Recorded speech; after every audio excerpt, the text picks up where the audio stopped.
Davy was the sickly prince of an insignificant kingdom. After falling into a coma, his soul was sent to the Hall of Heroes, a place where the souls of heroes gathered. There, Davy trained for thousands of years, and he has now returned as a max-level hero. His exciting royal life and his quest for revenge are just beginning. Long ago there were great heroes who dominated their eras, whose names alone were proof of their supreme strength.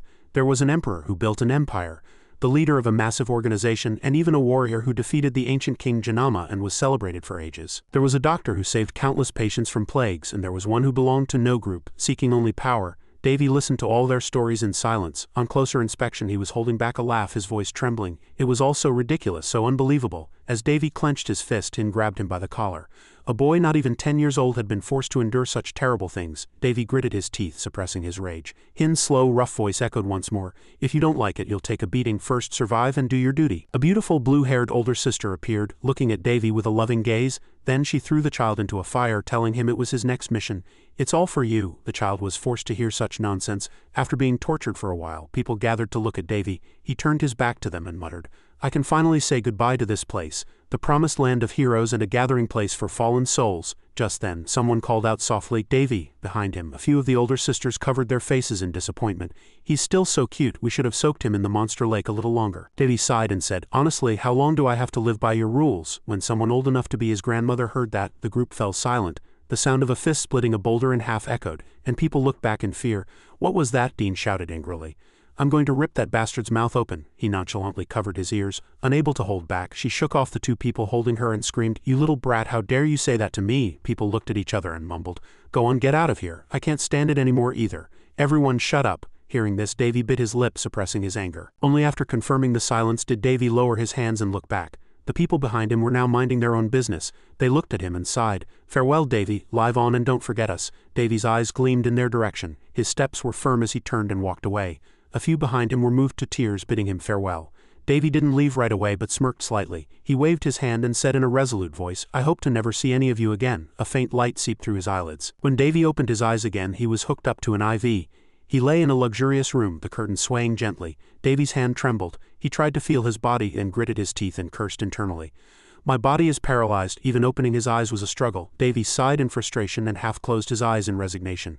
I'm back. Davy looked at the wall in front of him. A family portrait hung there. He realized who he was, Davan Roan, the abandoned sickly prince, the young prince of the Roan kingdom, an insignificant nation located on the eastern part of the Tion's continent and the king's firstborn son. That's me, Davan Roan. From the moment I was born, everything was good.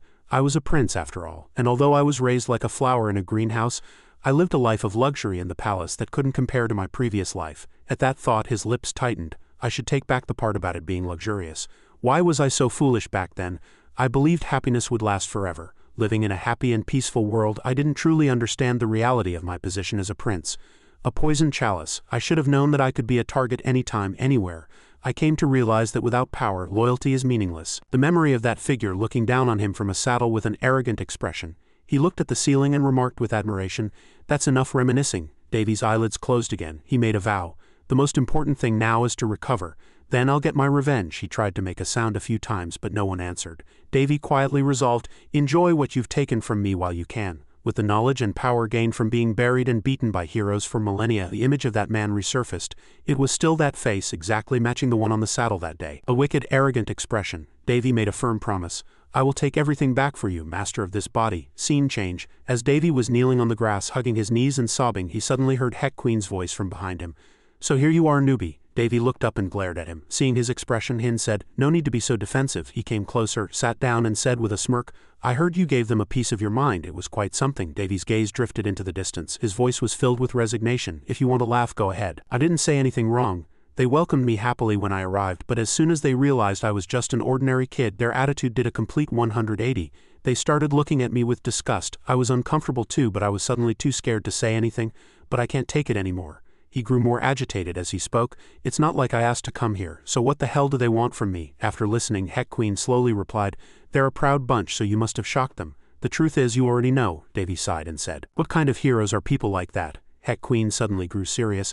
The fact that you mulled it over for days and were finally able to speak your mind doesn't make it any less valid. You should be happy, newbie. As soon as he finished speaking, he grabbed Davy by the collar and lifted him up. Davy stammered in shock. What? Heck Queen said excitedly. I'm going to give you what you want. Hearing this, Davy retorted, "It's not even your fault in the first place, so it's ridiculous for you to act this way. We're family now, so I have to take responsibility for you." He glared at Heck Queen angrily. "Family? What family? I don't even know who you are." Heck Queen stared at him and introduced himself. "My name is Heck Queen," Davy asked indifferently. "So," Heck Queen continued, "I'm a survival expert." Hearing this, Davy frowned in confusion and asked, "Survival of what?" Hin didn't answer, instead saying, "Starting today, I'm going to train you." They looked at each other, and a moment of silence passed. Hin grabbed him by the scruff of his neck and started dragging him. Davy was shocked. "What?" Hin shouted excitedly again. "Let's work hard together." Davy struggled in protest. "Hey, you didn't even ask for my opinion." Ceiling with its ornate chandelier came back into view. Davy groaned in bed, the medicine bottle next to him nearly empty. His whole body was drenched in a cold sweat. "I see." Davy sighed in relief, realizing it had been a dream. He marveled, "I really am back." The next day, in his residence at the top of a round dome, the door to Davy's room creaked open and a maid entered. He looked at the ceiling and thought, "How many days has it been since I woke up? She's the only one who has come into my room, worried about me and taking care of me. It's not that surprising. I was in a coma for a long time." Davy's anger flared and he squeezed his eyes shut. After the maid left, the room fell back into a cold silence. Davy thought to himself, "Should I be grateful they even sent one person? It's so hard to move my body." He squinted, tracking the sound of her fading footsteps. Davy slowly pushed himself up. He propped himself up on the bed with his hands and thought triumphantly, "Still, I can sit up slowly. This body is incredibly weak, but this is good enough. The first thing I need to find out is..." His gaze shifted to a calendar nearby. "I can finally find out." Davy picked it up. "What day is it?" He looked at the calendar and was silent for a moment. It was the day he had been struck by an arrow and lost consciousness. Davy was at a loss for words. He gripped the calendar tightly as the scene from that day replayed in his mind. The splattered blood, the arrow lodged deep in his back, and the triumphant culprit behind him. His eyes widened in fury. "It's already been 6 years." His lips formed a thin line. He vowed, "I won't let that happen again. To do that, I need to recover as quickly as possible." Davy looked at his emaciated hands, clenched them into fists, and quietly resolved, "Let's start rehabilitating this body." He held out the arm with the IV. After a long moment there was no response. Davy looked again and shouted internally, "What, can't I use my powers?" As Davy stared down at his hands, an old memory surfaced. "But as you can see, your power is quite ordinary, Davy." The girl approached him. "That's not a bad thing, but you have the potential to become the strongest." At the time, Davy had flatly refused without hesitation. "Impossible. Don't lie to me, just so you can use me to clean the monastery or something." The girl looked slightly taken aback. What was it? 2 words flashed through his mind. "Divine power. The power of the gods that govern the world. A fearsome power granted only to those beloved by the gods. The one who taught me about divine power, Dane, was known as a recognized daughter of the gods. Through her method of using her power, she finally obtained that divine power after hundreds of years of effort." Davy pouted with a look of discontent. "This is so annoying. The problem was that this body had been paralyzed for the past 6 years. I was afraid that by returning to this form I would have lost all the experience I had gained, but everything was intact." However, when he actually tried to stand up, he felt a little helpless trying to move this sluggish body. "It seems I'll need more time to use my abilities." Davy gritted his teeth and tried to force his body to move. Heal. In this state, even activating the most basic healing abilities required much more effort. He used his mental strength to hypnotize himself.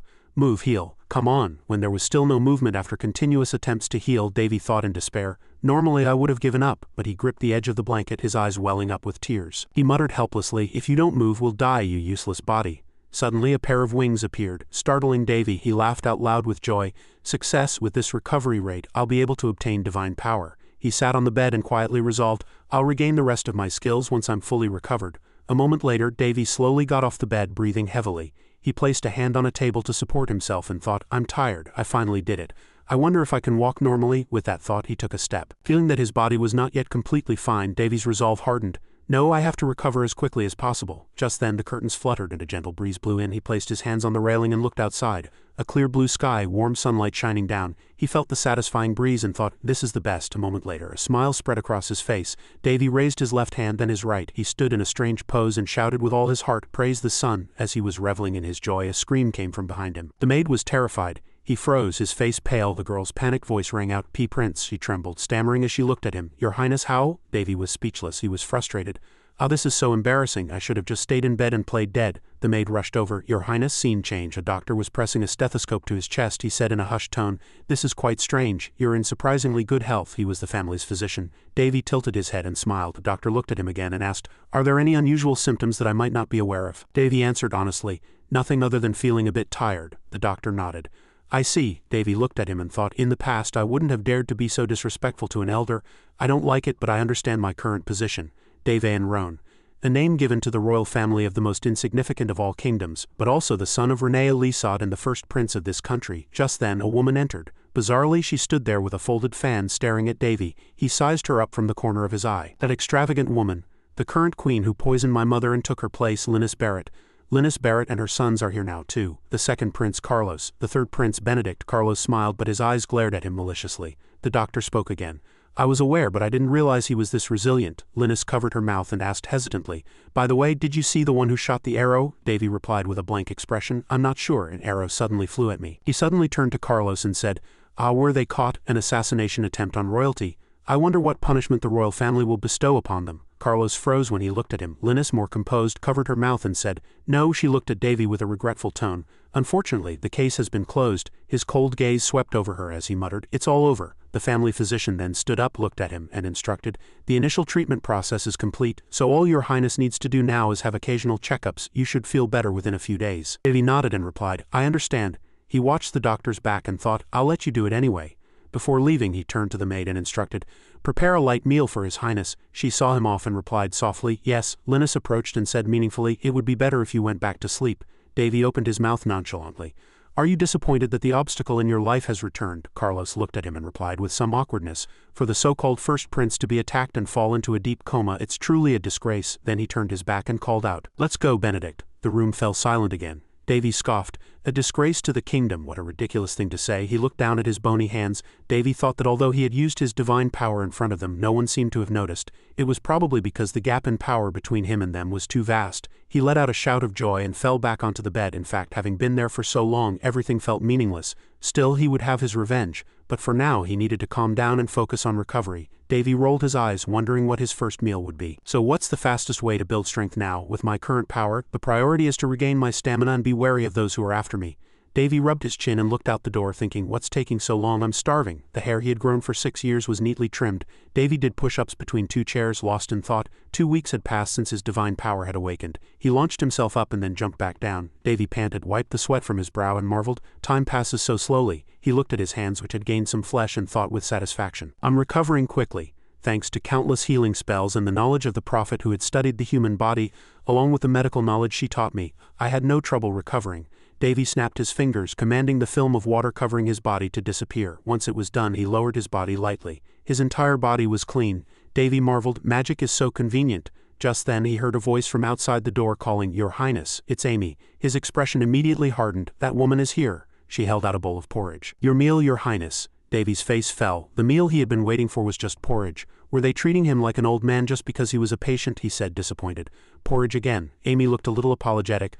I'm so sorry. Seeing her expression, he replied, it's fine. Davy took the bowl of porridge and began to eat. As he ate, he said, anyway, get me 5 more bowls. Amy froze and asked, 5 more bowls? Davy finished the bowl of porridge, placed it on the table, and looked at Amy with expectant eyes. Oh, sorry, I meant 10 bowls. Amy's jaw dropped in surprise. 10 bowls? Seeing her concern, he reassured her. It'll be fine as long as I eat it all. Davy looked at the empty bowl, rubbed his stomach, and thought, I feel full. Thanks to the recovery magic, his digestion was 3 times faster than normal. He could feel his body getting healthier, and naturally his stomach rumbled. Davy bit his lip and rushed out, leaving Amy bewildered. Your Highness, he didn't answer, desperately holding it in. Damn it, I have to go to the bathroom. It's digesting too fast. No, if I don't get to the bathroom quickly, something's going to come out. Scene change. He pushed up his glasses and looked at the paper in admiration. Wow, this is unexpected. He thought, I finally figured it out. Davy sighed in dismay. Amy hurried to say loudly, I'm so sorry. He glanced at Amy and waved his hand. It's fine, it's not your fault. Davy looked at the paper in his hand and said again, you don't have to worry. It's all their fault anyway. The problem is quite clear though. Davy looked at the maid and asked, how many people are working here now? Amy scratched her face and hesitated. Well, he didn't beat around the bush and asked directly, are you the only one here? After a moment of hesitation, Amy bowed her head and said loudly, I'm so sorry. I can't tell you. He sighed and thought, although this isn't the king's castle, it was used by several kings in the past. He narrowed his eyes and asked again, so you're telling me you're managing this entire castle by yourself? Seeing her silent response, he already knew in his heart. A single maid managing this castle, this is the price for returning. In the past, I never had to worry about food even if it was lacking. Davy looked at the maid and asked, how much is the budget? Amy replied dejectedly, we have about 6,000 gold left, but my remaining assets are probably around 10 gold right now. He sat with his legs crossed on the chair and asked, how much did you receive this month? Even if it's a small amount, if you save a little, the food problem should be solved, right? Amy bowed her head and said in a small voice, we're supposed to receive exactly 500 gold every month, but we receive less than 100 gold. He looked at the girl in front of him and thought, are they stealing my money? Davy asked again, then what about your salary? She replied blankly, huh. Davy looked at her and blushed. Don't make me say it twice. Are you getting paid properly? She fiddled with her fingertips and hesitated. I'm only receiving about a third of my salary. His eyes widened at her words. What? He looked at the maid and assessed her. She's kind but really foolish. A servant is the property of a noble, but Amy is the daughter of a painter who became a maid due to poverty. To think she stayed here for the past 6 years taking care of me and protecting the castle, even using her own salary. What a kind fool. Thinking this, the corners of his mouth turned up in a slight smile. Davy took the ledger, wrote something down and said, "Take your unpaid salary from my income." She was so surprised her jaw dropped. "What?" Davy shouted in annoyance. "I told you not to make me say it twice. I'm sorry, but you said we were out of food." "That's true, but your highness," the pen in Davy's hand paused. "Your highness, could you please stop calling me that?" Amy replied obediently. "Yes." He tilted his head, looked at her and smiled slightly. "It feels so distant when you call me that." Amy froze for a moment, then blushed. Davy thought again. A prince should manage his own assets. If I think it, I should do it. Scene change. The royal palace. Davy looked up in admiration. They must have a lot of money. The castle is so big, they'll be surprised to see me here, right? Just then Amy spoke up. "My lord." Davy stared blankly for a moment, then a hint of sadness appeared in his eyes. "Even in this situation my father doesn't show up." Seeing her surprised expression, he sighed inwardly. "Did I say something I shouldn't have? It'll be a big problem if the queen hears about it." Amy looked around anxiously. Davy turned and said sarcastically, "If you keep standing there, I'm going to leave you behind. My father did nothing when my mother was murdered." Amy followed closely behind and said, "I can no longer think of him as a father. I will guide you." And then she hurried to follow. Davy looked back, smiled slightly and replied, "I'm looking forward to it." Amy also nodded. "Yes." A man with a mustache stroked it slightly and hesitated. "I'm sorry, but it will be difficult to use more of the budget." Seeing that crooked mustache, Davy frowned and thought, "That man's mustache is annoying." Davy took this opportunity to roll his eyes and look around. "So this is the Treasury Department." And he looked at the people in the room again. "It seems they're really ignoring me." An old man in green clothes sighed contemptuously. Seeing this, Davy slumped into his chair in displeasure. He sat down, coughed a couple of times, and shot a sharp glare at the old man. "Are you kidding me right now?" Everyone there turned in surprise. "What?" At this point he asked directly without hesitation. "The amount I'm supposed to receive is clearly 500 gold, so why did I receive less than 100 gold? He hesitated. A few seconds later, he came up with an answer. "That is the remaining amount after deducting the castle's maintenance costs. It's the same for the other castles." Davy let out a long sigh at his words. "Ah. So that was the reason," he said nonchalantly. "The castle you're supposedly maintaining has cracks in the floor, the garden is full of weeds, and the hills are collapsing. It looks like a haunted house no matter how you look at it." The people around finally couldn't hold back and started whispering, "I think he got ripped off. Shush, be quiet." Davy looked at him and said in a cold voice, "How are you going to explain this?" He clenched his fists and said nothing. The old man felt a little pressure looking at Davy sitting there. "This is ridiculous. This little brat has the eyes of a king." Just as he was about to open his mouth and call him "Your Majesty," he lowered his head in resentment and said, "Do I have to explain to that kid again?" He shamelessly said again, "What kind of prince manages his own finances? Maintenance is not the responsibility of the Treasury Department. This is a place that manages the budget, not a place that hands out money." Davy slapped his knee. "I see, I didn't know. Everyone here and there just avoids responsibility." Hearing this, cold sweat formed on the old man's forehead. Davy leaned on his cane and turned. "We're done here, let's go." Amy asked again in a small voice, "Are you going to the management department?" He glanced at her and replied nonchalantly, "Why would I go there? The same thing will just happen again. They'll just pass the buck to someone else to buy time. Go buy something with the money I gave you." Once outside, Davy marveled, "This place is so orderly." He walked and thought, "When I became like this, my servants left, but they probably still received their salaries properly. And Amy endured everything." She spoke up again. "Prince Dav," Davy suddenly called out to Amy. She answered immediately. "Yes." Davy suddenly turned his head. His face was full of excitement. "Bring me a sword." Amy was startled. "What?" Davy immediately reassured her. "Don't worry, I'm not going to cut anyone." Davy suddenly laughed and asked, "Were you scared?" Amy turned and said, "I'll go find one." He picked up the cane that was outside and the corners of his mouth lifted. He stared intently at a portrait of a woman. "Maybe I won't cut a person." Davy stood leaning on his cane, smiled and muttered, "But I will cut things that can't be called human." Scene change. A sharp blade grazed him, cutting Davy's face and splattering blood. What would happen if I started killing servants and nobles one by one for no reason? The answer was simple. The prince has gone mad. We must eliminate the prince. They would not hesitate to act on it. But he held the bloody blade and looked up at the sky. Davy thought, "I have no intention of becoming prey for those childish nobles." Scene change. A cow was lying down and the maid cried out, "What is this? When did my lord?" Davy wiped his sweat and replied, "I don't know. It was in front of the castle by chance, so I brought it in." Amy still didn't understand and cried out, "What?" He knelt in front of the cow and muttered, "Could you get me some plates and anti-mold agent from the warehouse?" "That's a lie. I actually killed it myself, but since that's ridiculous, I'm just pretending." Amy suddenly bowed and offered, "Lord Davy, please let me do it." Davy was startled and moved aside. He was flustered. "What are you doing? Don't shout." Amy looked up, her eyes brimming with tears. "No, I can't let my lord's hands be stained with animal blood," Davy said with a suspicious look. "Stained with blood? I already killed it," Amy said again. "You could get hurt again if you're not careful while butchering the meat." He still took out a dagger, spun it a few times and said, "It's fine, no one's watching." Then he struck down with all his might in one go. Davy happily butchered the cow. "Even if I want to see the king, I'll be refused due to political issues, and the other departments can't do anything. It seems the queen is doing everything in her power to stop me. But I am a disciple of the master of survival, heck queen. I have become an expert." He turned his head, looked at Amy, and asked, "Aren't I cool? I'm in charge of dinner tonight," he thought nonchalantly. "This level of risk is nothing to me." Scene change. At night, the shadow of a woman stood straight next to a White House. She spun around and said angrily, "What on earth are you thinking?" Hearing that, another woman bit her lip and asked back, "Are you talking about Prince Davy?" The woman replied immediately, "That's right. The more I think about that kid, the stranger it gets. He's not the kid I knew. He's just a useless brat anyway." The maid bowed politely again and continued, "According to the report, the prince is currently only able to walk. In his current state, it will take at least a year for him to fully recover." She approached and questioned, "Is there any chance your information is wrong, even if you're an A-class informant for the Black Moon Society, Sherry? To my eyes, you're just a C-class maid. I want to send the assassins residing in the capital of the Black Moon Society. It's not that I don't trust her, but I can't shake the unpleasant feeling she gives me. The first prince, abandoned by the king. If Sherry's words are true, even if he wakes up after 6 years, nothing will happen. I still hold his life in my hands." Someone reached out. The corners of Davy's mouth lifted in a slight smile. "That's more like it," but the woman was annoyed and said nothing. Hearing that, the other woman was surprised. The maid spoke again.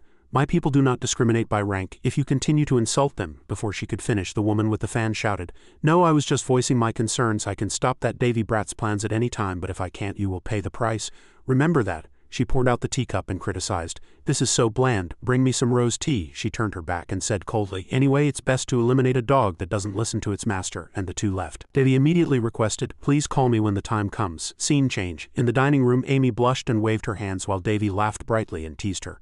Just as one tree splits into many roots, it is like threading a single thread through 100 needles. The vast flow of magical power is very slowly and carefully torn into finer streams. Davy stared blankly at his small hands. "Do you understand, kid?" His face was still blank. "The most difficult part is reaching the blood vessels and the brain. That is as difficult as threading a single thread through 100 needles." Dane sighed. She shook with laughter. It was quite funny. "Why do you say that? He was supposed to die." She could split the ocean with a single heavy word. Though a prophet, she was more like a priest. Even in his dreams, the Archmage's staff appeared. Someone asked Davy, "Do you want to die?" "It wasn't a big deal," she said nonchalantly.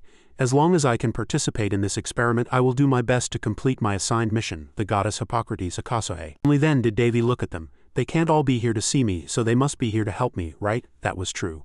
But her voice was full of confidence. "Trust me, it was an experiment he never wanted to go through again." As she was about to accept him, Davy weakly held out his hand. Scene change. The tree branches swayed endlessly. Amy asked, "Are you tending to the garden again?" "Come here, Amy." He proudly showed it off to her. "The weather is so nice today. This garden looks quite elegant now." Amy listened to him. "I'm fine, you can go now. If anyone is looking for me, let me know," she warned with concern. "Don't overdo it, my lord." Davy thought to himself, "Normally she would have freaked out about everything I do, but now she's gotten quite used to it." He recalled the joyful moments he had with Amy. "I think Amy and I are getting closer. She still refuses to eat with me, but it's getting better." The two played happily together. To spend a peaceful day, Davy sat alone in the forest. "I guess I can start now." He began to activate his abilities. A barrier appeared as he activated his domain, and beams of light began to circle around Davy. He focused on absorbing them into his body. The beams of light twinkled as the air flowed into his body. He took in the energy of nature and let out a steady breath. Davy slowly opened his eyes with a satisfied expression. This was mana breathing, the breathing technique of the divine mage Odin. Davy flexed his hand slightly, gauging the amount of energy his body could hold. He had to practice and use it consistently. Davy's mood lifted. However, it would normally take several months to gather energy this way. This was the miracle of breathing techniques. He thought that if this country could learn this technique, it would bring about a great revolution. "But I have no intention of telling anyone."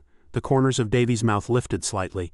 "It's not something you can get that easily, is it?" The surrounding vegetation was swaying in the wind, and someone was watching Davy from a distance. He too noticed someone over there. There were dense trees behind him. Davy wasn't worried in the slightest. He calmly left the place. "I'm being watched by several people, but it must be the Queen's doing. If I pay attention, it will only cause trouble, so it's best to just ignore it." He entered the bushes. "On the contrary, if they think I'm a foolish and weak prince, it might be helpful." Davy pushed through the bushes. "Thanks to spreading the energy transformation field wide, I was able to practice peacefully and gather quite a bit of energy." But Davy's face was full of helplessness. I guess the time has come to do that, he cursed. This damn energy circle. Davy entered another place. Priests cannot use magic and mages cannot use divine power. He touched the wall and felt it, and the prophet's power is a power that neither can use. Davy was lost in thought. But I can use all three of these powers, thanks to the two people in the temple. The images of those two people appeared in Davy's mind. Should I be grateful to those two crazy masters? Davy was grateful once again. And those two too. Suddenly he covered his mouth with his hand. The thought of it made him nauseous. Davy looked around. Usually to use magic, mages have to draw a circle on their heart. Davy began to chant something, and magical power appeared on his legs. But this method cannot prevent the collision of divine power and the prophet's power. His whole body was surrounded by light. If I force it, my heart will be destroyed. The circle that suits me is the artery circle. The light was slowly absorbed into Davy's body. Veins popped out on his face. I will connect all my arteries to create a circle and pass the energy through it. The magic will flow to each part of the body and use the whole body, including the heart. In addition to preventing the collision of divine power and the prophet's power, it brings amazing results. Blood vessels spread throughout Davy's body. But this is almost like remodeling the body, therefore a single small mistake can lead to death. He began to touch his fingers one by one and a circle was created. This is why I didn't want to do it. The last time I tried, I almost succeeded thanks to the other four people. Davy cursed. Damn it, can I succeed on my own? An invisible hand was about to touch Davy. He looked up blankly and the figures of three people appeared before Davy's eyes. Yes, this is not me. He immediately came to his senses. Failing is not as terrible as spending thousands of years in that temple. Davy smiled with interest. He continued to operate his magic. I will begin. I cannot fail. The magic circle lit up the entire forest. Amy waited for him until dusk. She couldn't shake off her worries. It's long past dinner time and the prince is late. Amy looked at the tray of food she was going to bring to Davy. He does this often, but he's never skipped a meal. Amy started to think of all sorts of things. He told me not to disturb him unless it was important, but if something happened I couldn't even call for help. She buried her head in her hands in despair. If something happens, I thought I told you not to call me prince anymore. Amy's complexion returned to normal. She was happy to see Davy approaching. Lord Davy, he approached cheerfully. Were you waiting for me? I told you don't have to wait, but Davy sighed. That stubbornness of yours. Davy smiled with satisfaction. I'll have to try harder. He suddenly pulled Amy into his arms and her face turned bright red. Lord Davy, Davy whispered softly in her ear. I'm sorry. Suddenly he collapsed on top of Amy. I'm so tired, can you hold me for a bit? Amy was completely terrified when he fainted. Lord Davy, Davy was laid on the bed. He was fast asleep. He slowly opened his eyes. In front of him was the ceiling of his room. Davy was already lying in bed. I'm getting worried for no reason. Feeling something, he stiffened. Another hand was resting on his. Amy was asleep next to Davy's bed. He sat up abruptly. Really, I suddenly fainted yesterday. Davy remembered what he had hesitated about at that time. The artery circle is perfectly complete. Several strands of thread were intertwined with each other. The three powers are in harmony in my blood vessels. The strange thing about this circle is that it has a special effect.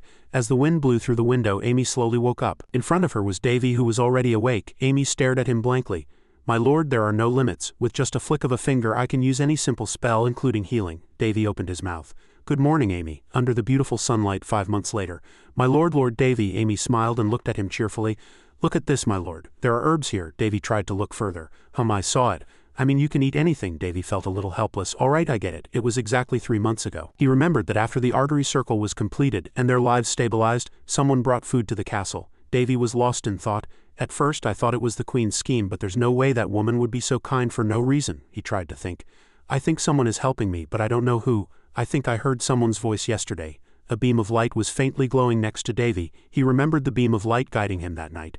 Actually, if I spread my energy around the castle and find out who it is, that's an easy task. Anyway, those people are keeping their distance so as not to disturb Amy's daily life. Davy opened his eyes and looked at the beam of light. A sound of footsteps approached. Someone was coming. Davy gripped the cane in his hand tightly. Amy was still cheerfully talking to him. We'll have enough to eat for a while now. All right, let's go. Davy turned and left excitedly. Yes, we need to greet a few guests. He couldn't help but wonder. Who could it be? Just then 3 people appeared. They were the queen's henchmen. In the room a hand was examining Davy's arm. He just watched them quietly. Father Boris asked seriously, How is he? Davy turned and answered, Will I be able to recover soon? Because the prince has been lying down for a long time, it is difficult to use divine power. Hearing what he said, Davy thought, So I should be grateful for what I have now, is that it? Davy was dumbfounded. Is that so? How boring. He looked at Father Boris in front of him. A representative of God and a representative of this country who couldn't even use a proper healing spell. To abandon one's own responsibilities and just follow the orders of others, how disappointing. His expression was calm. Stop lying. It's not that you can't heal me, it's that you don't want to. Davy opened his mouth. With the power given by Lady Priya, you could heal me in no time, right? Contrary to what you said, my body has almost completely recovered. Father Boris was displeased. Prince, you don't know what you're talking about. I don't know. He began to list all sorts of principles, uses, and knowledge. That divine power was only for priests. Even if you are a prince, you should not make such a request. Father Boris smiled triumphantly. That's true. His words became even more careless. You are just like Prince Carlos. Amy immediately shouted a warning. Father Boris, you are speaking to the prince right now. She couldn't contain her anger. Watch your words. He was furious at the rebuke uttered by someone of Amy's status. How dare a mere maid? Father Boris slapped her across the face. Dare to teach me? The clock next to them fell due to the impact. Amy hid in the back corner. Hey, he showed no signs of fear. Ah, your highness, if you let a maid say whatever she wants, it will be a problem for you. Amy's body trembled ceaselessly. Though it seemed she had nothing to lose, he lifted Amy's small face. Father Boris licked his lips greedily. Davy clenched the blanket, suppressing his anger. But she's quite pretty. He glanced at Davy with a triumphant expression. Since I came all this way, isn't it only right for this child to see me off, your highness? Father Boris hurried to leave. The examination is over. I'll see you again in 15 days. See you later. He shouted at her. Amy, see that man out. Yes. Amy's face was still swollen from the slap she had received. His triumphant expression as he left, and Davy's angry back left in the quiet room. Only the sound of the clock ticked and Davy's door closed. His voice echoed from another room. Remember this, Father Boris threatened her. You have to come alone. Amy was horrified to hear his words. Remember that the prince's life is in my hands. His eyes turned wicked. She's a loyal maid, so why should I care? Amy's mouth dropped open in shock. He's just a useless prince, a sword hanging on the wall and a clock that had fallen to the floor. Suddenly he felt his body grow cold. A quiet room with no one, the emptiness of the soul, a newly formed crack on the floor and an overwhelming anger. He passed by the window. Davy hurried to leave. My pride is too strong to let this slide. Dane said that if you can't control your anger, you're no different from a beast. His steps quickened, but it didn't seem to matter much. He was filled with killing intent. In his hand was a sharp sword. Father Boris' subordinate shouted, Who are you? Just then, Davy rushed in. Prince, anger can be the spice of life or a guide for your goals. He smiled triumphantly. If laziness is the key to development, then anger is the driving force. His subordinates were all lying on the floor in the hallway. A voice echoed, Remember this. Father Boris was threatening her. Prince Davy's life is in my hands. He's implying a royal assassination. His face was arrogant. What does that have to do with me? He's just a mongrel anyway. The queen will agree. Amy frowned at him. Do you think anyone in this capital will side with that useless brat? Father Boris smiled triumphantly. Who would dare to punish me, the queen's confidant and Lady Bria's successor? Isn't that right? At this point, Davy was already sitting behind him. That's worth hearing. He turned in astonishment. I needed a reason too. The tip of the sword grazed Father Boris's face. He had fallen under the tip of Davy's sword. My lord, he was even more incredulous. How, Amy, what is the punishment for disrespecting the royal family? Father Boris gritted his teeth in anger. This is ridiculous. He couldn't contain his frustration and shouted, How can you move? The tip of the sword was still pointed at Father Boris's face. This is why you're stuck in that position without getting a promotion. I never needed your filthy magic in the first place. When he called for Amy, she was still standing there blankly. Davy reminded her as if he had no choice. I told you not to make me say it twice. Only then did she remember Davy's question. What's the punishment for disrespecting the royal family? Amy clenched her fists. Davy swung his sword without hesitation and cut off his head, killing him instantly. Blood foamed endlessly onto the floor. He clutched his bloody neck, unable to speak. The priestess who was with Boris fled in a hurry. I will not let this go, he smiled, his lips curling up, under the beautiful twilight. Thank you for the warning, but I can guarantee you, Davy blew his head off without a moment's hesitation, that your followers will disappear as well. A scream rang out. Are you insane? Davy remained silent. How dare you kill a priest from the holy district? She gritted her teeth in anger. How dare you do this? Linus Barrett continued to scold him. If you, Davy interrupted, that priest threatened my life, so I punished him according to the law. What did I do wrong? She waved her hand and shouted, You bastard. Davy was still composed. How ridiculous. Linus Barrett's arm suddenly paused. The laws of this country have become truly cruel while I was in a coma. Davy's expression was still calm. The king remained silent and did nothing while all of this was happening, but from my perspective I merely punished someone who insulted the royal family. He sneered at her. That's absurd. Linus Barrett was at a loss for words. Since when did the royal family's status fall below that of a mere priest? She clenched her fist to suppress her anger. How dare you undermine the king's authority? Linus Barrett shouted in agitation. I don't care about your reasons, and that's not for you to decide. There will be complaints from the holy district. I knew you were as foolish as your mother. Davy bowed his head. Of course I would resemble my mother, but I don't like you talking about my mother that way. She continued to mock Davy. You vulgar thing, you and your mother are both vulgar. Davy was now furious. Queen, he looked at her with a warning gaze. To insult someone else's parents, especially in front of their child. She suddenly became afraid when she saw Davy's gaze. It's not a good thing to do. Linus Barrett's face turned pale as the sword was swung. When a chain appeared from the sword in Davy's hand, the fan in her hand dropped. The servants quickly surrounded Linus Barrett to protect her. The servants wrapped the chain around Davy's body. He glanced at them. It's good to see your loyalty. She unconsciously sat down in fear. It would have been more fun if I had gone a little further. Davy sighed helplessly. Sat calmly in a chair. You're overreacting because of one dead man, even if she is the queen. Or is it anyone? Davy smiled at her. He tried to kill a member of the royal family, so isn't this a fitting end for him? She was shocked to realize Davy's hidden meaning. No way, the thought of that incident crossed her mind. I know Carlos is the culprit. Davy smiled triumphantly. He looked at Linus Barrett's terrified face calmly. Of course I know, I'm not stupid enough not to know that. Oh, and don't worry, it's not time for that yet. She opened her mouth. I'm a little tired, so would you mind leaving now? Davy asked triumphantly. Oh, are you tired of dealing with a patient, you impudent brat? He reminded her. And I hope you'll be more polite in my chambers. Many people must know that this castle is not in good condition. You took all the servants from here. Davy's expression was arrogant. I want you to ensure that this place is repaired as soon as possible. If this continues, strange rumors will probably spread. Linus Barrett became even more furious. You know what those rumors are, right? Davy thought to himself that it wasn't a bad idea anyway. He continued, that will help you make a more careful decision. She listened to his sarcastic words in silence. Isn't that right, Your Majesty, my esteemed queen?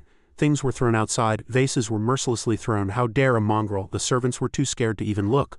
Linus Barrett screamed like a madwoman. You're ignoring me? The servants around her dared not say anything, and she placed her hands on the floor. Fine, if you really want it. Linus Barrett's face turned frightening. If your wish is to die, I will gladly help you. That disrespectful attitude of not knowing your place will be the cause of your death. In the castle, the rumors seemed to be true. What rumors? The sound of Amy's busy footsteps. People couldn't help but talk about the events of that day. You mean the prince?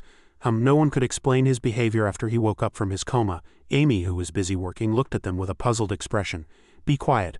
She hurried back to Davy's room. After the death of the priest and the warning to the queen, this situation in the capital was understandable. As the pages of the book turned and rumors spread, Davy sat calmly and read a book. The rumor was that Prince Davy had gone mad. The people of the palace constantly discussed it together, and half of the palace people sided with the queen.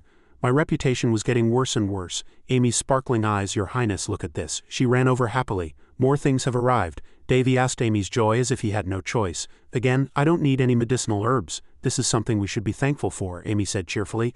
I'm sure someone knows you're a good person, my lord. Davy looked at her with a puzzled expression. Do I look like a good person? Amy answered excitedly. Of course. Amy smiled brightly at him. It was an immediate answer. Even though he had killed someone right in front of her, Davy looked at the person in front of him. She was a truly special person. Then someone approached. My lord. Best PH approached. I have brought the criminals and am waiting. The royal family's butler, Best PH. He said that he had brought the criminals as per the queen's orders and as his master wished. They were kneeling at Davy's feet. These are the ones who despicably embezzled your money and fled, Davy replied. I see, there are a few familiar faces. He stood up and looked at those who had embezzled and fled. Best PH, how are such things usually punished? That depends on your authority, my lord, but usually they are sentenced to death and their families are also held responsible. They cried out in fear, Your Highness, we know our sins. Please forgive us, is that so? He adjusted his glasses. Davy bowed his head. There's a rumor that has been spreading recently. Their faces grew even more terrified. They say I'm a bloodthirsty man. Yes, that's right, there have been some such rumors recently. He began to tease them. Then should I act according to the rumors? They pleaded desperately. Please, my lord, you are not that kind of person. We beg you to spare our lives, Your Highness. They bowed their bodies and begged. Davy called him calmly. Best PH, I see. Best PH immediately ordered. What are you all doing? Lock them in prison and starve them without a single drop of water. The embezzlers who dared to steal the royal family's money deserve to die. Although he wasn't entirely happy with the queen's decision. He smiled with satisfaction. But I have to play along. Anyway, everything is getting more and more interesting. Screams echoed. They will be executed in 9 days. Voices echoed one after another. Your Highness, please forgive our sins, Your Highness. Scene change. The servants who will serve you will be assigned by noon today. I understand. I will keep Amy as my personal maid. Train her to be a senior maid and raise her salary. I will do as you wish. The glasses were placed on the desk. And one more thing, Davy ordered. Has my request to see my father still not been granted? Best PH bowed his head. I'm sorry. Is that my father's order or the queen's? He hesitated. I am just a messenger, I see. Best PH reminded him. My lord, you must remain calm. Be careful. I know what you want to say. Calm down. He breathed a sigh of relief when Davy promised to keep it in mind. Best PH bowed. Then I will take my leave. Yes, he said to his departing back. I enjoyed the food you sent. Best PH paused. I still have plenty of food, so you don't need to send any more medicinal herbs. Since everything is gradually improving, so will other things. He burst out laughing. Best PH turned towards him. I don't know what you mean. Perhaps it's because of your kindness, my lord. Is that so? He said suddenly. It seems a distinguished guest will be arriving soon, so I will take my leave. Davy was surprised. How did you know? Best PH left immediately. Please rest well. Davy raised his finger and controlled the magic. That old man is a bit suspicious. Yes, he pretends not to know even though all the evidence is clear. The butler. Best PH. Best his position is the head of the servants who serve the king. I saw him often when I was a child, but I didn't know anyone other than Amy would be on my side. Davy suddenly realized, he wasn't the one who said it. The door burst open. Is someone coming? Amy looked at the prince. She was a little worried. The fourth prince and the second princess. A streak of light rushed in and sent Amy flying. Davy was terrified. Big brother, the glasses and book flew away. A girl with a bright face looked at Davy. I'm Willie, the second princess of the royal family, Willie Anjan. I'm here, big brother. Davy, who was crushed by Willie, raised his hand helplessly. The girl screamed in terror. Big brother, are you okay? It hurts. I shouldn't use my strength when there are other people around. Another hand lifted Willie's body. Willie, you need to be more careful too. He lifted the girl with one hand. Baris, he looked at him with a gentle expression. The fourth prince of the royal family, Baris Anjan. I should have come to see you sooner, big brother. Speaking of which, the current king of this country is Chinas Endron. He had 3 wives, including the current queen, and 2 concubines. The wives always tried to win his favor, while the second concubine, Alice, was a close associate of the queen. The first concubine, Anissa, took no sides and became an outsider among the wives, and the siblings, Baris and Willie, are her children. So we are half-siblings. I'm sorry for the commotion. Willie looked up at Baris helplessly and called out, big brother. The girl kicked her brother's head. Baris shouted in confusion, what are you doing, Willie? The girl jumped down. Why are you so calm, big brother? Willie glanced at him. Did you forget that you were the one who was excited to come see big brother? When did I ever say that? The two started arguing right away. Anyway, you should at least act like a princess. Don't lecture me. How dare you say that to your older brother? What older brother? Amy asked worriedly. Are you all right, your highness? They are so alike. Davy looked at the 2 bickering children. I heard rumors that they don't act like royalty, but at least they're very friendly, unlike Linus's children. The 2 started arguing with each other. But I'm sure big brother will agree. Don't be silly, big brother, big brother. They were still my closest siblings and followed my words well. The 2 burst out laughing as if it were funny. Don't laugh, big brother. 3 teacups were placed on the table for the first time in 6 years. The 3 of them sat together and talked. We were sent to a faraway place after you fell into a coma. I heard about that too. Then the 2 siblings became sullen. When I fell into a coma, those 2 were only 8 years old. What could these fragile children have done back then? They've been humiliated since they were young. It is said that the concubine Anissa sent her first daughter to a neighboring country because of the queen's cunning. She should have at least protected these 2 abandoned children. Davy opened his mouth. It's all right, he thought to himself. I understand. Anyway, it seems like everyone hasn't accepted it yet. Davy picked up the teacup and smiled. So, have you met with father? Yes, we met with him before coming to see you, big brother. How was he? Baris thought for a moment and then opened his mouth. He looked tired. Willie hurriedly interjected. Wait, you haven't met him yet, big brother. Yes, it seems the time is not right yet. The girl was a little worried, but you'll have to see him sometime. Oh dear, Baris reminded him seriously. Big brother, something felt strange since we came here. He said that the state of this castle is… Davy cut him off calmly. A few people embezzled money. They've been caught, so it will soon be back to its original state. He slammed his hand on the desk, but even so, Davy stared blankly at Baris's anger. Those who did such a terrible thing, the 2 shouted in excitement. While you're here, big brother, I'll go and tell father. Don't waste your breath. He continued to be agitated. But Baris suddenly paused. Davy looked at the 2 calmly. It's all right, I'll take care of this. Davy savored the teacup in his hand with satisfaction. I was wondering how many people would be on my side, but it seems there are still some left, probably. The 3 of them continued to talk. I didn't know Willie had magical abilities. I was quite surprised to hear that you were in the magic corps. Of course, big brother. If big brother hadn't saved me, this one might have gotten hurt. The 2 siblings continued to argue. You followed me secretly, big brother. What are you talking about? Davy couldn't understand why they were arguing. You used magic to cheat to qualify for the swordsmanship competition. Don't talk nonsense, I earned it with my own skills. When Davy suddenly asked about the swordsmanship competition, the 2 paused. The 2 became even more impatient. You idiot, you ruined our plan. I was going to tell you anyway, so nothing's changed. Baris cleared his throat. He held out a letter. This is it. Davy unfolded the letter, bewildered. It was a competition held every 5 years. He read the contents carefully. This year's competition would be held in the Paralyzed Kingdom, and it was a tournament to encourage harmony and exchange between kingdoms. Like the Olympics, Davy thought to himself, participants ranged from old soldiers to royalty. Davy glanced over as someone spoke. He had to seize this opportunity. Baris said bluntly, You've never left this kingdom, have you, brother? So I asked father and got permission for you to come with us. Willie immediately chimed in. No, I'm the one who asked. Let's go together. Davy listened seriously. They say the Felicity Kingdom is a city of water. It must be beautiful. If you're worried about your weak body, don't be. I'll carry you on my back. That's right, my brother is my pack mule. Davy hesitated slightly as he looked at the letter. Oh dear, the siblings continued to bicker. They both looked at Davy in surprise. All right, I suppose I can't refuse this invitation. The siblings looked at each other excitedly. I'll go with you. They threw their teacups into the air. Hey, don't break my palace. Davy smiled as he watched them. They look so happy. See, I told you. I said he would agree. It might be nice to enjoy this life at least once. He stood up. Davy looked up at the deep blue sky outside the window. It wouldn't be so bad to enjoy this world. He gripped the letter in his hand. I can do this. Davy's heart fluttered, and a small joy welled up inside him. The clear blue sky outside the palace seemed to be waiting. Willie thought so too. Me too. Tea was poured into an ornate teacup. The swordsmanship competition. In a lavish room, Baris would turn 14 this year. He was nearing the age of adulthood. They discussed it together. They must be meeting and talking by now. A finger touched the teapot. Best PH reassured. Do not worry. The prince has become more mature. He recalled how Davy looked. He had become calmer and more composed. I was surprised myself to see how much he's matured. The person opposite him cut in, displeased. Enough. You of all people are admitting it. Chines picked up his teacup, his dissatisfaction plain on his face. It displeased him greatly. In a quiet room, Davy stood with his hands on his hips looking at a painting. Excellent. He looked up at the house with pleasure. The current state of this house was no longer that of a haunted one. Thanks to her orders, workers were dispatched quickly, and the place was transformed into a more livable home, Amy exclaimed in excitement. She was moved to tears. I can't believe a day like this has come. Indeed, he looked at her awkwardly. She must have been holding it in for so long. She wiped away her tears.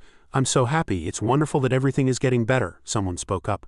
Brother, are you ready? He reminded him. It's time. Amy, are the bags packed? She replied. Yes, everything is ready. The door slowly opened. Shall we go then? The four of them set off together, to the swordsmanship competition.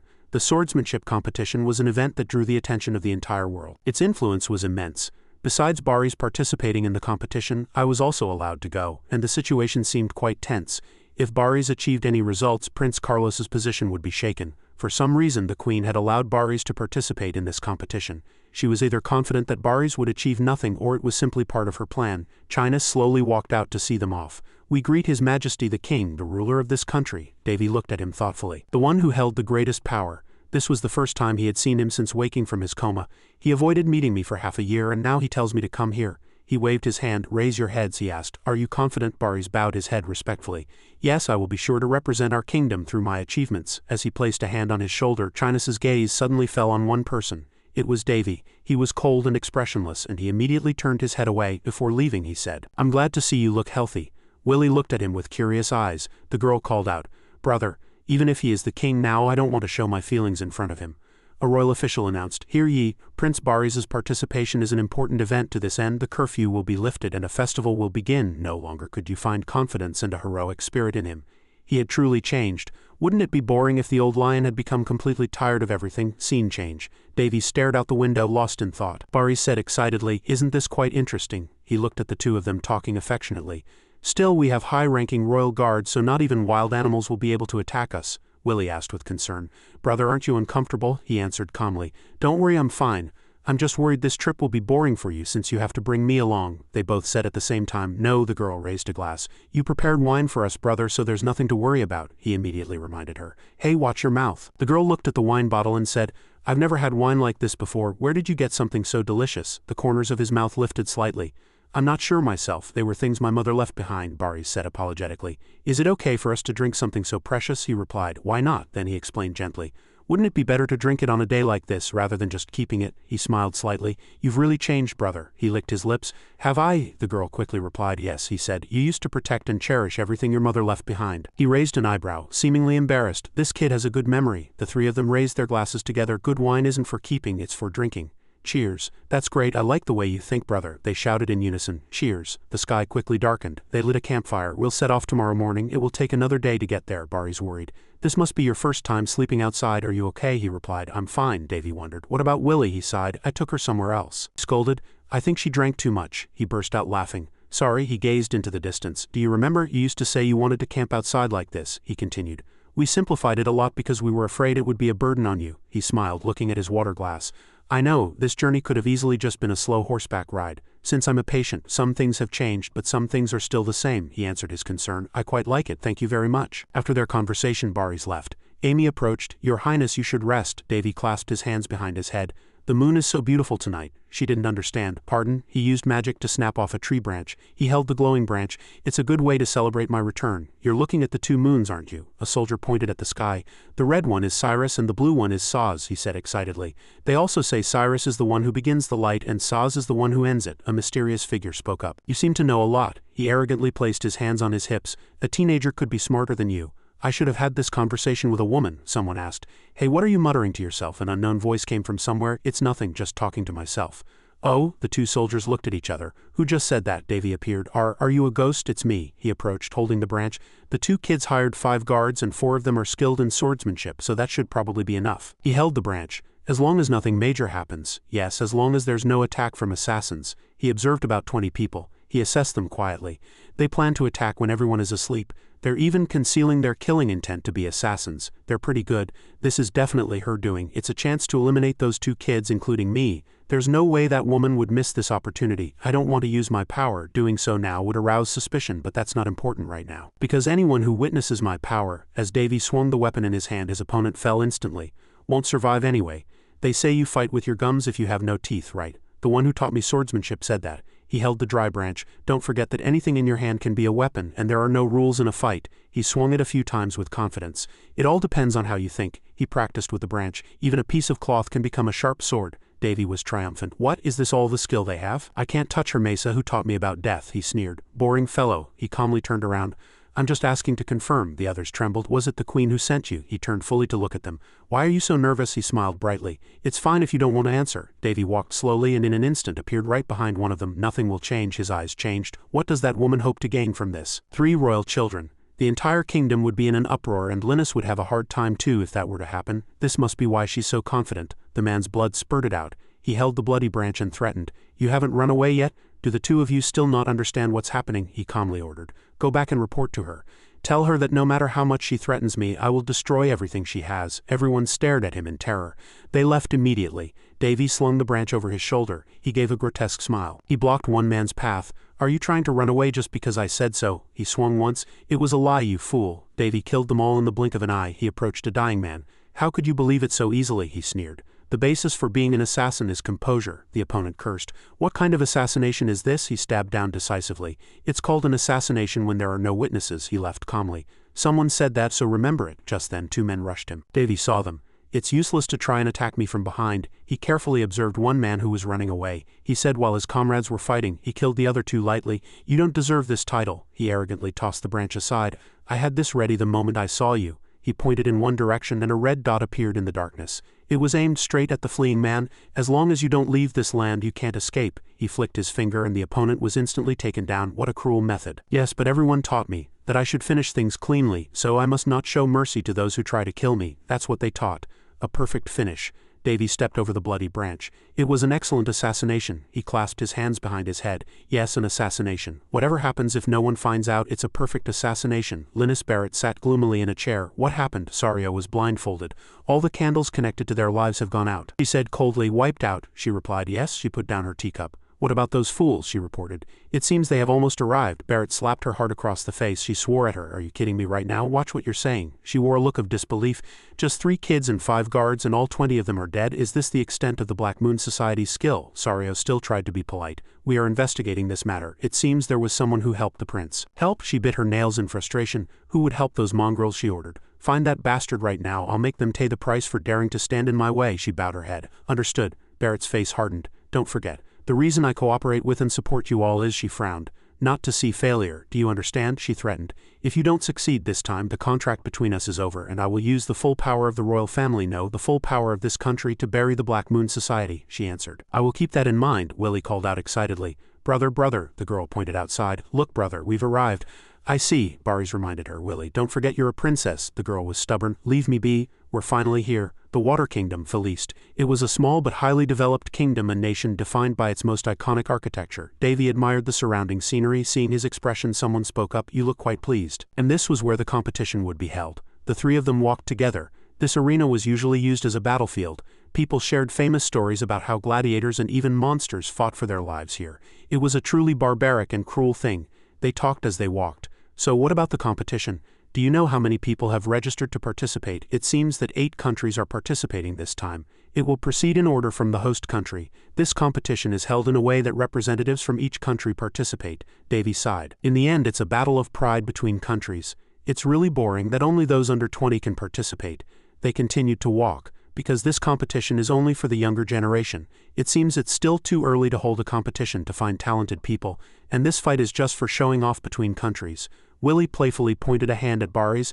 This idiot is our country's representative. He got angry. Are you here to cheer for your brother or to interfere? Davy looked at his 2 younger siblings affectionately. Baris's skill is about intermediate level. For his age, he's really talented. He's worth looking forward to. When I think of the representative of the Palan Kingdom, I'm quite looking forward to it. Willie suddenly remembered something and said, "You know what, in the Palin Kingdom there's a very strong person, and they call her the Princess of the Sword." He crossed his arms. "Who is that?" The girl was puzzled. "That's strange. There's no one in our country who doesn't know that name." He frowned and looked elsewhere.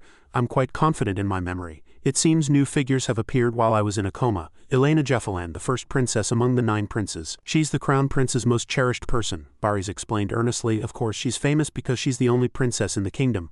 But that's not all," he continued. "The reason she's famous is because she's the owner of the Holy Sword." He wondered. "The Holy Sword," the girl quickly answered. "Yes, the Holy Sword, known as the most precious sword. It's a masterpiece made over 1,000 days and nights. It's a name I haven't heard in a long time. My first master was the sword god Hares. He was a lazy person, but his skills were flawless. It's a sword name I don't even remember because I've heard it so many times. The sword that killed the Demon King, unlike the Dean of Rune, this is someone from here. Even if he left a trace somewhere, it's a normal thing for me. But I still feel strange." A blonde girl quietly looked at them. "Why do you ask?" The person gently touched the object on his collar. "No, it's nothing." The 3 siblings ate together. "It is said that the Holy Sword has never been damaged. I heard that the sword has consciousness and absorbs magic on its own, and the sword's consciousness comes from the soul and love that the maker poured into the sword. There's a reason it's called the Holy Sword," Willie continued. "And the master chosen by the sword was Princess Elena." Baris rested his chin on his hand and said with a mysterious expression, "And another reason why Princess Elena is famous is." He was slightly surprised. "There's more." He half opened his eyes. "What is it?" His face lit up. "She is one of the most beautiful people on the continent. So that's why. That was her most attractive reason. No one is interested in the fact that she is the owner of the Holy Sword." Scene change, Davy said shyly. "Will you stop staring?" Amy exclaimed in admiration. "Your Highness, you look amazing, but this outfit, it's very expensive, isn't it?" She persuaded him. "The dignity of a kingdom's representative should be at least this much, so don't say anything more," he said weakly. "Even if you don't like it, I'm just a spectator. The royal family is really simple. This competition is a gathering of several countries. A place like this can't just be for watching the representatives of each country fight each other." At the festival, Willie wore a princess dress. Big brother Davy praised her cheerfully. "You're so beautiful, you look just like a fairy." The girl smiled even brighter when she heard that. "You too, big brother," Baris reminded him. "Don't praise me too much." The girl stepped on his foot. "She'll think it's real." He went inside with the girl. "Your Highness, will you be my escort tonight?" "Of course, beautiful princess." He stood there with a dark expression on his face. "That brat," he ran after him. "I'll wait inside. It is an honor to serve you." Someone else was puzzled. "Your Highness," Elena looked outside. "It's so noisy. Please maintain your dignity. This meeting is arranged for the younger generation of each country to build new friendships." "To build friendships," one person spoke up. "I heard you went to the town last time. How was it? Did you see the dueling grounds?" She gently held a flower. It wasn't bad. She held the flower for a place used for fighting. At the venue, people laughed and talked cheerfully. Davy raised his glass. "Are they all participants in the competition?" He quietly assessed them. They all look young because of the age limit of the competition. Among them were older companions. There were also people who were still quite young like me and Willie. And among them, the most popular person was Baris. Didn't know what to do. "It's a pleasure to meet you, Prince Baris." The girls surrounded him. "I'm from the Pisan Kingdom." "It's an honor to meet you. I'm from the Yusan Kingdom." "Hello, Prince Baris." He smiled. "Considering that kid's talent, it's only natural. Anyway, this party is a good opportunity to form relationships and scout out opponents." He looked towards his sister. "Willie is also getting a lot of attention. You seem quite busy." Baris turned back, asking for help. "Now how can I save that kid from this situation?" Davy put down his glass. "Shall we dance, Willie?" The girl was delighted. Yes, he was desperate, big brother. He smiled slyly. "You have to enjoy your youth." The two quickly paired up. "I've been thinking about the day I'd dance with my brother. I didn't know you were such a good dancer, brother," Willie said. "Despite my appearance, I was once a part of high society," he replied affectionately. "Is that so?" The girl was sad. "It's a real shame. If it weren't for your health." The girl bowed her head. "Could have participated in this competition too, brother. You have a talent for swordsmanship too." He smiled gently. "Are you talking about me?" "I wasn't at this level when I was 14 though," Davy said comfortingly. "Actually, talent is just an illusion. It's nothing if you don't work hard. I've trained for over 1,000 years." His face lit up. "Besides, this kind of thing isn't important to me anymore," he said. "I want to enjoy a leisurely life." "You talk like an old man." The girl laughed happily. A voice was heard. "I didn't expect to meet you here." Willie looked out curiously. "Princess Willie." Felician acted politely. "I have been looking forward to meeting you." "Who is that skinny guy?" he wondered. He knew Willie. The girl's face darkened. "He is Felician, your Highness." He took the girl's hand. "Would you give me a chance to talk for a moment?" The girl pulled her hand away. "I'm sorry, Prince Felician. I'm talking with my brother." He gritted his teeth in jealousy. Felician let go of his hand. "I apologize for my actions," he introduced. "I am the 7th son of the Bati's kingdom," Davy said coldly. "I am Davy Annan." He was struck by lightning when he heard that. "What?" He pretended to be friendly. "What brings you here?" he replied. "I came to see my brother's opponents." "You mean you didn't expect me to be a prince?" He showed contempt. "Is that so?" Davy looked at him with disgust. "Enjoy the party." Suddenly, Felician knelt down. "Princess Willie." He held out his hand. "I will win this competition, so please watch me." Willie frowned in displeasure. "Aren't you being too arrogant?" he said confidently. It will be nothing if I win. An arrogant way of speaking that belittles the opponent, without the purpose of protecting or killing someone. It's just to belittle the opponent in front of everyone. The purpose would be to dodge the opponent's attack and land a critical hit, but it doesn't seem like he's going to end it here, Davy thought. What an idiot, Valishan gritted his teeth. This bastard, he's really too much. He rushed at the girl. I've had enough. Davy glanced over. I guess it's time for me to step in. He tripped him and then coolly twisted his arm. My hand slipped. He nonchalantly looked at his trembling hand. You shouldn't have touched my sister with that hand. He let go. Be thankful that not a single bone is broken. I can't ruin the competition because of you. Valishan was angry. His personality is really rotten. He clutched the floor. Davy examined his gloves. He stood up and declared, I challenge you to a duel. Willie hurriedly stopped him. Stop it, Prince Valishan, he shouted. Your Highness, do not interfere. He clutched his twisted arm. This is a matter of my honor, a person slowly approached. Don't you know that you're just making a scene to regain your honor, Prince Valishan? He was surprised. Who are you? A low voice echoed. I have been watching everything. Let me ask you. Do you think you can regain your honor? Davy recognized Hares, the ancient hero and the holy sword Hares who founded the Palan Empire. It became one of the 3 most powerful kingdoms on the continent. People whispered that he was the first owner of the holy sword Kandaras and the creator of the claymore technique for those who pursued perfection in swordsmanship. A single swing of the sword was like a tsunami. That was the old man's way of showing off his power. Hares, Elena and Davy's eyes met. She exuded an air of nobility. People whispered, the princess of the Palan kingdom and the emperor's treasure. Rumors have long been circulating that he was flustered. That, he wondered. Is that working as he wanted it to? Davy looked at her. But to me, how can the owner of the holy sword resemble Hares so much? He rubbed his chin and thought, Hares was quite handsome and he was definitely a man. But now Hares is a woman and in this state. Suddenly he realized something. Elena approached him. What did you just say? He hurriedly denied it. It's nothing. Excuse me, she said suspiciously. I'm sorry to interrupt. She quietly observed his attitude. He scratched his head in embarrassment. It's okay. Davy breathed a sigh of relief. Thankfully nothing happened. Baris approached. Brother. He asked, what happened? He closed one eye. Prince Valishan, I will ask you one last time. Elena exposed Valishan's sins. You were rude to the girl and you did not respect everyone here. Calling yourself the Emperor's treasure is nothing but a delusion, she said solemnly. Do you have anything more to say? That was not all. Even among the nobles his charm made him famous, she demanded. If you truly have the pride of a knight, apologize to those 2 right now. He made a displeased expression.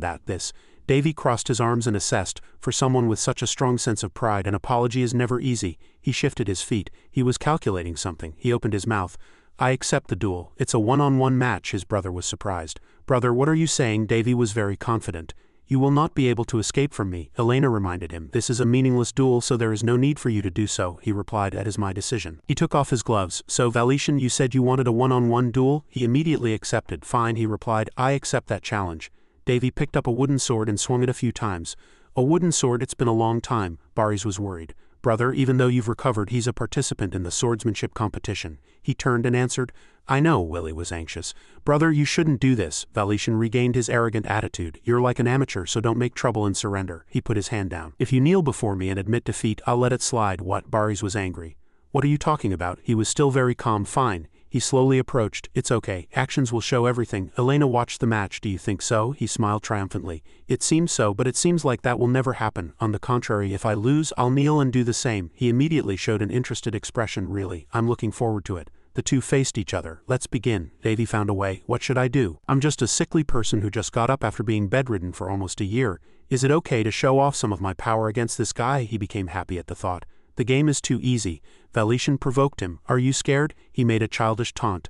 I'm generously waiting for the first attack. It's a real shame that a prince doesn't even know how to seize an opportunity. He laughed loudly. You're going to lose anyway, so at least try to look cool. Suddenly Davy had a good idea. His body was as light as a feather, really. What a rookie. He got into a stance and jumped with all his might. He quickly approached Valishan. Davy raised his sword and prepared to attack. He quickly struck down once. He dropped his sword. Seeing him flinch, he became triumphant. What a fool. I shouldn't show too much. But his sword was knocked away. Valishan was defeated. Oh really? The sword bounced off and landed near him. Why is that? Davy deliberately taunted him.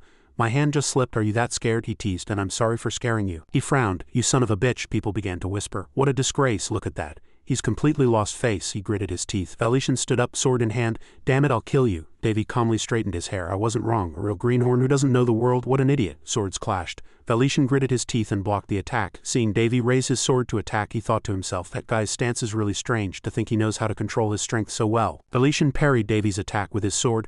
There's no way I'll lose. But why? His eyes widened and Davy's reflection appeared in them. Then syrup splattered all over the floor. Why is this happening again? The people there began to murmur. Davy sneered. Oops, I accidentally hit you again. Valetian covered his face and swore. You bastard, the murmur of the crowd echoed again.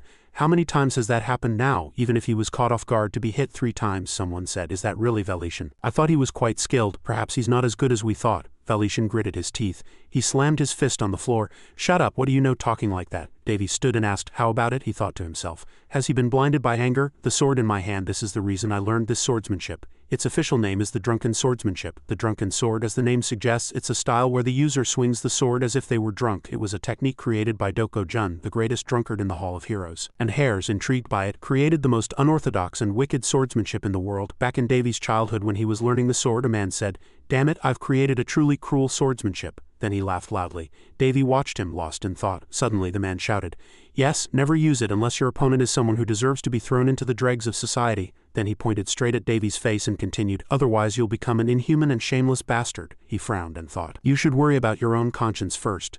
Even the 2 people who created this swordsmanship considered it taboo. Why? Because the attacks were heavy and sharp, because it was too powerful? No, returning to the present. Davy firmly pressed Valetian's sword to the floor with his own. Then he turned his foot. Davy pretended to fall towards his opponent. It was because this swordsmanship controlled and deceived the opponent. Valetian was helpless against him. It wasn't meant for protecting or killing someone, but for humiliating the opponent in front of others. It was a swordsmanship style that suited its name perfectly. Davy calmly looked at him. It was about dodging attacks and landing critical hits to exploit the opponent's weaknesses. To be honest, it was very effective. Even when he rushed in, Davy wasn't scared in the slightest. The only problem was that this swordsmanship really angered the opponent. The 2 swords clashed, and in the end, Valetian fell face first to the floor. The more people watched, the more effective it was. His face was filled with the same arrogance as now. Davy spoke as if he didn't understand. "I don't know if I'm lucky or if my opponent is just too weak." "Hey, that looks pretty painful, are you okay?" He thought to himself. "This is fun. This style suits me better than fair and square swordsmanship. It's more fun to fight this way." Elena was also watching carefully from a corner. Suddenly a blue light enveloped the sword. "Son of a bitch," Valen's terrifying gaze, he shouted in excitement. "I'll kill you." The 2 siblings couldn't help but be terrified at this moment. "Sword spirit Valette, are you insane?" He smiled wickedly. "This isn't a life or death duel." Valetian rushed towards him. "It's too late to regret it now." Davy still stood calmly. If coincidences keep piling up, it will become suspicious. Besides, he noticed the gaze coming from Elena's direction. "I feel a cold stare on me." His legs still rushing forward. Valetian stopped. He was already right in front of Davy. "Got you." The tip of the sword rushed towards Davy's face. There was a sound and Davy suddenly disappeared from in front of Valette's sword tip. He was horrified. Davy had already fallen below his body. Where did he go? He smiled triumphantly. Valette finally noticed him. "You bastard." Davy looked at him with a triumphant expression. "You fool." He quickly kicked Valette's leg. "You son of a bitch," in front of his eyes. Everyone around him seemed to be upside down. Valette let out a painful groan. His voice was weak. "You useless piece of trash." Something fell next to his face. Valetian was too scared to even blink. Davy had blocked the sword next to him. "My back." He smiled brightly and looked at Valette. "We both fell." Davy asked curiously, "Valette, why are you lying down here?" The sword fell beside them. Davy looked around and said, "Then I guess I won." Everyone in the hall whispered. For Prince Valetian to have such a lackluster match, what a disappointment. In the hall, guests were dancing. "You did well too, Prince of the Rhone Kingdom. Weren't you in a coma just a few months ago?" At the party, the 3 siblings met happily. "That's why I sometimes can't hold my sword properly." The situation turned out quite favorably. Davy smiled brightly. "Didn't you just use up a lifetime of luck here?" Valetian was sitting alone in a corner. She approached with her arms crossed. It was an interesting match. Elena's gaze was numb and her expression soon became stern. Elena turned away coldly. "How foolish. I'm going back," the maid shouted. "Princess," the maid tried to call her. "Wait a moment, Princess Yana." Davy just glanced over nonchalantly. "So cold," inside the carriage. "Brother, you were too reckless earlier." Davy was weak. "Yes, the organizers didn't show it, but it was a big commotion," he answered calmly. "Why are you so nervous?" "It happened and it was resolved well." "It's over now," Bari sighed. "It was just luck. That guy's attitude was garbage, but his skills weren't." Davy listened to him. "You knew too. I saw him demonstrating at a gathering before." Bari said that he had been pestering Willie since then, and Willie also showed her dislike. "What a terrible person." They talked in the carriage. "As you thought, your plan was worth it." "No, it's nothing." He thought that his brother was just lucky, so he shouldn't do it next time. "Brother, please." Davy pressed his hand hard. Bari's cried out in pain. "Brother, what is this incredible strength? Don't treat me like a patient." He clutched his hand in fear. "My brother is so adorable. I'll keep your advice in mind." Davy smiled and thought to himself, "He'll find out sooner or later anyway." Willie chuckled. "I was actually a little jealous, but in the end my brother is really amazing." Davy rested his head on the window. To make the opponent let their guard down and unable to withstand the weight of the attack. He calmly watched the scenery outside. Yes, he will never know that he was defeated so perfectly. Fireworks were still going off in the sky, and a plate shattered. Valetian was breaking things like a madman. "My lord, please stop." Everyone was trying to stop him. "How dare you?" Valishan shouted in excitement. "How dare you insult me? You will wait for me, the next prince of the Bati's kingdom, a shining appearance, outstanding talent. There was almost nothing in the world I didn't have." His adoring gaze. The person next to him was the princess of the Roan kingdom, Willie. Valishan had already taken notice of her. "My feelings for her were half a joke, but I chose her as my future bride because I knew I could get the intermediate swordsman Baris as my subordinate." He went to see the queen of the Roan kingdom, Linus Barrett. The marriage talks were going smoothly, but now he was furious and slammed his hand on the floor. "Why do I have to go through this?" Prince Valishan shouted excitedly at the servant. Get out of here right now." A chair flew towards the door. He panted in anger, and everything in the room was thrown by him. Valtian clenched his fists. "I'll kill you. I'll definitely kill you." He gritted his teeth in anger. Suddenly a voice came from behind him. "Do you want to kill him?" He turned blankly. "Who are you? Do you want to kill him?" She was amused when Valen shouted. "I asked who you are." Her magic enveloped the room. "I can help you kill him." The young man named Valet stared at her with wide eyes. He was confused. "Kill him?" "Yes. I will help you tear his flesh and break his bones." Val wondered. "What's your name?" Her long hair was let down. "Sario." Sario's true form appeared. "Will you remember my name?" His eyes were still wide open. Sario came closer and closer, and she whispered triumphantly in his ear. "Good." She uttered each word. "Leave it to me." Sario embraced him. "You will be able to do what you want. A room in the tower." "My lord." Davy sat calmly. "Baris's preliminary match is about to begin." He smiled and replied, "I know." A beam of light faintly glowed around Davy's hand and he closed his eyes and felt them. Amy didn't understand what he said. "There's still a long way to go." Davy looked at her and said, "It's nothing. I was just talking to myself. Let's go. We'll do other things later." "Yes." At this time Baris was already ready. Willie sat in the audience and watched him intently. The stadium was packed with spectators. Valishan sat in the waiting room. He had a wicked smile on his face. The audience was filled with people who came to watch the match. The winners were warmly congratulated. Davy watched from above and smiled. The crowd's enthusiasm is amazing. The afternoon match. Baris's match started in the afternoon. "I didn't want to waste time watching amateur matches in the morning, so I used the excuse of being sick to skip it." Willie waved her hand and called out, "Brother, over here." Davy approached. "Welcome. Are you feeling better? Are you late?" "No," he nodded weakly. "You're sick from overexerting yourself yesterday, aren't you?" "I couldn't bring myself to say I had an upset stomach." Davy suddenly remembered that he was able to complete the mana circle at a very young age. "It would give me the destructive power to deal with assassins and a member of the royal family. But I'm not completely used to it yet, so I can still get sick like this." He looked down at his hand. "I had to go to the bathroom just the same when I was in the temple." Davy sighed. "At this rate I might have to use divine power on my abdomen." "Brother, look over there." He appeared in the arena. "It's Baris." Davy was slightly satisfied. The match is about to start and the crowd loves that guy. He looked at the tournament bracket.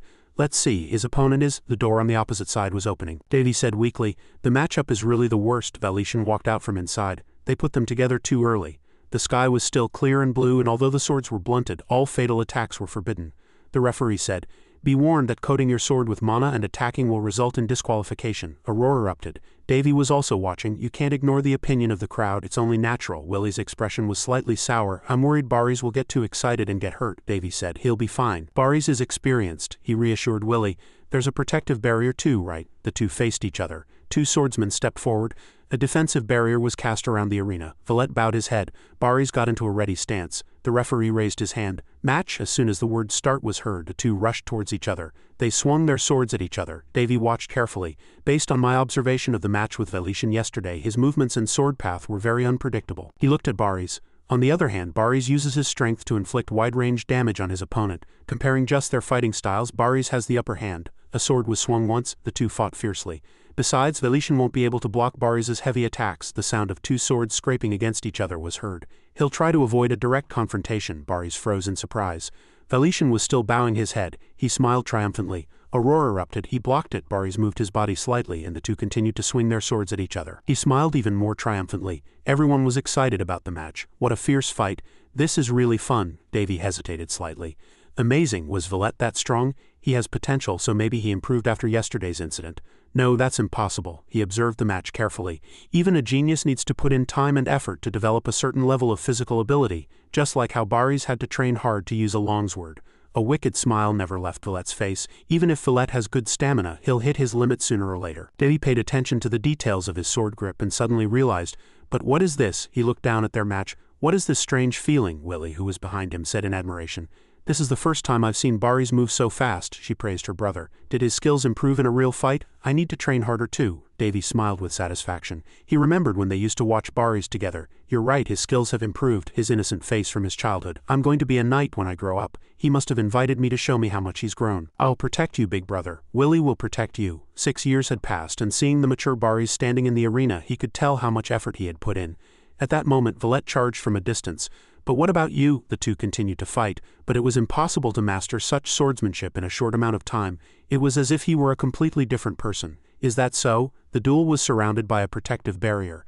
This feeling, a strange and dangerous feeling. Willie stared blankly, having noticed something, and a vision was appearing before her eyes. What is this, brother? The crowd was still cheering for Bari's match. His face was filled with determination. I didn't expect Valette to be able to withstand my longsword. Bari's looked at the opponent in front of him. He was persistent and not a bad opponent. His movements are strange, so I have to be careful. He decided to end it here. Bari's gripped his sword tightly. Let's see if you can withstand this attack. He immediately charged at Valette. At the decisive moment, he still stood calmly as Bari's leapt. His sword was raised along with him. Valette didn't resist his attack in the slightest. His expression was a frightening smile. Bari's eyes widened in surprise. His technique stopped. Does he want to die? Valette still had a smile on his lips. He couldn't understand. On his next attack, a wisp of smoke flew towards him. Bari saw the source of the black light in front of him. Is it a flow of mana? A sword covered in mana was piercing his chest. Bari's was stunned. A beam of light was breaking through the protective barrier. I'm going to die. The sword continued to swing. The night before, a figure was training hard. Bari's was very focused on this competition. Davy opened his mouth. You're training hard, brother, Bari's answered immediately.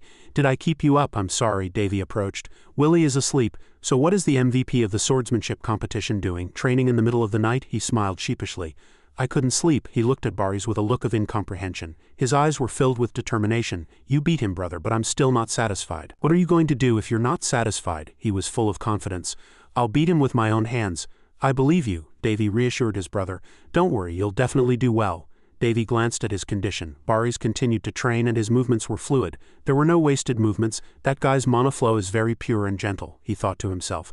Should I help him a little? He held out his hand. If this method becomes known, it could cause an uproar in public opinion, but he's my brother, so what's there to hesitate about? The magic was being quietly absorbed into his body. Brother, he placed both hands on Bari's shoulders. Davy opened his mouth. I'll give you a massage. Yes, thank you, brother. Bari sat down and enjoyed it. All right, now close your eyes and relax. Davy's shop is open. Yes, Davy's magic entered Bari's body. If one person's mana stimulates and mixes with another's, it will promote their activity. He smiled with satisfaction. It looks easy, but this is a method from another world. It breaks all the principles of this world, Davy remembered. I heard there's a place that's good at magic. Suddenly, Davy hit his back. Bari shouted in fear.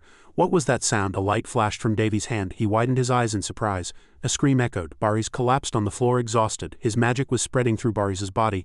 All right, it's moving very quickly. It won't help in tomorrow's match, but it will make him a little stronger. A thought suddenly occurred to Davy. Yes, he continued to hit his body. Get up, you'll catch a cold if you sleep here. Bari's body was trembling. I should give him a few guarantees. His voice trembled. Brother, that's too much. Couldn't you have woken me up gently? You would have helped Willie up. Don't worry, I'm doing this because I care about you. He shouted a command. Now go back to your room quickly. If you sleep later than me, I'll give you a full body massage. Bari's ran off with a talisman on his back. The talisman was still clearly visible. Only then did Davy feel relieved. Guarantee complete. I'm really looking forward to tomorrow. A dark magical aura was flying towards him. When the tip of the sword touched the talisman Davy had left him, it was immediately deflected. A protective barrier enveloped Bari's, and the crowd cheered endlessly. He froze. What just happened? Prince Valette's sword was red. He too was silent. Is that Prince Bari's lying on the ground? A protective barrier appeared around him. Wait, I think there's something around Prince Bari's. Is it a mana shield? A roar erupted in the stadium. The crowd was very excited. Amazing, it's a mana shield. Wasn't that a technique only high-level swordsmen could use? Look over there, brother, that idiot did it. Davy was about to leave. Brother, blood spurted from Bari's mouth. The match was over. People rushed to him. The match was temporarily suspended. Prince Valette moved away from Prince Bari's. The referee shouted angrily, "You have violated the rules of the match and tried to kill your opponent. This is an act that could provoke a war." Everyone ran over in fear. Not only will you be punished, but we, the organizers, will officially protest to your country, Bantis. Wait, there seems to be a misunderstanding. Our Bantis kingdom would never, the servant asked worriedly. Prince Valette, your highness, please say something. The servant was choked and Valette lifted his body. As Prince Valette killed the servant with one hand, blood splattered, horrifying the people below. The servant's neck fell. Prince Villette had killed someone. Villette's hand was stained with blood and he smiled with interest. Behind Villette was a shadow controlling him. Screams erupted from all over the stands. What is that? Everyone fled in panic. Everyone run. People gathered to get out the door. Villette's mouth was stained with blood. The prince has gone mad, he began to shout. Prince Villette has become a monster. Blood began to splatter everywhere. Subdue him. This must be a dream, your majesty. We can't defeat him with just us here. The people inside couldn't hide their worry and requested support quickly. Davy still stood calmly. Barry's eyes were hazy. Davy bent down. Did you sleep well, brother? Willie was in his arms. It's all right, you did well, Barry's. He raised his hand. Did you see? Barry smiled at the light in front of him. What do you see? Davy was stunned when he said, I made an energy shield, brother. Davy smiled gently. A protective barrier was enveloping the two of them. The shield of the soul is a top-tier shield created by that energy itself to protect its master from danger. The time when he was stabbed in the chest by a sword. I made sure it would activate under any circumstances, but most of it was due to his own growth. And Barry's lost consciousness in Davy's arms. It's all thanks to my message, but he's only 14. Anyone would be proud, but to say something like this after almost dying. He playfully touched Barry's forehead with both hands. He's just too polite. Davy fell silent. It would have been cuter if he had cried that everything hurt. Stop talking like an old man and just sleep. His heart was still beating strongly. Barry's was taken to the doctor. The stands were in chaos and Davy's expression grew cold. Davy walked alone to where Villette was. A bomb flew in and an explosion occurred. Everyone worried if it would be effective. Veins popped out on his face, but Villette still stood calmly. His face and mouth were covered in blood. People shouted in fear, damn it, he's too strong for us. Evacuate the audience first. At this time, Davy's footsteps were heading inside. The barrier won't hold much longer. He calmly walked into the chaotic crowd. People were surprised by Davy's appearance. Why are you here? People recognized him and were worried. No, your highness, it's dangerous if you get any closer. They all warned him. Please stay away, Willie shouted worriedly from outside. Brother, the girl called out helplessly. Since when? Davy witnessed the scene of Villette killing the servants. He shouted, green infection. Davy was intrigued. You've changed quite a bit overnight, Villette. Now how should I deal with those sharp eyes? Villette's body began to explode and he rushed forward madly. Stop him, don't let him get close to the prince. Only Davy stood calmly. The two people who blocked him were killed by Villette, and he swung his claws at Davy. At this moment, Willie ran over. Brother? Davy was flustered. Willie? Villette's claws came close to his face. Davy glanced over. Oh, Willie will get hurt at this rate, he shouted. Get out of the way. A hand grabbed Davy's collar from behind. Elena threw him back. Davy was shocked. What? She looked at Davy coldly. Princess Elena. The floor was littered with puddles of blood and corpses. Villette ran quickly. He constantly shouted, Rin green. Elena drew her sword. Her eyes were filled with determination. Elena swung her sword. She charged towards Villette. He shouted, green. Green. A tremendous force sent Villette flying. Davy sat behind, watching her with a helpless expression. Brother, are you okay? As the dust settled, Elena still held her sword tightly. She quietly observed and waited.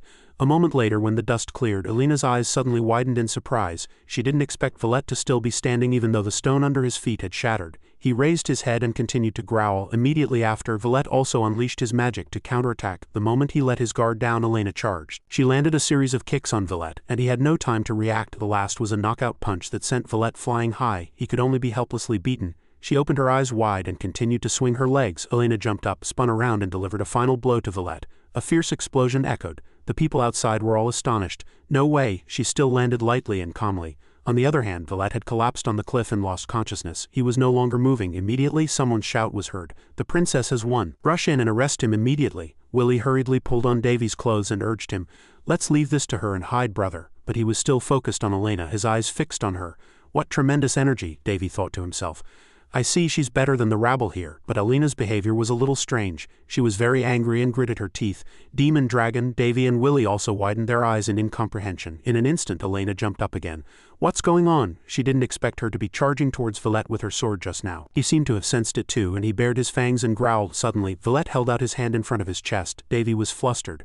Brother? He didn't expect him to stab himself. Elena also widened her eyes in surprise and incomprehension.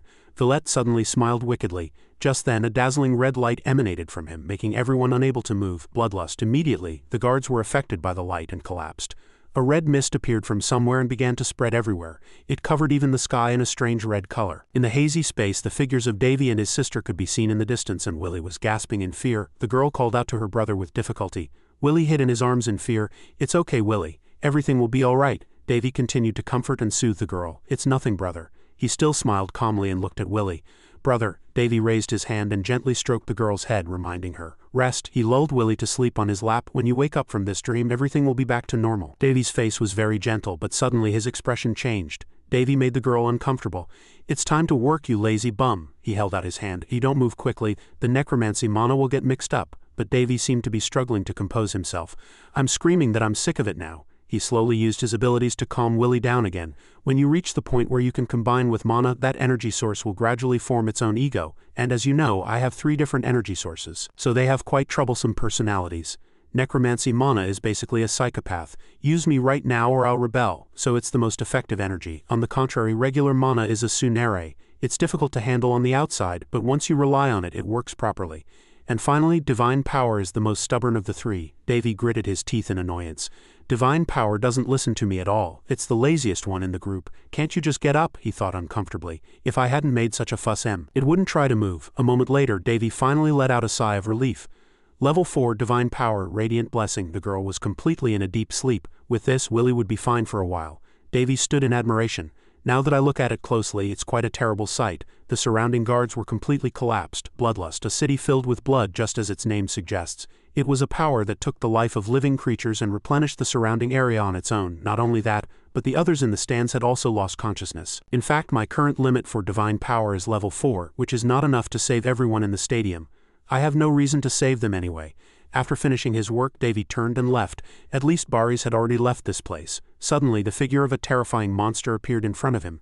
Now, Davy twisted his wrist slightly and said with excitement, "Since no one is watching, shall I take my time?" But Elena was still conscious. She was panting with difficulty. Elena planted her sword in the ground and barely managed to support herself. She looked up at Davy's back. This moment, Davy also noticed that Elena was still conscious behind him and gave a bitter smile. This is the worst-case scenario. Seeing her still standing, I didn't think there would be anyone who could maintain their consciousness within the bloodlust, although Elena looks like she's having a very hard time breathing right now. Elena Jeffalan, they didn't call her the master of the holy sword for nothing, but Davy still smiled with interest. She's still beautiful even when she looks like she's about to die, catching my eye with her beauty again. Elena frowned and looked up at him. Davy approached and lightly placed a hand on her shoulder. For a moment, Elena seemed to snap back to her senses. She was startled and backed away. "Are you calm now?" Elena frowned and looked at him with incomprehension. The danger level hasn't decreased yet. The monster in front of them was still standing still. Davy hurriedly turned and gestured to her. "Would you mind clearing the way? Wait, you just..." Suddenly, Elena ran over and grabbed his hand. "Wait a moment," she shouted in surprise and demanded. "How are you completely unharmed?" The two stopped and stared at each other. Davy thought to himself calmly, "I see. I thought she understood the situation well. I guess it would be strange for a prince who just woke up from a coma a few months ago to be calm in this situation."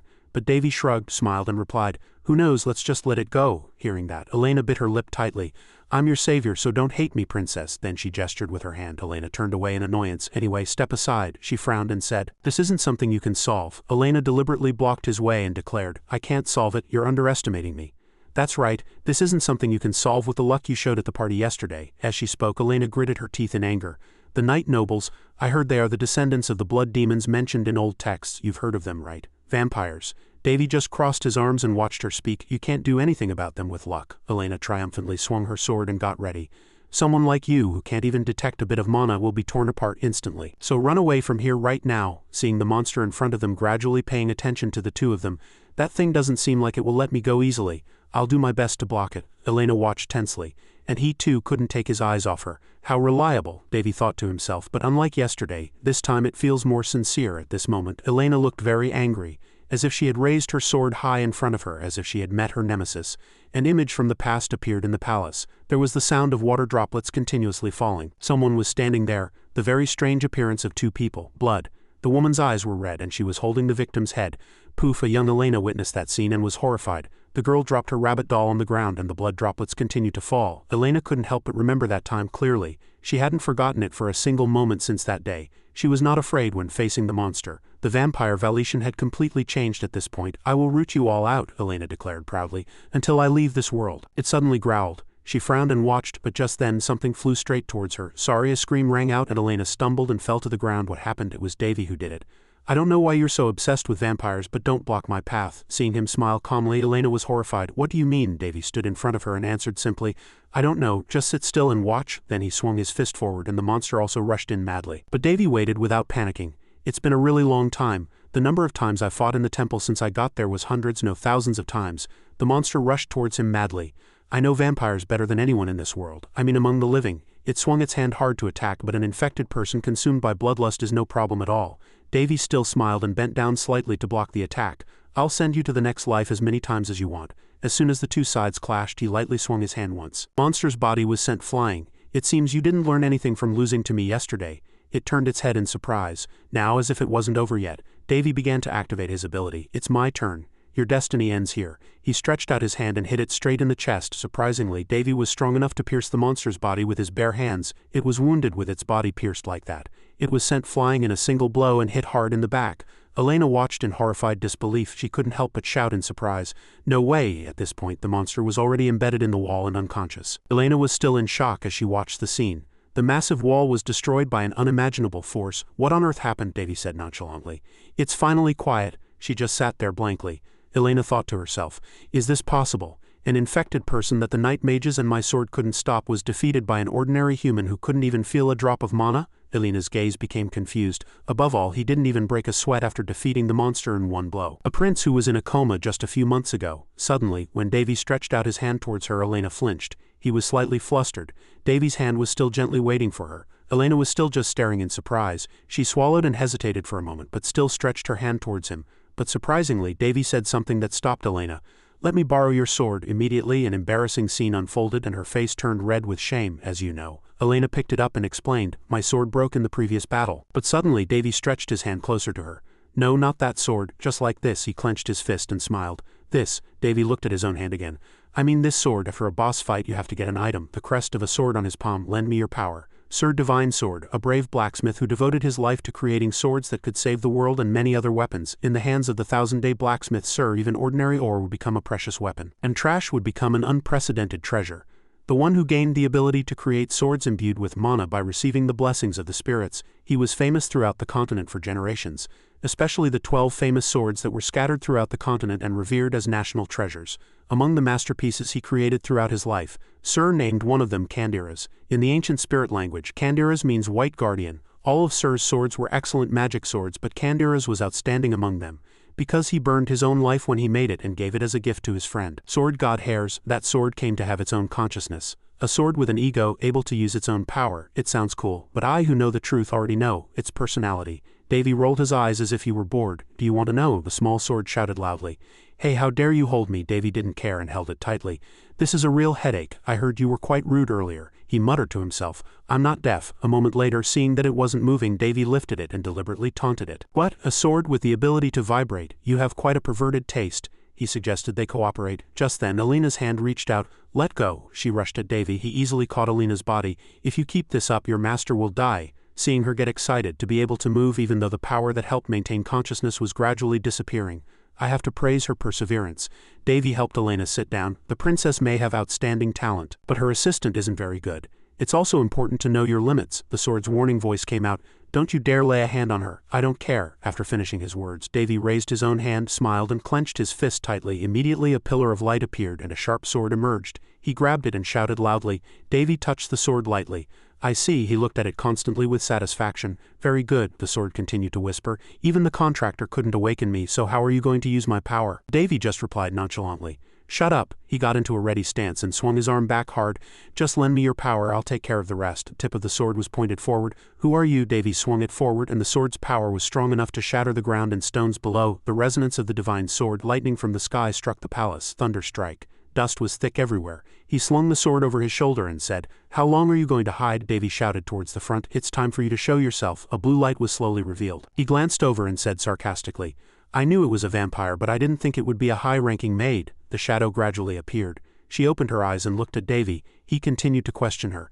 "Do we know each other, my lady?" Sario then looked down and said, "When my subordinate was defeated, I thought someone was secretly helping the humans, but I didn't think it would be you." But Davy replied nonchalantly, as if he didn't care much, "It seems I was quite a big surprise. Now come down." Hearing that, she frowned and got angry. "My neck hurts looking at you. How dare you?" Moreover, he deliberately provoked Sario.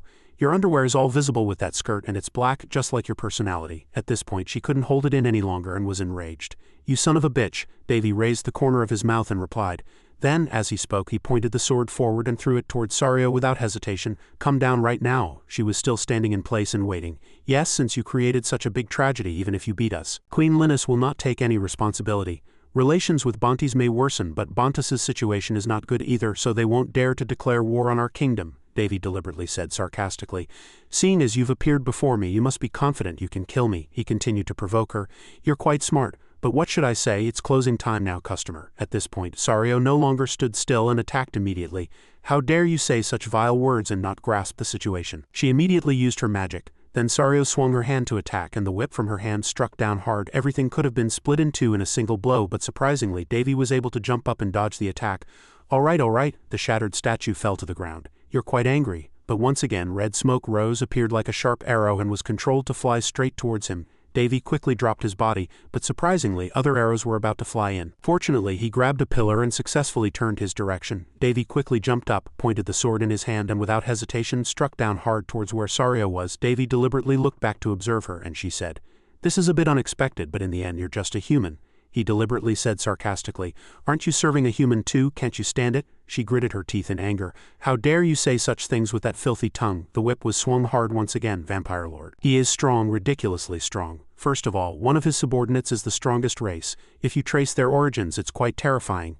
The most special of their abilities is that they can inherit the legacy and become a lord. They can't be easily killed unless they encounter their nemesis, the High Elves." Recalling the previous incident, Davy remembered what he had heard. "Then the question is, how do you beat them?" he continued to reveal. "Piss them off and smash them. When any creature loses its composure, their movements become predictable." He was impressed when he heard that. It was a very effective way to deal with vampires. The stronger their pride, the higher their rank, the easier they are to provoke. It's despicable, but winning is what matters most. That's what the sword god told me before he died. Turning back to Elena, she was sitting as if she had lost consciousness. "It seems the Palan kingdom has a degree of trust in hares. What will happen when they find out what he's really like?" Just then an attack flew in. Davy quickly jumped to avoid it. Then he kicked off the ground with all his might, leaped up and launched a series of counterattacks. The force flew towards her in an instant. Seeing another flash of light next to the beam, he smiled, the corners of his mouth lifting. "A blood sword, a vampire count," Davy guessed as he looked at her. "She's still young, but considering her age, she could become a lord." He slung the sword over his shoulder and muttered excitedly, "Then I'd better deal with you right now. Is that possible?" Davy looked back at the sword and answered confidently, "You think it's impossible?" Just then Sario attacked as well. She opened her mouth. "No matter how relaxed you pretend to be, there is only one end waiting for you." Sario turned her gaze to Elena. "Even that girl who received the sword god's sword and techniques was defeated." She threatened confidently. "If you want a peaceful death, stand still and accept the punishment that will be bestowed upon you."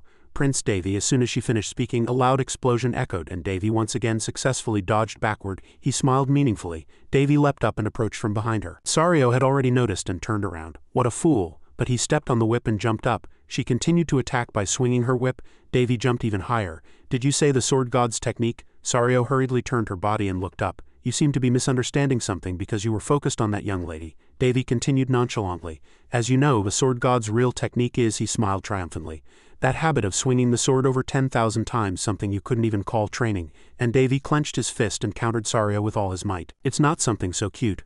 Only then did she become startled and afraid. "What?" Instantly, Sario's entire body was attacked, making it difficult for her to resist. Then she was thrown to the ground with an earth-shattering explosion. Everything was instantly shattered, and a moment later the dust settled. Unbelievable. Davy looked up and admired. "This is why people use overwhelming equipment. I have no idea what you're talking about." He glanced at the sword and said sarcastically, "If I go back to my prime, your mouth." Then he ran forward without hesitation. "You seem quite excited to be materialized for the first time in thousands of years. But calm down a bit. By the way, what on earth are you? How are you able to use my power at will?" the sword said without rest. "Above all, you speak as if you've known me for a long time. Just do as the contract says. Is there any need for us to talk about each other's pasts?" "What are you talking about?" He could only sigh helplessly. "You wouldn't believe me if I told you I was your first master's disciple, would you?" It was a relief he didn't just scream that I was insulting the dead. Davy looked around and made a decision. The vampire is gone. Let her be. Chasing her in this situation is not a good idea, but the red stone was still floating in the air. He saw it and smiled. Bloodlust. "It's been a long time, but it's still disgusting." The people below were still unconscious, unable to wake up. Fortunately, the core was destroyed by the earlier explosion, so it won't spread any further. But the remaining bloodlust won't stop until every human here is dead. The sword surmised that given the current state, using level 6 wide area purification magic could resolve it in a few months. Though most of the people who have lost their life force will die. To make matters worse, those exposed for a long time will turn into the infected. He remarked with a bored tone, "I can tell the guys out there are hesitating without even looking. I don't know what happened, but the area must be in a complete mess." Davy smiled and glanced over. "Compared to them, you're really lucky. You may look young, but you're strong like your master." He sighed and replied, "You're so strong that the bloodlust can't affect you, it seems." "You're right, because I'm the master." But then Davy also hurried back. "It will still take time to manifest my sword key." The reason I'm strong is that I didn't accumulate experience like people who grow stronger bit by bit. Master, the reason I could reach that level was because of knowledge and training, both of which were stimulants. That's why I'm this strong." The sword suddenly trembled. "Wait, what the hell are you?" he couldn't help but shout. "This guy is a monster. What is this immense amount of mana?" Hearing that, Davy just gave a bitter smile and made an excuse. "The most important things are necromancy, mana, and divine power. I've never heard of 3 energy sources coexisting," he continued. "An existence that shatters common sense is right here. Is that possible?" The two of them intently watched the red jewel in the sky together. "This is insane. How dare you call it insane? Don't insult the results of hundreds of years of research." Suddenly he slammed the sword into the ground and lowered his voice, saying to stop the chatter. "Since things have come to this, I'll leave the aftermath to the people." The sword was slightly flustered. "You can't resolve this situation with your current strength." "What do you mean?" Davy's lips curled into a meaningful smile. "I'm just cleaning up this mess." The two were silent for a moment.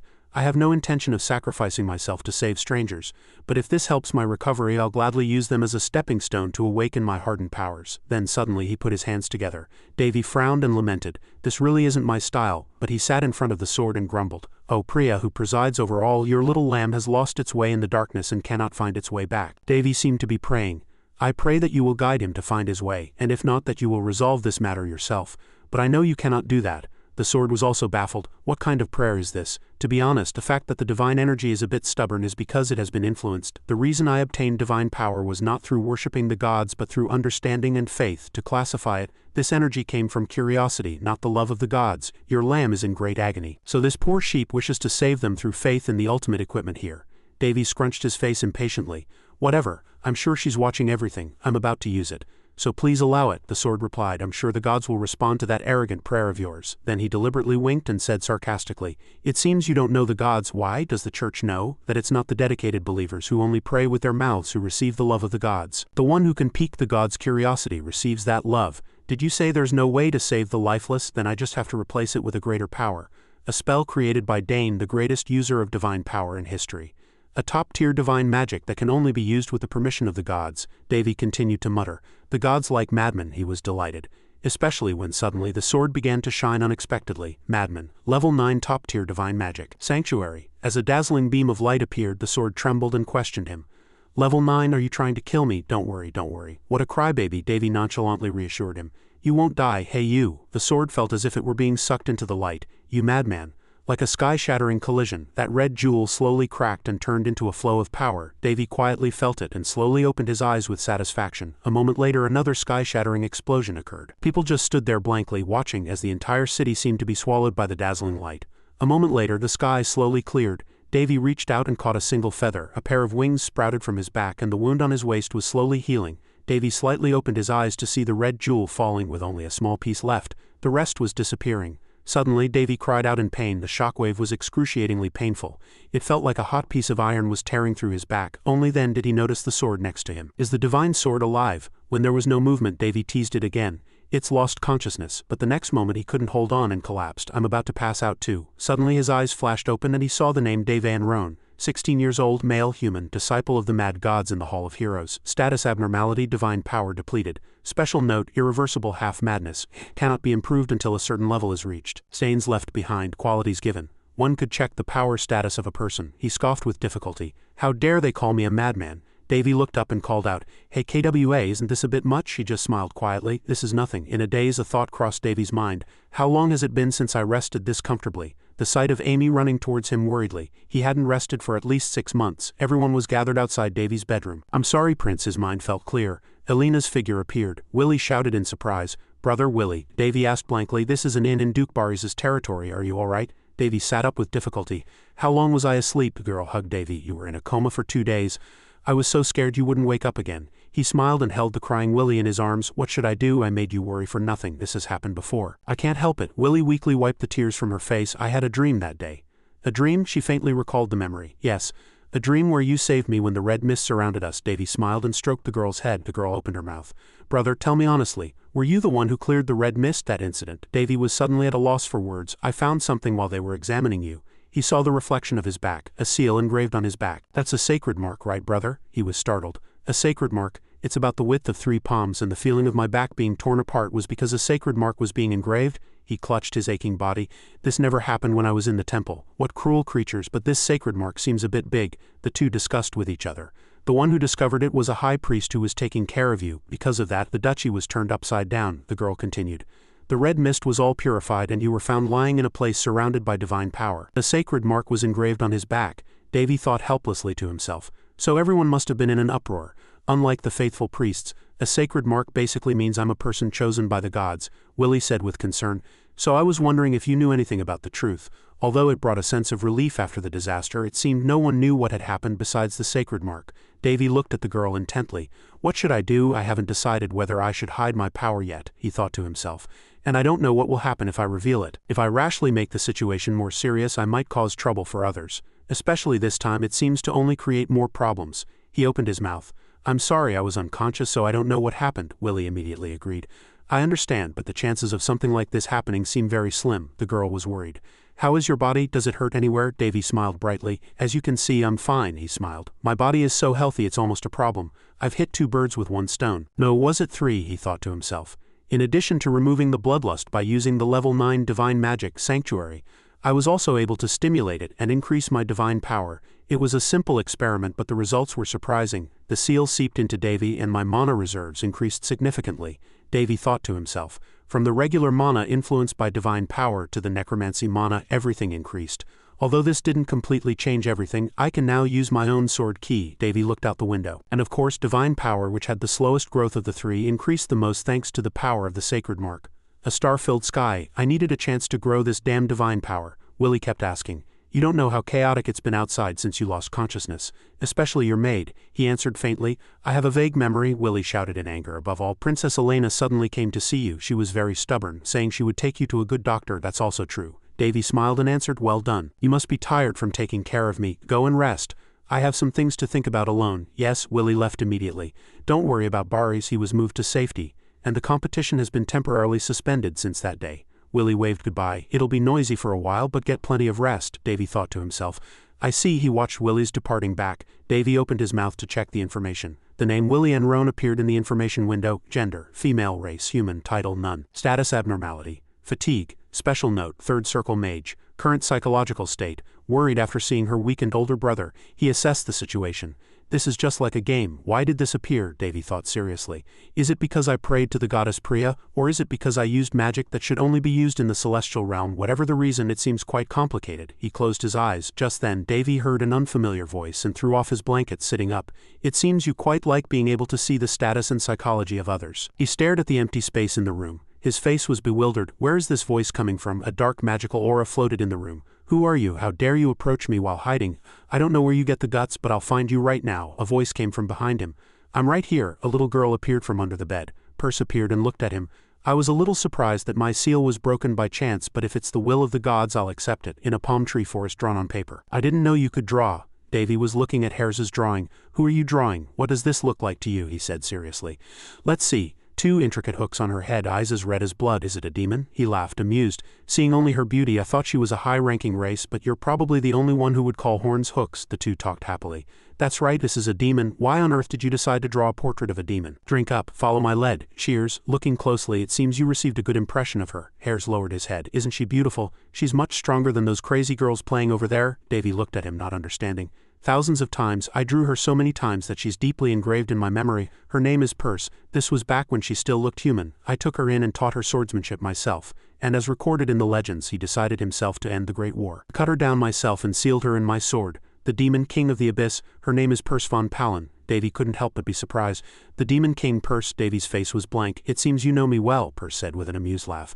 As expected, my eyes weren't wrong. The little girl was small enough that only Davy could see her. What are you thinking? Davy shouted. You're too small. Perse was tied up with a rope, floating in the air. What a violent man. This isn't like you. I'm not interested in this kind of thing. Davy replied seriously. Do we look like we're playing around? She smiled slyly. Isn't this the first time we've met? There couldn't be any grudge between us. Perse made an alluring expression. Now, could you untie me? I already told you I don't like this. Her gaze and this vulgar posture. Davy, slightly embarrassed, looked at her helplessly. He untied Perse with disgust. I've lost all interest. What does a demon king who should be sealed in the divine sword want from me? Davy demanded an explanation from her. I'm thinking about how we'll get along in a symbiotic relationship. A symbiotic relationship, Perse replied. Yes, I'm talking about the sacred mark on your back. It has become the vessel for my soul. She explained that was why it wasn't a normal size. Davy made a disgusted expression. A sacred mark sealing a demon king. I'm not happy about this at all, Perse replied. To be honest, I don't understand it either. Then she smiled gently. So it's best not to beat around the bush. What a fickle fellow. That's right, my personality is a bit fickle. Purse held her dress, bowed, and introduced herself. All right, let me formally introduce myself. My name is Purse von Palin. I am the one who watches you all from the distant void. He looked at Purse in front of him. When a man looks into the abyss also looks into him. You could say she was the reason that saying came to be. Recalling Purse's story, the very person who caused the great war between our world and the demons, as recorded in ancient history, was right before his eyes. A sword was made and Hares used the divine sword Kandiras to pierce that demon and end the war. That was a fact everyone knew. In truth, the demon king's soul was sealed in that sword. I knew this because I heard it directly from his mouth. Purse laughed, amused. What do you think, is this a demon king? He thought to himself. She has a completely different feel from other demon kings. He made a displeased expression. What are you surprised about? Seeing your reaction, it seems you knew I was sealed. I didn't know you were conscious all this time, Purse replied confidently. Kandiras's personality isn't so rotten as to shove its friend's soul into a corner. A friend, she continued. Yes, if I knew it would turn out like this, I would have at least said goodbye. Davy listened to her carefully. It didn't seem like they would consider personality issues. Let me correct you, Purse said. By the will of the gods I was moved from Kandiras to you. The will of the gods, what's that? Davy asked seriously, crossing his arms. Isn't there a more plausible reason? If I knew, I wouldn't be so disappointed. He avoided Purse's gaze. Anyway, the reason things turned out this way is because you used divine magic. Shouldn't you take responsibility for me? She said with a playful smile. Personally, I've taken an interest in you. After all, you're the second person who can use the divine sword. Are you talking about Hares' swordsmanship? She immediately teased. You speak as if you know him well, Davy replied angrily. That's an understatement. When Davy said that, Purse lowered her head. He told stories about you whenever he had the chance. She smiled gently. I see, he talked about me. Purse laughed even louder. I'm glad he didn't keep secrets. He should know when to keep a secret. What's the point of lying to a demon king? He raised a finger. Let me correct one thing. What? Purse explained. I'm not peeking from the abyss. I'm just borrowing the will of a higher being. She said she thinks of it as a status window. That slightly insulting information isn't my idea. The will of a higher being. Purse thought humans would call it a great god. Davy laughed weakly. I can't believe a so-called great god would use phrases like half madman or admires her older brother. The stars were clear in the sky. What would a god who grants divine power expect from someone like me? Hold out your hand. Since things have come to this, moving in isn't a bad idea. I believe I can show you more of the world than when you were with Kandiras. Show me the world. The two continued to talk. After living this long, the only thing that interests me is seeing the world. So what do I get? She pointed at Davy. You've already received it. No, I'm talking about my power. She explained. You'll be able to gain more skills like in the games from your past life. Davy smiled shyly. She knows about my past life too. Purse tossed her hair back. Isn't it a pretty good deal? She held her hand out to Davy. I'll be looking forward to it, he thought to himself. The little hand of a demon king. To be honest, Purse's power was very tempting. Davy sighed weakly. It seems I have no choice. The two successfully confirmed with each other. All right, let's get along, Purse laughed, amused. Unknowingly, I've met someone I can share my secrets with. An event was held at the royal palace. A few days later, an incident occurred in Duke Philip's territory. The event, which was supposed to be held for the continental swordsmanship competition, was changed to a festival celebrating the appearance of a sacred mark after the sudden attack. And of course I, the owner of the sacred mark, became the center of it. The sky soon darkened and many people were still coming and going outside. It seems quite a lot of people have gathered today, Purse said, looking out the window. It looks like being a celebrity is quite tiring. Isn't it better to just tell the truth? No one died, so isn't that enough? I have no intention of doing that, Davy lamented tiredly. Besides, most of them just came to see the sacred mark, because they see it as proof of being loved by the gods, he said. To my eyes it looks like an expression of obsession. Don't say such scary things, will you? In the last 300 to 400 years only 3 people with sacred marks have appeared. It's even rarer for someone to receive one. At this rate I might get sold off to the Holy Kingdom. Alright, I've decided. At this moment the 2 siblings also appeared. That's right, I mean it's not like we committed a crime, so I don't know why they're so persistent in coming to see us. Davy laughed, amused. They're acting like this is a holy site. It might only be for a short time, but this place really is a holy site. In fact, half the city is. The night grew late. It's best to run away before things get complicated. Hurry. Davy left immediately. Purse, sitting on his bag, asked, Is it okay to go back like this? Those people will surely follow you back to the kingdom. It's fine, he said, smiling at Purse. Because there will be one great princess who will act very violently. Meanwhile, Elena was dumbfounded. He ran away. She slammed her hand on the desk angrily. Your Highness, how can you say he ran away? Just answer my question, Linda. Elena gritted her teeth in anger. Did you just say that bastard ran away? As if leaving this mess to me wasn't enough, he spread misleading rumors and ran away with his siblings? When we sent people, they were all ready, she shouted in excitement. He said that in a critical situation, I awakened with my divine sword and dealt with the enemy, and the reason the sacred mark appeared was because of the divine sword's hidden power. Princess Elena stood up, agitated. Nonsense. She broke everything around her like a madwoman. It's all nonsense, Your Highness, please watch your words. The maid weakly tried to stop Elena. I have served the princess for over 10 years. I don't know if everyone knows this. Elena was still shouting in anger. This was the true nature of the rumored cold ice princess of the Palan Empire. No, just a selfish and aggressive girl, Elena immediately commanded. Tell the soldiers to prepare to march. Screams could be heard from outside. Immediately. You can't start something so big without preparation, Davy said calmly. The opinions of the nobles led by Duke Barrietta don't have a big influence on the kingdom, unlike Queen Linus, he thought to himself. It would take too much time to get rid of them all at once. That's why Queen Linus is so arrogant and we can't punish them rashly. The carriage was running through the forest. It's okay, I've thought of a way. Back at the royal palace. Well done, Baris bowed his head. I have no excuse. No, it's not your fault, Chinus comforted him. It's the fault of the Banti's kingdom for acting so brazenly in front of the Federation. All that matters is that you returned safely. Davy also met him. I heard you received a sacred mark. It's more than you deserve, but you've gained the god's interest. This is a joyous occasion. Linus Barrett was suppressing her anger at this time. Do you think so too, Queen? Yes, it is truly a joyous occasion, when Chinus asked. Her eyes were filled with surprise. Really? Her voice trembled. Yes, of course. Linus Barrett cursed inwardly in anger. This brat, a son's blessing is also his mother's. I enjoy watching that excellent acting of yours, he continued to speak. Duke Barrietta, this is not a matter we can take lightly. Draft a petition along with a strong letter of protest to send to the Federation. Understood, he looked at them. You must be tired after a long journey. Go and rest. Yes, Your Majesty, Chinus suddenly called Davy. He said, stay for a moment. 2 teacups were placed on the table. Half a year had passed. Davy opened his mouth. Half a year has passed since I awoke, but Your Majesty has not called for me even once. This is the first time. He looked at Davy. Do you resent me? I have no reason to lie. Davy's voice was filled with resentment. I have nothing more to say to you now, since the two talked together in the room. The head butler was watching you, so you must have known. You have good intuition. Chinus lifted his teacup. It seems I was right. Davy looked at him, not understanding. What parent wouldn't notice a change in their child? Of course I knew you had changed after waking from your coma. Though I don't deserve to be called your father, he continued to ask. Did you want to see me all this time? Davy replied immediately. I thought about it for a moment. Chinus was still composed. I only wanted to ask one thing. The memory of that time came back to me, Your Majesty. Davy knelt before him and begged, please save my mother. You already knew of my mother's illness, didn't you? Davy pleaded tearfully. But he was firmly rejected. It's not a plague, it's poison, Your Majesty. Chinus shouted in anger. Enough, what do you think you're doing? Drag the prince out. He could only beg. No, please uncover the truth. Davy's hand scraped the floor and his screams echoed throughout the room. Your Majesty, Davy looked up at the ceiling. 4 years passed, and when I was 9 I found the one who killed my mother, but the king kept avoiding the subject. Using my mother's illness as an excuse, the scratches made by his hands were still there. How did you feel, abandoning the mother you once loved? In his silence, Chinus called out to Davy. He cut right in.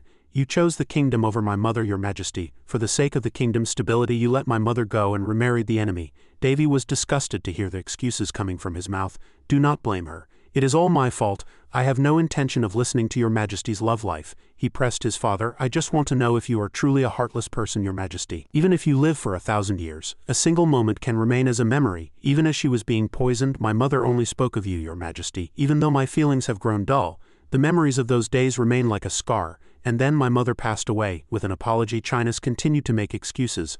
I wanted to know how he really felt. Become a king. Davy lowered his head. I was neither a good king nor a good father. I lacked both knowledge and power. A king is not someone who can do everything. A king must make choices that others cannot understand. Since you feel wronged, train yourself and become stronger so that no one can stop you. Chinus's gaze was fixed firmly on him. That is my answer. Davy, still with his head down, thought to himself. He hasn't completely forgotten my mother, Your Majesty, he retorted in anger. What an irresponsible son of a bitch. They say a child takes after his parents, but not me. If my father abandoned his family for the kingdom's ideals and that is what it means to be a king, Davy's scathing words were met only with silence. Then I will walk a different path. He slammed his hand on the desk in agitation. A king, that glamorous position that so many wish to sit on, and then Davy turned and left. Give it to someone else, his voice still echoed. I wouldn't take it even if you gave it to me. As he left the room, Perce asked with concern, You're too harsh on others sometimes. It's necessary, he said. He needs to know I can see through that window. He can't change my mind. He walked to his room. And you can't see everything either. Yes, but at least I got an answer. Davy instructed her. Amy, I'm going to bed, so don't let anyone in. Yes, Your Highness. Good night. He passed through the curtains. Now shall we go? Davy stood in the hallway, excited. Let's go down the rabbit hole. Elsewhere, Sario is missing. Roan Kingdom, Black Moon Society Manor. A servant reported, yes, she has vanished without a trace. Weren't her assassins also missing before that? The man became anxious. They were assigned to assassinate Prince Davy, Prince Baris, and Princess Willy. Branch chief of the Roan Kingdom's Black Moon Society. The people of the Black Moon Society couldn't hide their anxiety either. They sent an A-class informant from headquarters, but it was no use. The man in the hat next to him spoke up. Watch your mouth if you don't want to die. Her identity was already vague and now she's disappeared.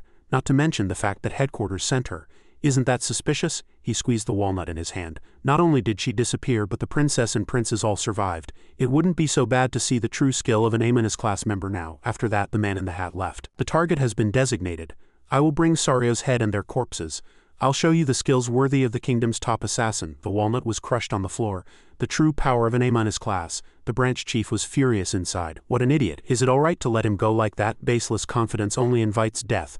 Let him be. He said that she didn't just have the title of a class, and if her skills were second there was no first. Most of the informants had already noticed Sario's sinister gaze. This woman is very dangerous. The branch chief trembled in fear as he thought about her failed assassination and disappearance. This is no ordinary matter. He suddenly ordered, I need to pack some things and leave as soon as possible. He pressed the emergency button. Why is no one coming? Cold sweat ran down the branch chief's face in fear. He stood up abruptly. Something's wrong. The branch chief's complexion worsened. It's no use anyway, Lord Operly, even if you were to take my hand now. Davy slammed his head onto the desk. Too strong. Who sent him? At this rate I will too.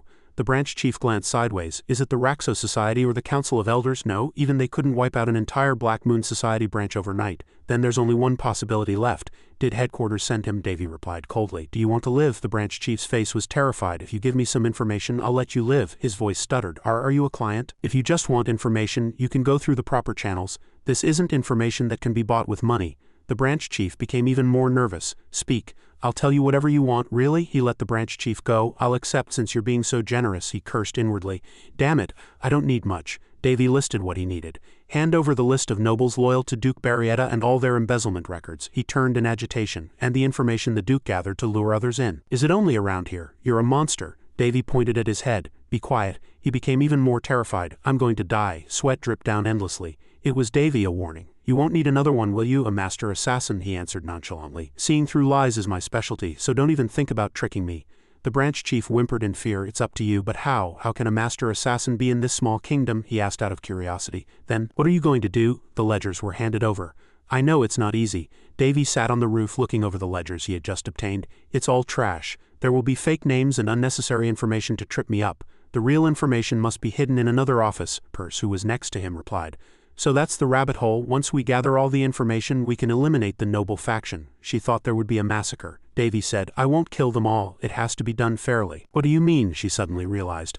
Even nobles can't be above the law. Perce spoke her thoughts. He was her personal knight when my mother was alive. He is one of the 3 swordsmen of the Rhone Kingdom. Marquis Pekis. He read the letter and was horrified. This is Pekis rushed out of the room. Butler, he shouted urgently. Who delivered this letter? This is how I'll get rid of Duke Barrietta's followers. Perce asked the Davy of today. Yesterday you were a visitor in the middle of the night. Where did you learn to say that? He glanced at Perce. Hey, can I ask you something? What is it? She smiled at Davy. Perce suddenly asked, what is it that you wish for? You already know. Why are you asking? I want to hear it from your own mouth. Davy raised his hand. Of course. He looked at the city before him. I want to set my family right, a warm place to lean on, a full stomach and without any worries. I want to live a long and healthy life. Perce immediately teased. The life of a royal must be quite rough. But aren't you already living like that? She burst out laughing. Does it look that way? Not at all. Now you get it right. Davy was certain the kingdom would become stronger. The royal family owns a small fiefdom. I'll move there, live a peaceful life and do what I want. The city at night was beautiful. I have to use the knowledge from my past life somewhere. What do you think? A high-tech city on the continent. Your plan is too vague. Perce asked right away, what about revenge? Revenge is just part of the process, not my goal. What will happen when the revenge is over? I'll have to keep living. She continued to wonder. Isn't it better to take the throne and change the country? A king can't live a leisurely life. What about your palace? Davy answered confidently. I've thought of a way. We don't have to keep living there either. His eyes were filled with passion. Davy's biggest dream is to build a sanctuary to return to morning at the royal palace. Your Majesty, the one with the sacred mark, Prince Davy is a blessing and a pride to this kingdom. Miss Barrett spoke up, having accomplished such a great feat. She stated her opinion triumphantly. How about giving him a reward? Chinus was surprised by her opinion. A reward? Prince Davy was previously granted a fiefdom, so he may have recovered by now. I think there is no better reward than sending him to that fiefdom. That way he can contribute more to our country. The people around them began to whisper, why is the queen suddenly acting like this? I can't believe she's praising the prince. Linus Barrett heard the whispers around her and her heart was filled with anger. I really hate doing this, she thought to herself. The assassination failed and my best tool, Sario, is missing. If that fool had just come back normally, I could have pretended he had amnesia and locked him up, but that damn sacred mark has complicated everything. Linus Barrett squeezed the fan in her hand. This is no time to think about that. She gritted her teeth in anger. The information guild that stored the Duke's information was attacked, and not just one but all 7 information guilds in the kingdom were wiped out in one night by one person. The fan loosened in her hand. The branch chief knelt and shouted, "No, I can't, Your Majesty the Queen. That monster is a master assassin with immense energy." His screams echoed. It's useless to look for him. No organization in this kingdom can eliminate him. She squeezed the fan in anger. You fool, you should have known how valuable that information was. Linus Barrett couldn't help but worry that the information had fallen into his hands at this moment. He stood below watching Linus Barrett. It could be used to charge the king with treason. Marquis Pekis, she frowned. It's highly likely it's the same person. I have no proof, but my intuition tells me that the one who did this and the one protecting the prince are the same person. Linus Barrett looked at the people below. If my intuition is correct, there's still hope. I just need to get rid of that bastard. Her face twisted further with rage. If assassination and imprisonment have failed, there's only one option left. To get rid of him legally. Linus Barrett glanced at him. Yes, let's focus on that for now. She had already done the calculations. I knew he wouldn't agree easily, so I called it a reward, but then China suddenly agreed and spoke up. That makes sense. She widened her eyes in shock. He continued, in any case, it's inappropriate to keep a prince who is not the crown prince in the palace. What? Since the topic has come up, let's proceed immediately. Here. Chinus raised his hand and called for the captain of the guard. Yes, Your Majesty. He ordered him to bring the prince, who was still in a state of shock. What is this bastard thinking? Davy walked in nonchalantly. I knew this would happen. He stood before the two of them. They must have realized I'm a ticking time bomb and decided they can't keep me in the palace any longer. Go, Chinus said. Go to the fiefdom granted to you and develop it. Prove your worth. Davy bowed his head and replied, I will obey your command. Perce, who was beside him, spoke up. It seems he's afraid his son will go too far. I don't care. The two spoke separately. You know it anyway. Even if he hadn't ordered it, I would have left. I've finished everything I needed to do. So there's no need to stay here any longer. He looked up at their thrones. These two seem to be kicking me out of the palace for their own purposes, but they're just dancing on the palm of my hand. Perce asked curiously, when are you planning to leave? As soon as everything is ready. Everything has become a mess. Countless lives will be lost because of what you did, Davy thought to himself. If the kingdom stays like this, it's better to destroy it. The reconstruction must be finished before a new king is crowned. He looked at the crowd beside him. I can't leave this dirty cleanup to Baris. Besides, now is a good time to attack. The bell rang and someone called from behind Davy. Brother, the two siblings asked excitedly. What do you mean you're leaving? What's going on? Yes, to the niece fiefdom no less. News travels fast, Davy smiled brightly. I'll go and plead with His Majesty right now. I want to leave the palace. Don't worry so much. For better or worse, I have a sacred mark. Baris looked at him with a worried expression. Trust me, brother. Willie took his hand. But brother, the girl was worried. Promise you'll tell us if you get into any trouble. No matter how dangerous it is, we will help you. Davy reassured them, saying that even a wasteland is a place where people live. He gently stroked the girl's head and said he would make it a wonderful place and invite them. Just wait. Back in his room, Davy excitedly ordered Amy to go to the Finance and Land Management office and bring back all the documents related to the H region. What kind of documents should I bring? His face was full of a bright smile. Bring everything. If they ask, tell them I sent you. Then they will hand everything over. Davy thought to himself. Perce, who was beside him, continued his thoughts. Know your enemy and know yourself, and you will not be imperiled in 100 battles. That's a saying from your past life. Isn't there a similar saying in this world? There is a saying that has been passed down since my mother's time. She laughed as if it were funny. Quite interesting. What's interesting? Perce said that his mother liked strange things. She said that you have immense power and skills, yet you are never arrogant. Davy smiled weakly. That's quite interesting. Do you have the same taste as my mother? Perce replied cheerfully. Compared to your mother, you are quite passive, so I guess so. The two talked cheerfully. I never thought I would become your goal. You can be proud. This demon king will soon become your fan. Perce smiled and looked at him. Davy was a little helpless. This is a real honor. The ledgers were placed on the desk. You returned sooner than I thought, but Davy asked as if he didn't understand. Is this all? Yes, they said these are all the documents left in the H region. What a desolate wasteland. Well, that's fine too. It means it's easier to develop. He began to read the information about the Hyneth region. I'm really looking forward to this. Davy read eagerly, and Perce watched. Let's see, she was a little surprised. A cursed land. Perce turned and asked, why did you receive such a terrible place? You're too direct. Davy burst out laughing. I am very grateful. Everyone was working busily without a break. Are these the people who came with us? Davy watched from a distance and smiled. What a serious bunch. I can't help it. I have almost no knights or nobles who have sworn allegiance to me. He admired sadly. Your Highness, just then someone approached. It is Pekis. Greetings to the small son of the kingdom. Rise, Marquis, he asked carefully. I heard you are leaving soon. It is right for you to leave the palace since you are not the crown prince, but you may become the crown prince in the future, your highness. Davy still replied nonchalantly. Will I? Pekis fell silent for a moment, looked at him for a long time and then smiled gently. You have grown up so much, Pekis admired proudly. If the late queen could see you now, she would have been proud. But Davy blamed himself for being an unfilial son to his mother. Then this old man would have been buried alive for failing to protect your highness. He glanced over, the corners of his mouth lifting. Of course not. Marquis Pekis. When he had infiltrated his house, he had discovered that the Marquis was gathering evidence on the one who orchestrated his mother's assassination.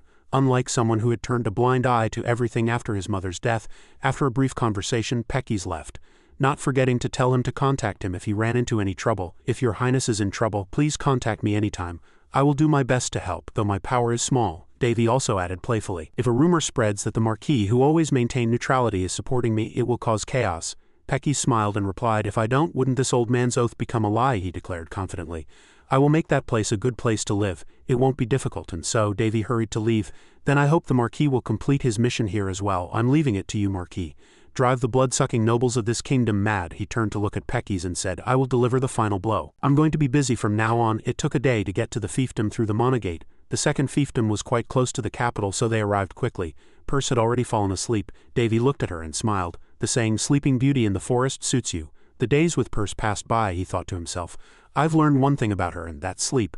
Don't move. She mostly stayed in a small form because her magical power was very weak. Davy deliberately played a prank. My legs are expensive, your thigh is firm yet soft, so it's perfect to sleep on. As he said that, Davy gently covered Perce's body with a blanket. She looks really comfortable. A servant reported from outside, Your Highness, we will soon arrive at the fiefdom. The second fiefdom, the eastern part of the kingdom. A barren land with no veins of ore, only monsters. The only advantage is that the road to the capital passes through most of this region. If the road is improved, it will become a very important transportation hub. But that's only a story for when this land is normal. A cursed land, a barren land suffering from an endless drought, land of death and so on. This is how people see this land now. The lord who ruled here 10 years ago died in 5 years due to the drought, and the cause is still unknown. H region, current status very bad. Special note, the land is barren and dying due to a long drought and a strange power. The energy of the cursed land is being consumed, the climate is being controlled, can be purified. Davy looked at the information window and complained, why does the great god love ? So much. Just then Perce also woke up and said it was a spreading curse. Yes, are you awake? She explained, resting her arm on his. It's a spreading type of curse. A wicked curse. It starts out very small but later it spreads infinitely. Davy was slightly surprised. I didn't know remnants of black magic were still around. It seems one of the residents got on the bad side of an intermediate level user. It's no wonder the second fiefdom turned out like this. Level 3 magic, divine magic purification. Seeing the light pouring out, he frowned and admired. This won't be easy. Davy sighed, saying it was difficult to break an old curse. A moment later he lay down on a chair, exhausted. Is the whole region like this? Currently there is little information about other things like black magic. And witches disappeared a long time ago, so few people know about such a big curse, past or present, nothing ever changes. Suddenly the sound of someone stopping them was heard from outside. Stop, from here on is the second fiefdom. The guard stopped them outside the castle gate. Nothing but bones left. Have we arrived? The wall was cracked in several places. Soldiers' equipment was also poor. Davy looked around once. The management is too sloppy. He couldn't help but be sarcastic. Should I be grateful that there are guards at all? This is a place where monsters frequently appear, so it would be a disaster if the residents didn't stand guard. A moment later, Davy also decided to get out of the carriage. Please wait a moment. I will call the captain. Hey you, are you going to make the prince wait? It's fine. I haven't been officially ordered to rule the fiefdom yet. He walked straight towards the gate and reminded them, Your Highness, please do not be overbearing. From now on you are all one family. Suddenly someone's voice was heard. Welcome, Your Highness. The soldiers hurriedly knelt on the ground. We are sorry for being late. Davy noticed their bandaged hands trembling. He was slightly surprised and glanced sideways. Davy asked, When did you hear that I was coming? The man stuttered and replied, 2 days ago. The man hesitated and begged, Please kill me. Was there a goblin attack then? Suddenly he was surprised and his eyes widened. Davy still gave instructions seriously. Yes, it seems I'll have to postpone the curse problem and deal with the goblins first. Only then did the soldier hesitate and bow his head to introduce himself. My name is Manhwa. I am the captain of the Civil Defense Force. I am also in charge of managing this area, so I am very ashamed. Manhwa, age 42, gender, male, race, human, title, captain of the 2nd Fiefdom Civil Defense Force, de facto representative, status, extreme fatigue, additional information, a veteran swordsman with the potential of a knight, emotional state, confusion, surprise, distrust of the player, worry about the residents captured by goblins, worry about the region suffering from a long drought. Davy smiled and reassured him. You have too many worries. You must be able to read and write to manage a region. I learned a little from others. He has potential too. Hearing that, Manhwa was very moved and prostrated himself on the ground. Now that Your Highness is here, please continue to work hard. Yes, Your Highness. Not only that, but he also declared to the people around him, You have done very well so far. From today, the Civil Defense Force will be promoted to an official guard unit. He was surprised and couldn't believe it. Sir Perm Man who is here will help with the training. He used to be a soldier instructor. I expect him to teach the entire unit properly. But my background is, Davy approached and placed a hand on Manhwa's shoulder. I will use anyone who has talent. They were constantly surprised and excited by his appointment, and I will grant more titles as your skills improve. At least I have the authority to do so. Davy brought his ideals to them. That is my ideal. A moment later he went inside and checked the ledgers. I saw their tracks on my way here. Davy sat down and checked the ledgers again. So you're saying the goblins invaded the castle? Yes, your highness. Although it's fated, a fortress has earthen walls for defense, so how did they break through? He stood up and looked to the side. With their continued invasion attempts, my soldiers have become increasingly injured and exhausted. How many casualties are there? Looking down from the castle window, dozens of houses were burned, and many residents were kidnapped. This is a dangerous situation. What is our internal situation right now? Do we have enough food to last until winter? Manhwa reported sadly, but this year's harvest was poor, so in fact, Davy thought to himself, I can use the gift I received from the royal family. That will only last for 2 years. And I haven't even calculated the cost of repairing the castle and maintaining the region. He smiled and admired. Good, be my personal secretary. Hearing that, he frowned and hinted, I'll have to refuse. Then I won't be able to get much sleep. As soon as he finished speaking, Davy threw a cloth bag. It seems I have no choice. Silver coins fell out and everyone else was startled. Platinum coins, take this to the Merchants Guild, use my name and buy the necessary food and materials. Sir Pallas and Sir Hen, please escort Sir Montes. Amy exclaimed in surprise, this will solve our immediate difficulties, your highness. This is a very large sum of money. But Davy still smiled nonchalantly. Don't worry. It's clean money that I earned legally. I became a righteous thief and cleaned out the information guilds. Perce deliberately teased him. There is no justice for a thief, just be quiet and sleep. Finally he opened his mouth. I will go with them. Baronin, the Grand Duke's general butler. Baronin said solemnly, I will be sure to find the items you requested within 3 days. I'll leave it to you. A relative of the head butler, Best PH, hearing that he put his hand on the desk with satisfaction. Then let's start reorganizing everything. Leave only a few to guard the fiefdom and gather all the knights and guards. Yes, immediately after, he gave a loud instruction. Isn't it better to rescue people as quickly as possible? The next day, Davy stood in front of the grand conference hall. He smiled and spoke loudly in front of the people. Thank you all for gathering. I am Davy Anjon, appointed as your lord. The residents saw him and quickly gathered, as you know. Many residents were kidnapped by goblins last night. Some of you may want to chase after them right now, but others may be scared and want to run away. Davy looked down and thought to himself, it seems there is no one else with the same potential as Manhwa, but if we don't act, those green dwarves will return to this fiefdom, and I have no intention of letting invaders of my fiefdom survive. That's why, suddenly, someone shouted loudly, but going out there with the remaining personnel is a suicide mission. That's right. But Davy still replied calmly, then do you wish for the invasion to continue? I understand what you're saying, my lord, but we are the last line of defense for this region, he continued to expose. If the attack fails, those bastards will attack again. Then we just have to not fail. Seeing the people begin to hesitate, don't worry. I will go with you. I can hear them even if they don't say it. They think I'm a rookie prince who only relies on his lineage and knows nothing. How suspicious. I understand why you think that way. But Davy still didn't care and continued, but I am not a prince but the lord of the second fiefdom, and whether you were born noble or common, you are all my people and my family. He declared clearly, I am not a person who lets my family die. The residents listened quietly without a word. If you still can't believe me, believe in the sacred mark that God has given me. They were all hesitant and surprised. If even that is difficult, then just follow me with the belief that you are being oppressed. He expressed himself honestly with satisfaction. I will value your lives and protect them the most, so don't even think about dying, any of you, without my permission. And so the people finally began to stir and murmur. Stop with the demonic act. The speech was pretty good. The sound of footsteps followed one after another. The soldiers followed the order and marched in a line deep into the forest. But what are you planning to do with this disorderly mob? Going to conquer the goblins with exhausted, untrained guards was no different from a suicide mission. Davy was still composed. Exactly 150 people, a force far from enough to succeed. You really try to live in the most convenient way possible. The number of soldiers can change at any time. Perce stood on his shoulder and said, look again, it's not 150, it's 200. No, it's 150, Davy asserted confidently. Because I'll take care of the rest. I knew it. You always make things interesting. That's why I like you. A moment later a soldier reported loudly, we've arrived. The goblins' hideout is just nearby. If we cross this mountain range, we'll see where they're gathered. Davy observed in surprise. Isn't that an abandoned village? Orcs and goblins are supposed to be mortal enemies, so what happened? A soldier beside him whispered. It's a ghost town. According to the guards, those bastards have been gathered here for a few days. Another soldier couldn't suppress his emotions and shouted, those bastards killed Rini. Just then Davy approached and placed a hand on his shoulder. Are you angry? He continued to rally the soldiers' will. Do you want to kill them? Davy raised his weapon and shouted loudly, do you want to fight for the dead? Yes, we want revenge. At this point the soldiers were all excited and in ready stance. I didn't think they'd be so passionate for people they share no blood with. Davy aimed his bow and said, it seems I've chosen the right fiefdom. As soon as he finished speaking, an arrow was immediately fired. In the distance, a goblin looked over in confusion. Before they could understand what was happening, they were immediately hit by the arrow and fell in the blink of an eye. But the soldiers shouted urgently, "Your Highness, we can't attack head-on." "Why?" But Davy replied nonchalantly, making them pale. "I will not let a single one of you die." Flames spread and burned down the goblins' hideout. Good, a direct hit. Davy observed them with excitement. "I have absorbed all of Apollo's techniques. A master of archery who loves to seduce women. He might seem a bit clumsy, but every arrow he shoots is beyond ordinary." But everyone else who witnessed this was pale with fear. This is a method usually used in guerrilla warfare for setting traps or when fighting with all one's might. "We're dead now, but I have no intention of wiping them out so painstakingly," Davy thought to himself.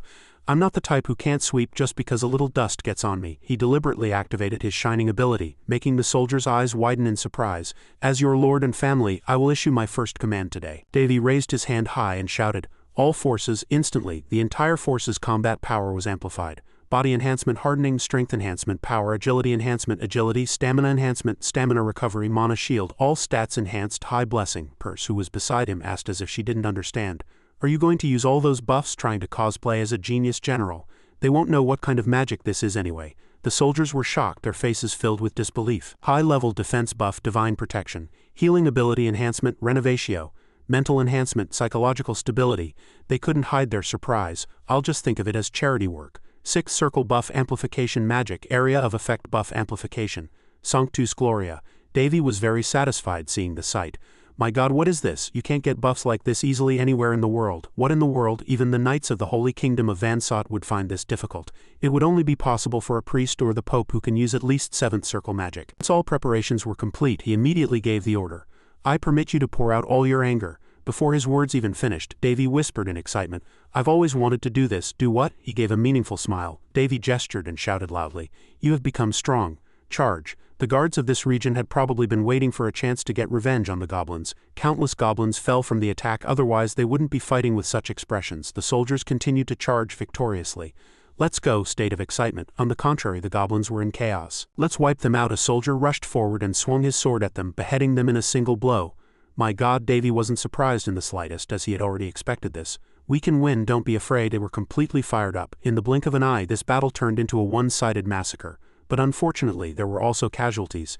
"Hey, are you all right?" He immediately approached and placed his hand on the wound. Surprisingly, the wound healed in an instant. "The wound is, divine power isn't omnipotent," Davy reminded them once more. "I told you I wouldn't let anyone die." "Calm down." Then he once again commanded loudly. "The wounded will return and be trained until they are exhausted. Remember this. Don't let your guard down and wipe them out." Davy smiled as he watched them. "This is our chance. Smash their skulls. Is this what the fury of a madman is?" I almost felt sorry for the goblins. The soldiers were now attacking with high morale, and after a while, they had annihilated all of them. We won." Davy looked down from above. "Is it over?" "Not only that, but the soldiers cheered. Long live your highness. A saint is on our side. You need to practice controlling your expression." Perse continued to tease him. "It's creepy. You're fine." But he clapped his hands to give a signal. "It's too early to celebrate. There are still residents to rescue." Davy instructed in a low voice. "Move quickly and tear them to shreds." "Yes, understood." The carrot and the stick. I intended to instill fear and awe in them. But at this moment the soldiers were all staring at him with expressions of reverence. "I didn't think it would turn out like this." Davy awkwardly shifted his feet. "This is a bit different from my plan.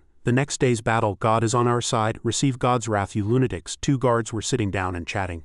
"I hope our Lord is a good person. He went to launch a surprise attack with just 10 people. Will he be all right?"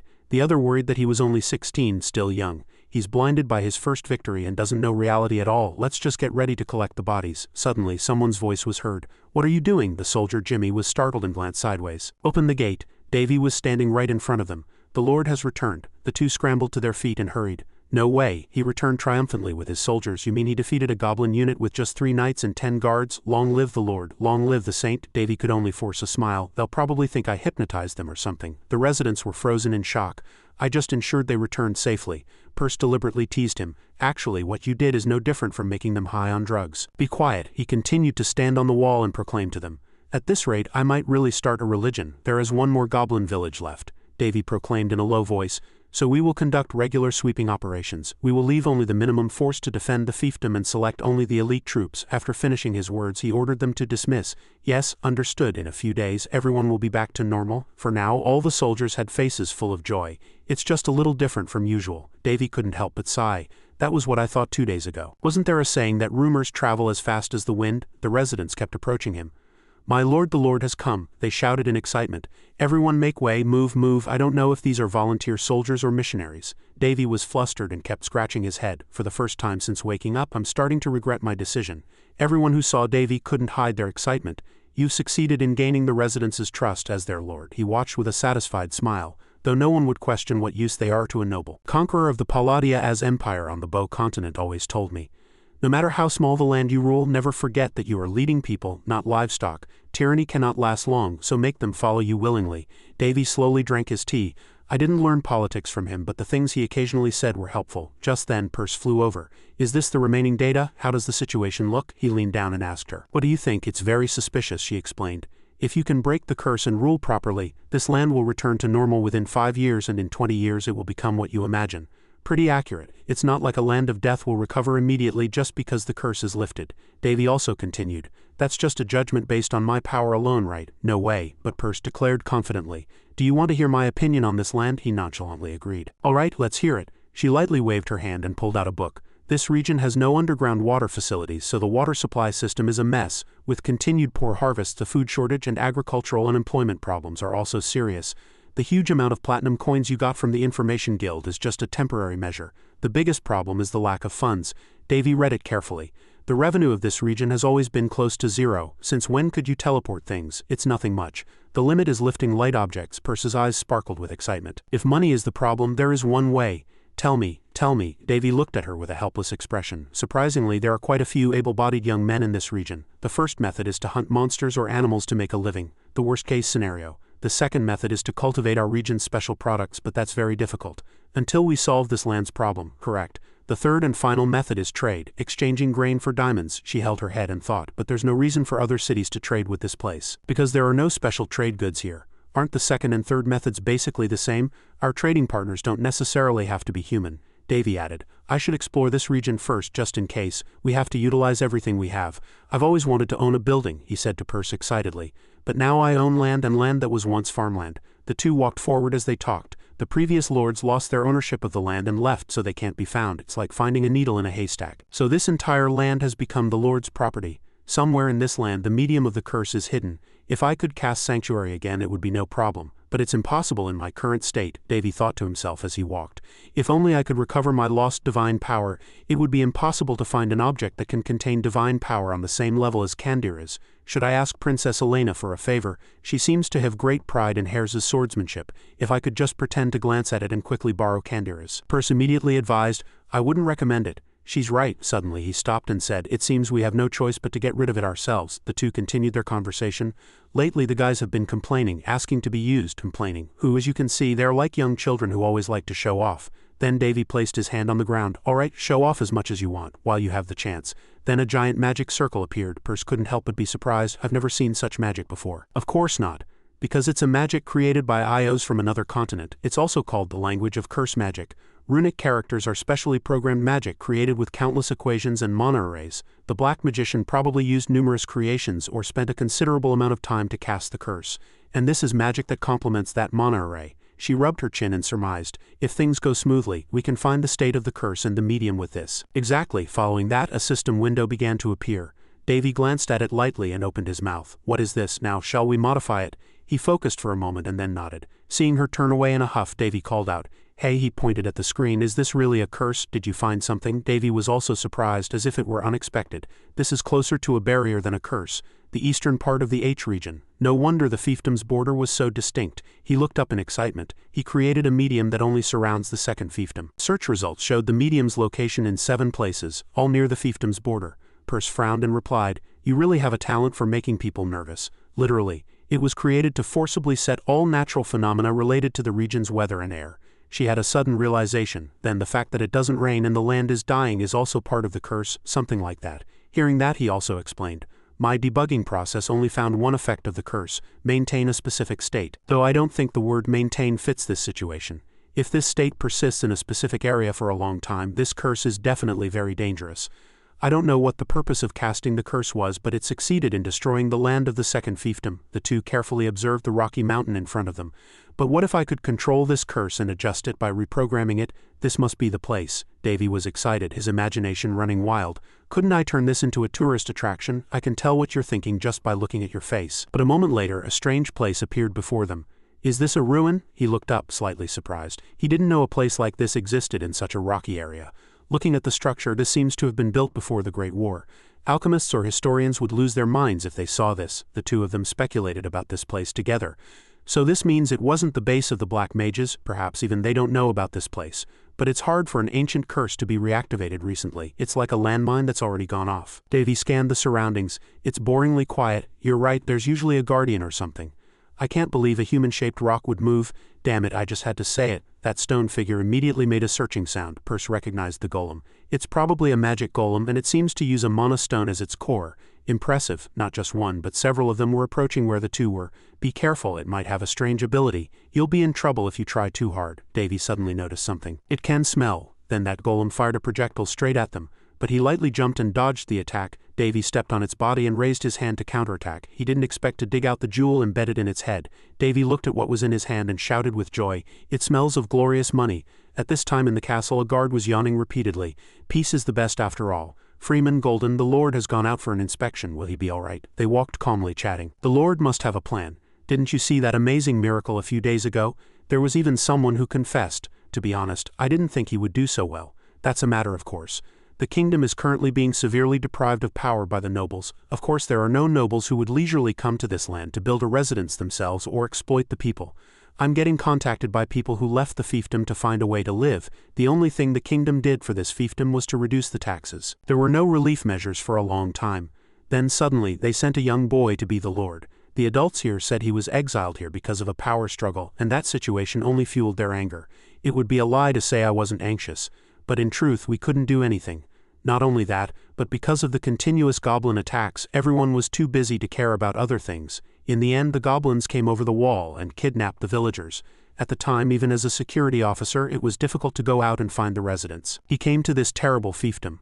The new lord of the second fiefdom and a grand duke of the kingdom, a boy with a gentle smile. But his thoughts were unreadable. He was angry when he heard about the situation in the fiefdom, and it was possible he would slap the captain of the security force. If he had, they might have risked their lives to resist him.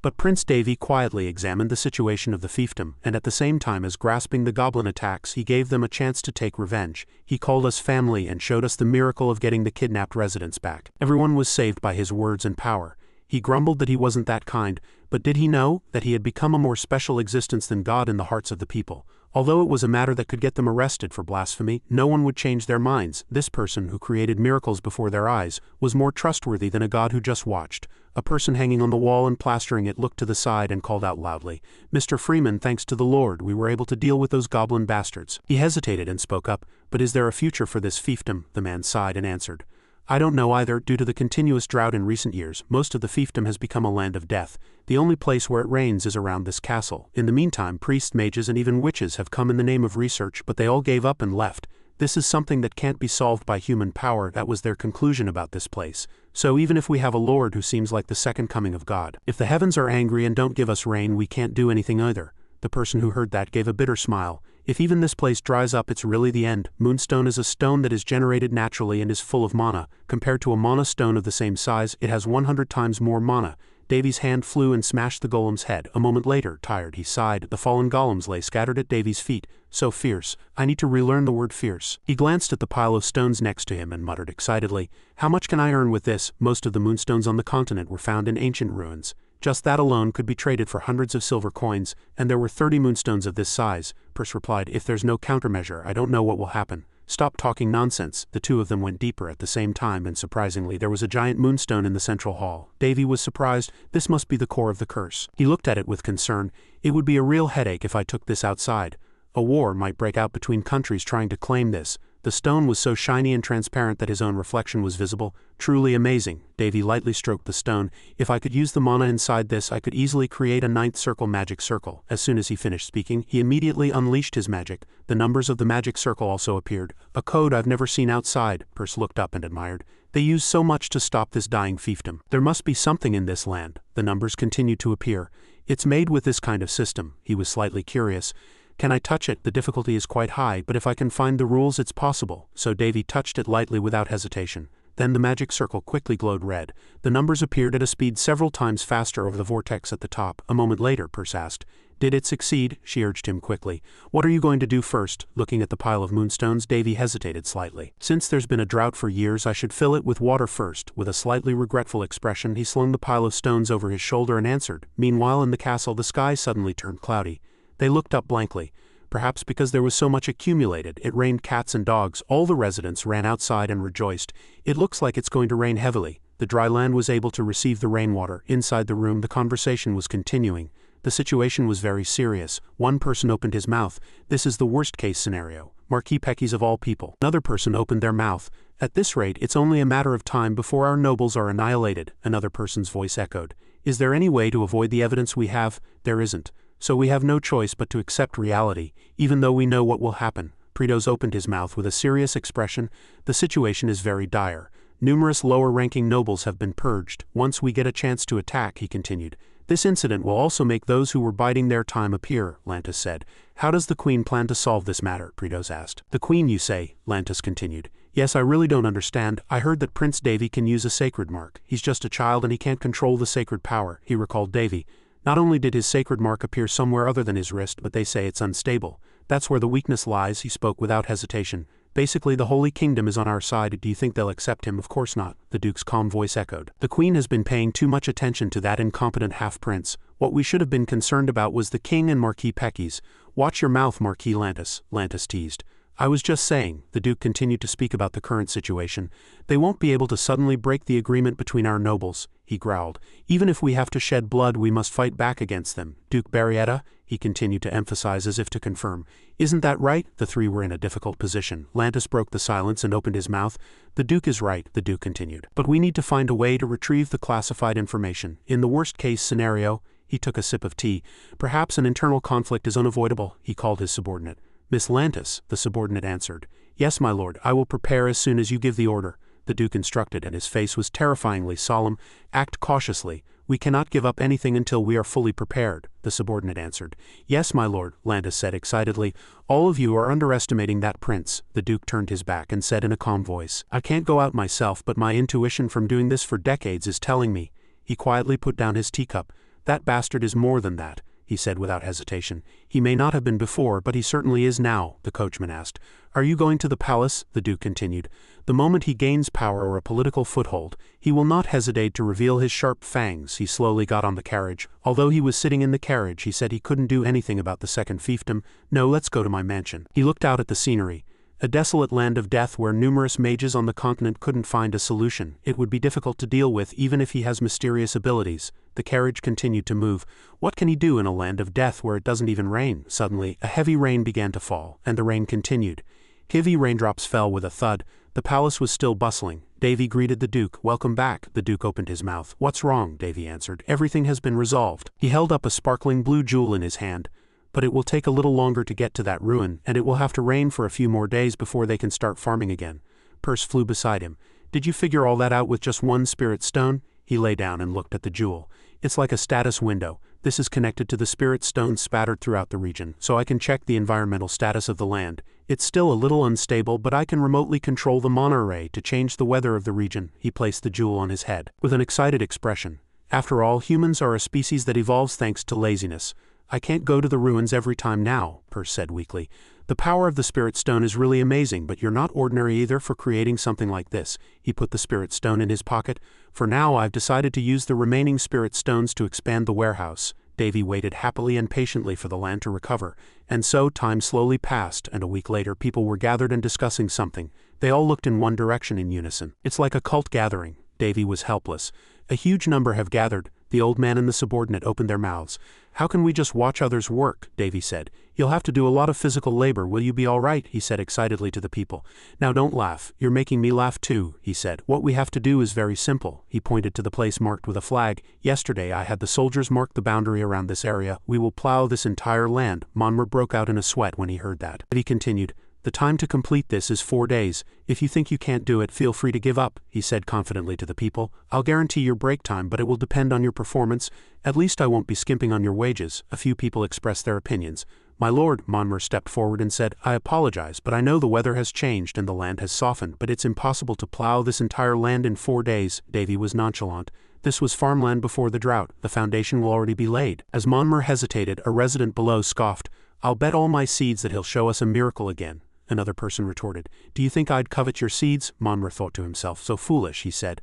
I still haven't forgotten that you allowed us to wipe out those goblin bastards and rescue the residents. But this is a bit too much, Davy said. Too much? Suddenly, a golden light burst out and shone on the entire land, and a shining yellow ring appeared above the heads of all the residents. Do you really think so? Manhwa exclaimed in surprise. This is... Manhwa was astonished. He widened his eyes in disbelief. Thanks to the halos above their heads, everyone's strength was gradually increasing, Davy said confidently. You'll feel the difference with just one swing of the hoe. Such a show-off. If only I had candor as I could cast a wide-area buff spell like before. Then Purse pinched his ear. What do you think the divine sword is? Manhwa said. My apologies, my lord. What exactly are you planning to plant here? Davy opened his mouth. How do you think a poor fiefdom can succeed? Manhwa replied. I'm not sure, he continued. There are only 2 ways to make money in the short term. Massive supply and scarcity.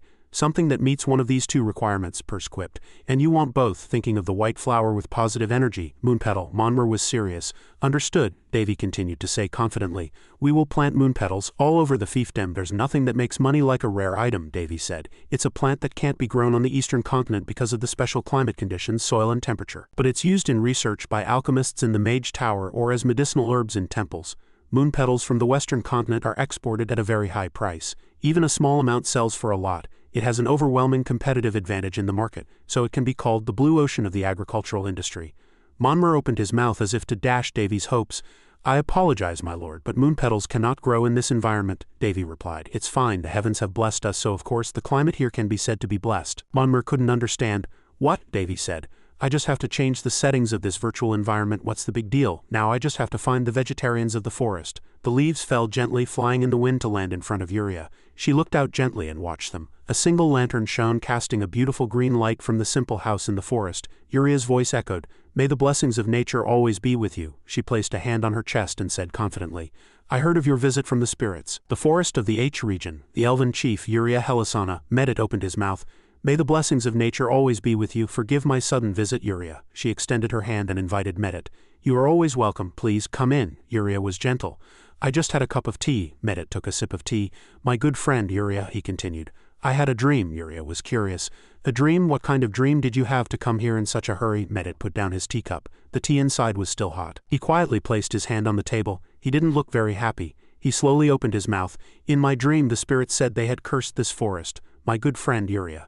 Yuria thought for a moment after hearing that, then smiled gently and said, You told me a long time ago, master. Medit was worried. The actions of the spirits are the way of nature, and that is very natural and unavoidable. But Yuria, he sighed, his voice lacked strength. The forest is gradually drying up, he thought of the forest. It was happening throughout the entire forest. Let's go back to our homeland, to the side of the holy tree. Yuria quietly put down her teacup. My master, my Medit, she said. This place is our home now. Medit opened his mouth worriedly. I don't want to be there anymore, Yuria, he continued. But please take the people here, so that they won't be affected by the spirit's curse, he shouted. You could die if you stay here. Yuria was calm. That is also a part of nature's way. Her eyes were lost in thought and then she smiled. There was no joy in that smile. She said, Who knows, perhaps someone will be able to save this place. She comfortably enjoyed the wind. What a cool breeze. It's a sign that good omens are coming. She looked at Medit, who was drinking tea, and asked, By the way, do you like this tea? She continued excitedly. This time it's tea brewed with grasshopper wings. Medit spat out all the tea he was drinking when he heard that. He said weakly, Yuria, my good friend, do you think I've forgotten why you're called a heretic in our tribe, in Medit's mind? Or a psychopath? Yuria continued to enjoy herself. What a pleasant breeze. I feel like I'm going to have a special guest today. Davy walked slowly through the forest. Seeing the dry trees around him, he exclaimed in surprise. Purse looked around. I didn't think people lived in a place like this, and elves at that. Elves must be a rare race even on the continent. According to records, they began to live in hiding about 300 years after the Great Cataclysm, and not many people know of their existence now. Davy was excited. Should I consider myself lucky? When I was raiding the goblins, I noticed a few spirits appearing and watching, he continued.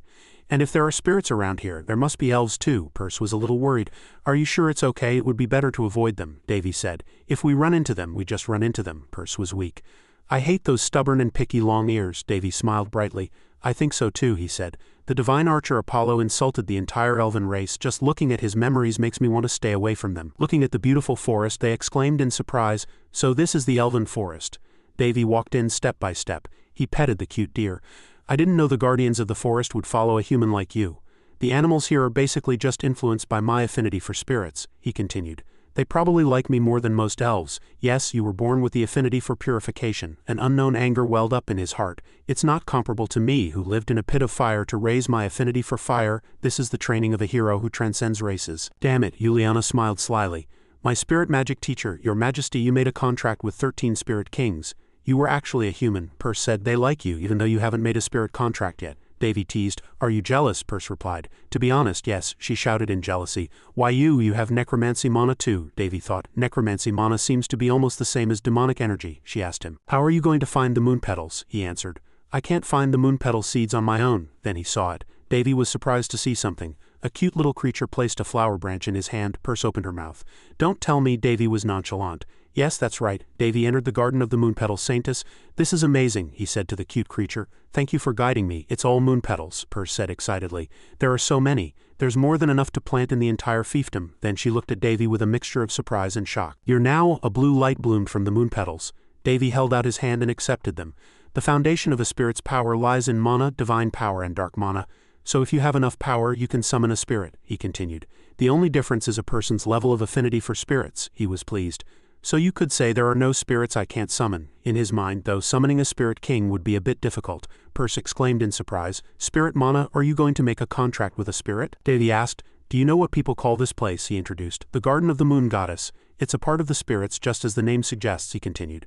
So if someone takes these flowers without their consent, they'll get sick. He closed his eyes. His voice was calm. Just stand still and watch this. He slowly opened his mouth and breathed. In his mind, are you there? Can you hear me? As if it had heard his words, a flow of power slowly appeared. It was a flame. Flames, streams of water and seeds swirled around his body. Perce opened her mouth. You know the language of the spirits? She watched him with amusement, excited. You surprise me again. Then he beckoned to Perce. They said I can take them. Let's hurry before the elves find us, Perce quipped. Where did all that boldness from before go? Davy replied. It's best to avoid unnecessary conflicts, Perce said. That's true. Davy squatted down and looked at the moon petals. Uriah was excited. This is amazing, Medet was nonchalant. What is it? Uriah said. Just receiving the blessing to enter the garden is a great thing. For him to communicate with the spirits of nature and receive their permission without any price, she continued. A human, and a young boy at that, she smiled. The Garden of the Moon Goddess is a sacred place for our elven race. For a human to communicate with the spirits and take the moon flowers from there. What do you think I should do, Master? She looked at Medet, who was across from her. In her mind, if I tell you about the unbelievable situation I just witnessed, she smiled with a mixture of amusement and mystery. She opened her mouth. Medet, my master. Medet replied. What is it? Is something wrong? She teased. Why aren't you drinking your tea? She thought. I worked hard to prepare this tea for my master. I found a plump grasshopper corpse, removed the wings, dried them for a week, and brewed the tea. She made a sad expression. But for my master to ignore my efforts, Medet opened his mouth awkwardly. Uriah, actually, I'm not feeling very well right now. Uriah was excited. Oh dear, that's a big problem. I actually just thought of a new menu, and it won't be that bad. She was amused. But it's really effective. In Medet's mind, I mean, the problem is your eating habits, where you'll eat anything as long as it's healthy and delicious, he said. I appreciate the thought, she continued. Which do you think is more likely? A human deceiving the eyes of the elven race, entering the garden of the moon goddess and communicating with the spirits of nature? Or a great being awakening from its slumber? He was puzzled. What do you mean, Uriah? He hesitated, puzzled. Are you serious? Medet explained.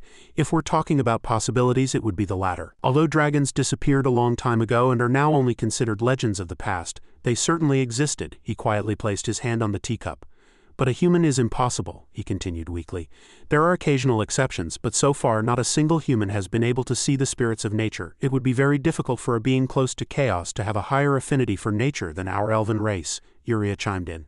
That's right, Medet looked at her with a puzzled expression. He let out a light sigh. Uriah, she said, I think I need to leave the village for a while. Medet couldn't believe his ears. Uriah, my friend, what do you mean? Uriah said in front of Medet's surprised gaze. I think I've found it. She smiled confidently. A way to save this village. Meanwhile, Davy opened his mouth. Explain, he asked. Why did a job that should have taken 4 days finish in half a day? Monmouth replied. Perhaps it's because everyone is filled with the desire to repay you for what you've done, my lord, Davy said.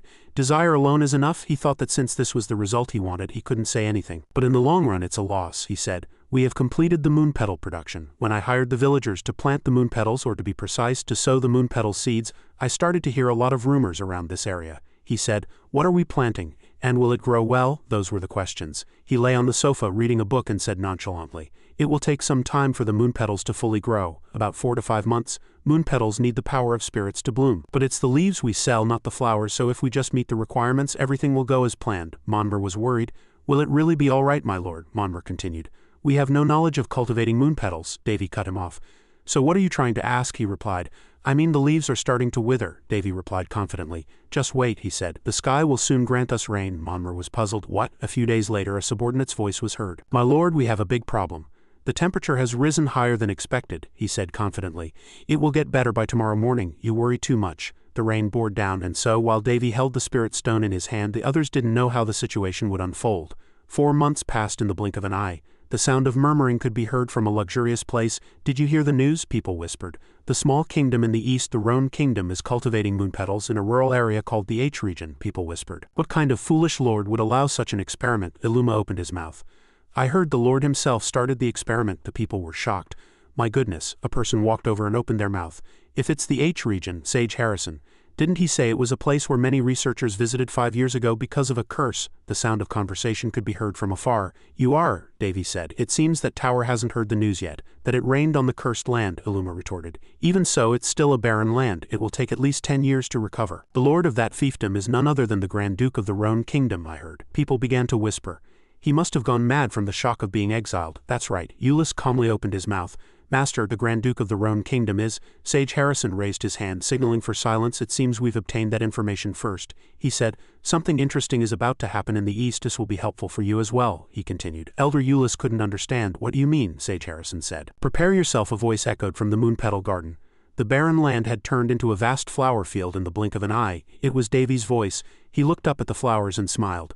Though I barely broke even. This was because only a few healthy seeds were left that could be used for the next generation, but that also meant the number of leaves we could put on the market had increased.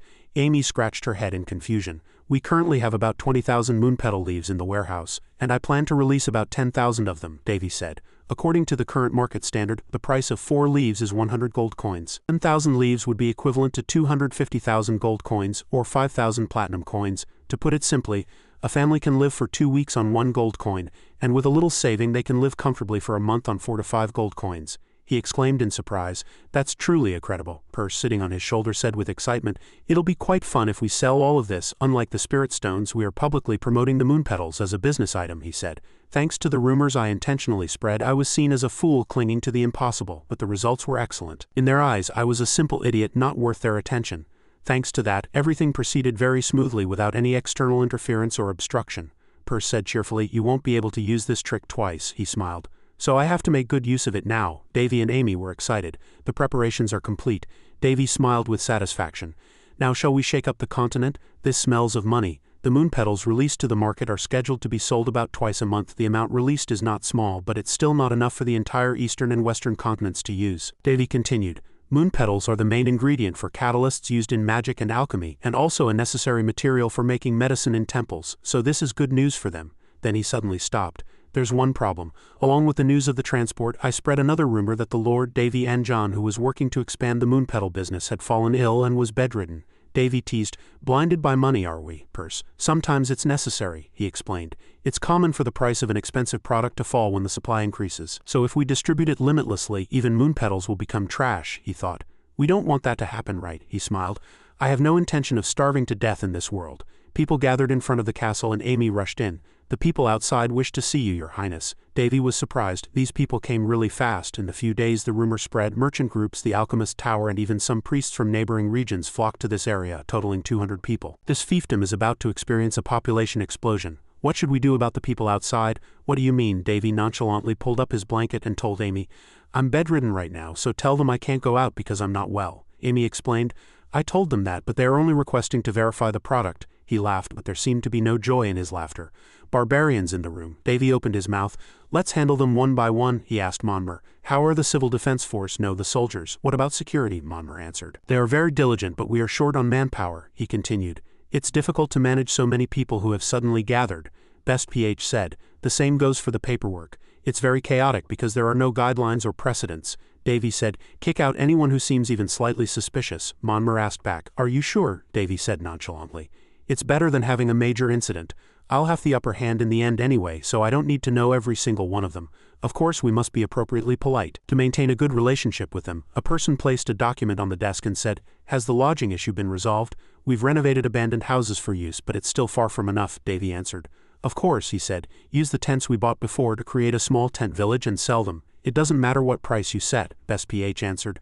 I will take care of it immediately. After finishing his words, Best PH and Amy went outside. Davy called Monmer to a halt. Monmer, wait a moment. Monmer replied politely. Yes, my lord. In front of Monmer's uncomprehending gaze, he lifted a wine bottle. He placed the wine bottle on the desk, smiled gently, and said, I have something to tell you. Deep in the night, cheerful laughter still echoed from inside the house. Monmer opened the door and entered. People greeted him warmly. Welcome, Captain. A resident opened his mouth. You're the captain now, right? Come and have a drink, Captain. Monmer skillfully declined. Later, you guys enjoy yourselves. Returning to his room, he collapsed. I feel like I'm going to die, he said. Training with Sir Perman in the morning, managing the troops in the afternoon, and lately even taking etiquette lessons from the Lord's head maid. So busy, he lamented, wondering if he had ever been this busy. A resident entered and called him. Captain, the resident said. Someone is here to see you, Captain. Monmer was puzzled. Me, Hollis said. Excuse me. He introduced himself. My name is Hollis, a fourth-class expert from the Six Towers. Hollis said, I apologize for the sudden visit. If it's inconvenient for you. Monmer waved his hand. Not at all. No one else comes to see me anyway. I understand. Hollis calmly opened his mouth. Your security management is flawless, Captain. With so many people gathered in one place, it must be very chaotic. I heard you have been protecting this region since before the Lord came, Monmer replied. It is all thanks to the Lord, Hollis smiled. His Highness Prince Davy must be very reassured to have a brave and reliable captain of the guard like you. He refused. I am just a humble knight. In his mind, this man is flattering me. He asked nonchalantly. So what brings you here? Hollis opened his mouth. Actually, I need to see the Lord, he continued.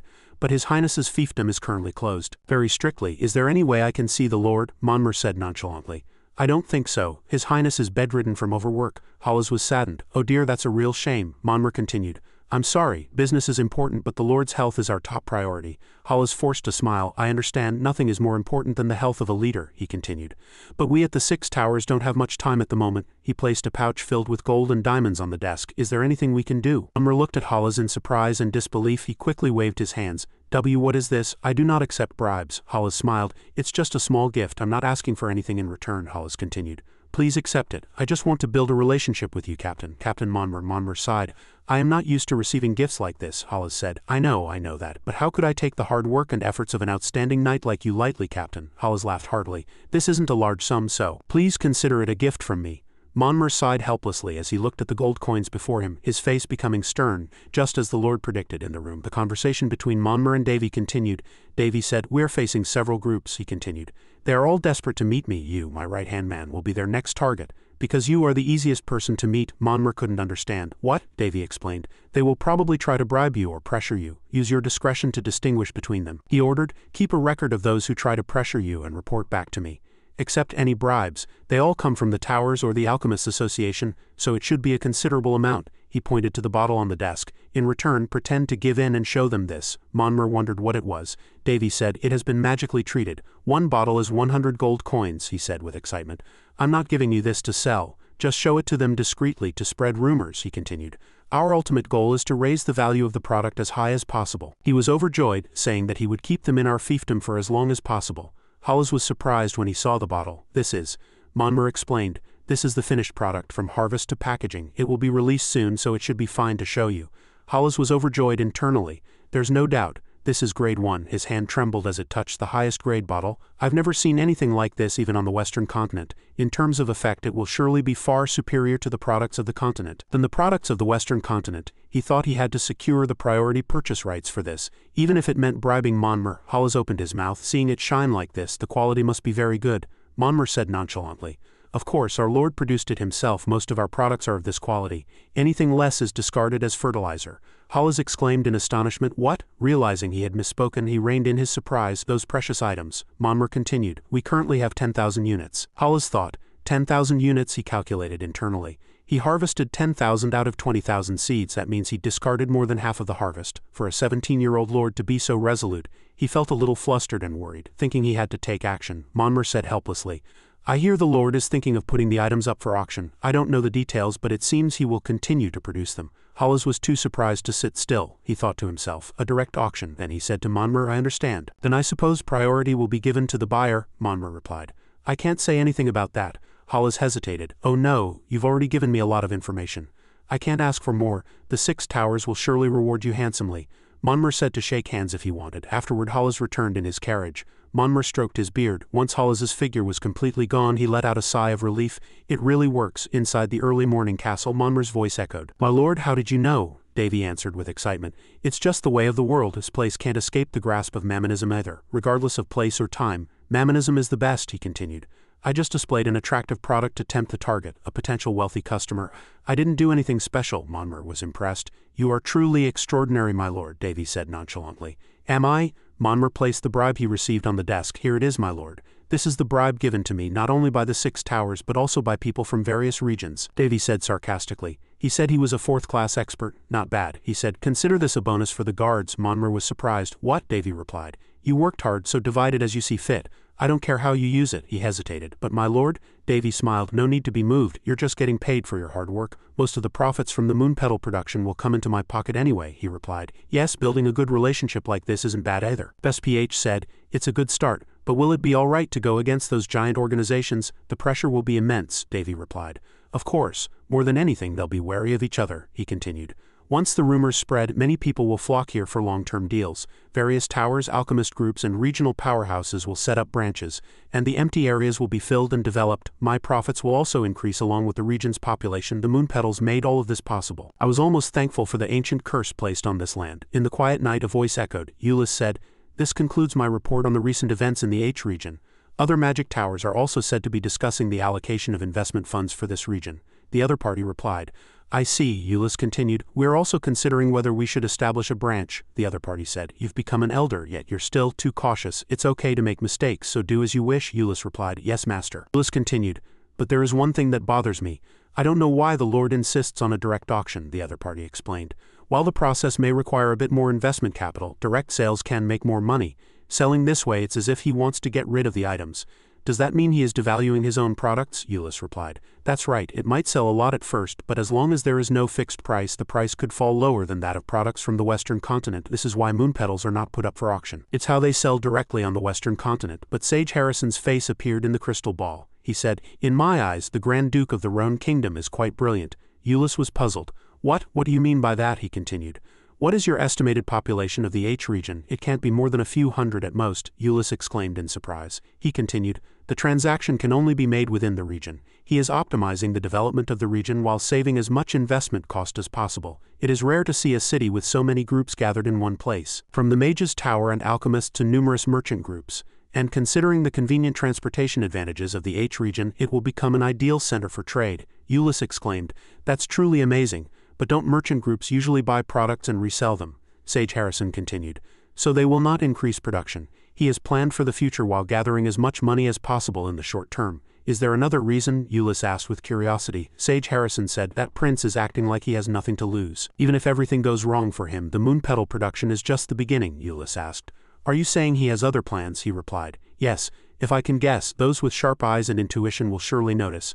And even if he is bluffing, he has nothing much to lose. Truly remarkable." On the other side, Sage Harrison asked Euless in a calm voice, "Do you now see what kind of relationship you should build with that boy?" He replied, "Yes, I would like to meet him and talk." He was pleased. "Set a date. I too would like to meet this brave and wise boy." "I will do so," Euless replied. Elena stood on the bridge. "O great sage, can a young man from whom I cannot detect even a bit of mana really kill a high-ranking vampire in a single blow?" Her gaze was cold. "Using Candiras, with which he has not even made a contract at that time, I said that no one knows what will happen in the future." Sage Harrison said, "Impossible. Unless he is a disciple of the sword god or the sword god himself." He crossed his arms. He laughed out loud. "Everything is becoming clearer." He looked up at the sky. How truly bizarre. The morning sky was clear and blue with white clouds. People were gathered densely. As expected, there was a flood of people requesting long-term residency, and the number of land sales was registered under their names. They grabbed each other by the collar, furious. "My lord," she asked, puzzled. "What should we do?" Two groups were fighting over a piece of land. Davy, with a book covering his face, answered, "Hold an auction. Tell them I'll sell to the highest bidder," and so. The problem was solved, just like that. Best PH opened his mouth. "What should the bidding limit be?" "The highest price, yes, my lord." He was satisfied as he listened to the report. "I always heard that a truly rich person is someone with a lot of land. Real estate is the most profitable business." Best PH wondered. "I'm still not used to his wicked smile." "And my lord, a message has arrived." Davy was puzzled. "Is it important enough for me to see?" It was a letter from the royal palace. Amy's voice echoed from the high podium. "We will now resume the auction," she shouted loudly. 90 gold coins. Going once, the man in the red cloak raised his hand. 95 gold coins. The man in blue clothes smiled and continued. 100 gold coins. From the 6 towers, the man in red clothes bared his teeth, smiled and continued to raise the price. 110. 110 gold coins from the Alchemists Association. He turned and teased the man in blue clothes. "Take your time, you look like you're on a tight budget." The man in blue clothes was not to be outdone. "You're the one who should be. Haven't you already exceeded the limit allowed by the association?" After finishing his words, he raised 2 fingers. "I'll spend 130 gold. The man in red clothes angrily grabbed him by the collar. "You sly bastard," the man in blue clothes calmly retorted. "You started it. What did you say?" The two began to argue. Amy smiled awkwardly. "Violence is too extreme." At this time, Best PH, who was behind her, nodded his head to signal her. Amy immediately understood his meaning. 130. "If no one bids higher than the current price in 3 seconds, this item will be sold for 130 gold coins, you dirty rat." Those people were already in a fistfight. Amy continued to count. 1, 2. Hollis was triumphant. A single red pen flew towards him. Amy raised her hammer to strike. 3. Just then a hand was raised high from behind, drawing everyone's attention. At this time Davy was drinking hot tea and watching with an interested gaze. 150 gold coins per box. Best PH nodded and answered, "Yes, the Eliui Merchant Guild purchased 5,000 units according to priority. Thanks to Monmur successfully laying the groundwork, the auction competition was fierce. And we made a huge profit from the auction. The abandoned houses were also sold at a rate comparable to those in the capital's development areas." Davy admired. "Oh, that's quite a lot. The rest were sold for 130 gold coins each, from 500 to 1,000 units. As per your instructions, my lord, we have distributed the products to each organization." Davy smiled with satisfaction. Victory is at hand.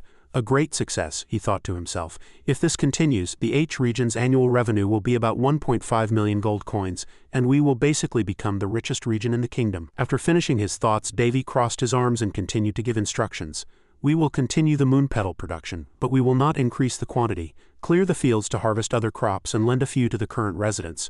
According to Davy's thoughts, too much of anything is not good.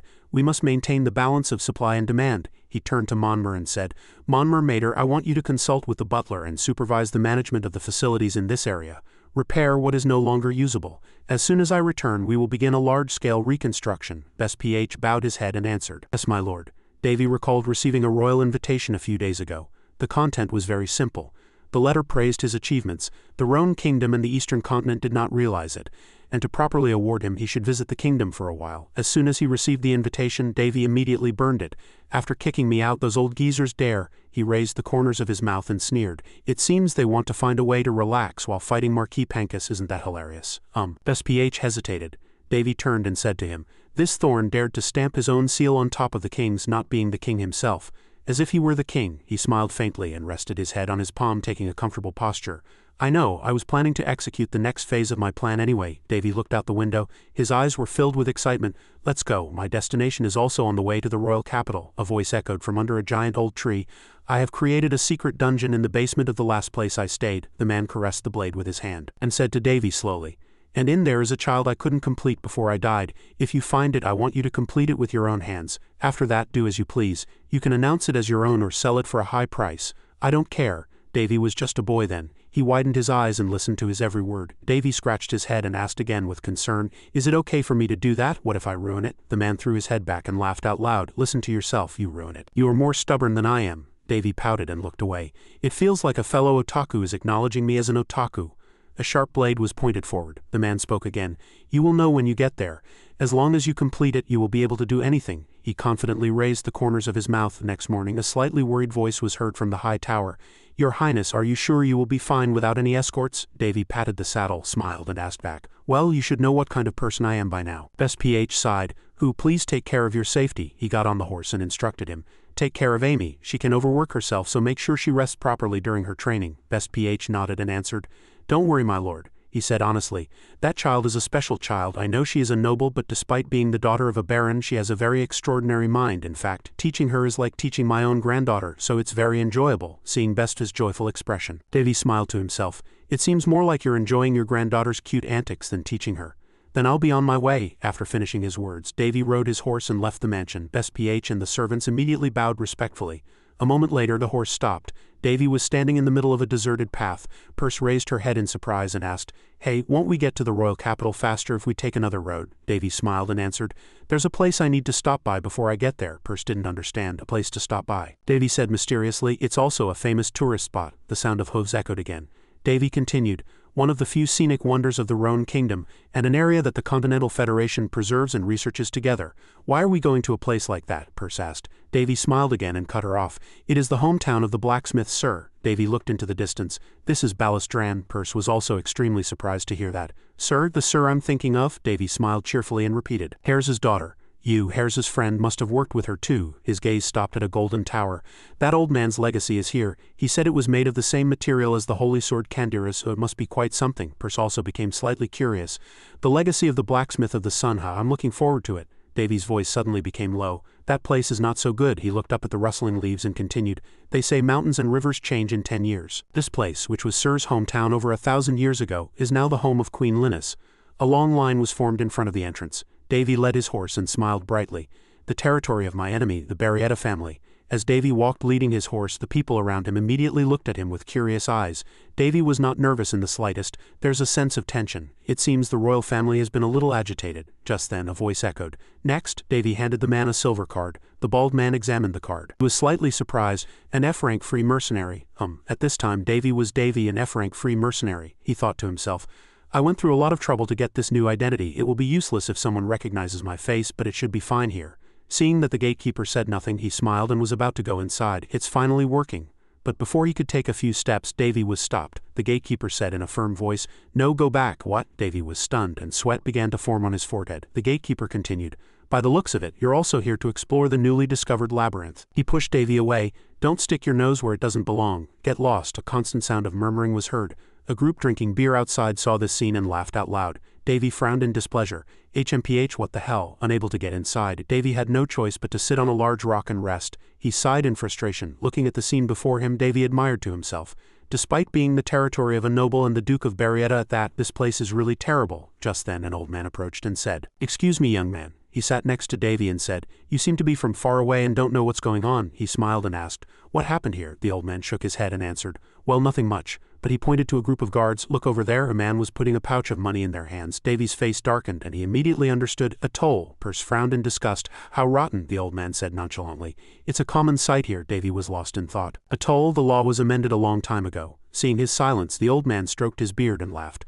Ho-ho, your gaze was as cold as ice. Then he pressed a handful of money into Davy's hand. Here, give this to them and go inside. Seeing the gold coins in his hand, Davy was surprised. Sir, the old man smiled and said, It might not be enough, but it should be enough for you to get in. Take this and don't get into any unnecessary trouble. He smiled gently. You remind me of my grandson back home. Take it. Davy stared blankly at the old man with wide eyes. He didn't know what to say, then a smile spread across his lips. Davy placed the gold coins on the rock. Thank you for your kindness, but please keep this and buy something for your grandson. The old man was slightly surprised. I won't be needing it. After finishing his words, Davy smiled and turned away. The old man's eyes widened and he called out stammering, but just then a fierce voice echoed. Hey, seeing Davy returning, the guard asked nonchalantly. I thought I told you to get lost. Davy held out his hand and said nonchalantly, Hand it over. What? The guard asked blankly, and Davy continued, No, it's illegal to collect tolls from civilians unless they're a large merchant caravan, and especially from individuals. The guards patted Davy's head and laughed out loud. What's this little kid talking about? So what are you going to do about it? Davy didn't get angry at all. Instead, he spoke in a strangely calm voice. This is your last chance if you don't want to die, before I deal with you according to national law. His eyes shone coldly. Return all the money you've received so far and admit your wrongdoing, he thought to himself. I think I'm being a bit too harsh, but it can't be helped. The guards burst out laughing as if they were watching a comedy. Peeved, ha ha ha, look at this kid. Of course, Davy knew this was nothing more than a procedure, like a Miranda warning. A sharp blade was pointed at Davy's neck.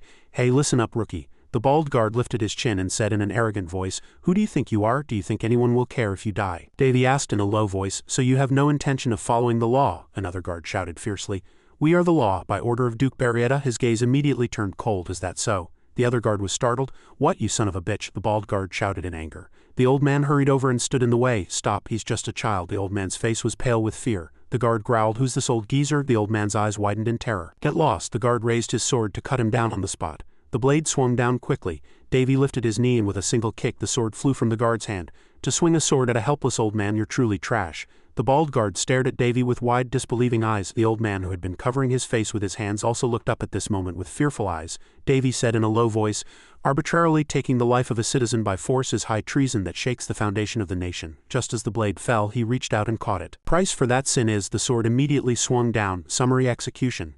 In less than a second the sharp blade cut off the guard's head. This punishment applies to all who participated. Seeing the fresh blood scatter in the air, the other guards all turned pale with fear. Davy gripped the sword tightly and said coldly, "Don't make things more complicated. Bring your superior to me now." The guards immediately surrounded Davy and shouted in anger, "You madman, how dare you!" Davy slung the sword over his shoulder, a faint smile on his face. "Planning on adding to your crimes? Forging an identity is my fault, but what you're doing is a crime worthy of having your entire clan exterminated." Before he could even finish his words, a guard couldn't hold back and rushed forward. "Don't talk nonsense." Before the smile could vanish from his lips, blood spurted out and a hand fell to the ground with a thud. The guard clutched his severed arm and cried out in pain.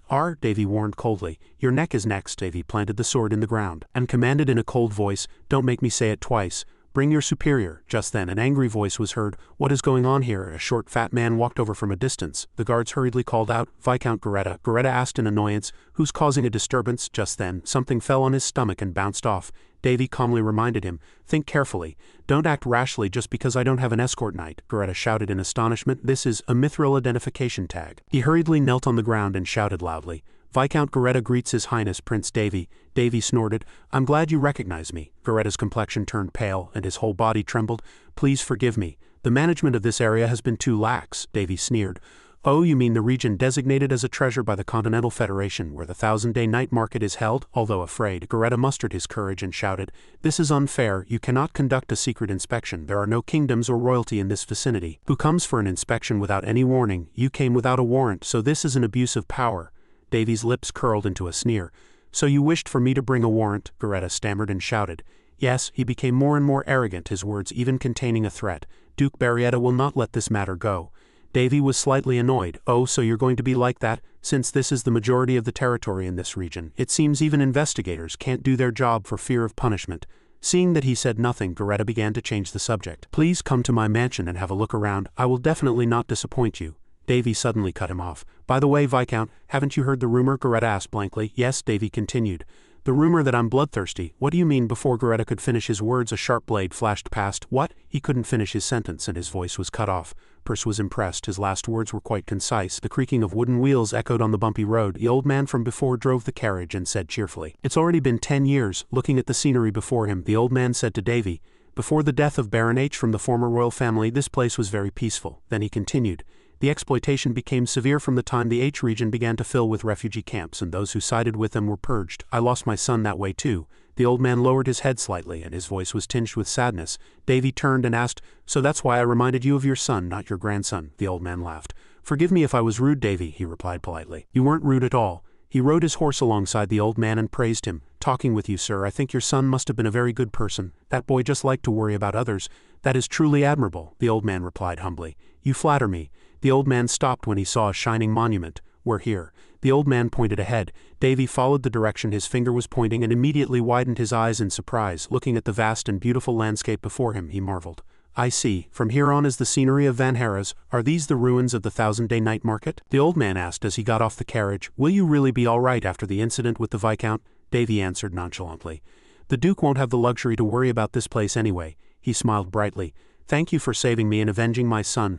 I will never forget this kindness for the rest of my life."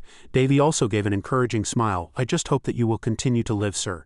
Then he rode his horse and continued on. The old man's figure grew smaller and smaller. Perce admired. "That's quite a sad story." Davy nodded. "Yeah, but things will get better from now on. I have a feeling I can get something." Perce immediately agreed. Yea, soon a dazzlingly beautiful castle appeared before them. Davy left his horse on the grass and excitedly ran up to see everything. He climbed to the top of a pillar and looked around, and Perce shook her head helplessly as she watched him. After looking at everything, Davy's eyes widened. Before him lay a vast ruin with no end in sight. He opened a book and wrote a few lines. Hey, Perse, who was behind him, shouted. It's a bit rude to say this, but it's all just ruins and trash, so isn't it useless to keep looking? Davy said in a low voice. On the surface it certainly seems that way. He passed through those doors and said again, from entrance 1 to 7 and from 23 to 11. Perse flew over and asked with curiosity. What's that? Davy answered.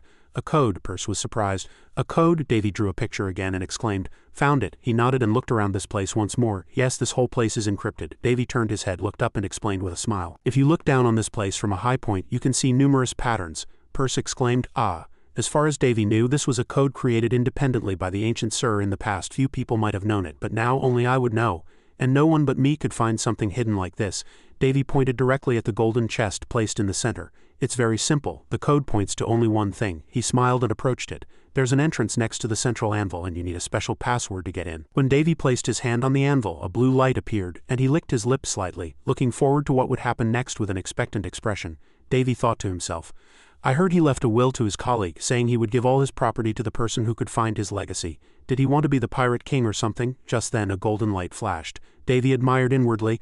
To be honest, that perverted old man was really vicious. Looking at the secret passage slowly revealing itself, Perse said, It's open. Davy nodded. Let's go. The two entered the dungeon. Davy walked along the blue glowing wall. He really went to great lengths to build this dungeon. He paused for a moment and then continued. There are also magic spells to withstand the underground pressure, and it's designed to allow for air circulation. The mages of that era must have put a lot of thought into this. Davy smiled leisurely. If I hadn't met Sir, this place would have been buried forever. Hearing that, Perse's eyes widened and she stared blankly at him. Then a gentle smile appeared. Yes, after going inside. Davy stared blankly at everything inside the dungeon. What is this? He said in a surprised voice as he went inside. This looks more like a residence than a dungeon. In Davy's memory, Sir called himself a madman and devoted his life to blacksmithing. After Hares's death he came here and spent the rest of his life on a single plan until he took his last breath. His body died on the surface, but everything remained here, intact, just as it was at the beginning. Davy's gaze stopped on a hammer resting quietly on a pedestal in another room. A small chest was placed in the center and it looked very dignified. Perse admired. This room looks like an altar. Davy laughed weakly. Maybe he worshipped a blacksmith god that doesn't even exist. Just then an energy burst out, startling both of them. The energy was coming from the locked chest. Davy asked warily, What is it? Perse was also surprised. She said, It's coming from that safe. I've never seen someone's thoughts materialize so strongly. 2 words appeared on the chest screen. Caution. Seeing Davy slowly approach, Perse asked blankly, What are you doing? Davy thought to himself. The 1000-day blacksmith, a nickname given to him after he hammered without rest, but his fellow dwarves called him by another name. The demon blacksmith. Unlike ordinary blacksmiths who prided themselves on tempering iron, Sir played with mana to surpass the limits of an ordinary blacksmith. Sir had delved too deep into the realm of corruption. Davy reached out and touched the chest, and this is the final work he asked me to complete. As soon as the chest opened, a dazzling golden light spread in all directions. Seeing the item inside the chest, Davy said with joy, I see. So you are the nameless red sword, slayer of the living. Inside it was neatly placed, and next to it was the nameless blue sword, slayer of the dead. Davy immediately recognized the 2 different colored swords in the chest. The 2 swords were not completed together, even though it was the final moment. The system displayed the information of the 2 swords. Title, none. Status, incomplete. Completion 90. Detailed information. The final work of a great blacksmith who used mana to temper his creations. He devoted his last life and strength to create this work. Since it is incomplete, its power is not manifested. Davy commented, They have an ego, but it hasn't awakened yet. Seeing that, Perse also realized, I see. So that cry from before came from these guys. Davy nodded. Yeah, I think so too. A personality just like Sir's. A sword with an ego just like Kandira's. Davy knew very well that the holy sword Kandira's was the most powerful sword Sir had ever made in his life. But Kandira's was a sword made to match the constitution and swordsmanship of its master Hares. That sword had a different meaning from these 2. A unique work of a genius blacksmith made only for himself without considering a user. It was made to find its own master. Davy lifted the sword, smiled and praised it. This is a truly excellent harvest, Perse said, looking a little unconvinced. It looks like it's already complete. Davy wiped the blade clean with a cloth. No, he blinked once and continued. I still need to complete the final step. Perse exclaimed. Davy brought the 2 swords outside. I need fire. Perse was surprised. Fire? He nodded. Yes. He wrapped the swords in a pink cloth and added an explanation.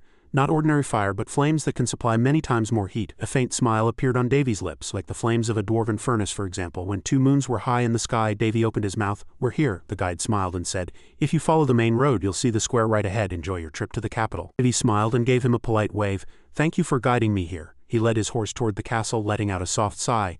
Who is summons from that old king? Perse asked with curiosity.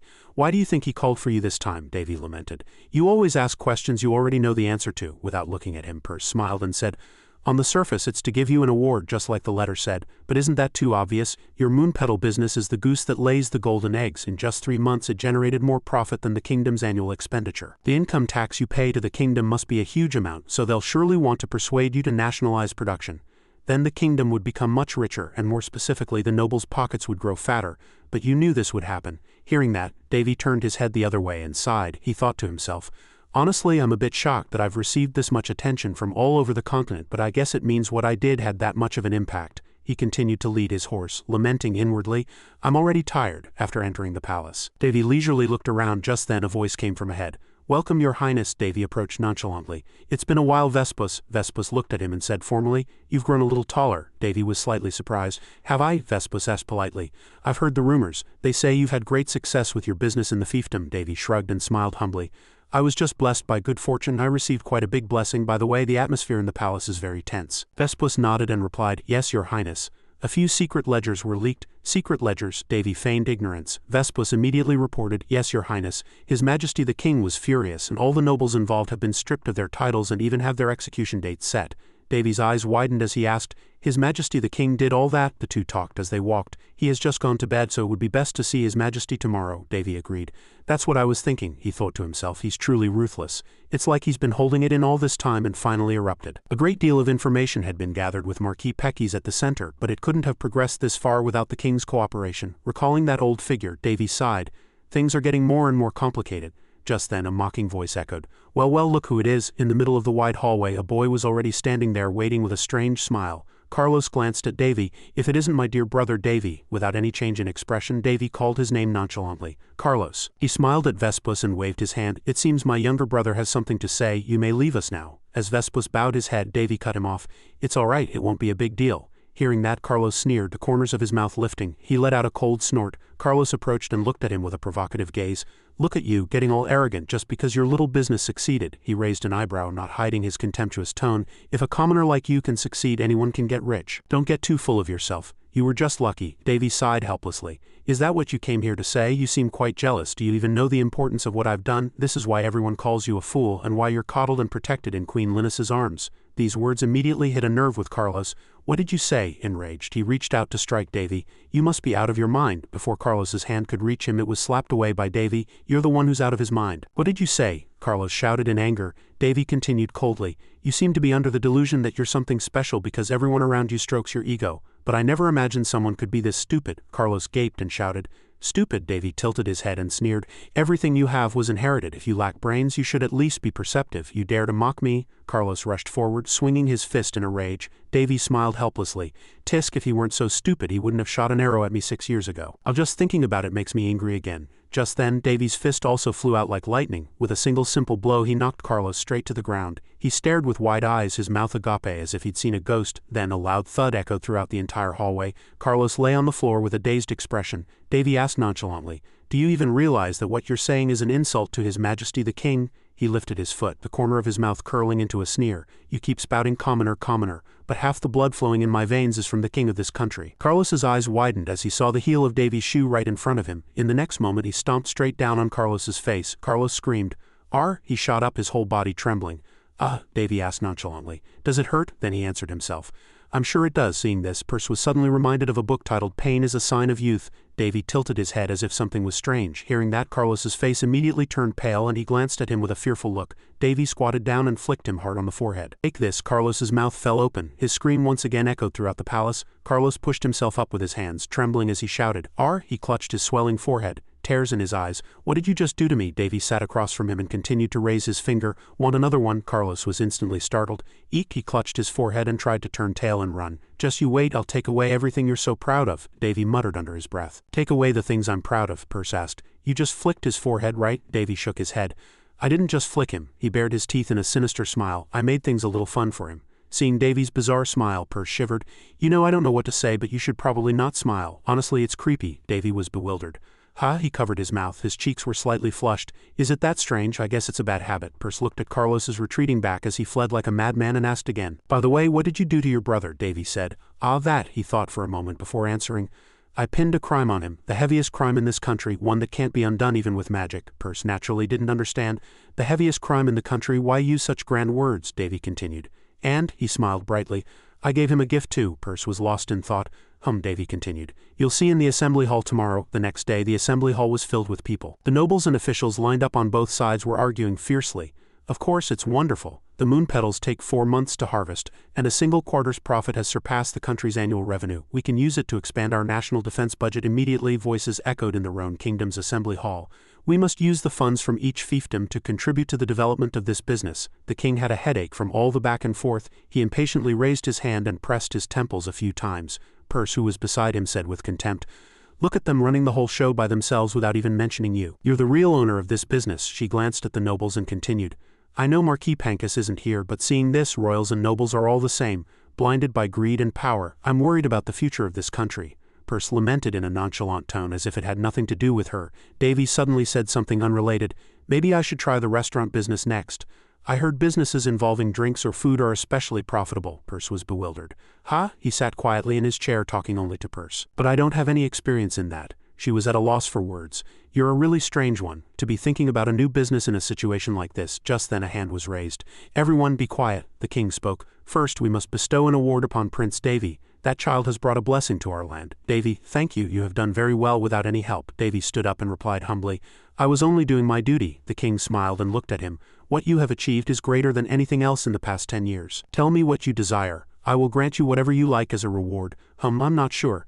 Seeing the nobles staring at him as if they wanted to tear him into 100 pieces, Davy thought to himself, I have a feeling they'll find an excuse to refuse whatever I ask for. So he stood up straight, smiled at the king and said, This is an honor I had never considered before, so please give me some time to think. He nodded in agreement. I grant it. As Davy sat down, Perce praised his wise decision. The nobles indeed paid him no more attention. They continued to discuss other matters. For the future of the country, we must invest in the moon petal business. Ah, this is so frustrating. The moon petals won't grow any faster just because we pour money into it. Hearing the argument, Perce asked, looking bored. Are they going to keep spouting nonsense like that? Davy said. It's more serious than I thought. A noble suddenly spoke in a serious tone. There is something we must confirm first. It was the head of the noble faction, Duke Barrietta. He leaned on his cane and walked straight to the center of the hall. Duke Barrietta said calmly, All of you are so fixated on the moon petal business, but shouldn't we first discuss the most fundamental thing? The people were surprised. The most fundamental thing, that's right, he answered. Duke Barrietta slowly brought everything back to the main point. Shouldn't we be discussing how to use the moon petals to bring the greatest benefit to the kingdom? A noble stammered. You are right, your grace. This is truly a revolutionary business, Perce laughed with amusement. Oh ho, things are finally getting in order, Davy nodded. Yes, so far, so good. Then we should use this business too. Just as a noble was about to speak, Duke Barrietta cut him off. But why are you trying to affiliate this business with the state without asking the opinion of the lord who created it? As the noble stammered, he asked again, Are you more noble than the royalty of this country? Duke Barrietta raised his voice at the brown-haired noble. Duke Palandes, if I were to ask you to offer all your wealth for the sake of the country's benefit, would you comply? Duke Palandes immediately stammered. Hearing that, Duke Barrietta immediately reminded him. Everything is for the Lord, Prince Davy, to decide. It is not for you to interfere. Only then did the people fall silent. Ahem, we were a bit hasty, Perce asked in surprise. What's going on? That man is helping you. Davy gave a cynical smile. You think so? To me it sounds like he's just playing with words. Seeing that no one was speaking, Duke Barrietta continued. If we were to forcibly nationalize this business, it would be oppression, and no one would want to become an entrepreneur anymore. Isn't that right, your highness? He asked, turning to Davy. Davy smiled and looked at him. Well, Duke, that's not all you wanted to say, is it? Duke Barrietta slightly pushed up his glasses and gave a faint smile. Does it look that way? You are right, your highness. In fact, there is a more important matter than this. In a situation like this, I was just thinking of mediating, Davy thought nonchalantly. He's acting as if he cares so much about me. Duke Barrietta once again addressed the nobles. Everyone please pay attention. He took a letter out from his coat.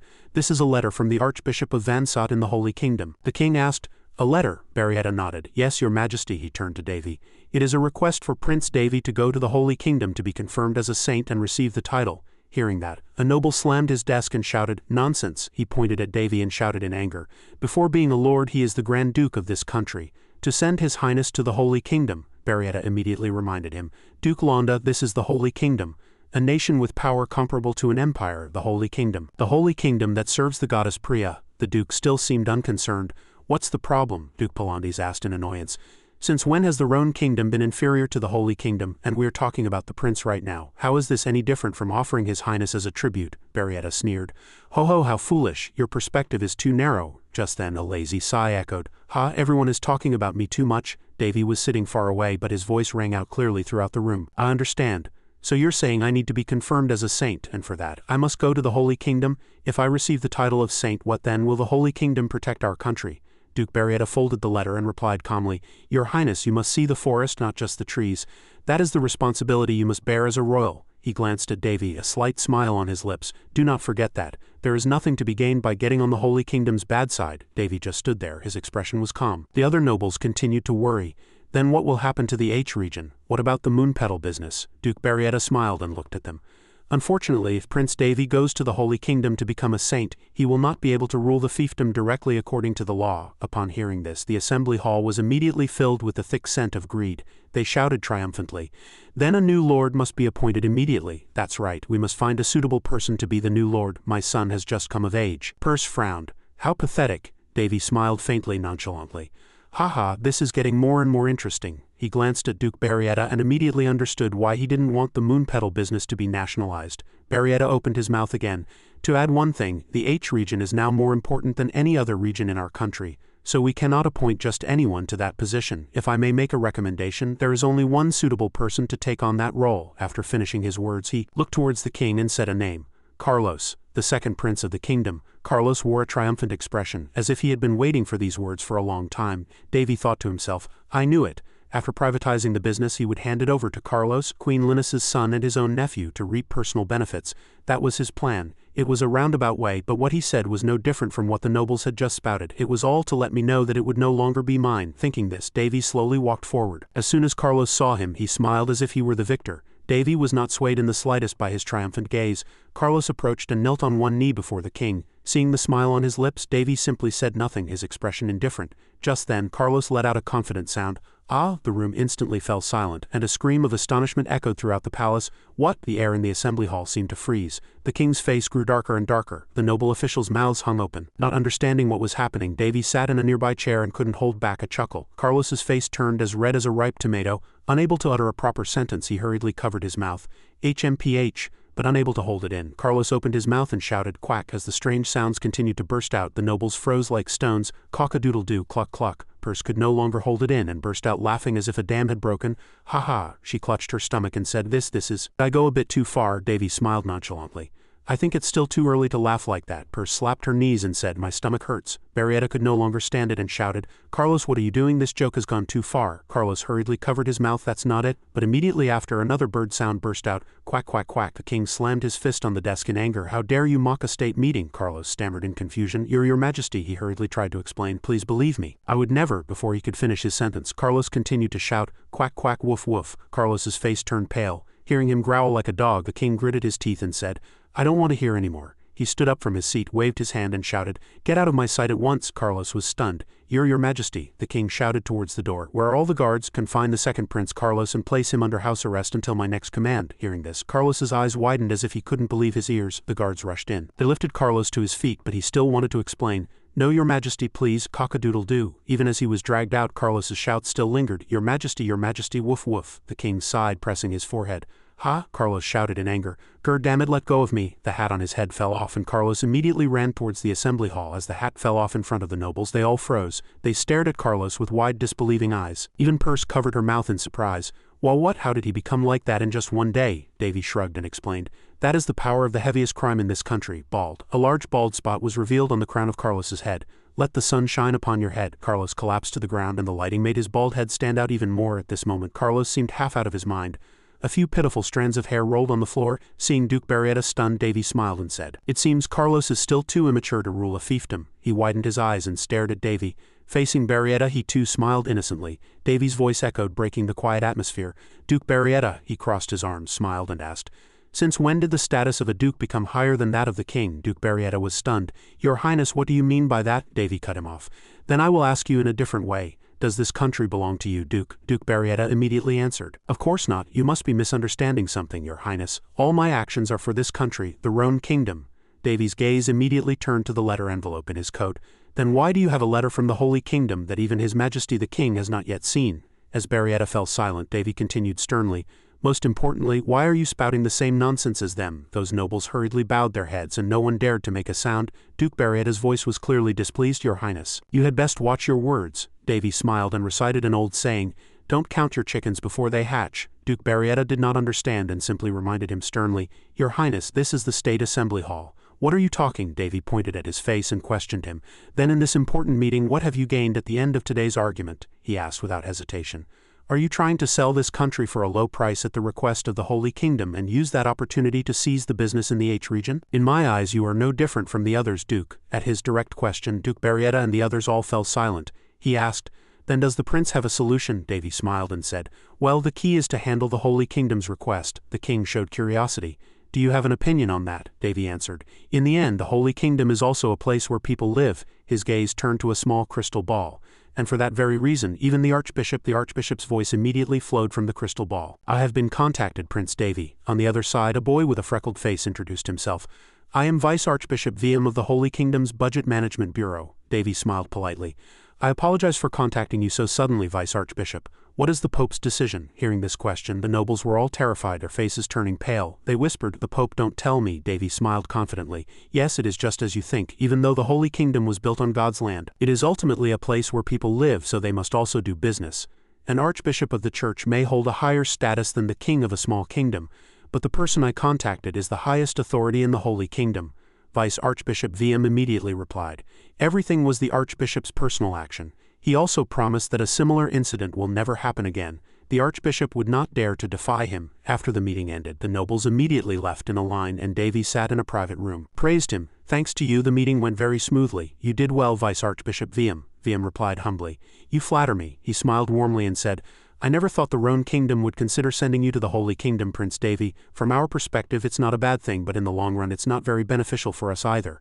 "Ha ha." Davy smiled and said, "I will leave everything to you in the future." He thought to himself, "All I have to do is inform the Pope of one fact, that moon petals cannot be cultivated if either of the two elements, the H region and myself, is missing. And of course someone in the Pope's position would immediately understand what this means." Viam hesitated. Regarding the items you promised," Davy smiled and said, "I have not forgotten. I will leave a special share to be sent to the Holy Kingdom," he added. "I will also set aside a special cultivation area to grow more for sale to the Holy Kingdom." Viam's face bloomed with a smile. "My goodness, I never thought you would go this far for us." "Thank you so much," he reminded him once more. "The Pope has requested that you continue to sell us high-quality moon petals." Davy still had a smile on his face. "This deal is strongly materialistic and seems to have some conspiracy hidden within, but it doesn't matter. If you want special treatment, you have to give us something in return. This deal was established based on that idea in the first place. If everyone falls into the trap, no one can blame the other." Watching Viam wave his hand cheerfully, he thought to himself, "We will fall into the mud pit together. This is what you call dying together." After cutting off the communication, Davy let out a sigh. Business is too easy, it's unbelievable," he thought again.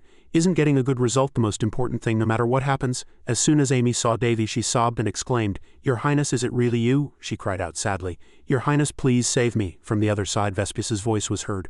"The prince's aide should not be making such weak sounds." He approached, stroked Amy's head and said with a smile, "I apologize for showing you such a disgraceful sight, Your Highness." Davy burst out laughing. "Ha, you've worked hard," then he asked. "How was the meeting?" Davy answered. "It was pretty good. The problem was solved smoothly." Then he asked again, "How is the fiefdom? Are the guests doing well?" Vespus immediately reported frankly, "Everyone is staying in temporary residences. I have given permission for construction, so the buildings for each branch will be built soon." Vespus paused for a moment before continuing, "But regarding the infrastructure improvement issue, I have carefully reviewed Your Highness's blueprints, but it seems it won't be easy to execute." Davy understood as soon as he heard it. Just as I thought, the problem is time." Vespus nodded his head. "Exactly," Davy thought to himself. "Although I have restored the dying land and escaped the influence of external forces, this is just the beginning. Since the fiefdom has been decaying for a long time, it is very difficult to improve the technologically backward areas. The estimated time to complete the improvements is 10 or 20 years." He let out a light snort. "This isn't a problem that can be solved with money. I have too much money and nowhere to spend it," Vespus admired. "That sounds more like a boast than a complaint." Davy lifted his head and admired. "I suppose it's time for my second startup." Vespus was surprised. "A second one? What do you mean?" Davy nodded and answered. "That's right, I think the continent's best technicians and their skills and abilities will be perfect for this job. They are famous for being a difficult race, but I have an offer that even they will find hard to refuse." "The continent's best technicians," Vespus guessed at this moment. Davy's lips curled up in a smile. "In other words, turning corn into diamonds. There's nothing better than something that can bring high returns with low risk." Boards, the sound of birds chirping echoed endlessly from the cliff. The person in the lead announced while riding his horse. "We will soon arrive at the territory of the Golden Rock clan. Please watch your step, Your Highness," he reminded. Davy smiled and answered, "I understand. As far as he knew, the Golden Rock Clan was the name of a dwarf village somewhere in the northern part of the kingdom. Dwarves are called skilled technicians, with an average height of about 100 to 130 centimeters, and are famous for having several times the strength and higher heat resistance than humans. In other words, they were born to be technicians. Unlike the elves, who are only known in legends, dwarves live in clans near volcanoes, mining ore and still maintaining interactions with humans. However, they do not like other races, so there is a restriction that only those with power equal to the king of the kingdom or his representative can enter the clan. So as a reward for the success of the Moonpetal business, I requested that this restriction be waived. The other royals would think I was aiming for the position of the king's first successor. I'm not very interested in such a high position, so I boldly chose a different path. Well, they didn't let me come here easily either. An angry voice echoed from the great hall. They are famous for being a very difficult race, a noble said with concern. If we anger them, the king warned Davy in a stern voice. If I don't know what will happen to them, I don't think I can grant this award. Davy smiled confidently. Don't worry, at the very least I am confident I can get through the door. The nobles immediately began to whisper among themselves, and I still remember their suspicious gazes clearly. Just then a pair of slender legs jumped up and asked excitedly, "What is that guy trying to do this time?" Perce had changed into a new outfit and said with a smile, "The things I guessed about them." Davy burst out laughing. "Haha, you saw right through them." He smiled as he walked and said, "Actually, they assigned these soldiers to keep an eye on me. I thought they were a little pitiful, but they were right." He got on his horse and continued to think, "In fact, I need to cause a little trouble." As they were about to reach the castle gate, a loud voice boomed, "Stop." The guard asked in a stern voice, "Who are you? Where are you from?" The guide answered, "We are from the Roan Kingdom. Please let us into the Golden Rock Clan." The dwarf looked at them with suspicion. "I've never heard of such a name." Davy dismounted and opened his mouth casually. "I have a very good offer for you." The dwarf raised an eyebrow and asked, "Who are you?" Davy introduced himself. "I am Davy, the Grand Duke of the Roan Kingdom, HMPH. The dwarf grunted and looked at the goods loaded on the back of Davy's cart. The dwarf's cheek suddenly turned red. "A prince, but we have a big problem in the clan right now, so we don't have time for trade." "A big problem?" Davy was slightly surprised. The dwarf continued, "But I'll let you in. Come in, leave your horse and go inside." As the dwarf reminded them, a carriage was immediately brought over. Seeing this, the guards were all so surprised that their jaws dropped. "Wow, the buildings and architecture inside the city are all very modern." After stopping at a tall building, the dwarf said, "The elder is waiting for you. Please go in." As Davy crawled into the hole, the person inside reminded him, "Be careful with your head." When he reached a wide room, there was only a large wooden table and a man sitting and waiting. Davy thought to himself, a round table. The person waiting was the 8th elder of the Golden Rock Clan, old Goja. Davy looked around as he entered. I could tell he was very tired of this. "Are you here alone? I'm sure there are many leaders in the dwarf clan. I should introduce myself first." He lifted the corners of his mouth into a smile, then bit the tip of his finger. Davy bowed slightly. "May the blessings of the god of steel always be with you. I am Davy Anjon, Grand Duke of the Roan Kingdom." Goja coughed lightly twice. Cough, cough, quite surprising. I didn't know a human would know the dwarf's way of greeting. "I am the 8th elder, Goja," Davy said as if it were natural. Of course, the elder race should be treated with the respect they deserve. Hearing that, Goja became much more relaxed. He burst out laughing. "Ha! It's rare for me to like a human, so have a seat." As Davy sat down, Goja explained, "The other elders are busy, so I came to represent them all." He replied politely, "Thank you for your concern." Then Goja asked with curiosity, "Very good, but why has someone like you, a prince, come all this way to our clan? You must know that most of our trade is done outside the village, right?" Davy nodded his head. "That's right, and the regular trade schedule with the kingdom isn't for a few more months." He smiled and continued, "Actually, I came to ask for a personal favor." Davy looked towards the cart full of supplies. "And what I've brought are small gifts for you all. There's beer and meat inside." Goja laughed cheerfully at those words. "I really like those who know how to show respect. Most of all, I quite like human beer." Seeing him relax, Davy immediately rejoiced inwardly. "Good." As Goja placed his hands on the table, his voice also became lower. "Unfortunately, the Golden Rock Clan is in a bit of a predicament right now, so we can't grant your request." Davy raised an eyebrow and asked, "What do you mean?" Goja immediately refused. "This is not something I can tell an outsider. And that's all I have to say. I'll allow you to stay for a few days since you've come a long way. I'll let the others know about this as well." After finishing his words, he immediately stood up. Soon, Goja's voice became stern, but he pointed his finger at Davy and warned bluntly, "If you cause any trouble, I'll kick you out of here immediately." Davy just looked at him quietly, saying nothing, as his guard was about to draw his sword. He immediately waved his hand and commanded, "Stay still," Goja said nonchalantly as he passed Davy. "Then I'll be on my way." He glanced at Goja, his eyes turning cold. Davy commanded the system to check for information. Before Goja left, the system immediately displayed the information. Name, Goja, age 180, gender, male, race, dwarf, current status, tired, annoyed, hesitant. Other information. The youngest 8th elder of the Golden Rock Clan, current mental state, very dissatisfied with having to meet a human on behalf of the other elders, because he is the youngest of them. But he's quite interested since it's been a while since a human has entered the clan. He somewhat likes the human who showed him respect, but he still finds it very troublesome to entertain them. He wants to participate in the creation of the Flame of Origin, which is famous as the Holy Sword of the Dwarves. He wants to participate in the creation of the Flame of Origin, which is famous as the Holy Sword of the Dwarves. As soon as Davy saw this, he was filled with surprise. The Flame of Origin, when was it? Sir thought hard. There was one thing I made with those guys, but it was a long time ago when I wasn't as skilled as I am now. Honestly, the quality wasn't the best, he recalled. But at that time we were so proud that we celebrated for days after making it. Looking back, it was quite meaningful. Perce was surprised. Is the Flame of Origin that great? Davy replied. By normal standards, probably. I actually didn't expect to hear that name here. It's like you know something about it. He smiled as he recalled the event. I'm sure he called it the Ruthless Sword. She was surprised. The Ruthless Sword, he recounted the story again. Yes, the Flame of Origin is a sword made by Sir and the dwarves. It could be called the first collaboration between humans and dwarves. I heard they applied various abilities to the sword as a symbol. For example, unity, development, the blessing of the blacksmith god, and a few other things. That's all I know. Sir had told him that dwarves were quite good at drinking, and it was an object that held Sir's memories. Davy continued, what's interesting is that this object is closer to the original. Those words piqued Perce's curiosity. The original, Davy explained. You could say it's the first work of Kandira's. The way it was made was a little different from other swords, but the overall crafting method was similar. It's a special crafting method that uses mana. It's a way to combine the material and immaterial worlds. So things like how to use the hammer or how to handle the iron are a little different from standard methods, and because of that special crafting method, the blacksmith has to go beyond their knowledge of swordsmanship in the crafting process, so dwarves with linear thinking usually don't try to make such things. That's probably why they're racking their brains trying to discover that method. After finishing his words, he stood up and stretched. I should get going now. He looked back at the object of his memories. On the surface, I came here to borrow the dwarves' skills for the development of my fiefdom, but there was another reason. It was the great alchemist's furnace. It is a furnace made by the dwarves with their powerful technology, he continued.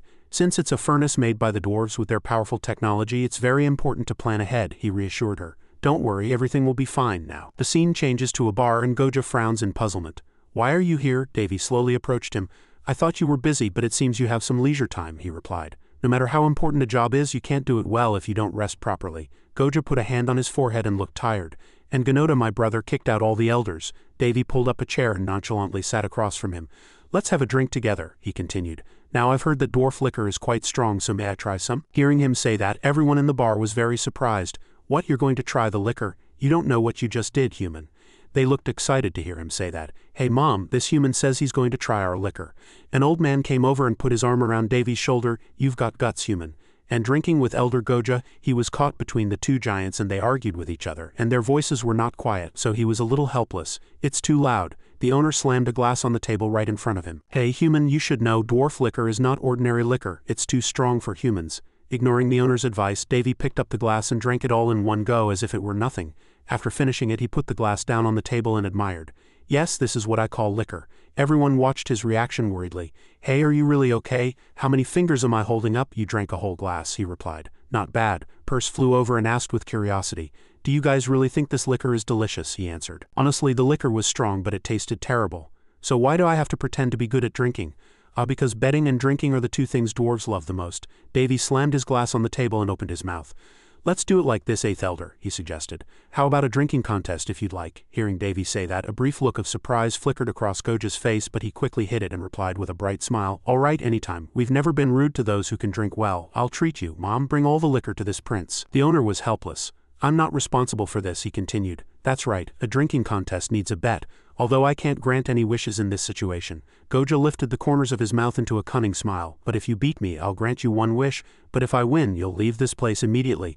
I don't have a grudge against you. I'm very happy that a human I like has visited this place. But we have our own circumstances, Davy replied with a bright smile. Of course, that's fine. He couldn't hide his joy inwardly. He took the bait. The two's glasses clashed hard. The next day, Goja couldn't hold out any longer and collapsed first. Davy asked with concern. How are you feeling? He replied. Speak a little slower, my head is spinning. I never thought I'd lose to a human. This is a fraud. He smiled helplessly. It's a very big world, you know. The holy magic had cleansed all the alcohol, so there was no way he would get drunk. The alcohol was unconsciously purified. Perce, knowing the truth, glared at him. Scammer. He avoided her gaze, but he still needed a little concentration. She thought to herself, so unusual.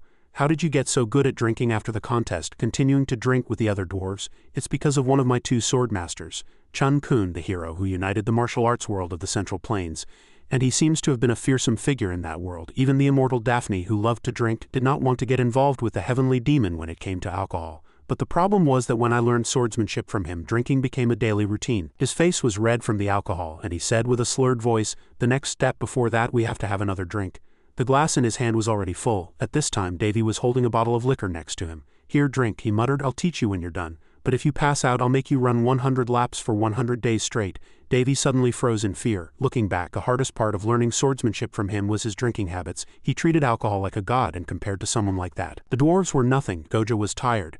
He opened his mouth. "Well, a bet is a bet. Tell me, what do you want?" He was puzzled. "Is it true that the clan is in an uproar because of the flame of origin?" He was helpless. "It seems there's a light-mouthed person here. It's not just because the sword that has protected the dwarves for a long time has broken." Hearing that, he couldn't hide his surprise. "It broke?" He hesitated and continued. "I'm not sure how it happened. The sword was passed down to each clan to be guarded, and we promised each other that the clan in charge would protect the sword for a certain period. My father was responsible for protecting this generation's sword, but he passed away earlier than expected, so that duty was passed down to me and my brother Ganoda." Davy put his hand to his face and thought deeply. For such an important sword to break, he was surprised. "Is that all you want to know? You can ask more." "Feel free to ask," he thought to himself, "just as I thought dwarves. If someone treats them with respect, they will repay them with respect. Although I only had a drinking contest with him, I'm glad I paid attention to my first impression," he replied with a bright smile. "Although I'm not very skilled, I happen to have learned some blacksmithing techniques." "That project of yours, can I participate as an assistant?" In the central workshop of the Golden Rock clan dwarves, coal briquettes were piled up and the dwarves were working busily. The water wheel also turned without stopping. Hers couldn't help but admire these machines.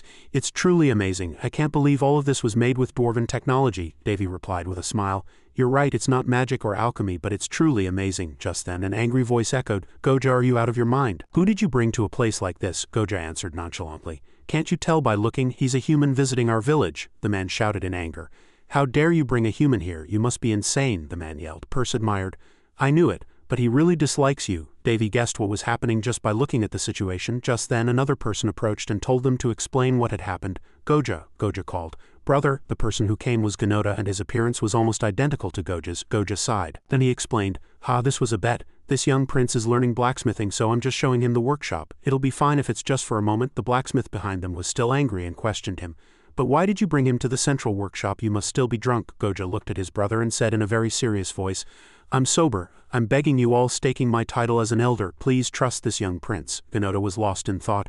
"Gojo, my brother." Davy stood quietly behind Gojo, and the two looked very serious. He gripped the hammer tightly and let out a light sigh. "Ha!" Ganoda turned his back and shouted loudly, "What are you all doing? We still have a lot of work to do. Everyone get back to your positions." The blacksmith from before called out unhappily. "Elder," Ganoda said nonchalantly. "Gojo is also an elder. If my brother chose to do so, we must respect his decision." From the other side, Gojo called out in a loud voice. "Hey human," Davy corrected him. "My name is Davy," Gojo nodded. "Right, Davy." He raised a hammer towards Davy and said in a stern voice, "I will allow you to be here out of respect for my brother's choice, but if you do anything out of line, I will smash your head in immediately." Davy smiled and replied, "I'll keep that in mind." An angry shout erupted from the surroundings. "Damn it, what is this nonsense? Does he even know what we're doing?" At this time a great sword, 2 meters long and 30 centimeters wide, was placed in front of Davy.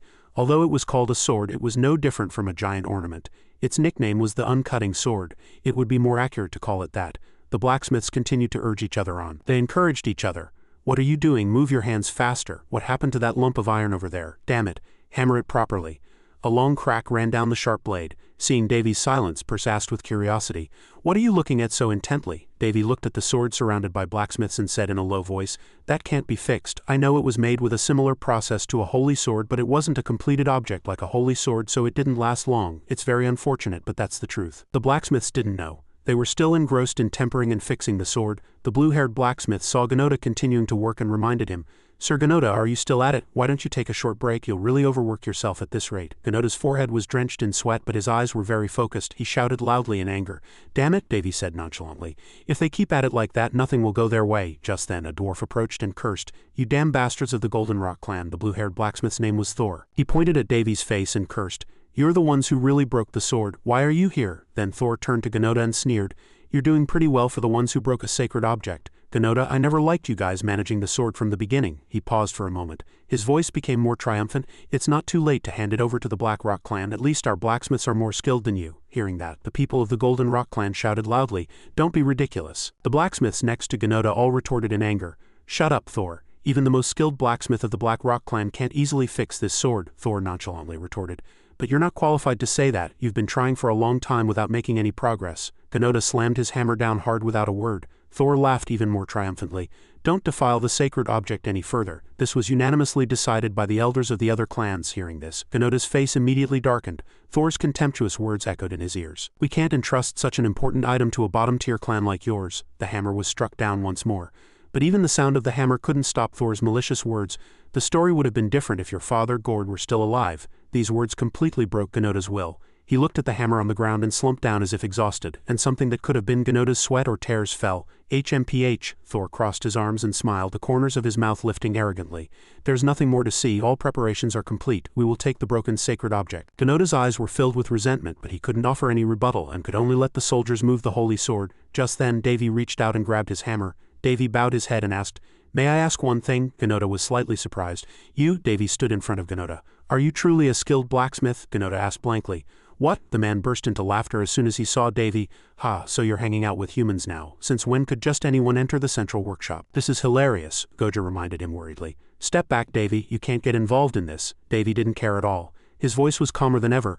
A truly skilled blacksmith would feel the soul in every creation and respect it, but you've abandoned that mindset from the very beginning. Hearing that, Ganoda's eyes also widened in astonishment.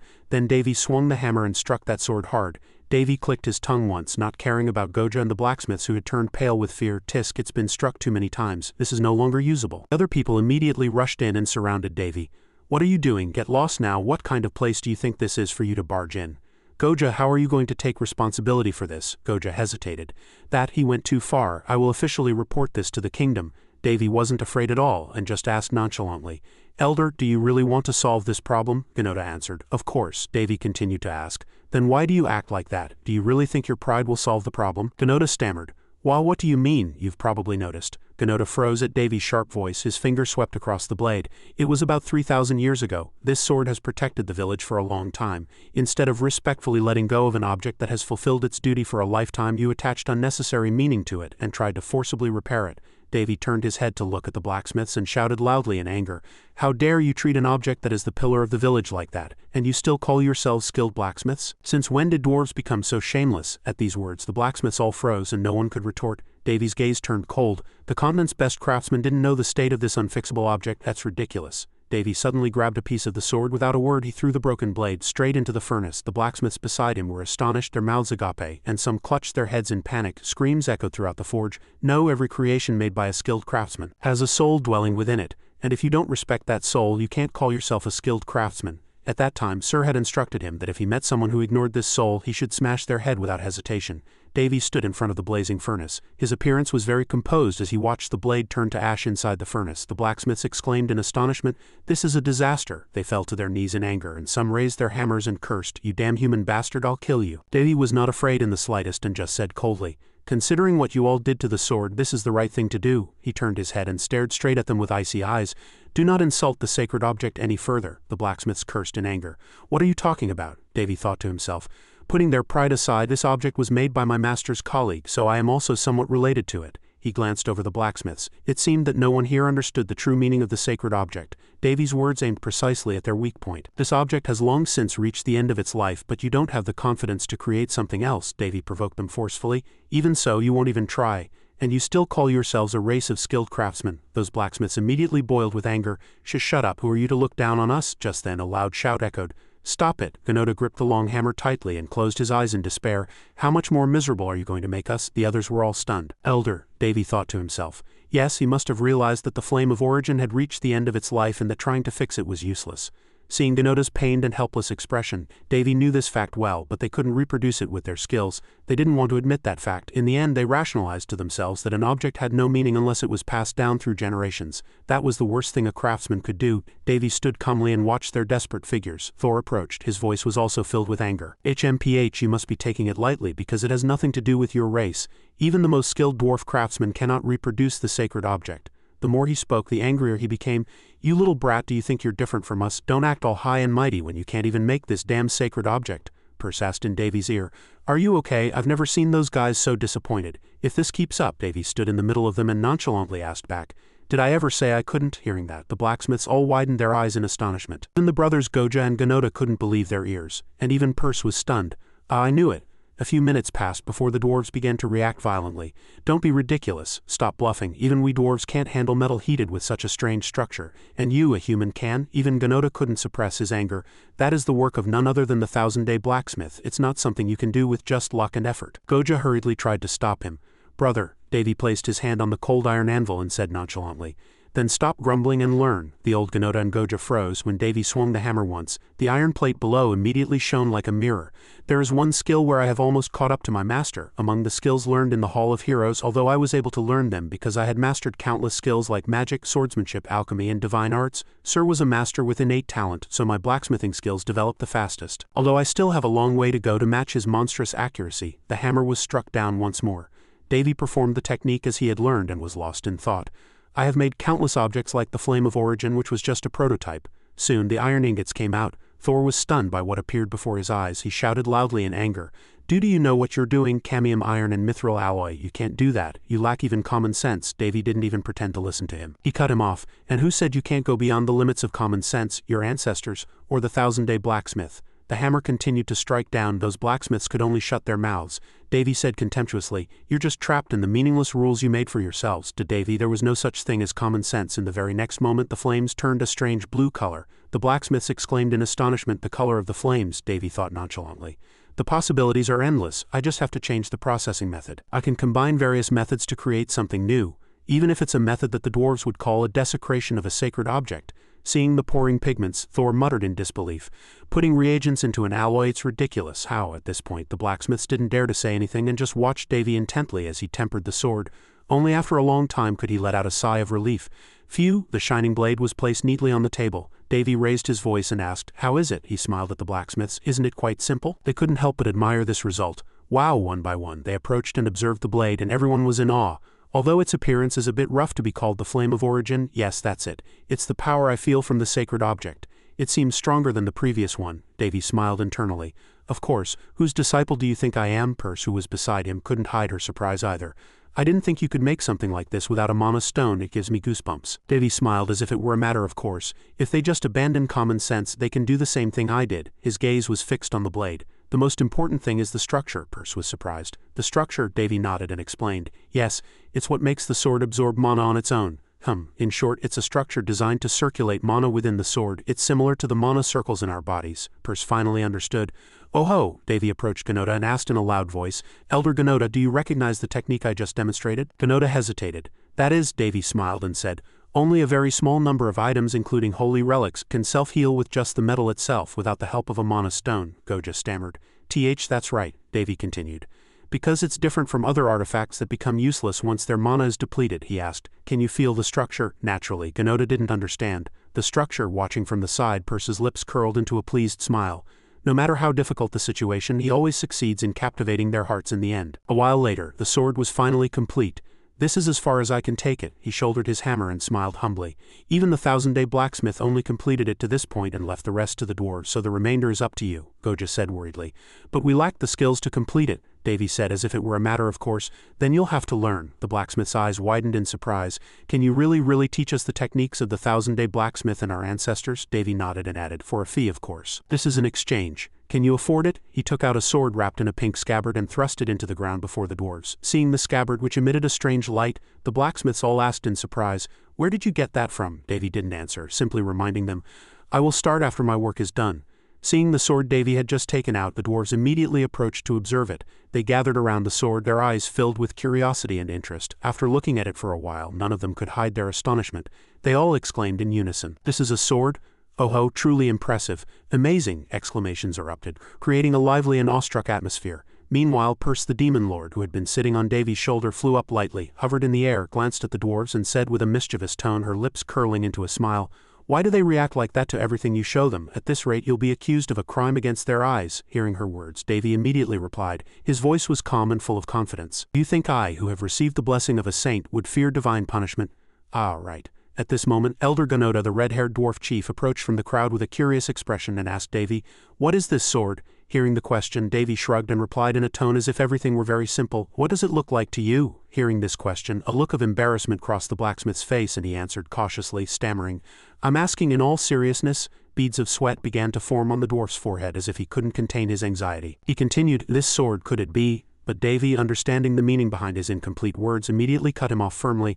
"Oh, I didn't make it, but I will now complete the final step." The atmosphere changed at his words. The other dwarves standing around couldn't hide their surprise. They took a step forward and asked cautiously, "Then the blacksmith who made this sword is?" But before Elder Gonota could finish speaking, Davy interrupted. He quickly answered, "He passed away a very long time ago." Hearing this information, everyone couldn't help but be surprised. Meanwhile, Elder Gonota sighed lightly, bowed his head and said in a low voice, What a shame." But Davy didn't answer him, seeming to be lost deep in a distant memory. He muttered as if to himself, "It was a very long time ago, probably thousands of years." Hearing this, everyone wore a dazed expression, and this information exploded like a sudden bomb, shocking all the dwarves present. They constantly buzzed and whispered, "Thousands of years? No way. Was that really true?" Hearing these whispers, our protagonist smiled, the corners of his lips lifting slightly, then raised his voice firmly. His voice was clear and powerful. "Yes, thousands of years have passed." Davy looked at the sword and thought, "This posthumous work has aged while being stored for so long. That's why its power is more than 10 times stronger than when it was made." Perse, the demon lord, sitting on Davy's shoulder, heard this, her eyes widening, and she asked in a quick voice, "Did you just say the sword aged like wine?" Hearing that, Davy nodded lightly. A faint smile spread across his lips. He answered slowly, "If you use this mana processing method, the sword needs to be treated for a certain period of time." He added, "It will take you months just to complete the new flame of origin." That's right. The difficulty varies for each item." After he finished speaking, various thoughts crossed Davy's mind. He thought to himself, "So I'm worried about how to complete the final stage of an item like this." While Davy was lost in thought, oblivious to his surroundings, Elder Gonota, who had been standing nearby for a long time, suddenly spoke up. "Hey, do you have the materials needed to complete the final stage?" This question broke Davy out of his train of thought. He stroked his chin with his hand and answered, his eyes pensive, "Of course not. I'm thinking of borrowing some lin alloy as a material." As he said this, another thought came to his mind. "It would be best to use orichalcum or adamantite, but I don't have such luxuries right now. But this is a dwarven workshop, so I should be able to get a few pieces of high-quality mithril." Standing behind him, Gonota was silently lost in thought, calculating and weighing his options as if searching for a solution. After a moment he looked up, his face more resolute. He said in a sincere voice, "That's right, you might be able to do it." Without the slightest hesitation, he made an offer. "You may use this workshop. My skills are lacking compared to yours, but I promise to create a good environment in the workshop. I think this workshop will be sufficient for you to use." Hearing the other's words, Davy was surprised, a look of astonishment flashing in his eyes. He began to calculate in his head. To a blacksmith, a workshop is a boundary line that keeps others out. I thought he wouldn't even lend it as a reward for teaching him a new technique. While Davy was lost in thought, the surrounding dwarves began to murmur. They spoke up one by one with aggrieved expressions. "Elder Gonota, what are you talking about? Really, you didn't even show it to us when we asked?" Hearing that, the dwarf elder remained calm, unfazed by the opposition from those around him. He walked to a corner of the workshop and took out an old but very sturdy-looking wooden box. Davy and Perse stood there, both unable to hide their curiosity and puzzlement, quietly watching his every move. When he opened the box, a strange object that looked like a giant bone appeared before Davy. The light emanating from it confirmed that this object possessed a mystical power. The elder pushed the box toward Davy and said in a calm voice, "Take it." Perse, the demon lord, floating by Davy's shoulder, narrowed her eyes suspiciously. She raised her voice and asked, "A piece of bone?" Meanwhile, Davy seemed shocked by the sight before him, his eyes wide with an interested expression. He couldn't help but let out an exclamation of admiration. "My God, this is the bone of a nameless ancient dragon." The blacksmith, Gonota, still with a calm expression, added an explanation. "You won't find anything as perfect and pure as this. It's a treasure of our clan, passed down from the first ancestor. We've only stored it because no one was skilled enough to handle it, but you might be able to." Paying no heed to the old man's words, our protagonist's mind was now filled with an indescribable emotion. His eyes sparkled as a thought echoed in his head. "This is insane. I never thought I'd see a dragon's bone in a place like this. Truly amazing." As he was admiring it, a dwarf from behind suddenly called out loudly, "Look over here, master." Startled by the call, Davy turned his head. "Master." Perse, the little demon lord on his shoulder, couldn't help but be impressed. "Their attitude changes so quickly," the dwarf continued to call out as he approached Davy, saying in a gentle voice, "If you take everything Elder Goja has, that is, the ancient dragon's bone and his workshop, won't that be a burden to him?" Then he added in a firm voice, "Therefore I would like to offer you the use of my workshop. If there's anything you need, just say the word. I will find whatever it is for you." The dwarf elder shouted in anger, "Hey, do you know whose words you're interrupting?"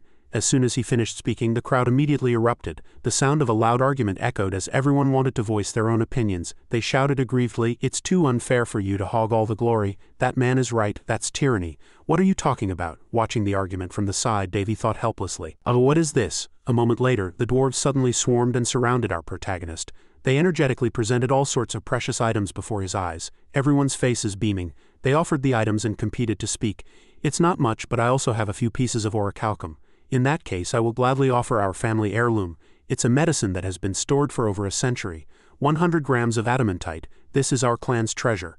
Suddenly surrounded by the enthusiastic crowd, Davy had no time to react, a look of bewilderment flashing in his eyes. He couldn't help but speak. Really everyone, offering up your family heirlooms so easily? Hearing this, the dwarf uncles laughed heartily again and waved their hands in unison, saying, "It's fine, it's not like I could use it anyway. At least I can boast that it was used to complete the posthumous work of the 1000-day blacksmith." Hearing their words, Davy couldn't help but be impressed. "Dwarven ancestors, I'm sorry." The scene changes, and after everything was settled, the two of them scanned the rare materials piled up like a mountain before them.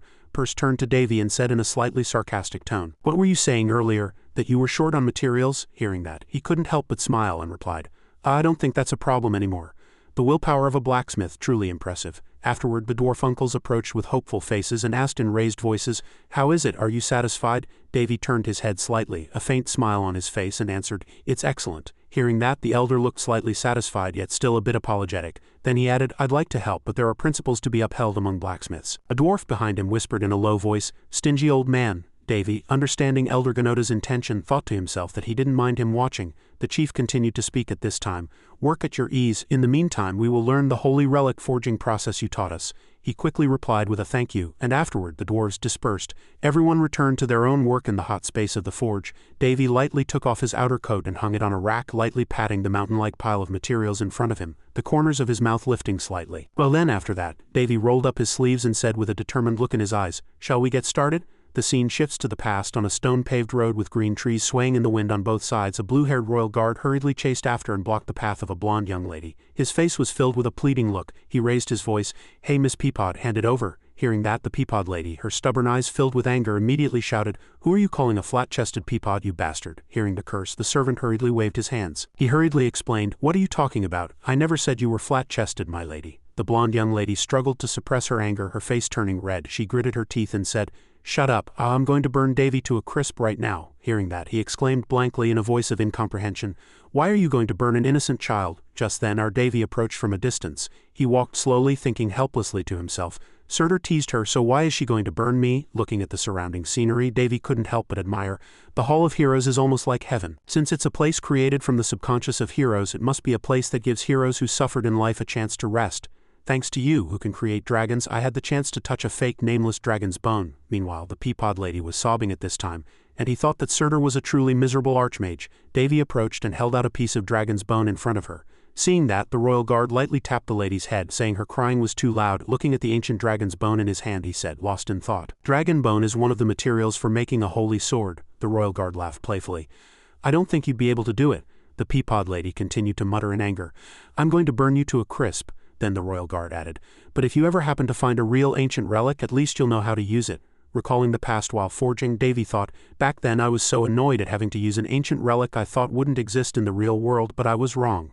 As he was lost in reminiscence, the flames of the furnace suddenly flared violently and the temperature soared, causing sweat to trickle down Davy's face. Gazing at the red-hot furnace for a moment, he thought to himself, "It's hot." He gripped the hammer tightly. The urge to use fire resistance magic was strong, but even the slightest miscalculation in temperature would lead to failure. "I can still endure this." The sound of the hammer once again echoed throughout the forge. Perce the little demon stood in a corner watching the swordsmithing process with eyes full of admiration. She couldn't hide her surprise as she watched the sword occasionally flash before her. Perce exclaimed in shock, "It's truly beautiful. It was originally a deep blood red, but now it's turned a transparent ruby color. The blue sword is like a meteor from the sky. It's as if it was made to fit this place." All the while the process of smithing the sword continued. The sound of the hammer echoed one beat at a time in a steady rhythm. The little demon thought with admiration, "Such impressive concentration." After a long while our Davy smiled after the arduous work, and a dazzling light suddenly erupted before his eyes. The two watched mesmerized. As the light subsided, everything was slowly revealed. Davy and Perce showed clear surprise. The two stared straight ahead with great anticipation. Finally, two flawlessly perfect swords appeared before them. One was pink, the other sky blue, making them very eye-catching. Davy smiled, overcome with joy. He exclaimed, "It's complete." Seeing the two perfect, freshly forged swords lying on the table, Davy let out a long sigh. Phew, a look of satisfaction crossed his face. Sweat still beaded on Davy's forehead after the tense hours, but his eyes nonetheless shone with excitement and pride. Then he mentioned the next step. "Now I need to give them names." Perce was still floating nearby, and upon hearing his words, she immediately showed her curiosity. Her small wings fluttered slightly. She leaned in and asked, Do you have any names in mind?" Our Davy, with a faint smile, nodded lightly and replied, "Actually, I've already decided on the names." Perce couldn't help but be surprised by Davy's words. Her eyes widened, shining with curiosity. Oh ho, at this time, Davy thought to himself, it's a name I've been thinking of since I first saw those twin swords. Afterward, Davy approached closer with a calm yet dignified demeanor, and the two swords before him seemed to feel his presence. The blades reflected the light of the furnace. They emitted a dazzling light. When Davy reached out and lightly touched the two blades, a powerful force was immediately transmitted to his palm. His low, firm voice echoed in the quiet space. From now on, your name is Chongyong, the system's voice echoed. First sword, name Hongji, status, incompletion. Form, double-edged longsword, length 88 centimeters, width 6 centimeters. Contractor, Davy Anjan, completion 99.9. Other details. The posthumous work of a great blacksmith who used mana to forge his creations. He devoted his last breath and strength to create this work. A great blacksmith's only disciple inherited and completed the work. The first sword with extraordinary standards. Second sword, name Namgi, status, incompletion. Form, double-edged longsword, length 88 centimeters, width 6 centimeters. Contractor, Davy Anjan, completion 99.9. Other details. The second sword with extraordinary standards. The second of the twin swords, name Hongji, status, incompletion. Contractor, Davy. Other details. Primordial mana and spirit mana flow within the sword, which holds the right to cut the living. When used with the other sword, it penetrates all physical damage resistance characteristics. The effect is greatly increased. Name Namgi, status, incompletion. Contractor, Davy Anjan. Other details. A large amount of spiritual power and divine power flows within the sword, which holds the right to cut the dead. It can cut anything that does not belong to the material world and is extremely effective when cutting evil creatures. The effect is greatly increased when used with the other sword. Hearing the two newly given names, Perce frowned, her expression dissatisfied. Gee, your naming sense is truly terrible. Despite the criticism, Davy paid no attention to her words. He just quietly lifted Hongji and felt the power emanating from it. A moment later, confirming that the energy in his hand had stabilized, Davy suddenly gripped the hilt tightly. Then he swung at once with all his might towards the large whetstone in front of him. Perce was slightly surprised by this sudden action. The small wings on her back fluttered slightly. What are you doing now? Perce asked, unable to understand, but Davy still did not answer. His eyes shone sharply toward the whetstone. At that very moment, the sight before her horrified Perce. You cut it. The single strike from Hongji left a deep crack in the whetstone as if it had been cut by a supernatural force. She couldn't help but exclaim immediately, What is this? You cut through mithril without using any strength or mana. Davy still said nothing, his expression calm but with a hint of pride. He quietly put down Hongji, picked up Namgi, which was placed beside it, and looked at its sharp blade. He raised the corners of his mouth slightly, giving a confident smile. Without hesitation, he swung the sword once more. This time he swung it more lightly, but the strike contained a surprising power that vibrated the surrounding air. As soon as Davy stopped, Namgi emitted a dazzling blue light. A brilliant flow of mana erupted from the blade and spread throughout the entire forge, and even Davy was slightly surprised by this sudden burst. Wow, can it even cut mana? He muttered, his eyes sparkling with surprise. Perce, standing beside him, was completely overwhelmed by what had just happened. She exclaimed, Didn't you just swing it? To her question, Davy laughed a little awkwardly and replied briefly, Yeah. Then he turned the blade to examine its surface more closely. As Namgi's light slowly faded, a flawless, perfect surface was revealed. Then he added, There's not a single scratch on the sword. I see this can cut anything that doesn't belong to the material world. After that, Davy just smiled faintly and said, Phew, it seems I've completed something quite extraordinary. Scene changes, and Davy and Perce open the door and walk out of the forge. The air outside was much fresher compared to the suffocating heat inside. Before them, a group of dwarven blacksmiths were gathered, dozing off from exhaustion. The creaking of the door woke one of the dwarves. Seeing the protagonist emerge, he immediately stood up, his face lighting up. He greeted him. Oh, you're out, master. As Davy nodded in response, he asked, What were you all doing here? Hearing the question, the dwarf smiled as brightly as the morning sun and replied proudly, We were standing guard so that no one would disturb you, master. Seeing this, Davy burst into laughter, his eyes curving in satisfaction as he said, Haha, thank you for your hard work. Then he tilted his head slightly and wondered, How long was I in there? The dwarf muttered for a moment, calculating, then answered, About 4 days. Hearing that, Davy was nearly horrified and exclaimed loudly, 4 days? The dwarf, seeing Davy's blank expression, continued, You wouldn't know how worried we were when you didn't eat and didn't answer when we knocked. Davy repeated the words blankly. 4 days, as if he hadn't processed the information yet. The demon Perce, fluttering beside him, also nodded and said, Your concentration was insane. Then she moved closer to Davy's ear again and whispered softly, But I had quite a fun time watching. At these words, Davy's face turned red as he stammered. He asked back, What did you see? At this time, the dwarf beside him continued, I'll go get the elders. Davy just nodded perfunctorily, but his hand had already swiftly grabbed the small flying demon, interrogating her. What are you talking about? Hurry up and tell me. The little demon Perce on this side just shrugged her shoulders, her expression mysterious. Well, what could it be? A short while later, the dwarf elders quickly arrived at the forge. Seeing the two newly made swords, they all gaped, their eyes shining with amazement. Wow, the group of dwarves murmured in disgust, their eyes glued to Hongji and Namgi. The atmosphere was filled with admiration and excitement. Our protagonist stood to one side, crossing his arms with a proud look. One dwarf couldn't hide his surprise and opened his mouth. Amazing, the sword is glowing. Another person beside him shed tears of emotion. His voice was choked up. I never knew the materials I offered would be used to create something like this. Davy quietly watched them. At this time a sense of satisfaction seeped into his heart, but he couldn't help but laugh inwardly. When the dwarves saw Hongji and Numgi, they were like believers meeting the god they worshipped. Suddenly a dwarf stood up abruptly and said in a voice full of emotion, "I can die without regrets now." "Me too." Hearing that, Davy was startled and frowned slightly. He thought at a loss for words, but this seems a bit too much. Purse on the side laughed with delight. She covered her mouth with both hands and giggled, unable to hide her amusement. After this incident, the passion as blacksmiths deep in their hearts was ignited, and they gained the motivation to complete the flame of origin. A few weeks later, inside the forge, the flames blazed, but the air was not suffocating at all, filled instead with energy and vitality. Davy stood in a corner watching the group of dwarves working hard. A dwarf was diligently hammering away. Seeing Davy approach, he looked up and asked, "Master, don't you think the fire around here is a bit weak?" Davy bent down to take a look for a moment, then shook his head. "It's fine. This part needs to have its temperature lowered." After that, he continued to explain in a clear voice, "In short, steel is harder than mithril and absorbs mana better, and you can make it stronger by controlling the temperature of the fire." Suddenly, Davy turned to the other side and said in a resonant voice, "Elder Rondi, don't try to force the structure. You must let nature take its course like flowing water." Elder Rondi, who was hammering, stopped upon hearing his words. He slowly followed Davy's instructions and hammered more slowly and lightly. A moment later, he raised his head, a flash of realization in his eyes. "Do you mean like this?" Davy nodded and replied briefly, "A little lighter." Rondi immediately adjusted his strength, then looked at Davy with emotion and said loudly, "Oh, I see, thank you, master." Our Davy just smiled faintly and said nothing, a sense of satisfaction filling his heart. He thought to himself, now they've learned to control their pride. They are artisans full of passion. Then Davy looked around and the regular sound of hammering harmonized with the crackling of the flames from the furnace. He smiled, joy glinting in his eyes. Their passion was like that of a beginner who had just picked up a hammer. Leaving the forge, the weather was clear and fine today. Our Davy took a deep breath and the fresh air caressed his chest. Then he stretched and his body felt invigorated. Looking up at the high blue sky, Davy muttered, "This isn't so bad either. I feel a sense of accomplishment." Just then, Elder Gnota suddenly appeared from behind. When he turned his head, he saw the elder approaching. He held a bottle of liquor in his hand, his eyes bright and his expression serious. He handed the bottle of liquor to Davy and said, "Have a drink. It's my brother's favorite and I heard you like it." Davy took the bottle, nodded his thanks and then opened the cap. He brought the bottle to his nose to smell it, then took a sip and smiled with satisfaction. He said, "Thank you very much. The aroma isn't too strong. I like it very much." Gnota narrowed his eyes and smiled upon hearing that. "I'm glad you think so. Not all dwarves like strong liquor." He paused for a moment, his expression becoming a little more serious. "Actually, I came to talk about something else." Davy was slightly surprised. He looked up and asked, "Something else?" Gnota nodded, about to continue. "Actually," but at this moment Davy gently swirled the cup in his hand, a sudden pang of guilt in his heart. "I'm sorry about the whetstone."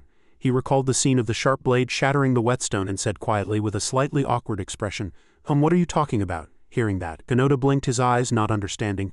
"Oh, it wasn't that." At his blank response, Davy let out a sigh of relief. "It's nothing really." He hid his embarrassment and took another sip of liquor. He pretended to be nonchalant. Gnota didn't notice Davy's awkwardness. He continued, "Ahem, I heard that you, master, wish to repair our forge facilities, in order to complete the posthumous work of the thousand-day blacksmith."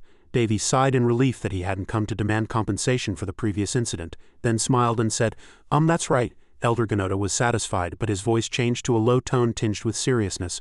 "So I'm telling you this, we dwarves never forget a kindness, although we are lacking compared to you, master. Whatever you request, we will help." Hearing these words, our Davy's eyes widened in surprise. Then he asked back doubtfully, "Are you sure it could take a very long time?" The dwarf elder Gnota replied in a firm tone, "We owe you a great deal. Master, the entire Golden Rock clan will follow you." He said in a determined tone, "I swear by the god of steel we will follow you forever." Under the clear blue sky on a peaceful day under an old tree, our Davy officially gained his dwarven disciples. Meanwhile a light breeze blew from afar and another dwarf's voice suddenly rang out. He called out loudly in a panic, "Elder!" Rondi was running towards Elder Gnota in a hurry. As soon as he arrived, Elder Gnota asked, "What's wrong?" Rondi answered, panting for breath, "It's an emergency. An intruder has infiltrated the village." Hearing this news, Gnota's eyes widened as he asked with concern, "An intruder?" Rondi nodded and answered, "Yes." Gnota was about to say more. Before he could finish his words, the sound of a sharp wind cutting through the air came from a distance. Davy, on high alert, pushed the two dwarf elders aside to dodge the sudden attack. Then he wore a look of horror as a sharp dagger grazed his arm. He couldn't help but exclaim in shock as he looked at the sharp weapon. A red assassin's dagger, an image of a gloomy gray castle appeared, and someone's scream tore through the sky. The maids were trembling in fear at the sound of the scream. All around things were broken and scattered. People huddled together, embracing each other. Someone's voice cried out again, "Bring me Davy," it was Carlos. The scream echoed again. "Davy, Davy!" He stood in the middle of the ruins, every object around him scattered messily on the ground. He shouted loudly. Damn it, damn it! Carlos seemed to have gone mad. The middle of his head was bald and his 2 eyes glowed with a dazzling red light. Carlos staggered, clutching his disheveled hair, and groaned. "Damn it!" The servants standing behind all stared at him. Carlos covered his face, glaring at Davy. He thought, "Davy, it's definitely his fault." Carlos recalled what had happened, continuing to reason in his mind. "It was after I met that lowly Grand Duke that I started making strange animal noises and my hair fell out." Carlos looked at the maids again and asked, "Yes, you must be having a lot of fun." Hearing those words, the maids were terrified and trembled all over. One maid opened her mouth and answered, "Absolutely not, Your Highness." Suddenly, Carlos grabbed one of the maid's hair, pulled it hard, and said loudly, "You filthy, lowly things." The maid screamed in extreme pain. Carlos grabbed her by the hair and dragged her to the floor. The maid could only continue to scream and plead, "Your Highness, Your Highness." Then Carlos gave a wicked smile. He raised the corners of his mouth and said, "So even you are looking down on me?" Carlos used more force. He choked the maid and asked, "Aren't you?" Carlos continued to torture the maid. He pressed her to the ground and she was dragged so hard her shoes came off. An image of Carlos choking the maid. Red blood seemed to envelop them both. Suddenly someone's voice echoed. What an interesting sight. Blood was dripping on the floor, probably the maid. Suddenly a hand picked something up from the ground and at the same time Carlos also looked up to see him. The figure of a smiling nobleman appeared. Carlos asked, "Who are you?" Then the man licked his lips. He had a handsome face, ruby red eyes, and shining silver hair. Then the person threw what he had just picked up behind him. Smiling brightly, he said, I haven't introduced myself yet." Then the man approached Carlos, and the maids behind him were terrified by his presence. Seeing the man approach like that, the remaining 2 maids' faces turned pale with fear, and one of them even gaped at the man. After approaching Carlos, he acted very elegantly. He smiled, bowed, and said, "My name is Pei. I hope you will remember it." Then he added, "I hear we've disappointed you recently." Hearing those words, Carlos looked flustered and hurriedly said, "You?" The maids took this opportunity to flee in a hurry. Hearing Carlos's words, Pei snapped his fingers. He smiled and said, "Precisely." The sight was very creepy. Carlos was sitting on the already dead maid and Pei. He stood next to him without any fear. An image of Sario appeared, covering one eye, his whole body wrapped in thorns. Carlos's voice echoed again, "You are my mother's." Then Sario's eyes suddenly lit up. The thorns reacted accordingly. Returning to the present, the elegant man's figure from before was gone and only he with a bizarre smile was visible. Carlos screamed in fear, "You, who the hell are you, Kiki?" Then Pei laughed again. He placed a hand on his face and said again, "It seems someone has played a prank on you. I will erase it for you right away." Immediately, Pei snapped his fingers. "Here, this is my treat." Seeing this, Carlos was startled and unconsciously touched his face. He seemed to have come to his senses. Then Carlos stood up and asked, "Who are you?" Hearing that, Pei answered, "Does it matter? What's more important is..." Pei beat his chest and said confidently, "How about making a contract with me? We will take care of that human you dislike." Hearing this, Carlos was startled as if he had realized something. Then Carlos gritted his teeth, crossed his arms and said in a jealous voice, "Davy has another saint in his body, and he has a guardian too." Carlos looked at Pei and said seriously, "He's no ordinary guy." Pei just laughed lightly at those words. Then he said, "But he's still just a human." Pei held a withered flower in his hand and Carlos said again, "You say that as if you're not human." Pei just said lightly, "Is that so?" Pei turned his back triumphantly and said proudly, "You will find out soon enough." Then Pei added, "I've already sent one of my servants to him." Hearing this, Carlos finally smiled. Suddenly, Pei threw the flower in his hand and it immediately turned to dust. Pei said again, "By now he should have already taken care of him." Suddenly, a hand shot out. At this time, somewhere, Davy was seen running up to 2 men and fighting them. Suddenly, while running, Davy seemed to have seen something. He widened his eyes to see better. Seeing the strange object on the ground, she said, lost in thought, "This is no ordinary assassination weapon." She picked up the object. "It's one of our villagers," Perce continued. "It's blood. There's only one ability that can do this." Davy looked in that direction, holding the strange object in his hand, quietly lost in thought. A monster with claws appeared again. Its hand was resting on a rock. Then the monster bared its sharp teeth, growling and groaning. The monster stood leisurely on the cliff without a trace of fear. Davy thought to himself, the power to use various abilities through blood. The people around were all cowering on the ground in fear, and only he was tightly gripping the strange object in his hand. He thought to himself, the power of a vampire blood key. Suddenly, someone's voice was heard. "Master, are you all right?" Suddenly, the person behind him opened their mouth. That person pointed in front of Elder Golgotha and said, "Elder, look over there." Perce also looked up and hurriedly said, "It's a mythical creature, and a high-ranking one at that." Davy also looked in that direction. He just smiled and said, "A mythical creature with blood key. HMPH." The monster from before growled. Its gaze was extremely cold, and then it suddenly howled and a beam of light shot out from its mouth. The sound waves spread out. Everyone who witnessed the scene before them was terrified, and everyone widened their eyes as they looked at the howling monster again. A red magic circle appeared with the monster's sound waves. Then the monster turned back towards where everyone was. As it roared, an incredibly strong shockwave crashed down, becoming an amplified beam of light and shooting straight towards where everyone was standing. The roar shook the ground, the earth cracked, and clumps of cracked soil floated into the air. Everyone tried to stick to the ground, some were blown away, and Elder Golgotha was still trying to hold on. Suddenly a blue light appeared. Elder Golgotha was still enduring the shockwave from before. Davy waved his hand and magic enveloped everyone. Creating a barrier, Davy looked at the monster with icy eyes, then the monster slowly landed on the ground with one hand, smiled and bared its sharp teeth. Davy stood blankly looking at the monster in astonishment. Then the monster suddenly appeared from behind. Davy turned his head to look at it. He looked at it with a contemptuous gaze, laughed lightly, and said, "Haha, look at that. The elder and that friend are rolling on the ground. They look so pathetic." The high-ranking harpy queen with its huge body and dark gray fur was approaching Davy. It looked truly terrifying. Looked really cool now. Calmly observing the high-ranking harpy queen, the harpy queen with the ferocious face roared. Its eyes were looking at him as if it would eat him alive. It roared, baring its sharp fangs. An ordinary person would be terrified just by looking at it. Seeing such a harpy queen, his facial expression changed. He put his hand on his forehead and sighed. "Ha," he was probably thinking in his head right now. "Who is this harpy queen trying to scare? Does it think I'll be scared if it does that?" Davy said with a helpless expression. "You're full of energy. Do you really think you're a predator?" The harpy queen with the ferocious face rushed at him. It opened its sharp teeth and charged as if to swallow him. He calmly watched how the harpy queen was trying to eat him. Suddenly, Perse appeared with a worried and scared face. She said, "Blood key." He looked at the high-ranking harpy queen with a smiling face. She looked at the high-ranking harpy queen and said to him, "Even among vampires only the high-ranking ones can use that skill," he said to her. "It must be at least master level." Look at the harpy queen standing in a triumphant pose. It raised its head to the sky, showing off that it was the ruler of this area. The surroundings were enveloped by a flow of red power, looking truly mysterious. She was worried about him and carefully reminded him, "Be careful. It's on a different level from ordinary mythical creatures." With a calmness that feared neither heaven nor earth, he got into a stance to rush towards the harpy queen. The harpy queen was approaching him, and its momentum was truly imposing. Davy smiled slyly and took a ready stance. He raised both hands to gain momentum. He took a stance and said, "Even if it's on a different level." The ground below cracked from the terrifying power of his feet. The ground exploded, a dazzling light appeared, and clumps of soil flew into the air one after another. Indeed, that power was truly terrifying. Davy approached the harpy queen and looked at it. His face and its face stared at each other fiercely, and neither showed any sign of backing down. He looked at the harpy queen with a heroic and ferocious face, sharp eyes, and gritted his teeth. He raised his fist, and from his muscular hand one could tell how strong that punch would be. Not losing to him, the harpy queen also stared at him with eyes that looked as if it would eat him alive. It opened its mouth, revealing long, sharp fangs. "This fight is truly exciting," he shouted loudly. "In the end, it's just a beast that moves on instinct." It seemed that what the harpy queen had done so far did not scare him at all. As he finished speaking, the harpy queen opened its mouth in anger and roared. It looked truly terrifying. He did not hesitate and mercilessly sent the harpy queen flying into the sky with a terrifying force. His posture after throwing the punch was really cool. In contrast to him, the harpy queen was in a miserable state. It flew into the air and was in an uncontrollable state of free fall. It was truly pitiful. The harpy queen fell towards where he was standing. He observed its falling speed. He looked at it and thought, "A perfect chance." The harpy queen fell in pain.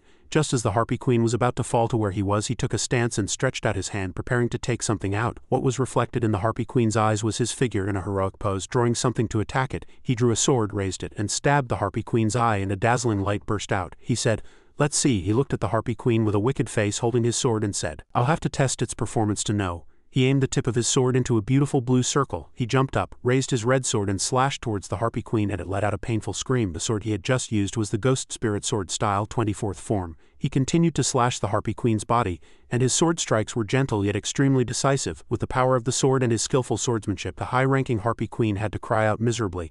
Look at it now. It looks truly miserable. It's still that ferocious face, but now it's crying out in pain. He pulled his sword back and watched the harpy queen scream miserably. The fight between him and it was surrounded by a dazzling and mysterious red light. He shouted, "8 body annihilation slash." Suddenly, a dazzling light burst out and an image of 2 swords with 2 colors appeared. One was a blue sword, the other a red sword.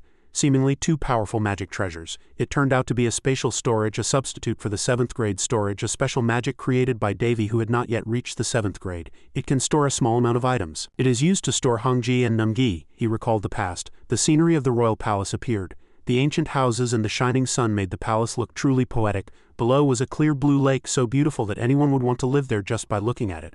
But during the golden age of the Central Plains martial arts world, the high-ranking officials of this faction all took bribes, hindered martial arts, and drove the people into poverty. This is truly a sad thing. He recalled that memory. "Hick," a red-haired old man holding a liquor bottle shouted, "Peefed, what was I just saying? As expected, when you're drunk, you're not normal." He looked at him with a helpless expression, holding small liquor cups in both hands. He must be really annoyed with that red-haired old man right now. He looked at the red-haired old man with contemptuous eyes, sighed helplessly, and said, "I can't believe this unreliable old drunkard unified the entire martial arts world with just a single sword. That old man made it. The 88 sword forms he made and left behind are also quite interesting," the red-haired old man said.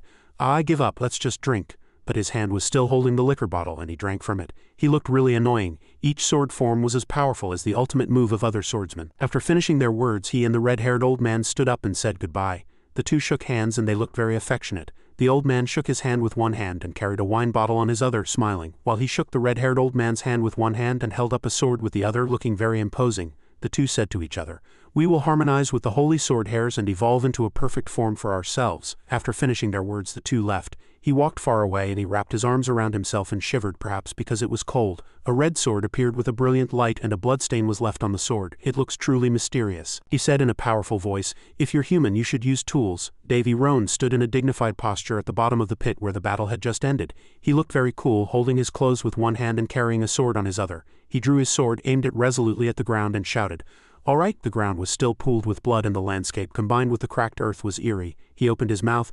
"This should be enough to send Red off." Perce pointed at the monster with a frightened face and said to him, "That monster, it's not dead yet." He looked at the monster with a calm face and said, "I know." Suddenly, a brilliant red ray of light appeared from where the monster was lying, looking very mysterious. He and Perce still looked at it with dignity, not a bit afraid. It seems they had already expected this scene. He looked at the monster, which looked really scary, and said, "It's a survival tool similar to a lich. It has hidden the source of its immortality somewhere nearby, and it has the ability to regenerate infinitely as long as that source is not destroyed." The monster's appearance was no longer complete, and it had turned into a mass of black shadows that rose eerily. It looked as if it would explode at any moment. He resolutely told her how to deal with them. "Of course it will die if you cut it until there is nothing left to regenerate, or if you destroy it with holy power, but it's much harder than it looks to use this technique during battle." The brilliant shining holy sword appeared. Just by looking at it you could tell it was no ordinary sword. He turned to her with a curious face and said, "Perce, do you know how a mythical creature can have the immortality of a high-ranking vampire?" she said to him with a sinister face. The fact that it used blood key in the first place was abnormal. He and she, the two of them, fixed their gazes on the monster and were lost in deep thought. He sighed helplessly and said to her, "I want to check, but there's no way." The situation became even more tense now. He said to her in a weak voice, "It revived even after being cut by Red. This level of immortality must have been granted by a vampire lord. Why is it attached to a monster like this?" The monster was lying with its eyes closed, but eerie red blood was still flowing in its body. "This monster looks really lovely. It's completely different from its ferocious and scary appearance when it was awake." He looked at the ruined scenery before him, broken and exploded pieces of land, in the distance a desolate-looking tree. He sadly thought that he had no time to investigate in this situation. He had a worried face and sadness was in his eyes. He held the holy sword and thought deeply about what would happen next. Would the next step really be as he had expected? He no longer hesitated and resolutely raised the holy sword and slashed at the monster. As he slashed once, a blue light appeared and cut the monster's body in two. The power of the holy sword and his power combined to create a terrible result. When he slashed the monster, the tree in the distance was also cut in two. Not only that, but the ground was also split into several pieces. That power was truly terrifying. His holy sword was soaked in blood and its appearance was dark and mysterious. The monster's blood overflowed like a river on the ground. Davy Roan and Perce looked at the monster's right side. He looked very cool, holding two swords, a blue one and a red one. He said to her, "Did I destroy the source?" she said to him. "Something strange. It feels like it's distorting the system itself." She and he looked at each other. He shouldered the holy sword and she stood on top of his sword. He looked at her with a flustered face and said, "The system," she said lightly. Yes, looking up at the sunset sky, the sun was slowly setting, which was truly beautiful. He asked himself, "Can this sword kill even a god?" he asked himself as he looked at the blue holy sword that had just defeated the monster. "Haha, sir, what on earth did you put in this sword?" A long time had passed. It was completed with the best materials. Thanks to that, its power must have become stronger. He walked forward. He looked very cool, carrying the holy sword with one hand and holding the holy sword with the other. The twilight scenery became clearer with the red-stained sky. He sighed. Why am I thinking such complicated thoughts?" he said with a dark and deep expression. "I think the atmosphere has changed." Suddenly, the wind blew fiercely and the leaves fell without stopping. Davy Roan looked around with suspicious eyes and thought, "A dirty rat is hiding nearby." He observed the leaves fluttering down to the ground. The atmosphere was terrifyingly quiet, but it held some hidden danger. He slashed once with his holy sword and the ground in front of him exploded. It looked really scary. Duke Piquet was surprised by the light and immediately covered his eyes with his hand. Davy Roan said to the Duke in a contemptuous tone, "Hide properly next time." Duke Piquet was surprised that Davy Roan had found him. He widened his eyes and stared in disbelief, and his shock and fear were palpable. When Davy Roan suddenly appeared in front of him, he was surprised and stepped back. His face was really scary now, very devilish. he said to him. Tisk, you bastard. The twilight scenery unfolded beautifully. The ruined land and the setting sun combined to capture the viewer's eye. Suddenly a gasping sound was heard. Gasp, gasp. Suddenly the sound of hurried running appeared, accompanied by heavy breathing. Duke Picot appeared, sweating profusely and with a terrified face. He seemed to have just experienced something terrible. Suddenly his face changed. His eyes were bloodshot, and he opened his mouth in anger, revealing sharp fangs. He shouted, "I'm going to die." Suddenly, white teeth were revealed in the darkness and a sinister smile appeared. It looked really scary. The scene changed to an interesting sight again. Duke Picot was being chased by Davy Roan. His appearance was really scary now. His face had changed into another person's. His eyes glowed red and looked at Duke Picot as if he would eat him alive. His mouth was smiling cruelly, frightening everyone who heard it. As he chased him with two swords in both hands, his face turned pale with fear and he thought, sweating profusely. "If he catches me, I'll really die." He suddenly raised his sword and said in a loud voice, "I told you."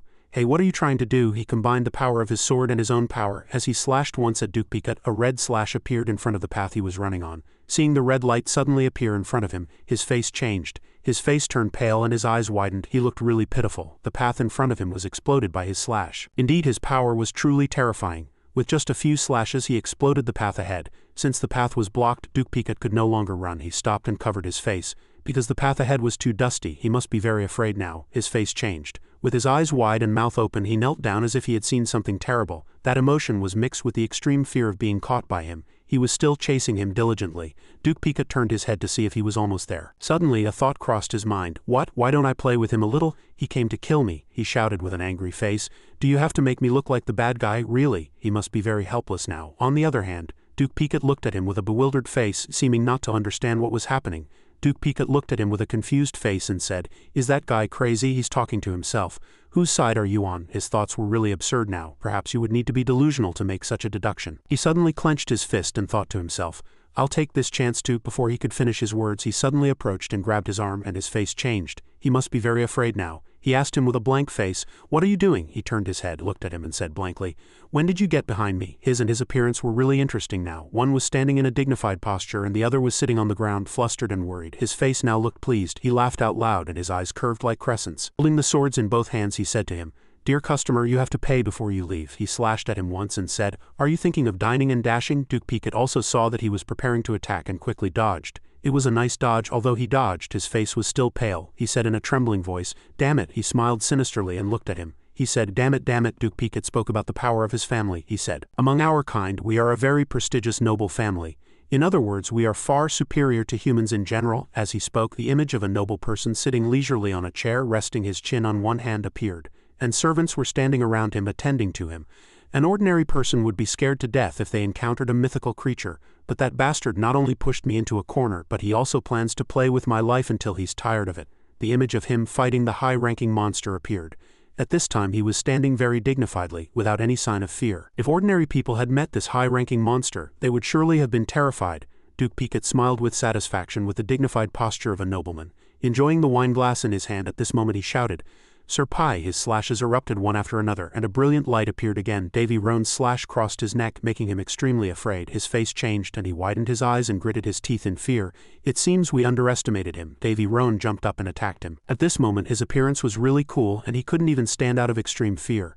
The man in brown clothes said, "This guy is by no means ordinary." Davy Roan's attack was so strong that a brilliant light erupted from that spot. He suppressed him and took the lead. The opponent was in a passive position with a helpless face. He knelt on the ground and bowed his head. He looked really pitiful. Davy Roan sat on top of him, crossed his arms and said to him, "You're finally calm," he said to him with a tired and uncomfortable look. "I can't move." He sat still and did not resist. It was truly pitiful for a member of a noble family to be in such a situation. He said to Davy Roan in anger, "What the hell did you do to my body, you lowly human? Do you want to die?" His face was very angry now, and he widened his eyes and opened his mouth, shouting as if he would eat him alive. He calmly answered him, "You should be thankful I didn't cut you into pieces." Davy Roan said to him in a serious voice, "I have something to confirm with you." He answered provocatively in a stiff tone, "HMPH, I'm sorry, but I have to say I'm the most tight-lipped person in my clan." He said to him in a confident tone, "You won't get any information from me." He said to him in a sarcastic voice, having taken the lead, "I'm sorry too, but I never intended to hear it from your mouth directly." When he heard these words he would never forget them. When Davy Roan placed his hand on his head, he suddenly said, "Actually, I happen to have a perfect magic that allows me to look into other people's minds." His power was so great that he confessed in pain. His face looked very pained then. His eyes were bloodshot and he gritted his teeth. He looked really pitiful. He thought he would believe him if he answered like that. It was really funny that he tried to deceive him like that, as if he thought he was a child. Davy Roan smiled at him with a calm face. With his hand still on his head, he said, "Such a thing cannot exist. Well, there's only one way to find out." He looked at him with a blank face when he heard him say that. Davy Roan used his power, the flames of samadhi, and his hand became hot and glowed red. He made him scream in pain. The appearance of Davy Roan and him in a different dimension was really eerie, and the space was covered in a mysterious purple color. He said, "Black magic, the fusion of a cursed brand." Davy Roan continued confidently.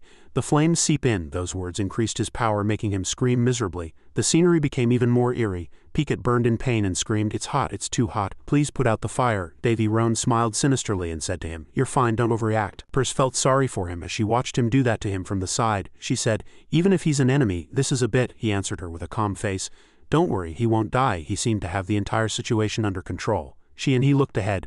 The dreamlike purple scenery was really beautiful. She said to him gently, "You know I'm not worried about that guy." He still maintained a calm attitude and said to her, "Demon Lord, must I show mercy to those who seek my life?" She was flustered and had a shy face. "I have a point, but I'm just worried about you. You're a truly generous and merciful person." He scratched his head, looking embarrassed, and said, "Ha?" Davy Roan said, "I'm needlessly kind." He collapsed to the ground, his face weary after a terrible ordeal. Davy Roan crossed his arms with a serious expression and said to him, "I don't need to know too much about you, so let's get this over with." Hearing that, his face changed. His eyes widened, his mouth gaped as if he was about to say something. Davy Roan, curious, began to question him.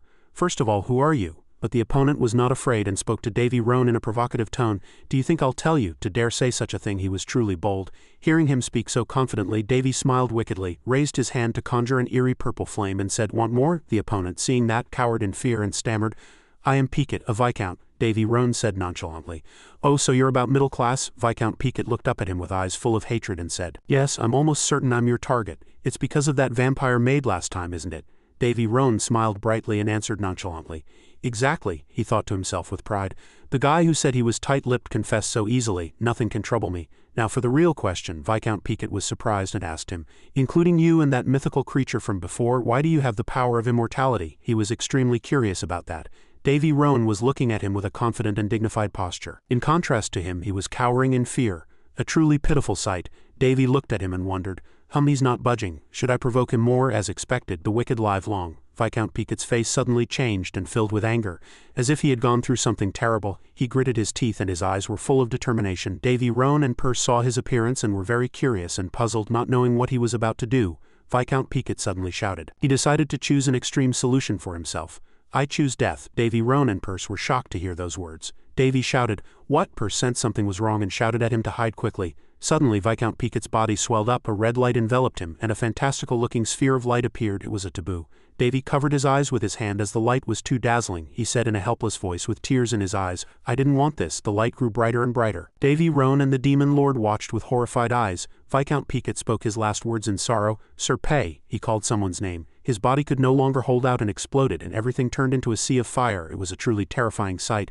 Prince Davy Roan stood in front of the broken wreckage. A taboo, and the punishment for it was only death. He did not want this result. This is probably all we can find out," Purse said in a small voice. "I'm sorry, it's my fault." Davy comforted her. "Don't worry, I expected this to happen. When a curse is broken, the person who cast it can feel it. What I mean is, one of the curses I cast on Carlos was broken. To be precise, it became inactive. It must have been very difficult to find that curse, but they did it. The power of immortality, the one behind this must be a pretty big shot." At night, the dwarves' land was still bustling. Everyone was diligently doing their part to restore their homes. Purse felt sorry for them. A single mythical creature had wreaked havoc, and this place was destroyed to this extent. Davy walked through the busy dwarves. They shouted to each other to go north. "Yes, hurry." Then Davy met Goja and Ganoda. Master, I'm sorry to have caused you such trouble." "It's all right," Davy asked considerately. "Are you hurt anywhere?" "As you can see, I am quite well, but dozens of houses were burned down and a few people were lightly injured." Seeing Davy's silence, Ganoda noticed and said, "I think you have something to say to us, Master." Davy bowed his head and smiled. "Let's go inside and talk." "The guards outside look very busy. What's going on?" The two were silent for a moment. Then Goja looked at Ganoda.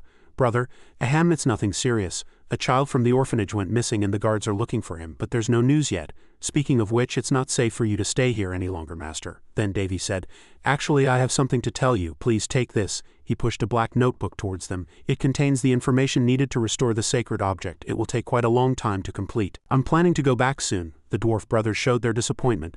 "I don't know how to repay this kindness." Davy refused. "You don't need to repay me. Rather, I should repay your kindness. I have already received enough reward. Most importantly, it is highly likely that the mythical creature was targeting me when it infiltrated the village.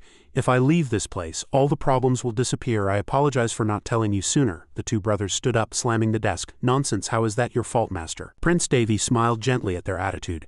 "Everyone will have a different attitude about this. If they were hostile to me, they would have used this opportunity to blame me." I explained about the accident, saying that this was the result of the saint engraved on my body. In the end, it was true that the mythical creature was targeting me. The only thing that worries me is whether the vampires will take out their anger on this place after I leave. But in this situation, I have no time to worry about that. Davy rescued a lost child crying in a tree. He held out his hand to the child. "This is what I can do for them.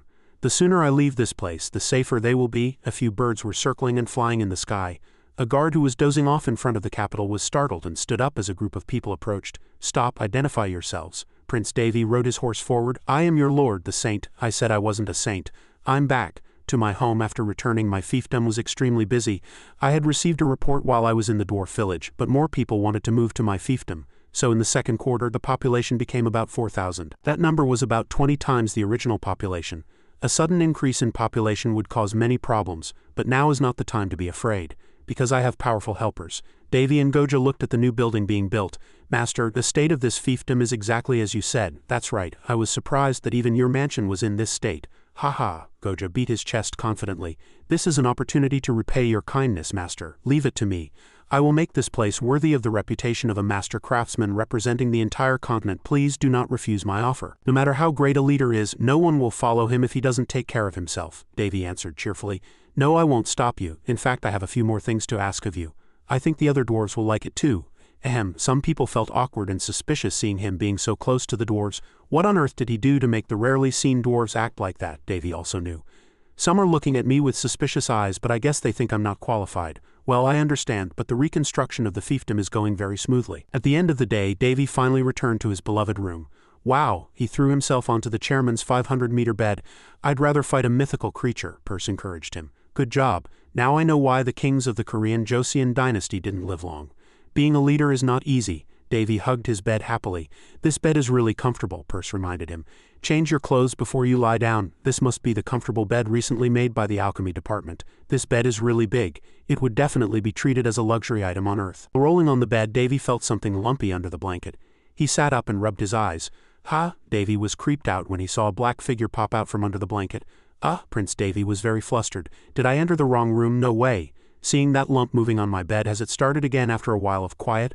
Bribes don't always come in the form of money. As the fiefdom's business gradually developed, people started sneaking into my room with illegal requests. It's not a rare thing in a medieval class society like this. But my case is different. Sister Perse once smiled brightly and called Davy's name, but soon hardened her face and threatened Davy with an axe.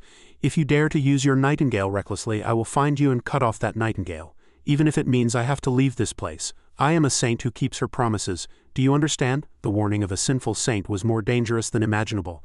I didn't investigate the people who sent bribes because I had already received many. But when the bribes became too much and they started sending people every day, I warned them. "I will kick out anyone who brings people into my room." The people wrapped in blankets fled. "If you continue this nonsense, my attitude will change regardless of what contract we have." That eunuch bastard dares to call Davy a eunuch. He was speechless with anger. Thanks to that, I was able to have peaceful nights after that. Davy slowly lifted the blanket to see who was under it. It was a very lovely pink-haired girl. Davy covered his face helplessly. "What the hell is this? Are they trying to stimulate my sympathy by using a child or?" Davy sighed. "Hey. Who are you?" The pink-haired girl smiled as brightly as the sun. Davy and Perse's hearts almost stopped. Davy gritted his teeth in anger. "Are those bastards using an innocent child?" Davy called Amy loudly. She came running in a hurry. "Yes, what is it?" Before she could catch her breath, she saw the girl sitting on the prince's bed. Amy covered her mouth in shock. "There must be a misunderstanding, Your Highness." "What on earth?" Davy didn't want to listen. "Cut the nonsense. I told you not to let anyone else in my room, didn't I?" Amy asserted. "I did not let anyone in." "Your Highness, could it be that you brought this child here?" "No," Davy reasoned. "If Amy doesn't know, does that mean one of the other servants secretly put the child here? Do I look that ridiculous these days?" Hearing that, Amy hurried over to the girl. "I apologize, Your Highness. I should have guarded your room more thoroughly. I will find this child's guardian immediately." But the girl pointed at Davy with her small hand and called him Daddy.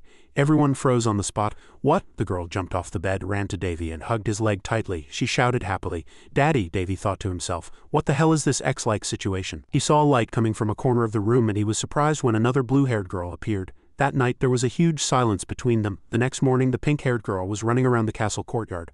Haha, Amy chased after her with difficulty. Miss, wait, you'll get hurt. This pink-haired girl's name is Hongji. Status, processing complete. Form, double-edged broadsword. Length, 88 centimeters. Width, 6 centimeters. Contractor, Davy Anjon. Completion, 100. Davy was sitting in a corner looking at the information window. Wow, I really didn't expect this. I could have checked that child's information from the beginning. And I hope you feel a little guilty. Davy was helpless. How can I change the name I've already given? Who would have known that a sword could turn into a human? In fact, these two girls were the two swords Davy had brought, Hongji and Numgi. Status, processing complete. Form, double-edged broadsword. Remarks, consciousness has emerged. Consciousness awakened very early and cognitive ability is still immature. They consider Davy Anjon, who created them, as their parent, and their cognitive ability will grow over time. Cuteness warning. Confusing. I told you, you can't resist. Meanwhile, Amy, who was already overwhelmed with handling Davy, now had 2 more children to deal with and her experience grew. She changed her plan and took out a cookie to lure her instead of chasing her. Miss, look at this, a cookie. Have some. Hongji really changed direction and ran to her. Ha ha ha, Miss Numgi too, come on. Davy seemed to be experiencing a new world. Can swords eat too? I told you they're literally human. A pair of small hands were placed on Davy's legs. Numgi girl plopped down. Davy stroked Numgi's head. The girl looked up and called him daddy affectionately. Davy's heart's almost stopped. Being this cute is really bad for the heart.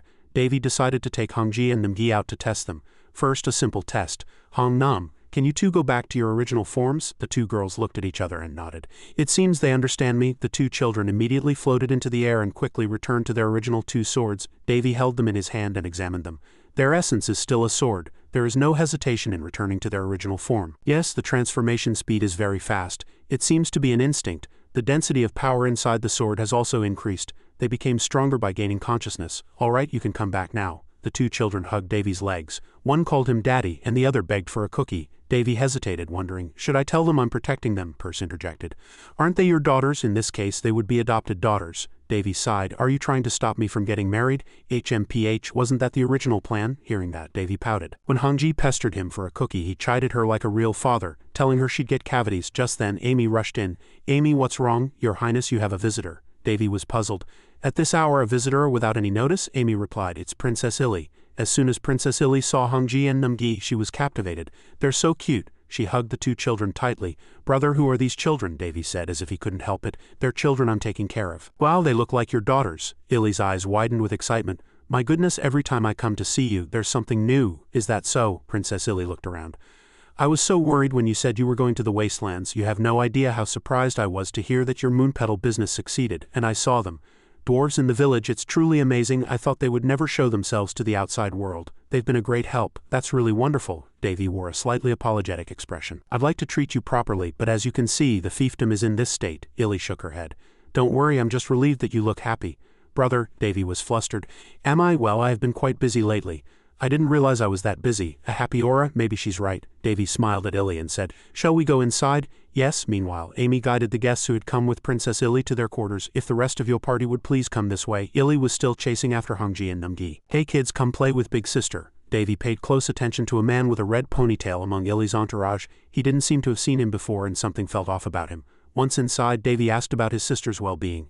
Is Bari's doing well? Your fiefdom must be busy too. How did you find the time to visit? Well, the number of bandit attacks has decreased recently, so the fiefdom has become quite peaceful. Have I been too neglectful? Davy just laughed awkwardly. Haha, sorry. Illy rubbed her hands together and said hesitantly.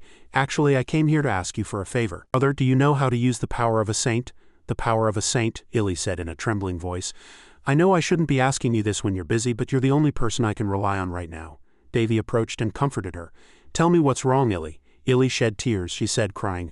I'm so sorry, brother, I'm sorry. A short while later, Illy was sound asleep in bed. The butler beside her reported, she has only exhausted her energy. It seems she has been under a lot of stress for a while. She will be fine after getting some good rest. Davy looked at his sister with a pained expression. The OEM fiefdom where Illy and Baris lived was quite far from here. It seemed she had ridden for days without rest. Her people must be very precious to her. Returning to the siblings' conversation, Illy had just been wringing her hands and crying. I'm so sorry. My friend won't last much longer. The doctors and priests have all given up. To summarize her story, Pona, Illy's bodyguard and best friend, had been hit by a poisoned arrow shot by bandits, which was meant for Illy. Illy had been exhausted from being chased and had fallen into a trap, so she would not have survived if Pona hadn't taken the arrow for her. A priest removed the poison from her body with a detoxification spell. But after that, dark blue spots appeared all over her body. This was the problem. After the arrow's poison was detoxified, she showed strange symptoms. She suffered from a high fever, and dark blue spots appeared all over her body. After coughing up blood, Pona slowly began to lose her vitality. A priest and several doctors tried to save her, but her condition did not improve in the slightest, and while they were unsure how to treat this mysterious illness, Illy heard from the priest who was treating her that a high priest who had received a saint might be able to cure it. Holding on to a sliver of hope, Illy had traveled the long road to the fiefdom. Illy just cried helplessly. "Brother, what should I do? It's because of me that," Pona sobbed. The sisters Hongji and Namgi stood by Illy's bed and wondered, "Is that sister sick?" "Yes," Davy reassured the two children. "She'll be fine after some rest, let her keep sleeping," Hongji said innocently. "You shouldn't be sick, I'll stay by your side." The girl climbed onto the bed, went under the covers and lay down with Illy. Davy was pleased. "What a good kid." Namgi was shyer, and after hesitating she followed her up. "I want to stay too." "How lovely." They didn't seem to like Illy very much earlier, but they're really kind. Davy covered the three of them with a blanket. Normally he would have stopped them, but the children were full of energy, so having them lie next to Illy might help her recover. Davy stood looking at the moon outside the window, blue spots and bloody phlegm. "Davy, what's wrong?" "No, it's nothing. It's just that the symptoms are quite familiar, so I have a gut feeling. There are times when you feel like something is going to happen without any evidence or signs." Davy called the head butler. "Find the most skilled and trustworthy information guild in the fiefdom." "As you command." Davy confided his thoughts to Perse. "I have a feeling this is going to get very complicated." Perse sympathized and comforted him. "But I think it won't be a problem for you. You always turn danger into an opportunity." "I know, but I don't want the number of victims to increase, and with those symptoms only one disease comes to mind," Perse guessed. "Dark blue spots, bloody phlegm and loss of vitality. There was no such disease in my time. Does such a disease really exist?" Davy answered immediately. "It does, but the problem is, that disease shouldn't have appeared on this continent. That's what confuses me the most." Princess Illy was playing happily with Hongji and Namgi in the courtyard. Hee. The three little girls ran around the courtyard. Prince Davy watched the three children play from inside the house. Cause and effect. Wait, there's a principle that everything has a reason. Let's summarize the situation. Someone who was hit by a poisoned arrow and received detoxification magic is showing strange symptoms and slowly losing their vitality. It's a disease that even a priest has never seen. Something is very illogical. Perse looked at Davy's expression. "You don't look well. I have a lot on my mind. I understand there are many suspicious points in your sister's story. It's strange that savages who live by stealing on the frontier would have such a deadly poison. There are many more suspicious points, but it's still too early to draw conclusions. We need more information." So that's why you called the guild to gather information." "That's right. I need to figure out the situation. The solution to any disease is always in its cause. That's the first thing I learned when I studied medical techniques." Davy sat in a chair and smiled. "Speak of the devil. Come in if you're already here." A strange silence fell. Perse was puzzled. "Who are you talking to?" Davy pointed to the empty space in front of him. "Don't waste time like that." A mysterious figure in a cloak slowly appeared from that empty space. Davy was very satisfied. "Oh, not bad," a person asked him. "I heard you need something from us." "Yes, thank you for making time in your busy schedule. Sit down." The cloaked person only glanced at the chair and did not move. "Well, suit yourself. You're wary because I saw through your camouflage. Let's get straight to the point. I want to buy information."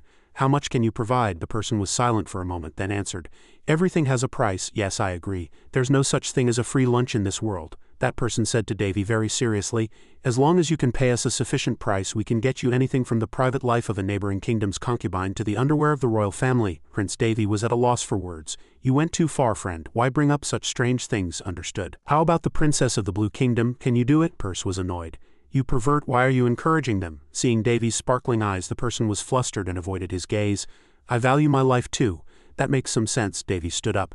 "Very good, that's enough." He held out a bag of gold coins. "This is a down payment. There is a woman named Pona, my sister Illy's knight. Investigate her recent activities." At this time the game window displayed information about the mysterious cloaked figure. Name Jack, real name Ahelisana, age 124, gender both male and female, race human, dark elf, title Star of Assassination, special features none, other details possesses expert level basic assassination skills, works for the Information Guild Cho and is one of its 4 leaders. Known as Jack within the guild, current status confused. Seeing Jack's information, Davy was surprised. "A woman and a dark elf, how? She's disguised as a human so she doesn't look like a dark elf at all." Jack hesitated slightly. "Investigating a woman's background is." Davy preferred another expression.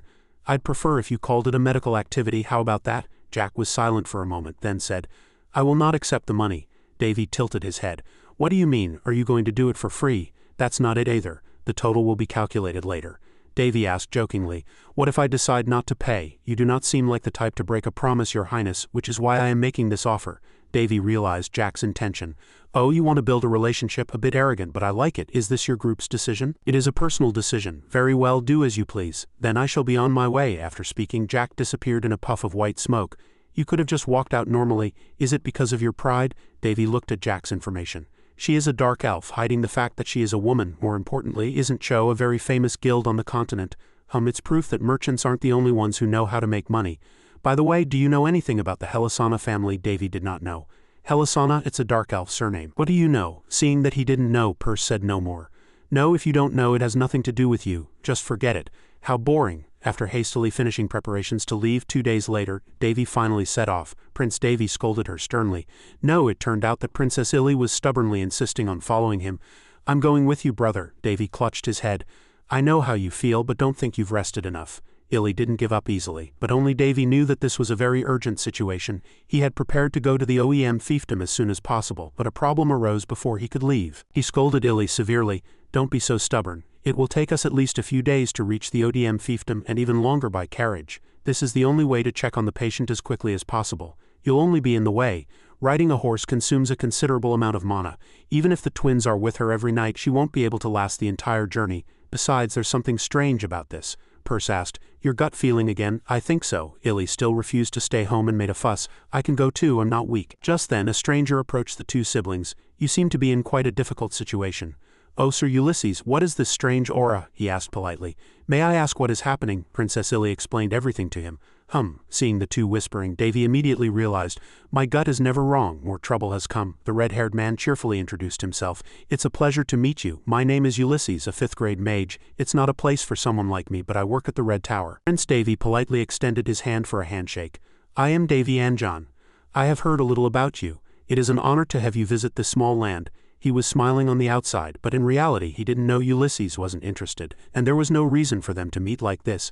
Since he was from the central magic tower of the central continent, getting involved with him would only lead to trouble. Perse thought Davy was overthinking it. How do you know he's famous on the continent? Your gut feeling again. Ulysses praised that this land was by no means small. This is the most shining land on the eastern continent. Most importantly, Princess Illy has told me so much about this place that I have always wanted to visit. Princess Illy was very embarrassed when that story came up and scolded Ulysses. How could you say that in front of my brother? Haha, why not? Seeing the two behave like this in front of him annoyed Davy. That guy is very dangerous. Should I kill him? Perse had to run and stop him. Don't be rash. You can't show hostility just because he's close to your sister. That's reason enough. Who do you think you're talking to? As far as I know, he is called the prodigy of the magic tower, has a very good personality, and became a master at a young age, so his skills are undeniable and his background is not bad. Background, wealth, personality, appearance, ability. He is an ideal human without flaws, but the problem is, why is he so close to Illy? He asked what he was thinking. Davy asked Ulysses directly. By the way, how does someone like you know my sister? Illy was surprised. Even though Davy hadn't asked her, she was more flustered than Ulysses. Ulysses was not angry at all. No, I understand. I would have acted the same way. I happened to meet Princess Illy on my way to the fiefdom and we traveled together. Davy smiled as brightly as a flower. Thank you, Ulysses. I don't know how to thank you for being with her. But he hid his fist behind his back, suppressing the urge to punch Ulysses. I can't stand this guy. I have to deal with him right away, Ulysses replied. You're welcome. In fact, she helped me more than I helped her. When I was attacked by bandits, Princess Illy saved me with her magic. Davy's face was contorted, as if he were itching for a punch. Ah, I see, Ulysses said. So I'd like to repay the princess for her kindness. Actually, I also know how to use spatial magic. I can create a small monogate used for transporting goods. Hearing that, Illy was very excited. A small monogate, is it that amazing? Ulysses smiled brightly and answered. Of course, it's more mobile than the large gates that need to be installed to be used, and it's a super advanced artifact that only a very few in the magic tower possess. To use this, you must be well versed in 5th grade spatial magic theory. And only mages with mana comparable to an archmage can use this continent-class treasure. Illy gestured and said, It looks like this, brother. I didn't know the Red Tower had something like that. It's just a coincidence. I was just keeping it safe so it wouldn't get damaged. Princess Illy moved closer to Ulysses and praised him. It's amazing that you can use 2 different kinds of magic. Davy looked at him with wary eyes. Perse said to Davy, Isn't this a good thing? It's hard for you to travel long distances. Davy sighed as if his head ached. I'll have to deal with that guy later. Prince Davy held out his hand. Then I'll be in your hands. Of course. After that, the two shook hands and agreed to cooperate. Princess Illy's fiefdom. Ulysses, Illy, and Davy, the 3 of them, moved there. Davy surveyed the surroundings. Oh ho, so this is the place. I feel a chill for some reason. A heavy smell pricked his nose. Perse covered her nose. This smell, it's the distinct smell of burning protein. It's very similar to the smell of a living creature burning in a fire. Another attack. Illy was also flustered. No way, we just wiped out all the bandits. Just then a voice echoed. Well, if it isn't Princess Illy, you've returned. A dapper man wearing a monocle approached them. Who are you? I have been dispatched from the Central Disease Control Organization. the Central Disease Control Organization, Count Linton. Count Linton praised Illy. You are more beautiful than I've heard in the rumors. It seems rumors are always a bit understated. As he looked suspicious, Illy faltered and avoided him. I'm sorry, but we're busy, so we'll have to continue this conversation later. As she was about to leave, knights blocked her way. Count Linton said, I'd like to do that too, but unfortunately, the current situation does not allow it. The knights surrounded the three of them. What on earth is going on? Count Linton said. Please follow me for now. Princess Illy's castle has already been quarantined with an artifact from the Holy Kingdom. Please follow me. After that, the three followed Count Linton into the castle. He sat in front of them and explained, First, I'd like to apologize for mobilizing soldiers without permission. But please consider the current situation, Illy said sternly. The lord of the OEM fiefdom is Baris, but when he is absent, authority is delegated to me. Count Linton leisurely lifted his teacup. I am well aware. It is rude to come unannounced and requisition something by force, but as I said, we are from the Central Disease Control Organization. I believe someone of your status, Princess, would know what kind of authority we have. Illy frowned. The Central Disease Control Organization. The Central Disease Control Organization was an organization that supervised the three kingdoms of the continent with the Emperor's approval, and it was composed of people from the three kingdoms and had special authority. Their main purpose was to provide medical support throughout the continent, like Earth's resource medical organizations. Count Linton explained, I don't know if you're aware, but a terrible plague is raging in this land. Our organization calls it the Blood Demon. The Blood Demon? Dark blue spots begin to appear on the victim's body.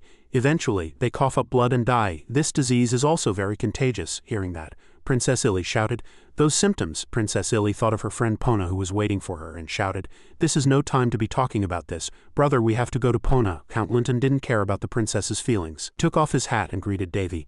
I apologize for the late introduction, Prince Davy.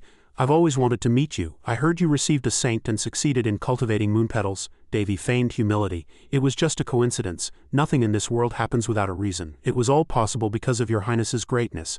Haha, now that I think about it, all the famous people I've only heard about in rumors are gathered here. Princess Illy couldn't wait any longer and slammed her hand on the desk. I'm sorry, Count Linton, but I have urgent business, so I must leave. As she was about to leave, she called for the butler, but no one answered Princess Illy. Count Linton informed her. I regret to say this, but everyone in this building, including the soldiers, has been quarantined. Illy was enraged. What do you mean there was no other way? The blood demon is very contagious. We can avoid the worst-case scenario by controlling it, but if even a few people get infected, it will become uncontrollable. Davy had no opinion. He's not wrong. Princess Illy was still stubborn, but this is beyond your authority. Count Linton was firm with the princess. He had no intention of yielding to this young girl. You're right, but as I know it, this is a treaty of the Kingdom Alliance. The Queen of the Roan Kingdom also approved. There have been instances in such emergencies where it has gone beyond the authority within the Lord's territory. Illy felt powerless hearing those words. What is happening? And unfortunately, this disease is incurable, and even holy power doesn't work. No way. After finishing his words, Count Linton smiled. Now it was his turn to show his authority. That's why we're here. Please leave it to me. We will definitely find a cure and report the good news. A moment later, Prince Davy Arun went to the treatment room to check on the plague situation. As soon as he entered, he heard a desperate scream.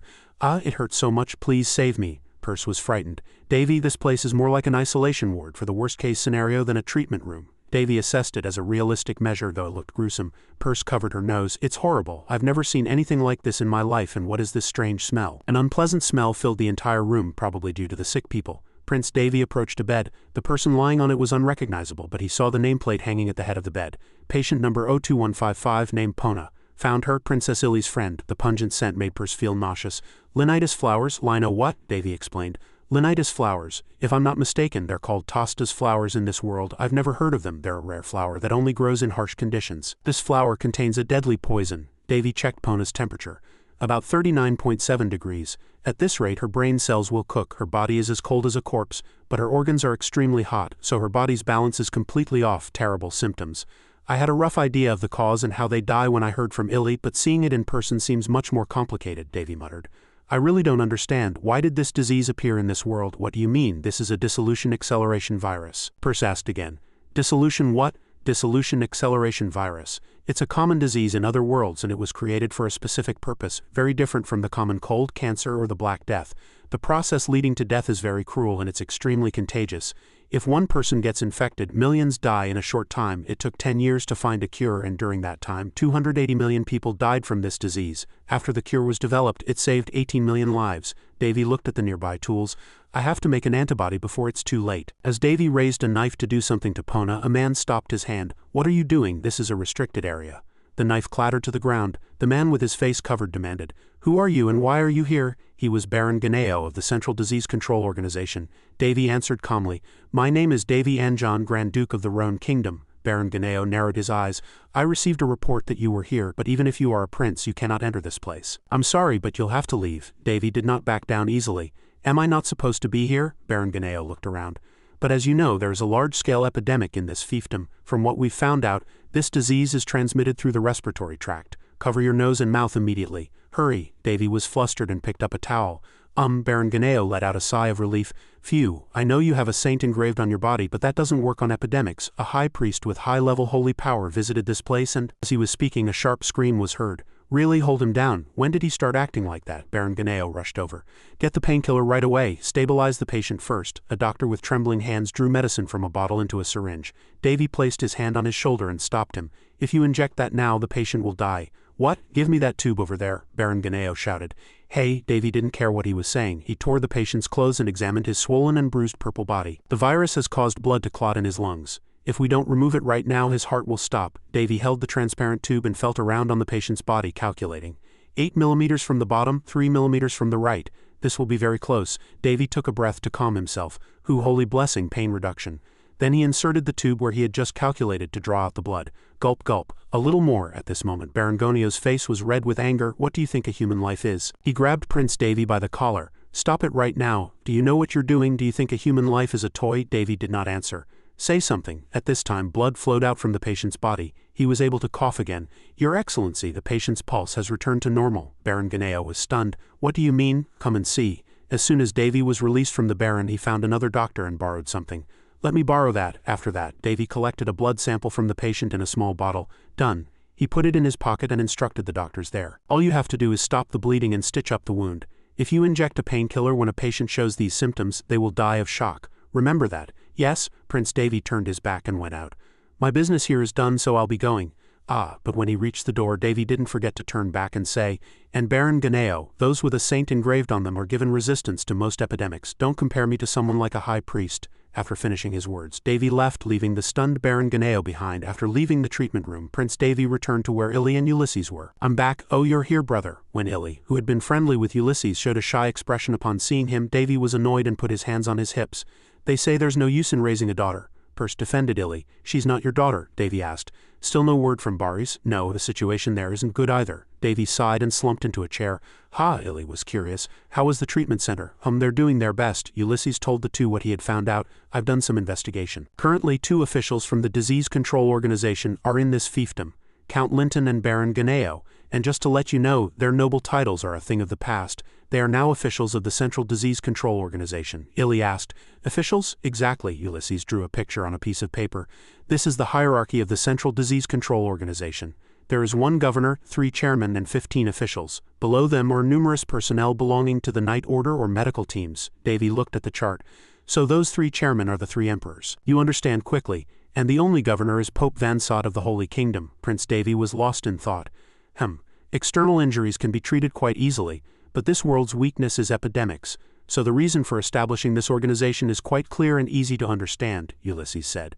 "The 15 officials are mostly people who have achieved great things or have outstanding medical skills, but to exclude private matters within this organization, the personal information of the officials has all been concealed. I can guess how amazing their level must be, but the problem is that they are delegates of the 3 emperors and the Kingdom Alliance, so what Count Linton said also makes sense. The Z Kingdom is also part of the Alliance, and if we oppose this, we could make an enemy of the Empire and be considered traitors of the Alliance," Illy said impatiently. "But the people are very scared." Ulysses couldn't help either. "It hasn't been long since they arrived, so we have no choice but to wait for a while, but the dispatched knights are the Knights of Destruction, and their captain is Count Collio." Illy was quite surprised. "Count Collio? You mean the one from the western fiefdom of the Randy's kingdom?" "That's right, they are one of the Royal Knight Orders." Prince Davy had no idea who he was. "Who's that?" Ulysses explained. "I heard he retired a few years ago, but it seems he came here for the time being. It might not be a bad idea to leave everything to them." Illy hung her head in dejection. "If I had known it would be dangerous, I wouldn't have brought you 2 here." Prince Davy placed his hand on Illy's. "Don't worry, Illy, everything will be fine." He sincerely knelt down to comfort his sister. "Brother, but I'm worried you'll get into trouble, Ulysses." Ulysses answered cheerfully. "Not at all. In fact, Miss Pona is a mage from the Red Tower. I was simply doing what I must as an elder." The Abyss showed that he genuinely wanted to help. Davy pouted. He was starting to feel the urge to kick him out. Oh right, he's an elder of the Red Tower. He seems like a sincere person, but why do I feel like he has another reason for being here? Perse sighed. Don't trust the power of the abyss too much, it's just a game like status window. That night, Perse asked Davy, why don't you stay at the treatment center and help? It wouldn't do much good for me to be there. This is the key. A vial of the infected person's blood sample. Davy held up the vial and examined it with interest. Right now, the Disease Control Organization is doing its best to prevent the disease from spreading. I need to make this while I have time. An antiviral. In other words, a vaccine. I'm confused. An antibody? It's a bit hard to understand. It's quite common in the medical field. The Disease Control Organization must have tried to create an antibody many times, but creating an antibody for this disease is beyond conventional methods, so they probably haven't succeeded. Perse asked with curiosity, but how are you going to make an antibody with just that? Now that I'm here, I'll have to get some help from them. What are you doing? You should say something when you show up. Just then, Jack appeared from a nearby corner. You're really annoying. You found me again. Because I can see you. Jack seemed to have nothing to say, and Davy chuckled. She doesn't seem to like this. Those tricks don't work on me. You must not know how much experience I have with assassins. Jack handed Davy what he needed. Here is the information you requested. Good job. Are you still not going to accept payment? Not yet. You're really inflexible. Jack held out another scroll. It seemed to be a very useful item. Please take this as well. What is this? I brought it because I thought you might need it. Prince Davy teased her. You'll get fired for doing personal things like that. It doesn't matter. I've already calculated for this kind of action. Is that so? I didn't know this was from the guild. Davy then unrolled the scroll and read it for a long time. He asked Jack if this information was reliable, seeing that Jack was not swayed at all by the information brokers. Reliability was their lifeline, so she would not lie. This information is reliable. Davy took out a small notebook. I'm sorry, but I have one more favor to ask. Please speak. Davy wrote something on the paper.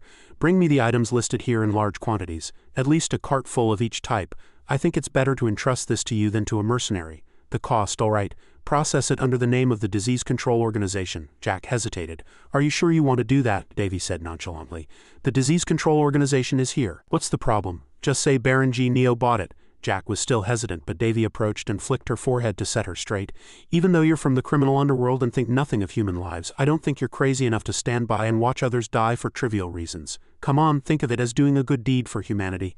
This is my request. Jack was stunned for a moment by Prince Davy's flick on her forehead, and it was unclear what she was thinking. The next day, Prince Davy met with Count Linton and Baron Gornio to negotiate. No, Baron Gornio slammed the desk in anger, asking me to hand over the treatment authority. HMPH, do you think this is a joke? Your Highness, they are patients who need to be treated as soon as possible. We don't have time to hand them over to someone else. Prince Davy just slowly sipped his tea. That patient yesterday would have died if you had been 2 or 3 minutes later, Baron. Baron Gornio couldn't get angry anymore after hearing that. Davy put down his teacup. Thank you for preventing a bad situation from happening, but I have one question. Do you really have a way to treat this disease? Count Linton smiled and said, It seems your Highness has a cure, Davy said firmly. We have to try even the smallest possibility. I'm not here to take away the Baron's work. This is a fiefdom within my kingdom and my sister's fiefdom. I believe I have every right to ask about this matter. Baron Gornio, of course, still disagreed and was about to stand up and continue speaking, but Count Linton praised cheerfully. Excellent. Baron Gornio was annoyed. Count Linton wiped his sweat, cut off Baron Gornio and persuaded him. Think about the vassal fiefdom of the southern Kanta's kingdom. In the end, all the people died.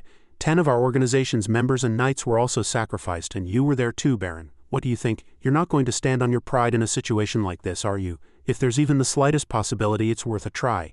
Baron Gornio lowered his head after hearing that and cursed this damn pride inwardly. In the end, he pushed it aside, and Davy seemed to have achieved his goal. That night, a person came to see Count Linton and talk to him. Is it really all right? Count Linton turned around and smiled. What do you mean, Count Kaleo? Count Kaleo was the captain of the Central Disease Control Organization's Night Order. Count Kaleo expressed his concern. I'm talking about the Grand Duke of the Rhone Kingdom. If he really manages to do something, Count Linton sat leisurely in his chair. If that happens, the Central Disease Control Organization will lose face, Count Kaleo questioned him. Some might question our duties. You could have refused him like the Baron did. But why did you do that, Count Linton? He swirled the wineglass in his hand. You're right, Count. But it would be great if we could discover a cure for this disease by any means, wouldn't it? At this point, I sincerely hope the prince finds a cure. That way it will be a win-win for both sides, for him and for us. In fact, he was much more cunning than we imagined. Count Kaleo stood by and watched, then asked back, Is that so? After that, laughter erupted from their room. It was unclear what conspiracy these old men were plotting. The next morning, Princess Illy was very excited. Really, it was because Davy had told her. Illy was very happy to know that she would officially participate in the research for a cure. I'm so glad. I thought she would be suspicious since I don't have much medical knowledge. Illy's eyes welled up with tears of joy and emotion. Thank you, brother. Davy guessed inwardly, but it seems Illy trusts me more than the Central Disease Control Organization. After that, the treatment in which Davy participated began, Baron Gornio warned him.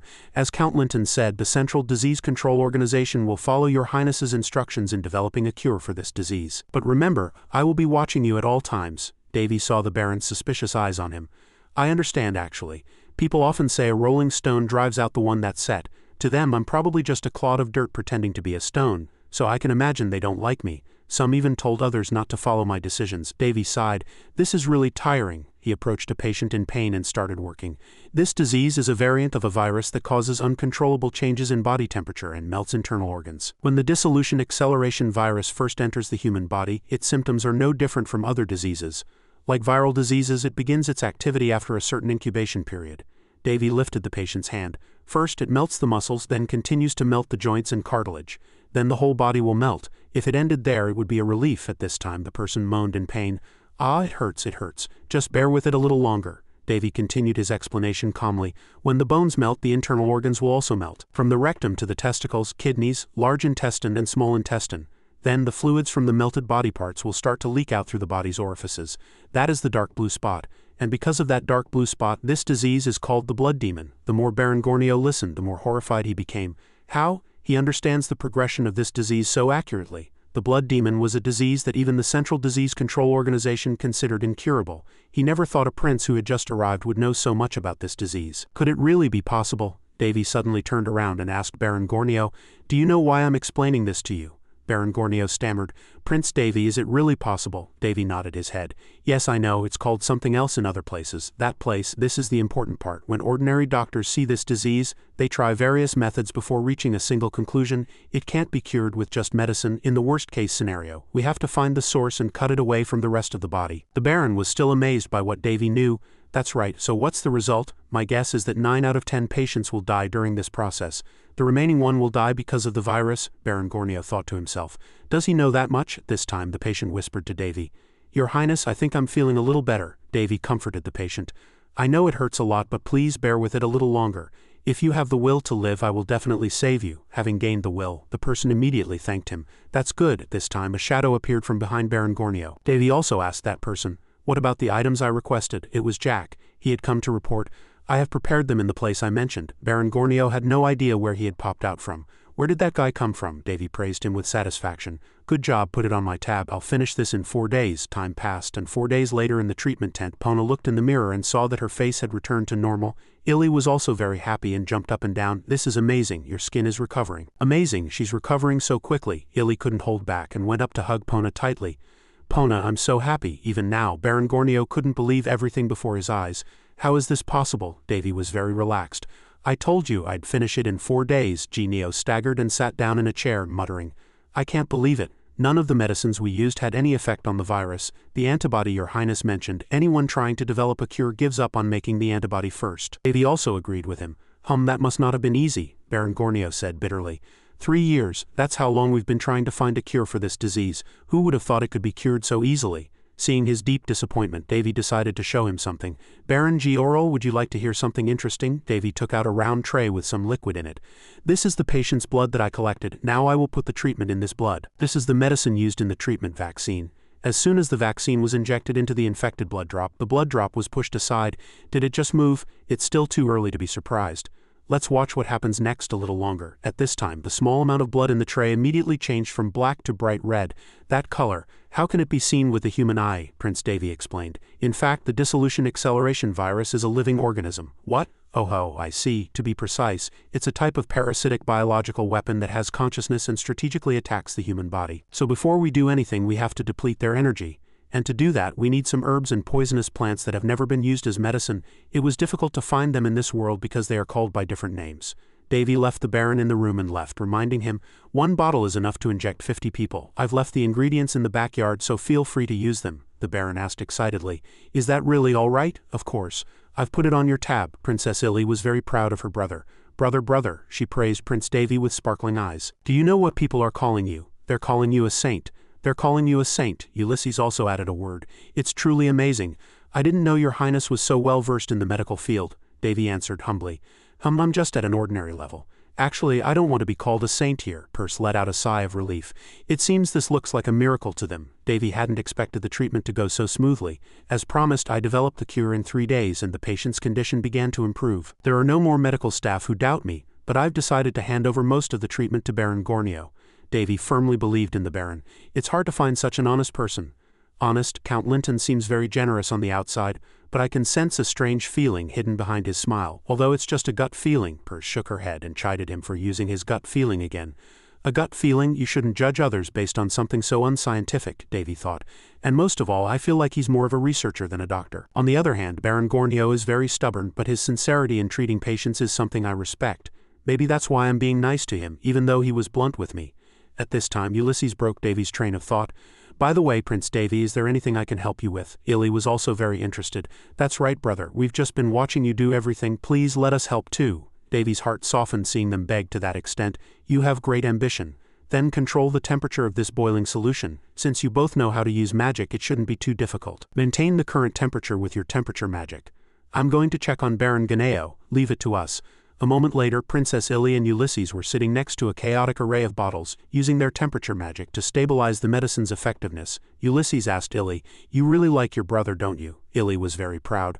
"Of course, my brother has always been a wonderful person. He always has. Even though we're half-siblings, he's always treated me like family. He's a bit hot-headed, but Baris and I can't forget his warmth back then. I still remember the stories about the moon and the sun he told me when I was little." Ulysses smiled. "I'm so envious." Ulysses just sat beside her, carefully observing this very happy and excited young girl. An emotion welled up and Ulysses opened his mouth without thinking.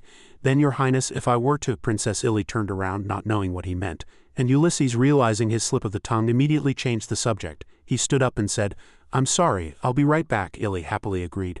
"Okay, see you later." As soon as Ulysses turned around, he let out a sigh of relief. That was a close call. Princess Illy was left alone, humming very happily. If things go well, I should bake some cookies for my brother." Ulysses went outside and found an open space where he could contact his master. "Master," Ulysses asked. "Yes, master, how is the situation there?" Ulysses reported. "Yes, Prince Davy is a very extraordinary person. I didn't think he could solve the Central Disease Control Organization's difficult problem in just 4 days. Is that so? You don't look well. It's just my feeling." Ulysses didn't forget to emphasize one thing to his master. "But the most remarkable thing is his confidence. How should I put it? It's a confidence that can only come from someone with a great deal of experience. To be so confident at such a young age means there's something about him that we don't know," the master agreed. "If you felt that way, you must be right." "Yes, as you said, master, there is much to learn from him. And I am beginning to feel greedy." Ulysses' master was confused. "Greedy? Yes, I feel that with him I can become a true friend without regard for age or interest." The master laughed out loud. "Ha ha ha, you've met a truly wonderful person. There are many things in this world that age cannot realize. You can learn something even from a 3-year-old child. Remember that." Ulysses listened respectfully to his master's words. "Yes, master. And I've investigated the matter you told me about." "Yes, did you find anything?" He told Ulysses about the people in charge of the special project at the Disease Control Organization. "Most of the information was gone, but I managed to investigate it somehow. I'll get straight to the point. It was just as you predicted. He is a rare talent of this era, but the one with him is a little different. That person," whatever Ulysses' master said, his face was colored with extreme astonishment. As he was talking to his master, he heard a series of strange noises behind him. Ulysses shot up and looked into the distance, and the treatment tent behind him was engulfed in a large fire. Fire, he remembered, that was where Princess Illy was. Without a word, Ulysses immediately left to save the princess. The master on the other end of the receiver just called out in vain, "What happened, Ulysses?" "Elder." Ulysses ran straight to where they had been sitting earlier, covered his nose and jumped inside. He shouted loudly in the blazing fire. "Princess Illy?" When the situation didn't look good, Ulysses immediately used magic. He took out his magic staff and created sympathy, transmission, and a whirlwind. The fire in the room was immediately extinguished. Ulysses gasped for breath and looked around the room. "She's not here." Ulysses knelt down and looked. "What's going on?" he realized with a start. Could it be exactly as my master said? As soon as he thought that, Ulysses immediately soared into the sky and chased after the people who had kidnapped Princess Illy. "His background is not ordinary, but I didn't think he would cause trouble here. This is something only I can do. Prince Davy has extensive medical knowledge and a saint, but he can't fight. I can't drag him into this." Ulysses made up his mind. "Please be safe, Princess Illy." Meanwhile, a group of people in armor surrounded Prince Davy's party in the middle of the hall. Davy chuckled. "Look here, Baron Gornio, is there a problem?" A voice echoed from the volcanic mountain range, causing a large explosion that burned all the nearby plants. Ulysses used magic to block the strangers. They must have taken Princess Illy. Ulysses stood before them very serious and determined. "Have I ever used such advanced magic on a human before? Magic can easily take a life, so the user must be extremely cautious. That is what I learned, but now is not the time for that. I learned magic to understand mana and protect people. What's the use if I don't use it when it's most needed? Thinking of Princess Illy waiting for him to come to her rescue, Ulysses became more determined and attacked straight towards where they were hiding. Ulysses looked around and muttered, "To think they built a place like this within the fiefdom. This is much more serious than what my master told me." At this time a man walked out from a nearby rock and looked down. Ulysses looked up and was very surprised. "Count Caleo, where have you locked up Princess Illy?" The scene returns to where Prince Davy is. Baron Ganeo and several doctors were surrounded by people with their faces covered. Baron Ganeo was bewildered, not knowing what was happening. "Do you know what you're doing right now?" One of them stepped forward and said, "We have no personal grudge against you. We're just following orders." "Orders? Baron Ganeo, you must die here. And Prince Davy, you must come with us." Everyone was extremely confused. "Why are they doing this?" The man raised his sword and approached the two. "Don't resist unnecessarily, it will only make it more painful." After finishing his words, the man jumped up to take Goneo's life. The sword was struck down, but Davy quickly blocked the knight's sword strike. Davy broke the knight's sword in two with his bare hands. "Oh, is that so? Prince Davy," Davy smiled. "Are you hurt anywhere?" No." The knight was trembling with fear as Davy gripped the sword with his hand. "The Knights of Destruction, right? How that name is really annoying, but you're dumber than I thought. I didn't think you'd actually do this." Davy squeezed the sword tighter, and with his other hand he gathered lightning and attacked straight towards the center of the knight's body. Lightning strike. Before the knight could even close his mouth, he was burned to a crisp. Davy watched him fall to the ground. "If you're going to kill someone, you should know that you can die too. That's the minimum resolve you should have when trying to take someone's life." The remaining knights immediately went on alert and drew their swords, and a servant came and supported Baron Ganeo. Perce worriedly reminded Davy, "You shouldn't shed blood in a place like this." "Who shed blood? That's why I didn't use a sword." Perce was annoyed. "That's not what I meant, you brat." But Davy roasted all the knights with his lightning strike. A moment later, charred corpses were scattered inside the fortress. Prince Davy called. "Jack," he appeared from somewhere. "You called, take care of these corpses and cut down anyone who enters this place." Jack's eyes lit up when he heard that. "This will also be included in the cost." "Ha, I'm afraid of the reward you'll ask for instead of money." Davy held up a finger. "All right, I've decided." Approved. Before leaving, Prince Davy told Baron Ganeo, "Stay here and focus on treating the patients." Baron Ganeo said urgently, "But what about you, your highness? I'm going to wipe out those inhuman bastards." What do you mean?" Davy teleported and left the castle. He flashed out like a flash and passed all the Knights of Destruction. As soon as Davy got out, the lightning he had just created exploded with a boom boom boom behind him. Perce thought this guy was crazy. "Davy?" Suddenly an electric current flowed. An image of Princess Illy tied to a chair appeared before Davy's eyes. "The tracking magic I put on Illy has started to react. This means Illy has been kidnapped. I used tracking magic because I didn't think defense magic would be very effective. And this is the result." Perce surveyed the people remaining outside. "Each of them is at least a sword master. If I remember correctly, they served the Empire. Even if I had put defense magic on my sister, it would have been useless against a sword master, but still, this is my mistake." Prince Davy jumped right into the middle of them. They stared at Davy and someone shouted, "He has no weapon. Everyone eliminate the target." Prince Davy heard that and smiled, the corners of his mouth lifting. "You think I have no weapon? I'll show you." Davy took out Hongji and Namgi.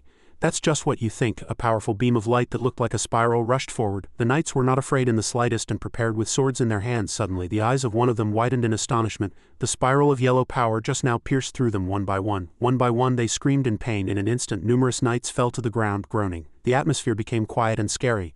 A man looked at his dead comrades on the ground. He trembled with fear and was confused. "What is this?" The sharp beam of light did not stop, moving faster and piercing them one by one. They screamed violently in despair, and someone, as if they had felt something, shouted, "It's like." It turned out that the light was created by Hongji. Hongji was floating in the air, the tip of her sword aimed straight at the soldier who was muttering below. The man felt it and screamed in fear. "It's a living sword." Suddenly Davy appeared next to the man. He was terrified and took a defensive stance, preparing for battle. He gritted his teeth and was about to answer, but when he grasped the situation he just said, "And it can even move on its own." When the soldier's oxygen tank was removed, he gritted his teeth in anger. Davy quietly confirmed it for him. "That's right, light emanated from the pink sword." He slowly explained, "It's thanks to this technique. The airburst sword allows them to fly in the air using their egos." After explaining everything to the soldier, Davy shouted firmly, "Twin sword airburst sword style." A sharp slash grazed past him and he smiled with satisfaction. In the end his gaze was firm and he raised Hongji to eye level. He continued to shout in a firm voice, "Divine reversal sword synchronization. Next is the holy sword dance." Hongji and Namgi alternately rushed forward, creating a tremendously large force. Davy stood proudly and said in a slightly sarcastic voice, "You said you were the Empire's skilled knight order? Really, I can't help but laugh." They were beaten helplessly and screamed powerlessly. Faint trees, a light mist enveloped the surroundings. Davy condemned this group. "How are you any different from the assassins you met on the way to the Felisti kingdom?" He charged in like a moth with Namgi and Hongji beside him. A curious voice asked, "I don't understand." Demon Lord Perce sat on Davy's back and constantly asked impatiently, Why are they after Illy? He fought fiercely, smiled, and answered, I don't know. He hit the soldier in front and then gave his guess. It's probably an excuse, Perce muttered in confusion. An excuse? He confirmed it for her without the slightest hesitation, yes. His slashes were swung horizontally and vertically.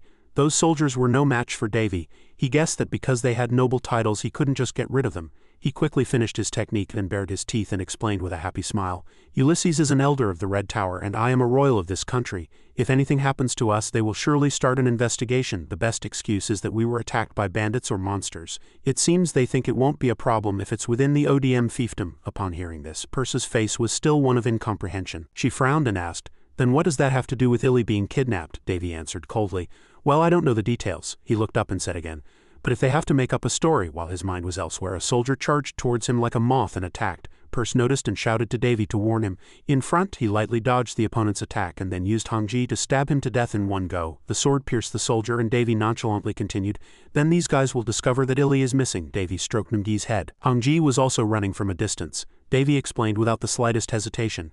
And that's the reason for the attack in a fiefdom without a knight order. Well, it seems they think they can avoid responsibility that way. Hearing this, Perce also nodded and said, I see. At this time Hongji had climbed onto his neck and was playing happily. A lightning-like beam of light suddenly flashed through the green forest. A sharp scream rang out. A moment later Davy continued to climb up the mountain. Perce flew beside him, constantly asking 1001 questions. I still have a question, he was willing to answer, asking, About what? Perce crossed her arms and asked with a very serious face. Then do they really need Illy? They can handle everything themselves. His feet suddenly stopped. Davy and Perce looked down at the chaotic scene below. Dry skeletons were in test tubes looking very scary. And there wasn't just one but many. They were submerged in some liquid and carefully sealed. Perce's face was filled with horror as she shouted, My God. Davy asked calmly, Do you remember what the Knight Order said? Let me repeat what I said earlier. They told us to follow them and to execute Baron Go. He stood proudly and explained in a clear voice, Since they're doing this, they won't let anything stand in their way of getting their hands on a rare high-ranking mage with a saint. Elsewhere, Ulysses was coughing up blood. He whispered something. Ulysses was severely injured and barely managed to right himself. The man opposite him said in a sarcastic tone, You're lasting longer than I thought. It was Baron Kaleo with his cunning face, he continued. You shouldn't have come here in the first place. Ulysses answered firmly without a trace of fear. I came to protect one person. Baron Kaleo was intrigued by those words. To protect, he stood proudly above, looking down at him and continuing to press. Who? The Princess of Rhone, the two people of this dying fiefdom, or Prince Davy who will soon be dragged here? Horror filled Ulysses' eyes and he asked, breaking out in a cold sweat, What are you talking about? Baron Kaleo sighed. Ha, Elder Ulysses. He landed gracefully on the ground and explained slowly. Do you think we gathered here without a plan? The Knight Order has probably already killed everyone in the fiefdom. Hearing this, Ulysses looked as if he had been struck by lightning out of a clear blue sky and shouted with a face full of suspicion.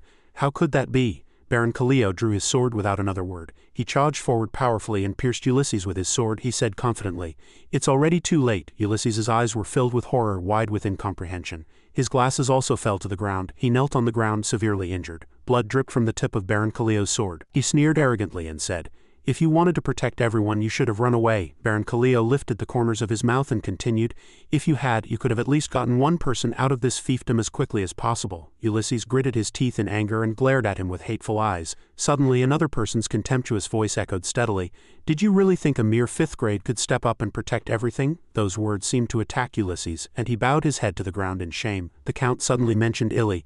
Do you too have feelings for this princess? If so, you're a real fool. Ulysses' eyes widened in horror and he was at a loss for words. Seeing his anxious and worried expression, Count Linton appeared and sneered with interest. He suddenly stood next to the unconscious Illy and continued, From what I see, it seems to be the latter. Ulysses shouted helplessly. The more he called Linton's name, the more shamelessly he smiled with glee as if he had grasped his fatal weakness. Ulysses looked at her and called out loudly, Princess Illy, please open your eyes. But at his call, she remained unconscious, sitting quietly. Count Linton reached out his dirty hand and began to stroke her face. My, she's quite pretty. Ulysses was enraged, and his eyes filled with panic. Not knowing what he would do next, he took out his weapon with the last of his strength. Ulysses did not hesitate in the slightest and charged forward like a moth, shouting his name, Linton, loudly. But before Ulysses could reach him, someone's hand from behind stopped him. Baron Kaleo stood below and was not about to let him go easily. He painfully slammed Ulysses' head to the ground, and he couldn't lift his head. Count Linton's voice rang out reassuringly again. Don't worry. He crossed his arms and stood proudly, declaring as if he had lost his mind, I will make you both useful test subjects. Suppressed by these two, Ulysses cursed in anger. Damn it, Count Linton. His real name is Lincoln Bonicious. He was born in the Rudes Kingdom, a medical kingdom that existed on the eastern continent before it became a vassal state of the Lindus Empire. He was a genius who showed extraordinary potential in the medical field from a young age. But because of his bizarre personality, He was once punished in the Ruti's kingdom and banned from any medical activities. And his story is as follows.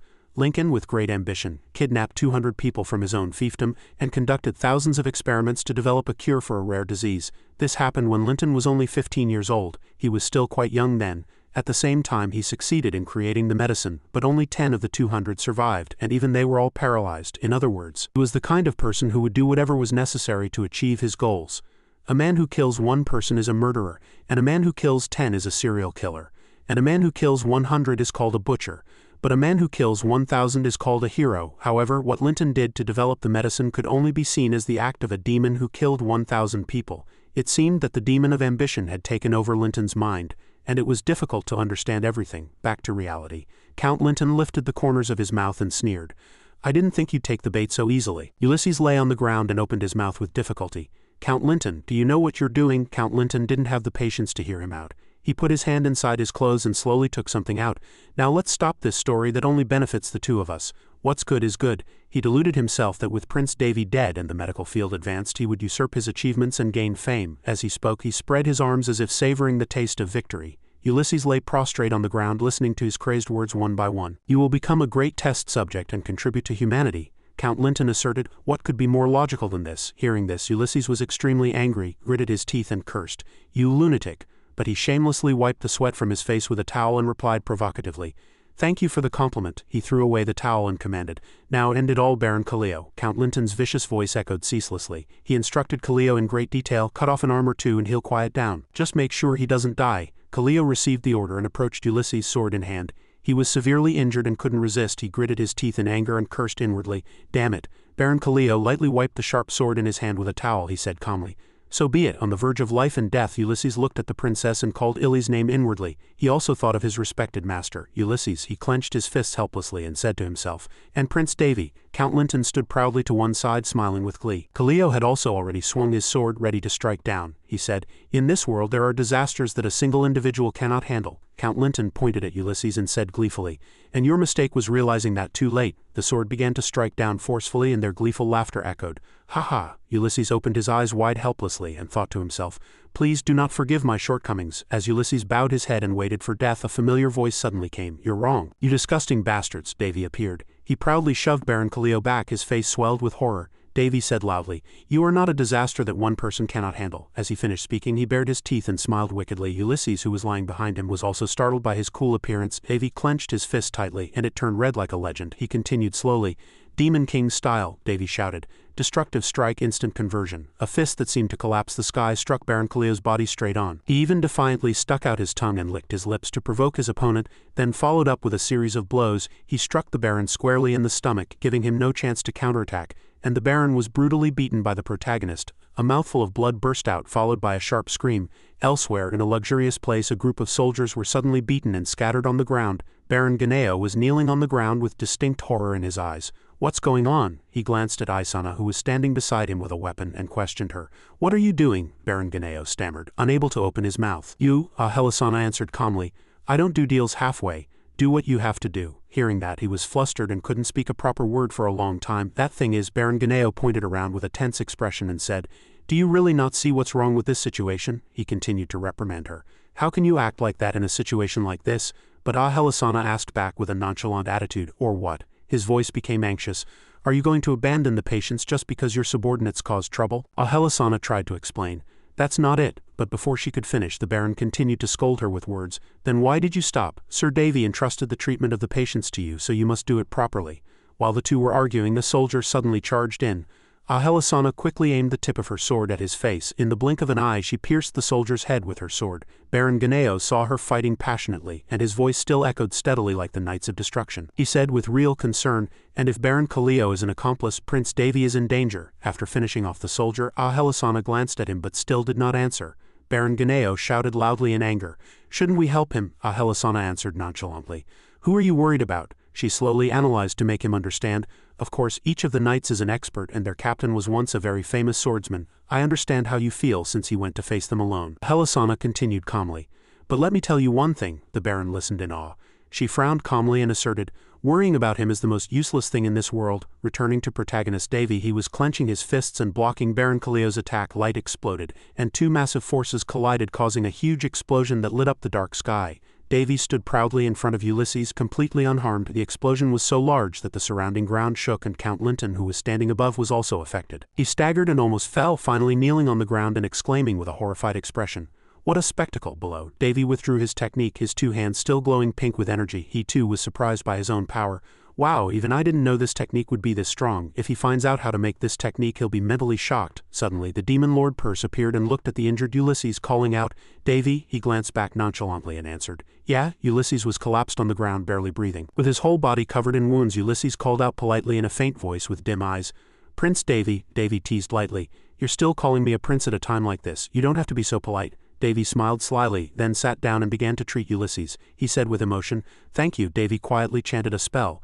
"Your little lamb asks for one thing, lend me a powerful blessing. Your prayers are truly unique." As soon as he finished speaking, a blue beam of light descended from the sky like an angel onto Ulysses. Davy shouted loudly, "7th grade divine magic, sanctuary." In an instant Ulysses regained his health. Davy exclaimed happily, "All right, as expected of someone with a saint. I always repay my favors." Hearing that, he showed distinct horror and his eyes widened. "Ha!" Davy, without another word, went forward and jumped up to where Count Linton was, saying slowly, "And I repay my grudges too." His eyes suddenly filled with horror and a cold sweat ran down his face as if he had seen something extremely terrible. The Count and he stood at the edge of the rock, and something unidentifiable was falling from the sky. It was Count Linton's arm, which Davy had cut off and sent flying into the air. He screamed constantly, even drooling from the pain.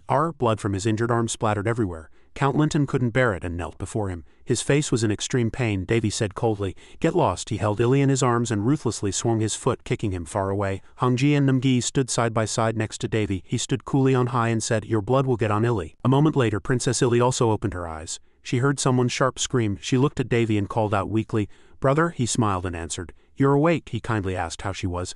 "Are you hurt anywhere?" At this time, Illy came to her senses and answered, "What? Ah, yes." She looked around and asked with a horrified expression, "But where is—" Suddenly, Illy's eyes widened as if she had seen something dangerous approaching. It was Baron Kaleo swinging his sword at Davy from behind. Illy shouted in surprise, "Brother, behind you?" His eyes were filled with killing intent and light flashed. Hongji quickly and skillfully blocked his sword strike. The two swords clashed with a clang. Baron Kaleo shouted in annoyance and cursed, "You bastard." He glared at Hongji. Only then, realizing that you had a magic sword, Davy wasn't worried in the slightest and lifted the corners of his mouth in a contemptuous sneer. "Does Sir Swordsman want to attack from behind? What a novice move, aren't you ashamed?" The Baron was struggling to fight Hongji. He slashed horizontally and vertically but could do nothing. Hongji and Namgi escorted him as they flew down. Ulysses worriedly asked Prince Davy, "Are you all right?" he said, puzzled. "And those swords?" But Davy didn't answer, instead making a careful request, "Please take care of Illy. Stay by her side so she doesn't get hurt." Illy called out flustered, "Brother?" Ulysses, still not understanding his actions, asked curiously, "What do you mean?" He urged. "We need to escape right now." Davy calmed them down and said, "Don't worry." He turned back to fight alongside Hongji and Namgi. He said confidently, "I'm not as weak as you think." In an instant he was in front of Count Kaleo. The Count was on his knees, struggling. Kaleo warily eyed his sword. "This sword is too dangerous for someone as young and inexperienced as you." His gaze became resolute and cunning as he declared, "So I will take it from you." Davy maintained a calm demeanor and replied slowly, "First, I think I'll have to hear what these swords think," he said, glancing at the injured Count Linton in the distance, "but before that, you should worry about your superior." Hearing that, Kaleo was startled, gritted his teeth and turned around. Seeing Linton trying to escape, Davy immediately swung his sword and lightly slashed his leg, and Linton screamed helplessly in pain. Davy questioned him, "Where do you think you're going?" Kaleo stood to the side, frowning in anger, and cursed, "You bastard." But before he could react, Davy charged in like a moth. He lifted the corners of his mouth at his opponent and said, "I'm back again." As soon as he finished speaking, Davy immediately activated the power in his fist. A terrifying force formed. He threw a punch at Count Kaleo without the slightest margin of error. The Count took the hit and coughed up blood. Davy landed coolly, while Kaleo collapsed to the ground, groaning miserably. "Aha ha ha." Count Kaleo refused to lose. He leaned on his sword and struggled to his feet. Davy praised, "Tenacious." Davy lifted the corners of his mouth, looked at him with interest, and said, "If you really want to be my punching bag, fine." As soon as he finished speaking, he unleashed a barrage of blows on Kaleo. Kaleo seemed to take the full force of every attack. Davy smiled with satisfaction. Count Kaleo bit his lip and endured the pain. His face contorted in pain. Finally, Davy landed an incredibly powerful and terrifying final blow right in his stomach. With a loud explosion, it felt as if his internal organs and bones were shattered. He coughed up blood, trying to hold on until the last moment, and stammered, "You." Kaleo clutched the wound on his stomach and continued to shout and curse, "You dirty bastard, stop aiming for my solar plexus. It's right at the top of my stomach." The protagonist's technique surprised even us.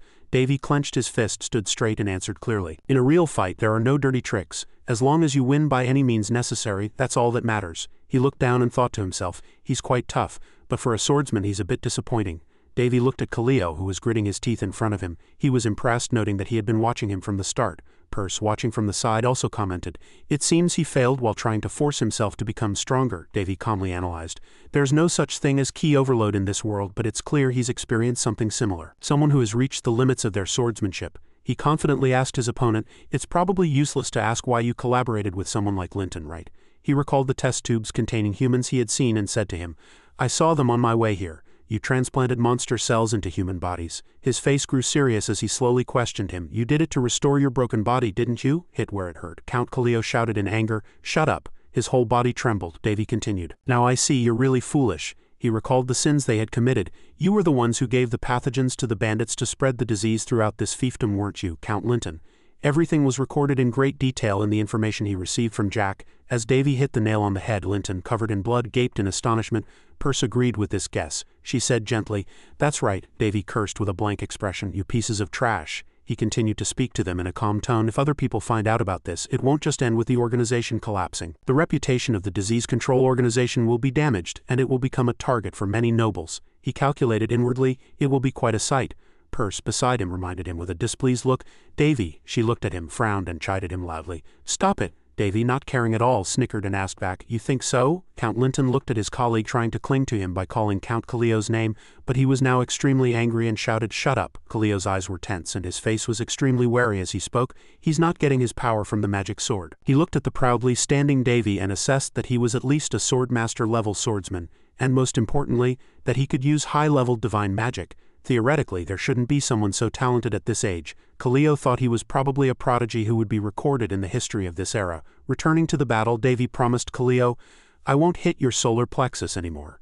As soon as he finished speaking, Cleo gripped the sword in his hand. In that case, he aimed his sword straight at Davy and calculated inwardly, "I have to finish him here before he gets stronger." Power gathered at the tip of the sword, and a flow of blue energy enveloped it. Without another word, the two charged straight at each other like moths to a flame. The power from both sides was so terrifying that the surrounding ground and rocks shattered. Count Cleo leapt high into the air and slashed down hard at Davy. Davy, unafraid, instead lifted the corners of his mouth and smiled. As expected of a swordsman, even a diamond in a pile of shit is still a precious diamond. Cleo, with a serious and ferocious face, slashed down with all his might. Davy saw it and was slightly worried. "It seems I won't be able to block this attack." He clenched his fist and instead of countering, he lightly dodged. He skillfully evaded and the slash missed, striking in another direction. Suddenly, Davy laughed loudly. "Ha ha," he said in a playful voice. "You fell for it again." Cleo was also startled by his words. He still didn't understand what was about to happen. Power began to gather in Davy's hand and a blue light burst out. Cleo's eyes widened in horror when he saw it. Davy charged powerfully towards him and shouted the technique's name, Demon King style double punch. Immortal Bati. Then he landed a punch squarely on Cleo's stomach, smashing his solar plexus. It felt as if his entire body was shattering, and the terrifying power caused a massive explosion. Cleo was sent flying far by Davy's punch. Dust billowed up, and the surrounding scenery was thrown into chaos. Davy was satisfied with his achievement, baring his teeth in a grin. Perce, floating and watching from the side, grimaced and said as if dizzy, "That's really nasty." Count Cleo coughed up blood and could no longer stand. He spat blood on the ground, looked at Davy, and cursed without yielding. "You cunning bastard." But Davy calmly replied in a sarcastic tone, "Is that so? Wasn't it your fault for falling for it?" Count Cleo was at a loss for words. He gritted his teeth in anger and couldn't say a word. The more he thought about it, the angrier he became, and he bit his bloody lip. He thought to himself, "Even his basic skills are superior to mine." Cleo couldn't believe that he had once been the captain of the Royal Knight Order. His hands trembled as he gripped his sword and cursed. "Damn it," he asked curiously, "what the hell are you?" At his question, Davy's expression didn't change one bit. Before he could even get an answer, Cleo could no longer hold out and collapsed completely to the ground. He saw him breathe his last, but his body was still intact. Davy praised, "I'm actually the one who's surprised. That last blow should have shattered you to pieces. How strong are you, old man?" Suddenly, Illy's worried voice came from behind him. "Brother?" He was startled and turned around. He asked her with concern, "Illy, are you okay?" She answered gently. "I'm fine." Ulysses, standing beside her, scratched his head and chimed in shyly, "I've really been a burden. I didn't know you were that strong. I'm ashamed." Ulysses again mentioned the medicine he had entrusted to them. Before he could finish speaking, Davy cut him off and reassured him, "Don't worry, I was too careless." Ulysses heard that and asked back as if he couldn't understand. "What do you mean?" Davy crossed his arms and explained slowly, "If I die, they can't produce the cure anymore, so Linton would never let that happen." He looked at them and said, "You two should go back first." He said he trusted Ulysses completely and asked him to take care of Illy. He continued, "I'll take care of the last one and follow you right after." Illy's eyes suddenly filled with panic, her gaze colored with horror as she stammered, "Speaking of him, that guy." Everyone quickly turned around, but only Hongji was left beside the pool of blood. Davy exclaimed, "Damn, he got away." The other two were still extremely angry, and Davy quickly urged them, "So you two go back first." Ulysses looked down at his hands and blamed himself. "I'm sorry, in my current mana state I don't think I can chase him." Davy, not worried at all, said firmly, "Just stay put." As soon as he finished speaking, a very special beam of light appeared from the ground where they were standing. Illy and Ulysses gaped in astonishment and asked, "What is this?" Looking at Count Kalio's corpse, Davy instructed, "I'll leave it to the Red Tower to take care of him." The two heard that and exclaimed in even greater astonishment, "No way, Prince Davy." Ulysses asked in surprise, "Can you use magic too?" Davy smiled instead of answering. He thought to himself, "The mana gate Ulysses has is the perfect size for me to control and use with my mana level. I knew it would be useful, so I tinkered with it in advance." As he thought, he quickly bared his teeth and smiled and made a V sign with 2 fingers and said cheerfully, "See ya." As soon as he finished speaking, Davy also disappeared, and the white beam of light slowly closed. In an instant he had arrived. On the ground only a dried black pool of blood remained. He exclaimed in astonishment, "My God." Davy gripped Hongji in his hand, marveling sarcastically at how Linton had dared to look down on his children and run away. He stood there for a long time as if thinking about something. Davy's gaze turned to anger, and he said in annoyance, "Really, how dare you drag Illy into this?" Looking at the eerie scenery ahead, he threatened resolutely, "Don't even think about dying peacefully." Count Linton was fleeing. He was severely injured, constantly bleeding onto the path and groaning ceaselessly. Davy's footsteps quickly caught up to him. Linton turned his head in fear, saw him, gritted his teeth and shouted, "Monster!" Davy appeared coolly with Hongji in hand and answered slowly, "Between you and me, who is the real monster?" Without hesitation, he sent a powerful blow towards him. The force created a dazzling light, and Linton, in fear, collapsed to the ground and raised his hand to block it. Davy was suddenly astonished, as if he had seen something unbelievable. Even after that slash, Count Linton was still alive. In front of him was a very hard, transparent shield which had narrowly saved him from death. Linton, who had a worried, dazed face, suddenly changed his expression and lifted the corners of his mouth in a smile. "Ha ha ha." Linton pointed at Davy and laughed with glee. "Ha ha, this is why you must always have a last resort prepared." As the situation became harder to handle than expected, Davy frowned and thought to himself, "It's too hard, it's like condensed air has become a solid." He looked around and calculated. The shield was made by forcibly concentrating a considerable amount of mana in one spot. He must have used quite a lot of mana to create that. Suddenly, Count Linton took out a remote control. He didn't hesitate at all and pressed the button, saying in a sarcastic tone, "You're good at doing whatever you want, you monster." Count Linton quickly put the remote down, stood up and tried to hide inside the shield. Perce, seeming to realize his purpose, reminded Davy, "He's trying to escape." He stepped on the remote and laughed with glee. "Ha ha ha, I've won." He introduced it with a confident face.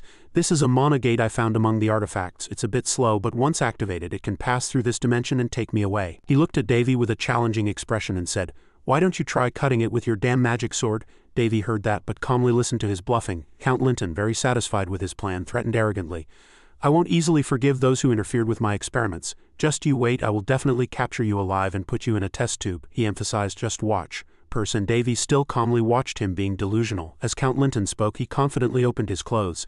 Inside were small test tubes filled with a blue solution. He bared his teeth and smiled cheerfully. "The recipe you created is already in my hands. Everything you've done so far will be for nothing." His gaze turned to madness, and the more he spoke, the more confident he became in his ambition. Linton, filled with glee, sneered at Davy, "You won't be able to save anyone, not now and not in the future after I'm gone." "Ha!" Davy still maintained his silence, calmly shouldering Hongji. Count Linton's body was slowly disappearing. He waved his hand in satisfaction and said goodbye, not forgetting to continue speaking challengingly. "How about it? At least I'll hear you out one last time." Davy let out a long sigh and asked in a tired voice, "Are you done talking? It's getting tedious." As soon as he finished, he reached out and gripped the sword Namgi tightly. Without another word, Davy swung Namgi hard at his barrier and said coldly, "Farewell forever." At this moment, Count Linton was still smiling. He had not yet sensed the imminent danger. A moment later, Linton finally came to his senses and shouted, "What?" The barrier shattered in an instant. Davy stood proudly and watched with interest, then glanced at Namgi and exclaimed, "It doesn't matter if it's a mana barrier or a dimensional gate, because Namgi can cut anything that doesn't exist in the material world. There are still many ways to kill a person." Davy stood proudly, gripping Namgi tightly, and watched as everything before him shattered. Perce, seeing Linton lying motionless in a pool of blood, sighed and exclaimed, "Another corpse." Davy said without a trace of sympathy, "Considering his inhuman actions, it's a natural consequence." He clutched his head, gritted his teeth and showed a hint of regret, saying, "I didn't plan to kill him this easily, it's all his fault." Before Davy could finish speaking, the surroundings suddenly shook lightly. Everything became blurry. Perce shouted worriedly, "What's happening?" Davy curled his lips into a sneer and cursed at the Count's corpse, breaking out in a cold sweat. "Linton, you bastard, are you trying to destroy the evidence?" He seemed to have already figured out his purpose. "A thorn in my side to the very end." Elsewhere, hooves galloped urgently down a road. someone's extremely dignified voice ordered his subordinates to search the entire area. First and third night orders arrest Count Linton and Captain Kaleo. He cautioned them very carefully, if they resist, retreat. Do not overdo it. It was Prince Bari's. He sat on a majestic white horse and said to everyone, the second night order, find and protect Baron Ganeo and the rest, take care of the people, he urged in a loud, detailed voice. Our goal is not to risk our lives but to protect the safety of the people. Save as many as you can, do not forget. His subordinates, hearing the order, shot forward like arrows and they obediently followed the command. Yes, your highness. Worry was etched on Bari's face. The situation in this area is quite serious. The atmosphere was extremely desolate and the aura of death was palpable. He looked around and exclaimed, it wasn't this bad before I left. A few days after Count Linton arrived as the head of the disease control organization, he recalled that he had to wait to see if he had some authority over this area according to the treaty. At that moment Bari's turned around in surprise. He recalled the person he had met that day. After meeting Baron Ganeo, he had received suspicious information from him that someone might have spread the disease. As Bari's was lost in complex thoughts, a voice suddenly rang out, bringing him back to reality. Your Highness, look over here. The reporting voice was extremely flustered. Bari's rode his white horse closer and was startled. Corpses. Seeing the bodies scattered on the ground in their familiar attire, Bari's quickly recognized that they were all dead knights. He was horrified and couldn't believe his eyes. How could there be so many? What on earth happened here? As the situation became urgent, Bari's spurred his horse and galloped forward, urging himself on. I have to hurry. In a magnificent and splendid castle, urgent footsteps entered. Bari's called out anxiously, Baron Ganeo. Hearing the call, he too was surprised and turned to look at Prince Bari's. He exclaimed with joy, You've returned. But at this moment Bari's, seeing the scene before him, was extremely surprised, his face a question mark. Baron Ganeo approached and said worriedly, I'm glad you're safe, Bari's replied, even more bewildered. I was more worried. He looked around. Everyone was working diligently. He asked curiously, What exactly happened here? Baron Ganeo quickly explained, Prince Davy and Princess Illy have come. He was surprised to hear that. My brother came, Baron Ganeo said proudly, and His Highness developed a cure in 3 days. Hearing this, Bari's cried out as if his head ached. What? He said slowly. To be honest, I was also very surprised. Even we at the Disease Control Organization had given up on this disease, and for Prince Davy to be able to cure it so easily, Bari's urged impatiently. About the bodies outside, the Baron answered without a change in expression. They are probably Count Kaleo's men. It seems they tried to eliminate us once the cure was developed. Bari's was extremely worried to hear that. He asked in a panic, Where is my brother? What happened to Illy? Seeing him like that, Baron Ganeo hurriedly reassured him, Calm down, you don't need to worry. But the more he heard, the angrier he became, and he shouted, How can I not worry? The cure is important, but my brother and Illy are much more important to me. Bari's furiously punched the wall beside him. Baron Ganeo asked worriedly, Prince Bari's, are you all right? Please say something. His eyes were panicked. He gritted his teeth and he began to imagine the worst. If the two of them, the more he thought, the more a cold sweat ran down his back. Illy is a foolish child who trusts people easily. If something happens to that fool. Suddenly Bari's turned and saw Illy. His face darkened because of his earlier hasty actions. He stammered in surprise. Ulysses smiled and teased, It seems Prince Bari's cares much more than he lets on. Illy blushed and gave her brother a suspicious look, as he had never acted this way before. She opened her mouth and asked, Hey, why are you suddenly like this? It's not like you. But before he could answer, a light tremor suddenly shook the castle, causing everyone inside to stumble. A moment later, everything returned to normal, but the lights above had also stopped. Everyone looked up and wondered. An earthquake. Outside, the sky was pitch black, and even the birds flew high in a panic. They were moving to a new refuge. On this side, Davy was powerfully smashing everything around him. It caused a huge explosion, and even the ground and rocks shattered from the impact. He was pleased with his achievement and said happily, This is perfect. It'll be easier this way. Davy placed his hands on his hips and laughed with joy. Haha, I'll just destroy everything. Suddenly, Perce pointed ahead and said to him, Davy, look over there. A group of monsters was moving forward proudly, and he exclaimed in surprise, A horde of chimeras. He looked down. Did they escape? Perce continued. The important thing is their direction. Hearing that, he finally realized and asked back, Direction? Following the direction they were moving in, Davy guessed that it was the OEM fiefdom. Seeing the horde of monsters rushing in, Davy suddenly exclaimed in surprise, Damn it! He sighed, thinking that if they escaped into the forest it would be difficult to catch them one by one. Perce quickly suggested a plan. How about we go back and set up a defensive line there first? Davy looked up at the distant sky. A pitch-black sky. He was satisfied with this suggestion and praised. Good idea. After speaking, he lifted his foot and jumped forward. Davy flew like a flash hundreds of meters into the air. Suddenly he stopped and looked around. He flicked his fingers to create a yellow thread and then clicked his tongue with satisfaction, saying, Perfect humidity. Davy curled his lips into a sneer, then reached out and grabbed the sword beside him, calling out to Hongji. He gently stroked the sharp blade. Sorry, but I need to borrow some of your mana, he said to himself. If there's no way, I'll just have to make one myself. Perce looked at him with a bewildered expression and asked in surprise, What are you trying to do? Davy patiently explained to her. Normally a 5th grade mage can't use wide area magic, but with what I have now, I can create magic using Hongji and my mana. As soon as he finished speaking, he aimed Hongji straight at the sky. A dazzling pink light was created and shot straight towards the center. Strange circles formed beneath his feet and enough energy gathered at the tip of the sword. Davy said, "I'll use lightning." An extremely magnificent scene of all sorts of colors unfolded. Davy's face was filled with confidence and he shouted, "Specify range, expand boundary, reconstruct composition." As he finished speaking, mysterious yellow beams of light appeared around him, and within them many incomprehensible characters appeared. Perce's eyes widened in surprise, and she asked curiously, "I've never seen a language like this. Is it runic script?" Davy smiled lightly, his entire being filled with unbelievable secrets. He spread his arms and stood in the middle of those yellow circles, starting his calculations. "The range will be the entire area behind me." He looked at the monsters rushing below and made his plan. "There's no need to chase the ones that break away. I only need to deal with the ones that pass me." He stood in the middle of the yellow beams of light, lost in thought for a long time. Suddenly, Davy turned his head and said to Perce, "I just thought of something I want to test." She asked in surprise. "What is it?" he said slowly. "Not fire, but thunder." As soon as he finished speaking, he gripped Hongji tightly in his hand, jumped up and unleashed a powerful and terrifying blow towards the horde of monsters. He shouted loudly, "Die, you insects!" Chain cataclysm, thunder summoning, fierce lightning bolts appeared with him. They struck down fiercely, creating an extremely massive force. It brightly lit up the entire dark sky. Carriage wheels rolled over a bumpy dirt road, kicking up a thick cloud of dust.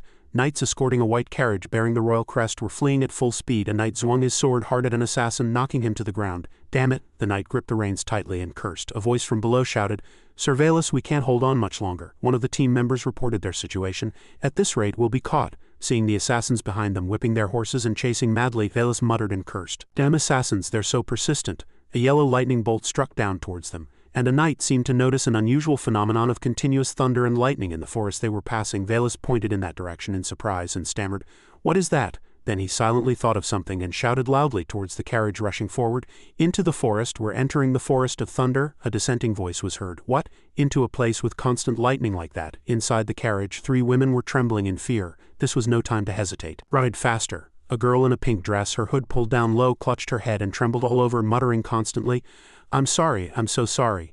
A girl beside her held her tightly and continued to comfort her. The carriage procession galloped at full speed into the forest with continuous thunder and lightning to escape the assassins chasing madly from behind. At this moment, lightning wrapped around his feet and a groan echoed. Perce shouted loudly, "Davy, don't overdo it." He clutched his head with an uncomfortable expression. The demon lord continued to remind him, "Your brain is going to get fried if you keep this up," she reminded him. "This isn't something a human can control. Do you see how pale your face is?" Davy answered stubbornly. It's fine, in the air." Davy continued to cast magic, sending powerful lightning bolts down into the vast green forest below.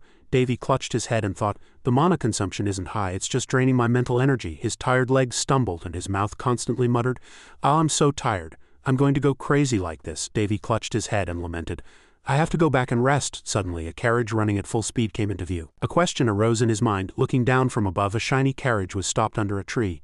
He thought to himself, "A carriage?" Davy exclaimed in surprise. "Why is there a carriage here?" "That's the royal crest," the demon lord replied. "And the carriage is painted platinum," Davy continued. "The Moon Empire." The royal carriage was still racing to escape the assassins chasing closely from behind. Davy stroked his chin and guessed, "It can't be Kantas from the west, thousands of kilometers away, nor is it the Lindus Empire on the eastern Palan continent." Perce tried to stop him. "Forget it. If they're targeting royalty, they're no ordinary people." Davy continued to be lost in thought despite Perce's words. "If you get involved suddenly, you'll be in more danger." Under the shade of a tree, through the carriage window, a girl in a pink hood gripped the carriage frame tightly. Davy touched his chin and looked down. The girl in the carriage seemed to notice someone staring at her intently in the air, and she widened her eyes to look at the young man. Davy flinched as a faint floral scent wafted by. He closed his eyes to compose himself, slowly inhaling the scent. It was a comfortable feeling, as if he were in the middle of a refreshing green flower field. This is the refreshing feeling of a spirit. Davy silently watched the royal carriage from above and then used his magic. Intricately patterned talismans covered the assassins' heads, and Perce exclaimed in surprise. The talismans unleashed a huge lightning bolt. Everyone was horrified to see dust and rocks fly everywhere after the huge lightning bolt. Below, the assassins were scattered in a large crater. Davy teased Perce. "Oops, my hand slipped." Perce was speechless as she watched Davy fly away with a ridiculous expression. "Hey," she received a response that made her want to hit him. "Haha, I didn't see anything." Suddenly his whole body trembled and he froze as if struck by the wind. He seemed to be sliding downwards. "Ah!" Davy's entire body went into a free fall towards the forest, and Perce called out, "Davy!" The sky became clear and blue again, and the dazzling sun shone on the mountains and forests. A faint black mist was strangely still. A low call was heard. "Princess," a knight exclaimed with joy. "We're saved, it's the Empire. We have successfully crossed the border. Hooray, the Imperial Knights will be here to greet us soon." A knight carefully helped the princess out of the carriage and looked around at everyone.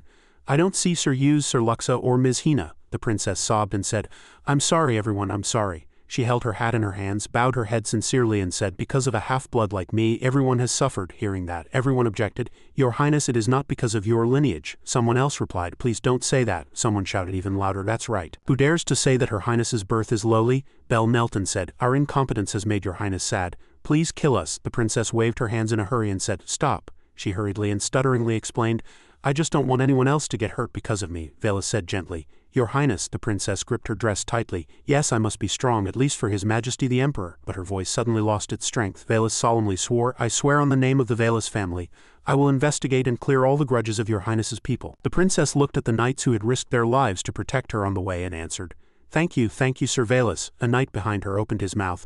By the way, Captain, what was that lightning? Velis answered immediately. I don't know. No matter how much I think about it, it couldn't have been a natural phenomenon. Everyone murmured and said, how could that be? Someone else added, the important thing is that we're still alive. I don't know why though, but the lightning was controlled by someone and the princess just quietly listened to everyone talking about the strange phenomenon. Belle put his chin on his hand and guessed, someday this person will be a great mage on the continent. I can't be sure though. The knight next to him replied, of course, if it's someone who can cause such a disaster, they're not a human but a dragon at the pinnacle of magic. Everyone laughed happily, but only the princess quietly held out her hand and muttered, you with the black hair. The judging voice was pale and simple, but it gave off a reliable feeling. At this time Davy was lying curled up among the old trees, with a certain cherry blossom scent. His eyes were tightly closed as if in a deep sleep, but he was actually unconscious. The sunlight filtered through the lush green leaves, creating a beautiful picture. The air around was strangely quiet. Davy's eyes trembled slightly. A bead of sweat formed on his cheek and his cheekbones suddenly winced as if in response. After a moment his eyes opened and his brows furrowed. The first person he saw was the beautiful demon lord, and when a weak voice called out, Faye, the demon lord exclaimed in excitement, hey, you're awake. Davy sat on the ground very tired. Perse said with concern, first have a sip of water. He answered with thanks. It's been a long time since I slept so soundly. Perse looked at him gently and confessed, how long did I sleep? It's only been about 2 hours. He looked at the surrounding scenery under the evening sun and muttered, but in that time the Odim fiefdom must have been turned upside down. Do you think so? After finishing his words he lay down again and used his arm as a pillow. Then I'll sleep a little more, Perse snapped at him. What? You have to think about the people who are worried about you. Perse's sharp voice echoed through the trees. Baris came running from somewhere and called out urgently. Brother? Davy got up and asked slowly, what's wrong, Baris? When did you get back? Baris answered in a hurry. I just arrived, but before that. Davy was bewildered by his words. Baris examined and touched him from head to toe, front and back. Fortunately, you're not hurt anywhere. Baris let out a sigh of relief and said, you don't know how worried I was when you were left alone in the Count's hideout. Davy was at a loss for words and thought to himself, he's too overprotective. Baris looked around and said, we did our best to form a rescue team to save Illy and Ulysses, but they couldn't come. Entering a forest with hundreds of lightning strikes is like suicide. Considering Baris's personality, it's a miracle he was only lost for 5 hours. Brother? Illy also came running, gasping for breath, and Ulysses followed her.